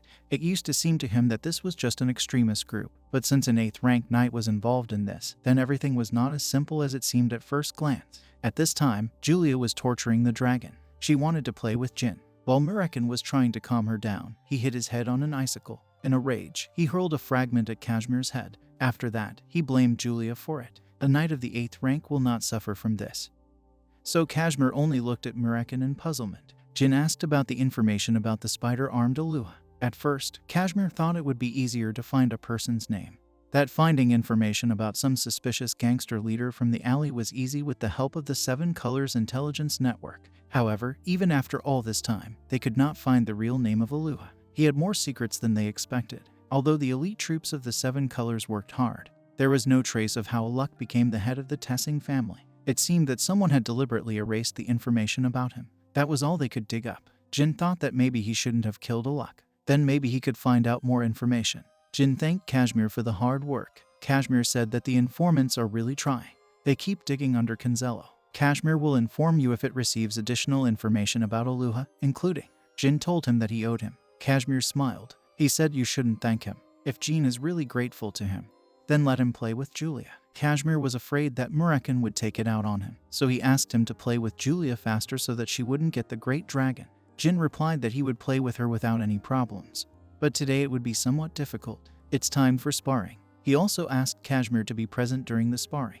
Recently, he began to realize something. Kashmir gladly agreed. He was interested to see Jin's height. Kashmir's expression was filled with confidence. He was sure that Jin couldn't beat Alika yet. Alika was already at the training ground, waiting for Jin. Alika started jokingly complaining when she saw Kashmir walking next to young Rankandel. Kashmir was somewhat surprised. "Can't he be here?" Alika replied that she could. She just didn't want him to see her defeat. Kashmir's eyes were full of shock. Alika said that today was their last training session. It would be great if Jin remembered her as a good training partner. Jin replied that he would remember her as a great teacher and friend. Kashmir was still shocked. What is it all about? A little more than 3 months have passed, and his wife has already talked about defeat. While Kashmir lost his sense of reality, Jin and Alika took their positions. Kashmir pulled himself together and walked away from the battlefield. He didn't want to stop them. Alika clenched her fists, and Jin muttered a summoning spell. Phoenix, a summoned beast from another world, an entity that only magicians of the 6th rank and above can summon.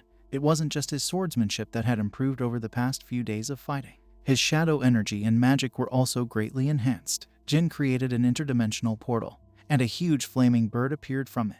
The phoenix blazed with majestic blue fire. At the 6th rank, magicians get the opportunity to sign contracts with assistants, but no one knows who will fall to them by the will of fate. Since magicians can only open spatial gates to the world of fire, the choice fell on this bird. That's why magicians are desperate to be chosen by a special phoenix, and the rarest of them is the one that summons blue flames. Kashmir looked at Phoenix Jin and sighed. He knew who this phoenix was. Sweat rolled down his face as Kashmir looked at Phoenix Jin. He felt scorching waves of heat every time the mystical phoenix flapped its wings. More than 10,000 phoenixes were registered in the Society of Magicians, but only one of them was characterized by a blue flame. Had Jin signed a contract with Tess? Kashmir was too shocked by this. Jin summoned Tess, a beast that was considered the noblest phoenix. Those who managed to summon Tess became the greatest magicians of their time. Jin bared his bradamante and started talking about the beginning of the fight. A white aura surrounded her 2 fists, and she shot forward like a bullet, instantly closing the gap. In his current state, Jin couldn't follow Alika's movements with hand-eye coordination.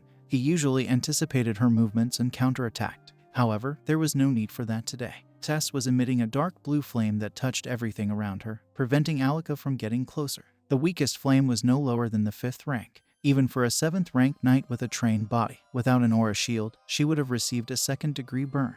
On top of that, Tess's flame had a special ability called pressure. Alika noticed that when she touched the flame, her body became heavier. Because of her, the amount of stamina she loses increases dramatically. She needs to finish the battle quickly. As the name implies, the pressure was exerted on the opponent affected by the Phoenix ability. Tess's flame had a weight that defied all the laws of nature. Hence, the moment it landed on the aura shield, she couldn't ignore it because the flame didn't go out as easily as a normal fire. Because the opponent's body itself has become as heavy as a stone in water. Moving, Alika dodged every attack and took a defensive position. That way, Jin would easily have the upper hand. He can support Tess for another 3 minutes. That was quite enough for the current genie. Although it was just sparring, Jin had always felt the threat of death in recent battles. Now it was Jin's turn to make Alika feel the same way. Without missing a day for the past 3 months, Alika has been training Jin to help him become stronger, and he knew what the best gift to give her. Alika jumped into the air, dodging the flames, and Jin swung his sword in her direction. Jin barely scratched her shoulder with his sword. Then, as soon as she landed and kept her balance, a sphere of mana formed in Jin's left hand. He threw the wind blade at her ankles, and as he expected, she jumped into the air again. Jin prevented her from recovering, gradually exerting pressure. Having fought Alika many times, Jin realized that her attacks are diverse. At the moment, it is almost impossible to predict her actions and react to them. However, among all the many variations, Alika had one thing in common: dominance. She needs to dominate her opponent no matter what. She's probably trying to regain the advantage now. Jin decided to take advantage of this to strike. He filled Bradamante with shadow energy and Jin swung his sword several times, leaving several crescent-shaped streaks in the air. He also used fire magic, which Alika had to dodge. Tess's flame was waiting for her from behind, and Jin was in front with a sword. It wasn't impossible to dodge both attacks, but it would allow Jin to gain an advantage and attack again. Even if she faced injury, she decided that taking over now would be the best choice. She would never have won if she had remained cornered throughout the battle. She needed to interrupt the flow set by Jin. Tess's breath of flame startled Alika. The cone-shaped blue flame seemed to engulf her. However, the flames couldn't penetrate the aura shield she had created. Tess couldn't release anything stronger because the phoenix's power depended on the summoner's mana. As planned, Alika caught Jin's blade. She protected her hand with an aura. However, it wasn't enough to cut off her fingers. To strike, she put her feet on the ground and pulled the sword towards her to pull Jin up. With a booming cry, she struck. She couldn't give it her all because of the shield she raised, but it was enough to make Jin recoil. There should have been a refreshing, clear sound of impact, but his absence made Alika look around. Her fist only hit the air. Instinctively, she looked at the sword she was holding, and there was no one at the end of the pen where the genie should have been. At the other end of the sword, a blue fire burned brightly. After Alika caught the blade, Jin abandoned his sword and changed his position. Instead, he placed a heavy flame on the hilt of the sword, deceiving his opponent.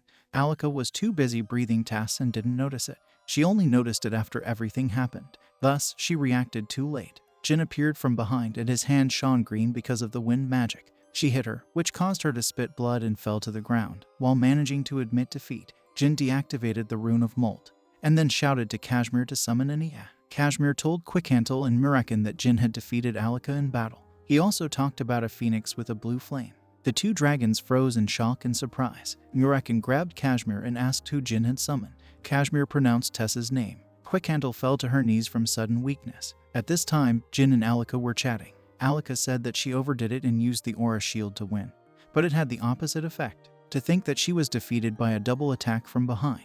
She asked when he had planned it all. After the first time, Jin asked if that didn't sound a little arrogant. Alika laughed, accepting complete defeat. Jin thanked her for everything she had done for him. She shook her head. She was having fun too. He has no idea how proud she was of him. Alika asked him to share his feelings about what it feels like to put an employee of the Special Department of Bement on the shoulder blades at the age of 15.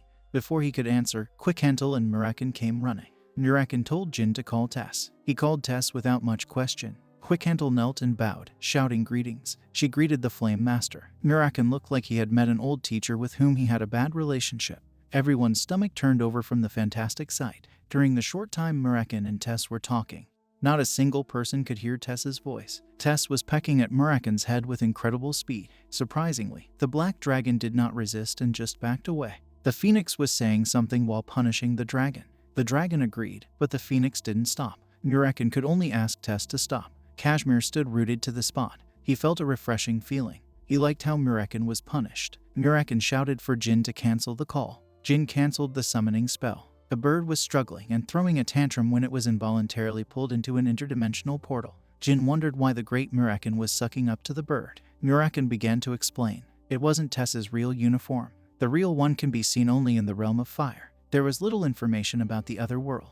All creatures from the alternate dimension have been witnessed in uncontrolled lands such as the Black Sea, which has nurtured many monsters, or through various summoned beasts such as the Phoenix. In his previous life, Jin had never heard of the Kingdom of Fire, despite his extensive knowledge of magic, extensive enough to surpass many professors. Of course, Jin didn't know about the realm of fire. Only dragons and gods called him that. They themselves came up with this name for convenience, but even the highest-ranking gods do not know the real name of this place. She was beyond the power of the gods. The flame god Shenu himself is unable to use the flame of the realm of fire. Murakin decided to finally get to the point. In the past, several gods have left the realm of fire, including dragons like Quickhantle and him. But some of the gods were getting on Tess's nerves. That day they saw his true power. Enraged, he burned 5 gods and a couple of dragons on the spot. Quickhantle shuddered at these words. She recalled the terrifying nightmare she had experienced when she visited the realm of fire with Murakin and their respective gods, Ulta and Soldrith. That day, she watched the 5 gods disappear. Jin was thoughtful. If Tess is so powerful, then how strong does one have to be to manifest that power? Murakin immediately understood what Jin was thinking. He said it was impossible. No matter how strong you are, you won't be able to summon all of his energy. No one is able to use someone else's magic from another world. This is something like a fine. That's why the gods who came to this world were powerless, and Tess himself can't use all the power here. Murakin also told what Tess wanted. The old man told him to tell him that he liked Jin very much. Murakin congratulated him. Well, even if Tess's powers weren't that overwhelming, Jin was fine with that, judging from what he saw in the textbooks. And the best part is that their fire couldn't control the tire. A full-scale war was inevitable between the Rankhandles and the Zipples, and if Jin had fought Kellark, Tess's strength would have helped a lot. Regardless of the level, ordinary fire spells will never be effective against Kellark, a contract of the fire god Shinu. January 1st, 1796. The new year has come. On the first day of the new year, the family gathered together and prayed for a safe year. Fostering love with family, loved ones and friends would be wonderful.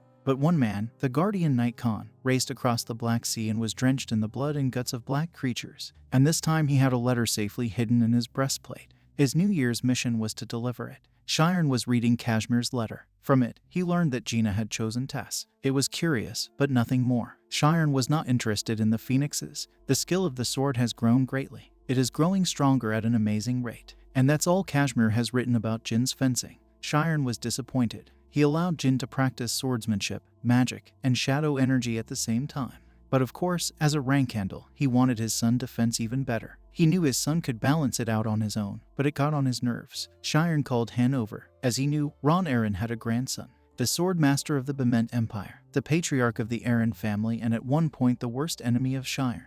However, the difference in their strength became apparent when Shiren reached the demigod realm. Even Ron's children were overwhelmed by Rankhandle's children. In this situation, Ron's most talented child was born. Even though he was a child, he had already surpassed his generation by becoming the next patriarch. Khan said that a couple of days ago he received some information about him, just about the request of the space competition to remove the pirate participating in it. In the list of participants, Dante Aaron registered under a pseudonym. Space competition. It was organized by pirates. 10 years ago, Mary took second place and threw a tantrum. This was her first defeat. 2 months later, she took revenge. This is a secret that few family members knew about. Shiren told Han to send Jin there. Under the sight of many eyes, he will not be able to use magic and shadow energy. He would have to rely on the sword to win. The only times Jin can use his shadow energy and magic are when there are no witnesses or he can get rid of all the witnesses. Of course, he couldn't use all three of his strengths in that competition. He can enter as a mage and use only magic, or he can enter as a knight and use only fencing. Shiren wanted to stimulate Jin through Dante.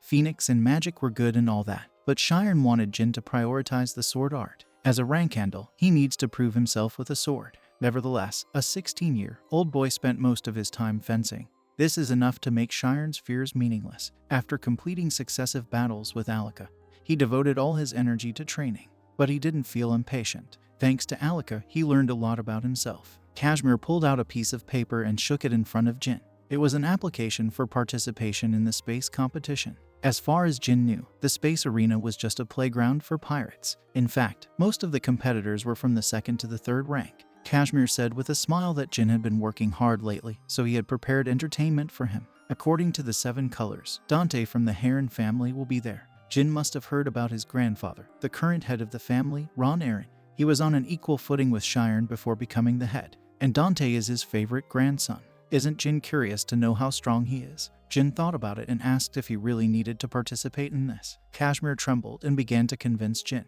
He said he needed to think about it properly. Dante was the next head of the Heron family. He won't get another chance to cross swords with him. Jin inclined his head and agreed. Since Kashmir insisted so much, he had no choice. Kashmir breathed a sigh of relief and said that Jin had made the right choice. Jin's suspicions were strengthened. It was clear to him now. His father wanted to talk to Kashmir face to face for a reason. Did Shiren order Kashmir to do something behind his back? Since he was being forced to fight against the grandson of the Aaron family, it meant that swordsmanship was a priority. Kashmir was bound hand and foot. He knew his father was interested in him and his progress, but he didn't think that was enough to force him to intervene. His brothers and sisters would go crazy if they found out. Kashmir told me that Jean needs to leave tomorrow. The deadlines were a bit compressed. Wishing a pleasant trip, Kashmir quickly left the training ground without looking back. The space arena was located on an island south of the Balado Empire. It was right outside the territory of Balado, so the surrounding ocean was a playground for pirates. Jin went to this island alone.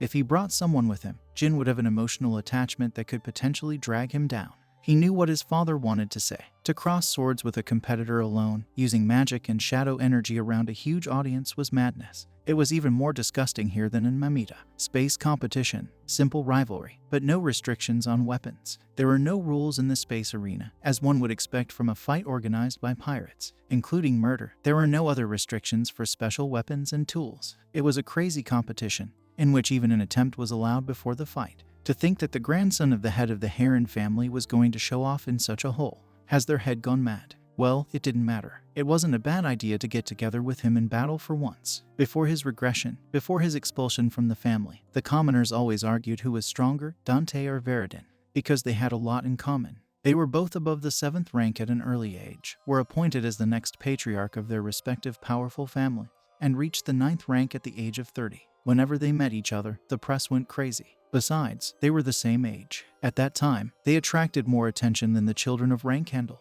Big sister Luna didn't show up much, and big brother Joshua lagged behind them, not having enough talent. There was no other rank handle in the second generation who was stronger than Dante, except for Luna. Although there was no definitive proof that he was stronger than all the children of rank handle, but the world thought so. So Jin didn't mind crossing swords with him. It will be a good experience. Not only Jin and Dante came to the arena of space, but also Veridin. He seemed to be cheerful, despite the stench that hurt his eyes. Veridin came here to have fun, so he didn't even try to hide. Jin reached the front desk. One table set up in front of the arena looked worse than a pigsty.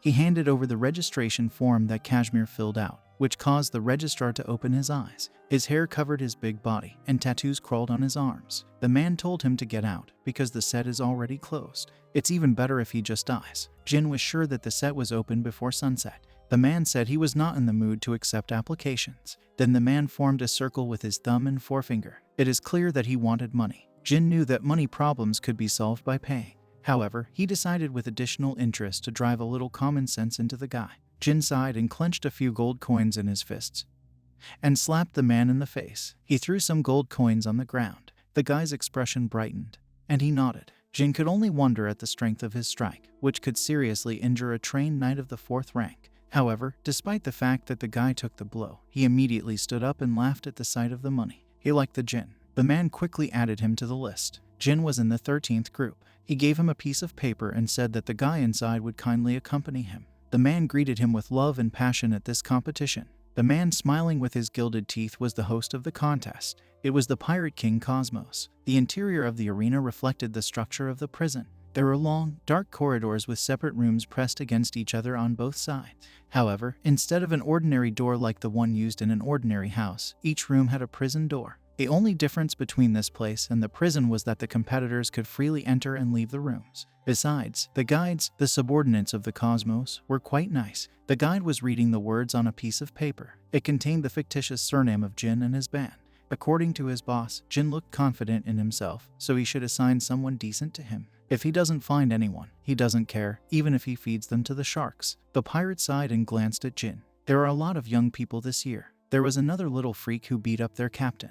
There was no need to ask who it was. There was not a single teenager on this crazy island, except for Dante Aaron. It's a pity that these two are not in the same group. It would be fun to watch them fight. Who knows, maybe they will meet in the final. The pirate could only wish good luck. By the way, you will need a lot of it. Having reached the 13th group, the pirate began to leave. They'll see each other again if Jin survives. Jin asked about his room. The pirate just snapped, saying he had no idea. The guy definitely thought that Jin would die immediately. However, he spoke in a mocking tone, so Jin just walked past him and started choosing a room. Looking around each room, walking slowly, he noticed that there was considerable variety inside the rooms. In one room, someone was sitting in a corner and muttering prayers. In another, someone was examining unidentified objects. Some competitors have already formed gangs and joked with each other. In some aspects, this place seemed more barbaric than Mammoth. Jin shrugged and chose a room. He wandered the corridors for 10 minutes, but there was not a single room that was cleaner or better. They were all old and dirty. In fact, there are not enough seats for all participants. It seems that 2 or 3 people in a room is the norm.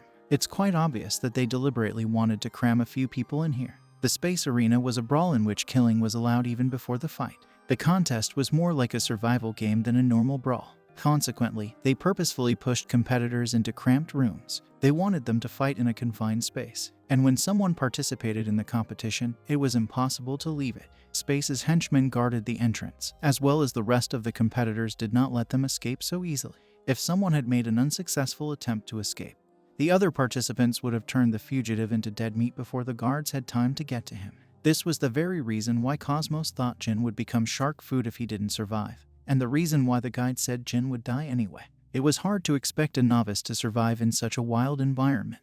They thought Jin's chances of death were high, even if he was a talented 4th-rank knight. To survive in such a place, observation and experience were more important than pure combat power, and a pirate definitely has more of them than a young guy. In the middle of a long corridor, Jin pulled open the cell door. There was an annoying sound of metal grinding on concrete, and the 3 participants inside the cell stared at Jin. The 3 guys were about 30 years old. After seeing their attitude, Jin came to the conclusion that they were just some inappropriate gangsters. Jin put down his sword and took off his coat. He'll count to 3. Those who do not leave during this time They can only blame themselves for this. He had no intention of sharing a room, not even in the slightest. If he leaves these people by his side, they can stab him in the back at any moment. The hooligans doubted their ears and blinked. 1, 2, 3. Soon, the first one flew out with a bang. Several blows sounded. The bandits didn't even have time to react to the quick attacks. Following the painful screams, loud applause came from the next room. Others started coming out of their cells to take a look at Jin.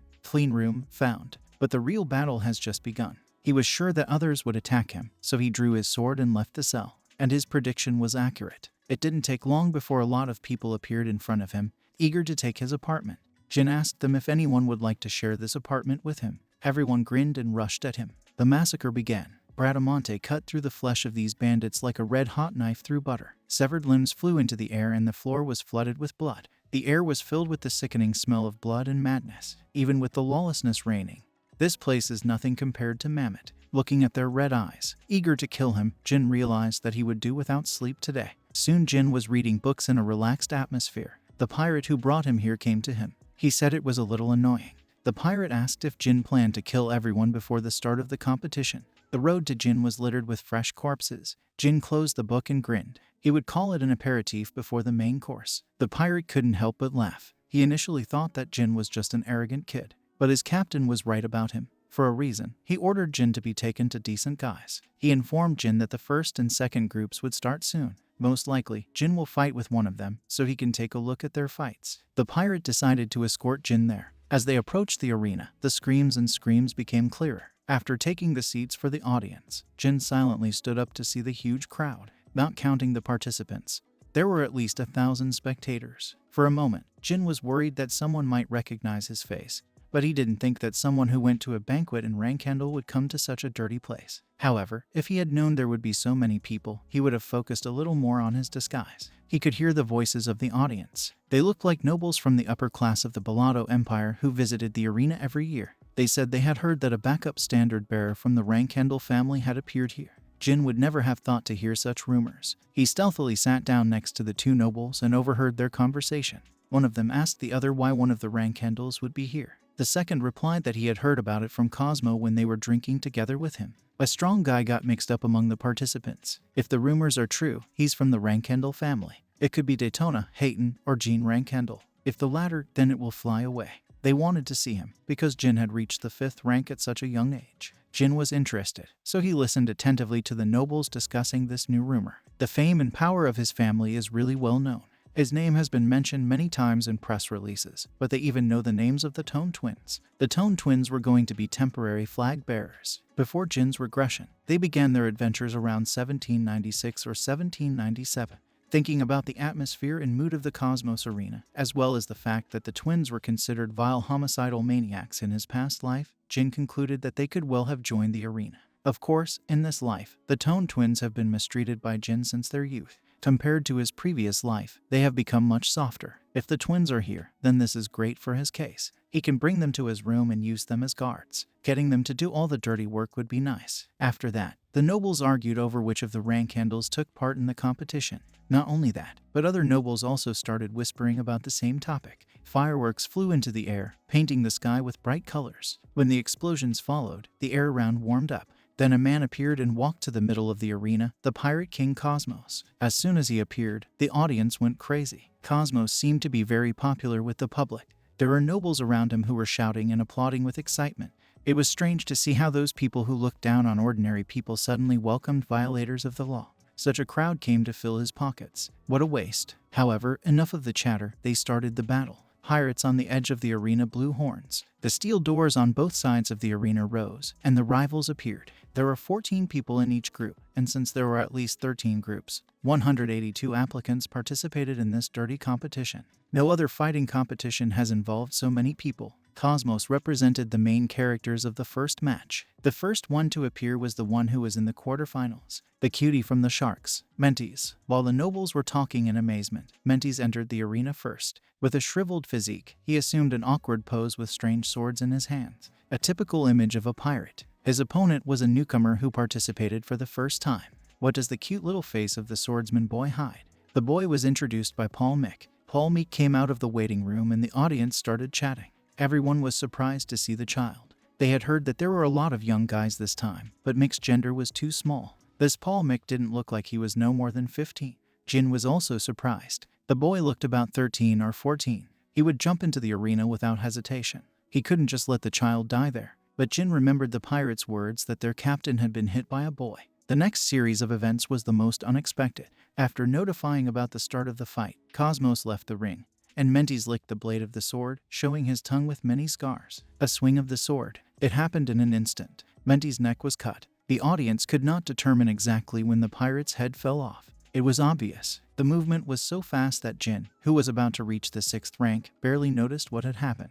Even Mentes himself did not have time to realize that he was left without a head. It was a slash in the form of a crescent. He instantly closed the distance, and when he was only 5 steps away from the pirate, he chopped off his head with a sickle-shaped swing. There was no doubt that it was Dante. There was no one among the applicants, except Dante Heron, who could do it. The audience fell silent. Those who spoke a minute ago could not find the words now, and Cosmos slapped his forehead with displeasure. Shark show-offs were annoying. Cosmos announced the winner, but the audience was silent. While everyone was in shock, the guy in the VIP seats on top of Jin stood up and started applauding. He said he would put all the money on it, and surprisingly, it was someone Jin knew well. Jin's eyes widened, and he had to confirm that the face he saw was Veridon's. The audience belatedly began to applaud. The people next to Veridon seemed to be infected by his enthusiasm. They said they would also bet on Paul Mick. Veridon said that Paul is the future. Even if they have to roll out all the savings, you need to bet immediately. Jin looked at Veridon, who was still clapping. Veridon probably came because he was on a mission. He also got on his nerves, as did Dante.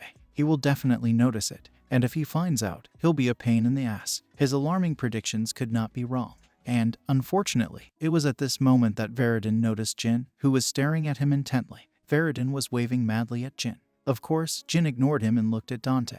Oddly enough, Dante turned his head and looked at Veridon. He had only seen Veridon once at the Zippel family banquet, and he had already greeted him so openly in an unfamiliar place. So he waved too, expressing joy. It gave Jin a headache. Cosmos wanted to hear what Paul Meek had to say. Dante was happy that he got rid of one of the villains of the world. He also expressed the hope that in the next life Mentes will not be a pirate. Although his appearance was similar to that of a child, his voice was comparatively lower, and at the same time he scolded the pirates in the Pirate Bay. The Cosmos laughed. He said that the boy had upset the people present here with his words. The Cosmos told him to try his best. The pirates will be happy to talk to him on the fists. Dante silently headed to the waiting room, and the Cosmos continued the battles. Jin watched the rest of the sparring sessions. But apart from Paul Mick, there was no one who would attract his attention. He was sure that this boy was Dante Heron. He looked young, but his swordsmanship spoke for itself, so there could be no mistake. But most importantly, will he be able to defeat Dante? Jin quickly came to the conclusion that the fight with Dante could be won. Using magic and shadow energy, you can win without any problems. Not so long ago, he defeated the former agent of the Special Affairs Department, Bement, even though she was retired. It's true that Dante was very talented, but Jin could definitely beat him. But if they fight only with swords, there is no certainty. His crescent-shaped strikes, agility, explosive power, and accuracy are extraordinary. Dante Heron definitely practiced more proficient swordsmanship. It was inevitable because he was 3 years older, so Jin had to analyze. Perhaps he can win if he collects all the methods of victory until he meets Dante in the arena. He was told that several groups would be held tomorrow. This meant that his turn would come in 4 days. Until then, he must survive these nights. Dante's tired face appeared. He hadn't slept for at least a couple of days and was severely exhausted. A couple of days before the space competition, Veridon was playing with the pendant in his hands. The elder shook his head disapprovingly, saying that it was not a toy. Even the deputy head resorts to it only when very necessary, so he should be careful. Veridon laughed. He felt more confident with him. He also asked why he was called. The elder had a headache. He couldn't figure out who Veridon had taken after at all. On the southern island of the Bellado Empire, a martial arts event is held year after year. Perhaps Veridon knew about it. Hearing this, Veridon shuddered and began to behave extremely suspiciously. The elder wanted to hit his bad head with his fist, and he was wondering where Veridon disappeared to every time. The old man sighed and said that Dante Heron, the temporary head of the Heron family, was participating there this time. The elder ordered him to go there to see how strong his future opponent was. He should take this chance to see everything in person. That's why he was here. Now he had some pocket money. But why the hell haven't we played a single normal match in the last 2 days? Veridon was dissatisfied and disappointed. It was interesting to watch Dante's skill, but all the others were deadheads not worth his attention. This year has been just awful. Where are all the cool guys? Looking at the non-tournament grid, he saw the name Jean Grey. He immediately realized that this was Jin's pseudonym. This meant that Jin was not just a spectator here. Faradin could not restrain his beating heart. He was delighted. Jean and Dante. Faradin considered them the only two rivals in the world and did not expect to meet them both here. Unfortunately, Jin didn't give a damn about Faradin. Jin flopped down wearily on the ground. There are 147 participants left. 35 died. 5 died in double matches, the rest outside the arena. The members from the other group would be attacking soon, so he couldn't weaken the defense by an inch. If he falls asleep, anything can happen. During his cadet years, Jin trained without proper sleep, but this is the first time he stays on his feet for 4 days. He heard footsteps in the hallway, which were getting louder. It can't be that it was just a passerby. It had to be the movement of a man who intended to kill him. They could have been looking for someone else, but Jin silently took Bradamante. The footsteps got closer, louder. They stopped in front of the room next to Jin's. One more step and it will be Jin's room. This man didn't even hide his presence. It looks like he was overconfident or went crazy because of lack of sleep. Jin stood up and stood in a crouch, gripping the sword tightly. As soon as the visitor entered his cell, Jin planned to strike immediately. A strong metallic stench emanated from the man outside. The smell of blood. And then Jin heard an unexpected voice. A hoarse voice asked him to stop. It was Dante. He asked him for a bed for the night. If Jin helps him, then Dante will repay the same. Dante has been watching Jin since yesterday. And I have to say that he is a real master of the sword. A dull sound. Dante fell asleep without finishing. Jin could only be surprised. It won't be a problem to slit Dante's throat while he's vulnerable. He fell fast asleep on the spot. Didn't the Aaron family train him to function without sleep? There was a strong smell of blood coming from Dante. It looks like they tried to suppress him with quantity. However, before his frustration receded, Jin heard the footsteps of people trying to sneak in and hide them. It was a gang that was waiting for Dante to be helpless. Leaving the next head of the Aaron family in debt to him would be quite nice. Jin covered Bradamante with an aura and prepared to fight the aggressors. Seeing that they did not hide their presence well, Jin realized that they were not trained killers. In addition, their breathing was hoarse, which showed their nervousness. They would still be able to handle Dante, who was exhausted, but they weren't enough to take care of Gina. Jin deliberately stomped to the door of the cell, and the killers stopped in place. Before his enemies could exchange signals, he cut down the nearest opponent.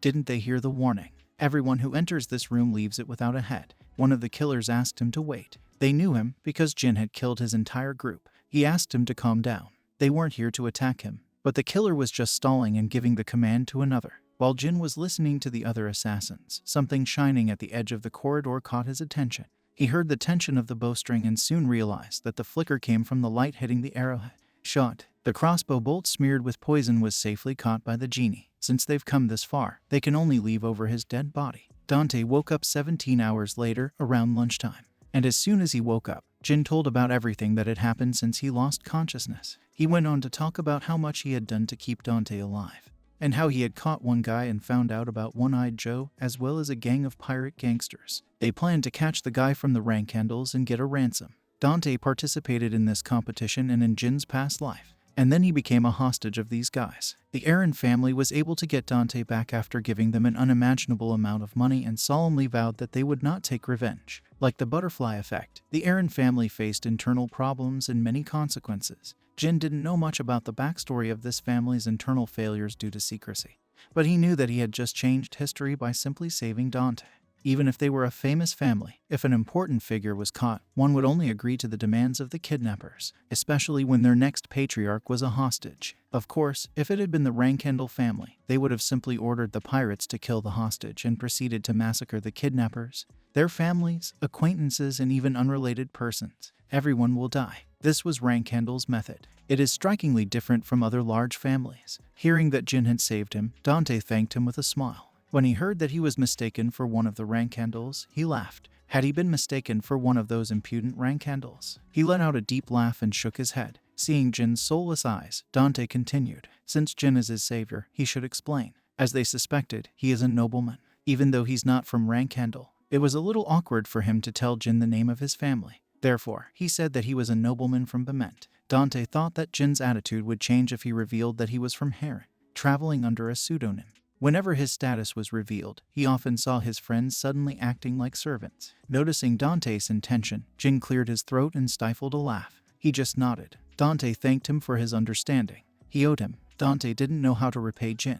An eye for an eye, a life for a life. If Jin's life is in danger, he will put his life on the line to protect him. Dante swore on his honor. Having said that, Dante's eyes filled with sincere gratitude. Jin felt good inside. He knew, of course, that he had successfully instilled in Dante a sense of duty. Jin fell asleep instantly, just like Dante in the morning. But before that, he said to wake him up before the match of the 13th group. And looking at Jin, who was fast asleep, Dante thought to himself, Jin was cold on the outside, but he was fighting for him, a man he had never seen before. Looks like he's found a good friend. Jin's battles the next day were not much different from Dante's. His opponents were presented with pretentious names like the Demon King Heli or something.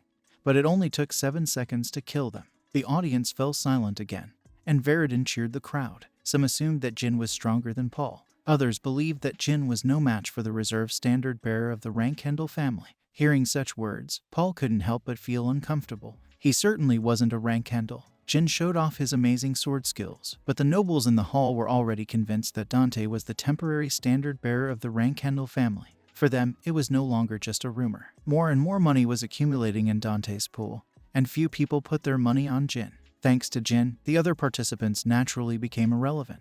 The finalists, winners and veterans of last year, who were supposed to lead the event, were not impressed. Most of the participants were murder lovers, but no matter how much they liked to kill, most of all they wanted money. Getting a part of the betting pool was much more important than the grand prize of 1,000 gold coins for the participant. They were unhappy about it. Because of these boys, it was really boring. The bearded veteran offered to unite and kill them. Although these guys are strong, but they were all young and inexperienced. The prize pool for the winner will increase as more bets are accumulated per person. Someone else's luck could only be a pain for veterans. At that moment, the man of the Pirate King of Space appeared. He told him to stop talking nonsense. They can't handle them. Jean Grey's nickname is the God of Death, and he didn't get it for his pretty eyes. Besides, Jean and Dante shared the same room. He warned them because they are quite popular. It will be a pity if they die before the match starts. After that, he left. Lindy hated to admit it, but he was right. They decided to retreat. This will be the best solution. Fortunately, they won't encounter any young monsters. The veterans were not eager to die in this hole. Since the mood of the veterans was so sour, the rest of the participants had to unite among themselves. Until the end of the qualifiers, they decided to kill each other less. This way they will be able to return next year and earn money. The veterans' plan was to manipulate the victory. They planned to have battles without killing each other. Thus, they could guarantee easy money by distributing bets. The guide passed all this information to the Cosmos. The Cosmos was somewhat displeased. Did they decide to do something like this behind his back? The guide asked what he would do. The competition will be boring. Viewers will also notice this. The Cosmos said it was for the best. To hell with the program. Once Jean Grey and Paul Meek reach the finals, then the cheaters and the rest will become victims of the kit. The Cosmos has ordered an increase in the dividend rate for everyone except this couple of children. They should raise the bet to a value at which the audience will not be able to sleep, eat, and shit if they do not bet. It will be a lightning transition from the winner's match to the final. Whatever the final result, they will earn a lot of money anyway. The remaining rounds of the preliminary games passed quickly. Despite the fact that everything was staged, the battles were not as bloody and brutal as last year. The veterans just broke a few bones and effortlessly ended their fights, causing angry shouts from the audience. It could be said that the fights were staged. However, despite this, no one left their seats. They knew that after all the boring battles, they would be able to see a duel between Jin and Dante. And every time Jean or Dante encountered people objectionable to space in the arena, the crowd seemed to go crazy. Although none of the audience's favorites did anything special, the crowd went crazy. These two didn't even need to brutally kill their opponents. The two guys ended their battles with 1 or 2 swings of the sword. All their fights from the preliminary rounds to the semifinals easily ended like this. And finally, the finale. The whole audience was waiting for their appearance. Veridin went out to look, not closing his eyes because of anxiety. One became a shocking supernova from the first match, and the other was the God of Death, who reeked of blood even before the start. Veridin asked his bodyguards who they would bet on. They called the name Paul Meek without hesitation. It seemed to them that Paul Meek's sword skill was more refined. The bodyguards asked who he was betting on. Veridin grinned. He put 100,000 zlotys on Jean Grey. The bodyguards doubted that the pirates would be able to pay 300,000 gold if Jean Grey won. Veridin was sure that the Cosmos had money. The Pirate King has a couple of islands, so if he sells them, he can pay him back. The Cosmos came to the middle of the arena. Cosmos bowed to the audience. Many were delighted to see how he introduced himself. There were also those who scolded him. The audience threw mugs and vegetables at him. The Cosmos felt only disappointment. Usually the audience showered him with applause and flowers for hosting such a great show. He could only curse them in his mind. Cosmos has decided to double the entry fee next year. Cosmos stood up, hiding his displeasure. He suggested skipping the empty chatter and calling the heroes of today. Dante was more popular than Jean. It was inevitable, as the audience thought he was a rank handle. When Dante entered the arena, many shouted to him with all their hearts. When Jin entered the stadium, the applause became much quieter. Instead, there were many who folded their hands on their foreheads, praying for the desired outcome. They were gamblers who saw a threefold gambling multiplier and used all their savings for betting. Despite their incorrect prediction that Dante would be the temporary standard bearer of the rank handles, people definitely thought that he would defeat Jin. So far, Dante has handled his sword and crescent freely and skillfully, but Jin has not. So, the people who were betting on Jin were praying for his victory. Veridin stood up and shouted in support of Jin with bloodshot eyes. The other spectators who had placed a bet on Jin also started shouting. Of course, Jin didn't even look at them and walked over to his side of the arena. He felt considerable pressure, not because of the players who had put the unbelievable on the line, but because he wasn't sure if he could actually beat Dante. Jean Rankhandel and Dante Heron. The two looked at each other with a calm expression. Unlike their other fights, they deliberately left 30 paces apart. One more step will be within the reach of the attack. They stood motionless, but the crushing tension suffocated both rivals. Jin couldn't make the first move as usual. Even without clashing swords, he knew that Dante's swordsmanship was better than his. He had felt it ever since he first saw Dante's fights. As for Dante, he couldn't hit first either, but not because he thought Jin was better. Jin's eyes darted left and right. Then when he focused his attention back on the middle, Dante was gone, and the familiar sound of a sword flying through the air reached his ear. Surprised, Jin picked up Bradamante, and Dante flew to Jin with a smile. The blow that passed through the hilt of the sword was incredible, as if there was an explosion inside the sword. There was an energy as sharp as split obsidian in the heavy blow. If Jin didn't have at least a little less strength in his hips and lower body, his stance would immediately collapse. He breathed a sigh of relief. Then he calmly took a step to the left to step away from Dante. Dante smiled. He knew this trick wouldn't work on Gina. As Jin prepared to swing his sword, Dante's blade began to be covered with a more powerful aura. Jin also didn't stand still and covered the sword with his aura. Every time their blades met, the sounds of an explosion echoed. Instead of two sharp guns, it sounded like two pieces of steel hitting each other. Jin was certain of something after parrying the blow a few times. Dante's first attack was the fastest, and now he retains stamina and increases speed only when necessary. Jin decided to keep up Dante's pace. Compliments were distributed in all halls. They all expected a big battle between them, but they didn't think it would be so interesting. Veridin ignored his sweaty hands and clutched his clothes. At first, Jin looked like he was cornered, but with every second he was catching up with Dante's pace. When they had about 20 hits in a fight, they looked equal. Jin's plan to destroy Dante was simple. He will take advantage of the only trait in which he has an advantage over Dante: endurance. Dante's body didn't complement his skill, and that was a weakness. He was 19, but he looked 13 or 14. He had a very petite build, which made it hard to believe that he was 19. He could increase his power and strength by using aura, but the change in stamina was beyond his capabilities. If his stamina was as great as his swordsmanship, then he would never have asked Jin for help. On the other hand, Jin was blessed with the famous physique of the Rankhandel clan. His physical strength, stamina, recovery speed, and agility surpassed most, if not all people. He could have survived the nights in the arena without Dante. But this could not be said about Dante.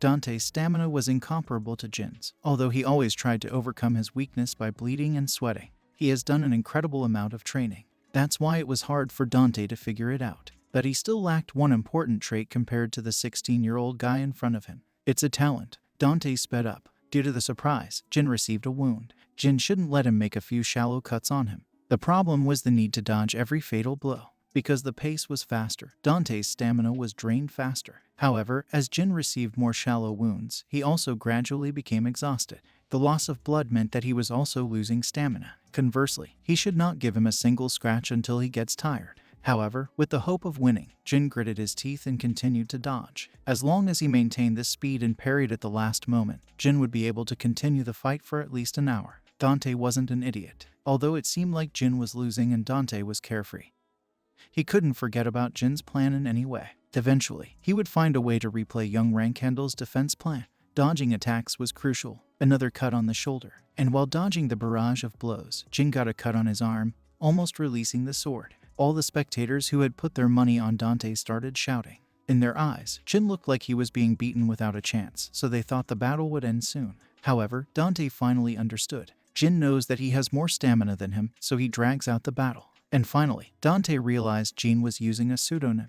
Jean Rankendel. If he were a Rankendel, he would have incredible stamina that Dante didn't know about. Apart from the cuts on his hip, shoulder, and arm, if Jin had a normal body, he should have lost consciousness during the shock wave from the clash of swords. But if endurance is all Jin has, then he made a mistake. Dante decided to end the fight with one punch. Jin glanced at Dante, who quickly jumped away from him. What was that feeling? Dante's instincts told him that a careless attack was dangerous. Dante couldn't understand that what he felt was related to Jin's two suppressed abilities, shadow energy and magic. If Jin had used these abilities, Dante wouldn't even have had a chance. It was an innate terror that came from a stronger opponent.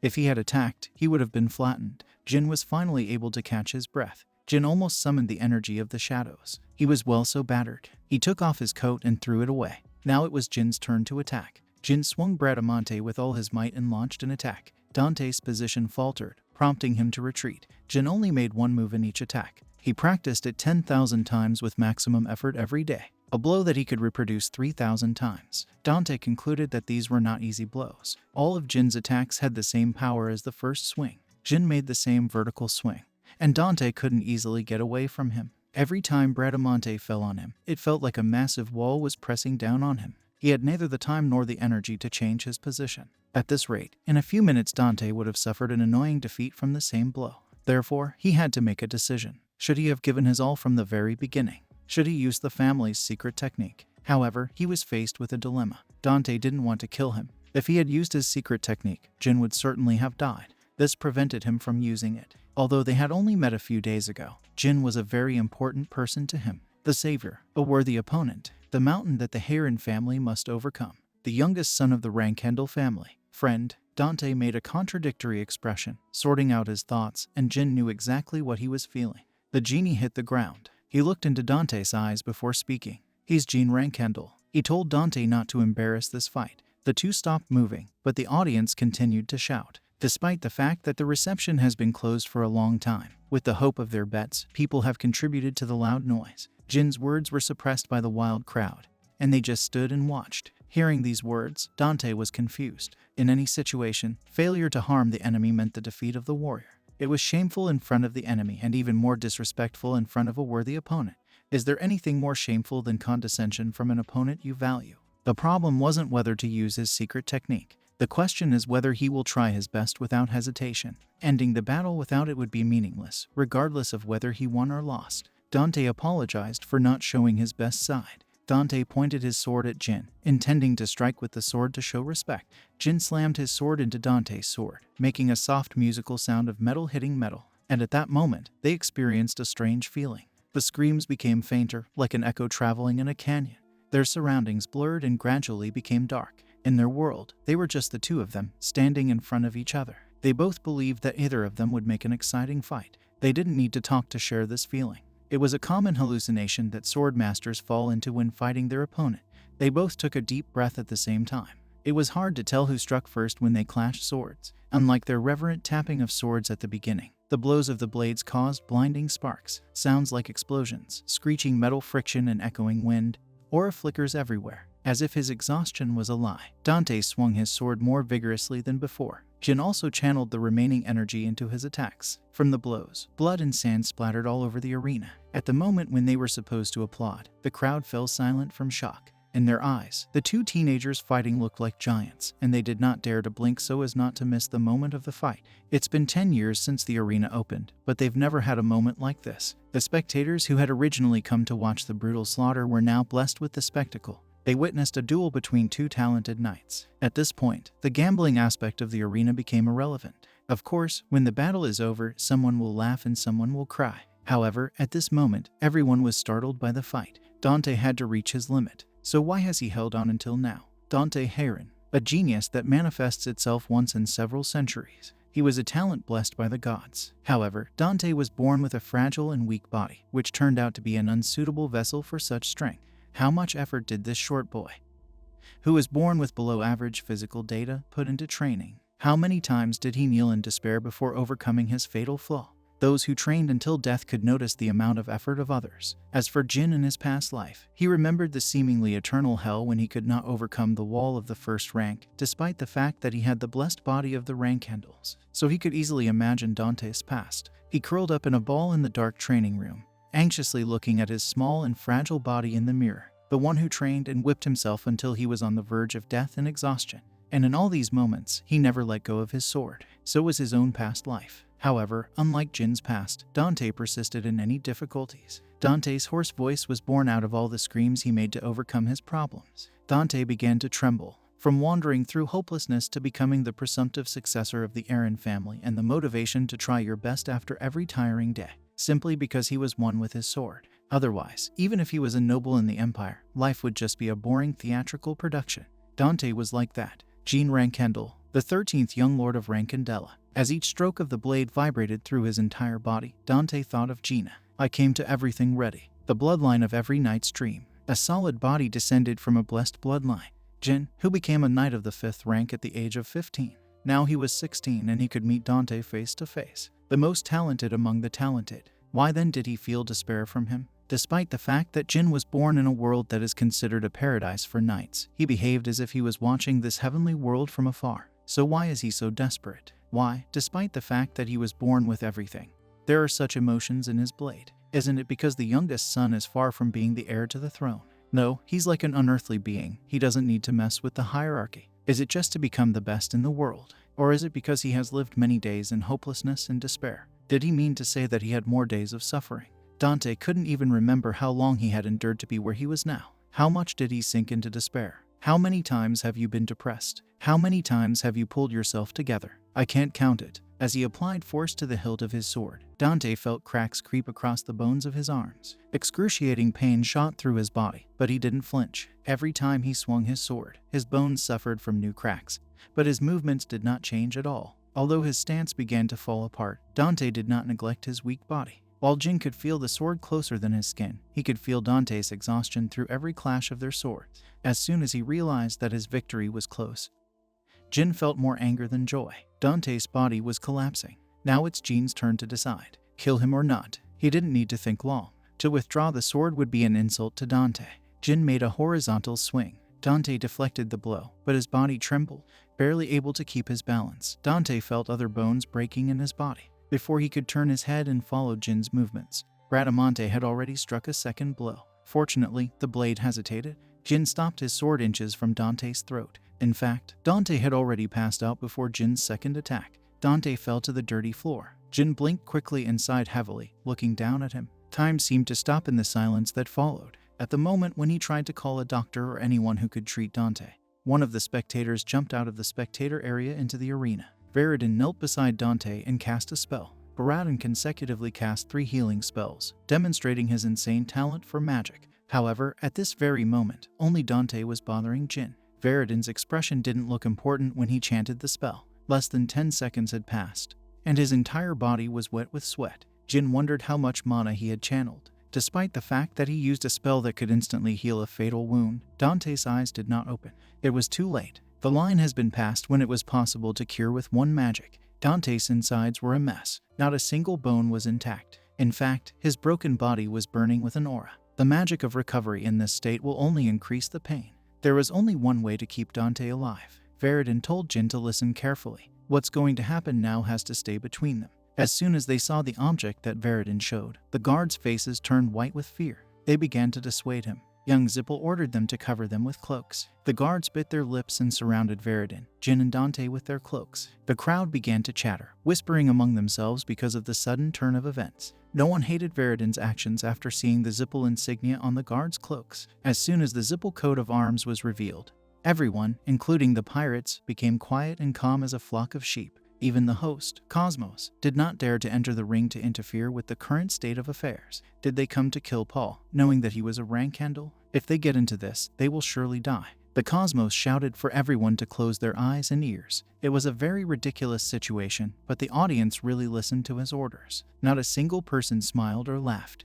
The Zippel family was not a force they wanted to face. Veridin grinned. Space caught the atmosphere. Veridin pulled out some kind of gem.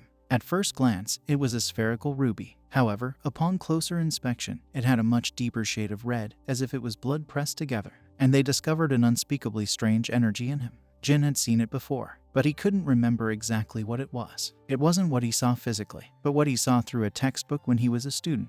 Veridin said it was numerous blood. The moment Veridin called his name, Jin's jaw dropped. The god of hope, who disappeared due to several incidents before the emergence of the holy state of Vankala. All that was left before the disappearance were 8 tears and 100 drops of blood, and people waged a bloodbath to collect these artifacts. The tear of Numerous was an object that could resurrect the dead. On the other hand, it is impossible to resurrect the dead with the help of the blood of Numerous. However, she could easily heal any injury or illness. 70 drops of blood have been used so far. At first it was the most wanted artifact, but as it became rarer and rarer, its existence became a myth. And one of these mythical objects shone in front of him.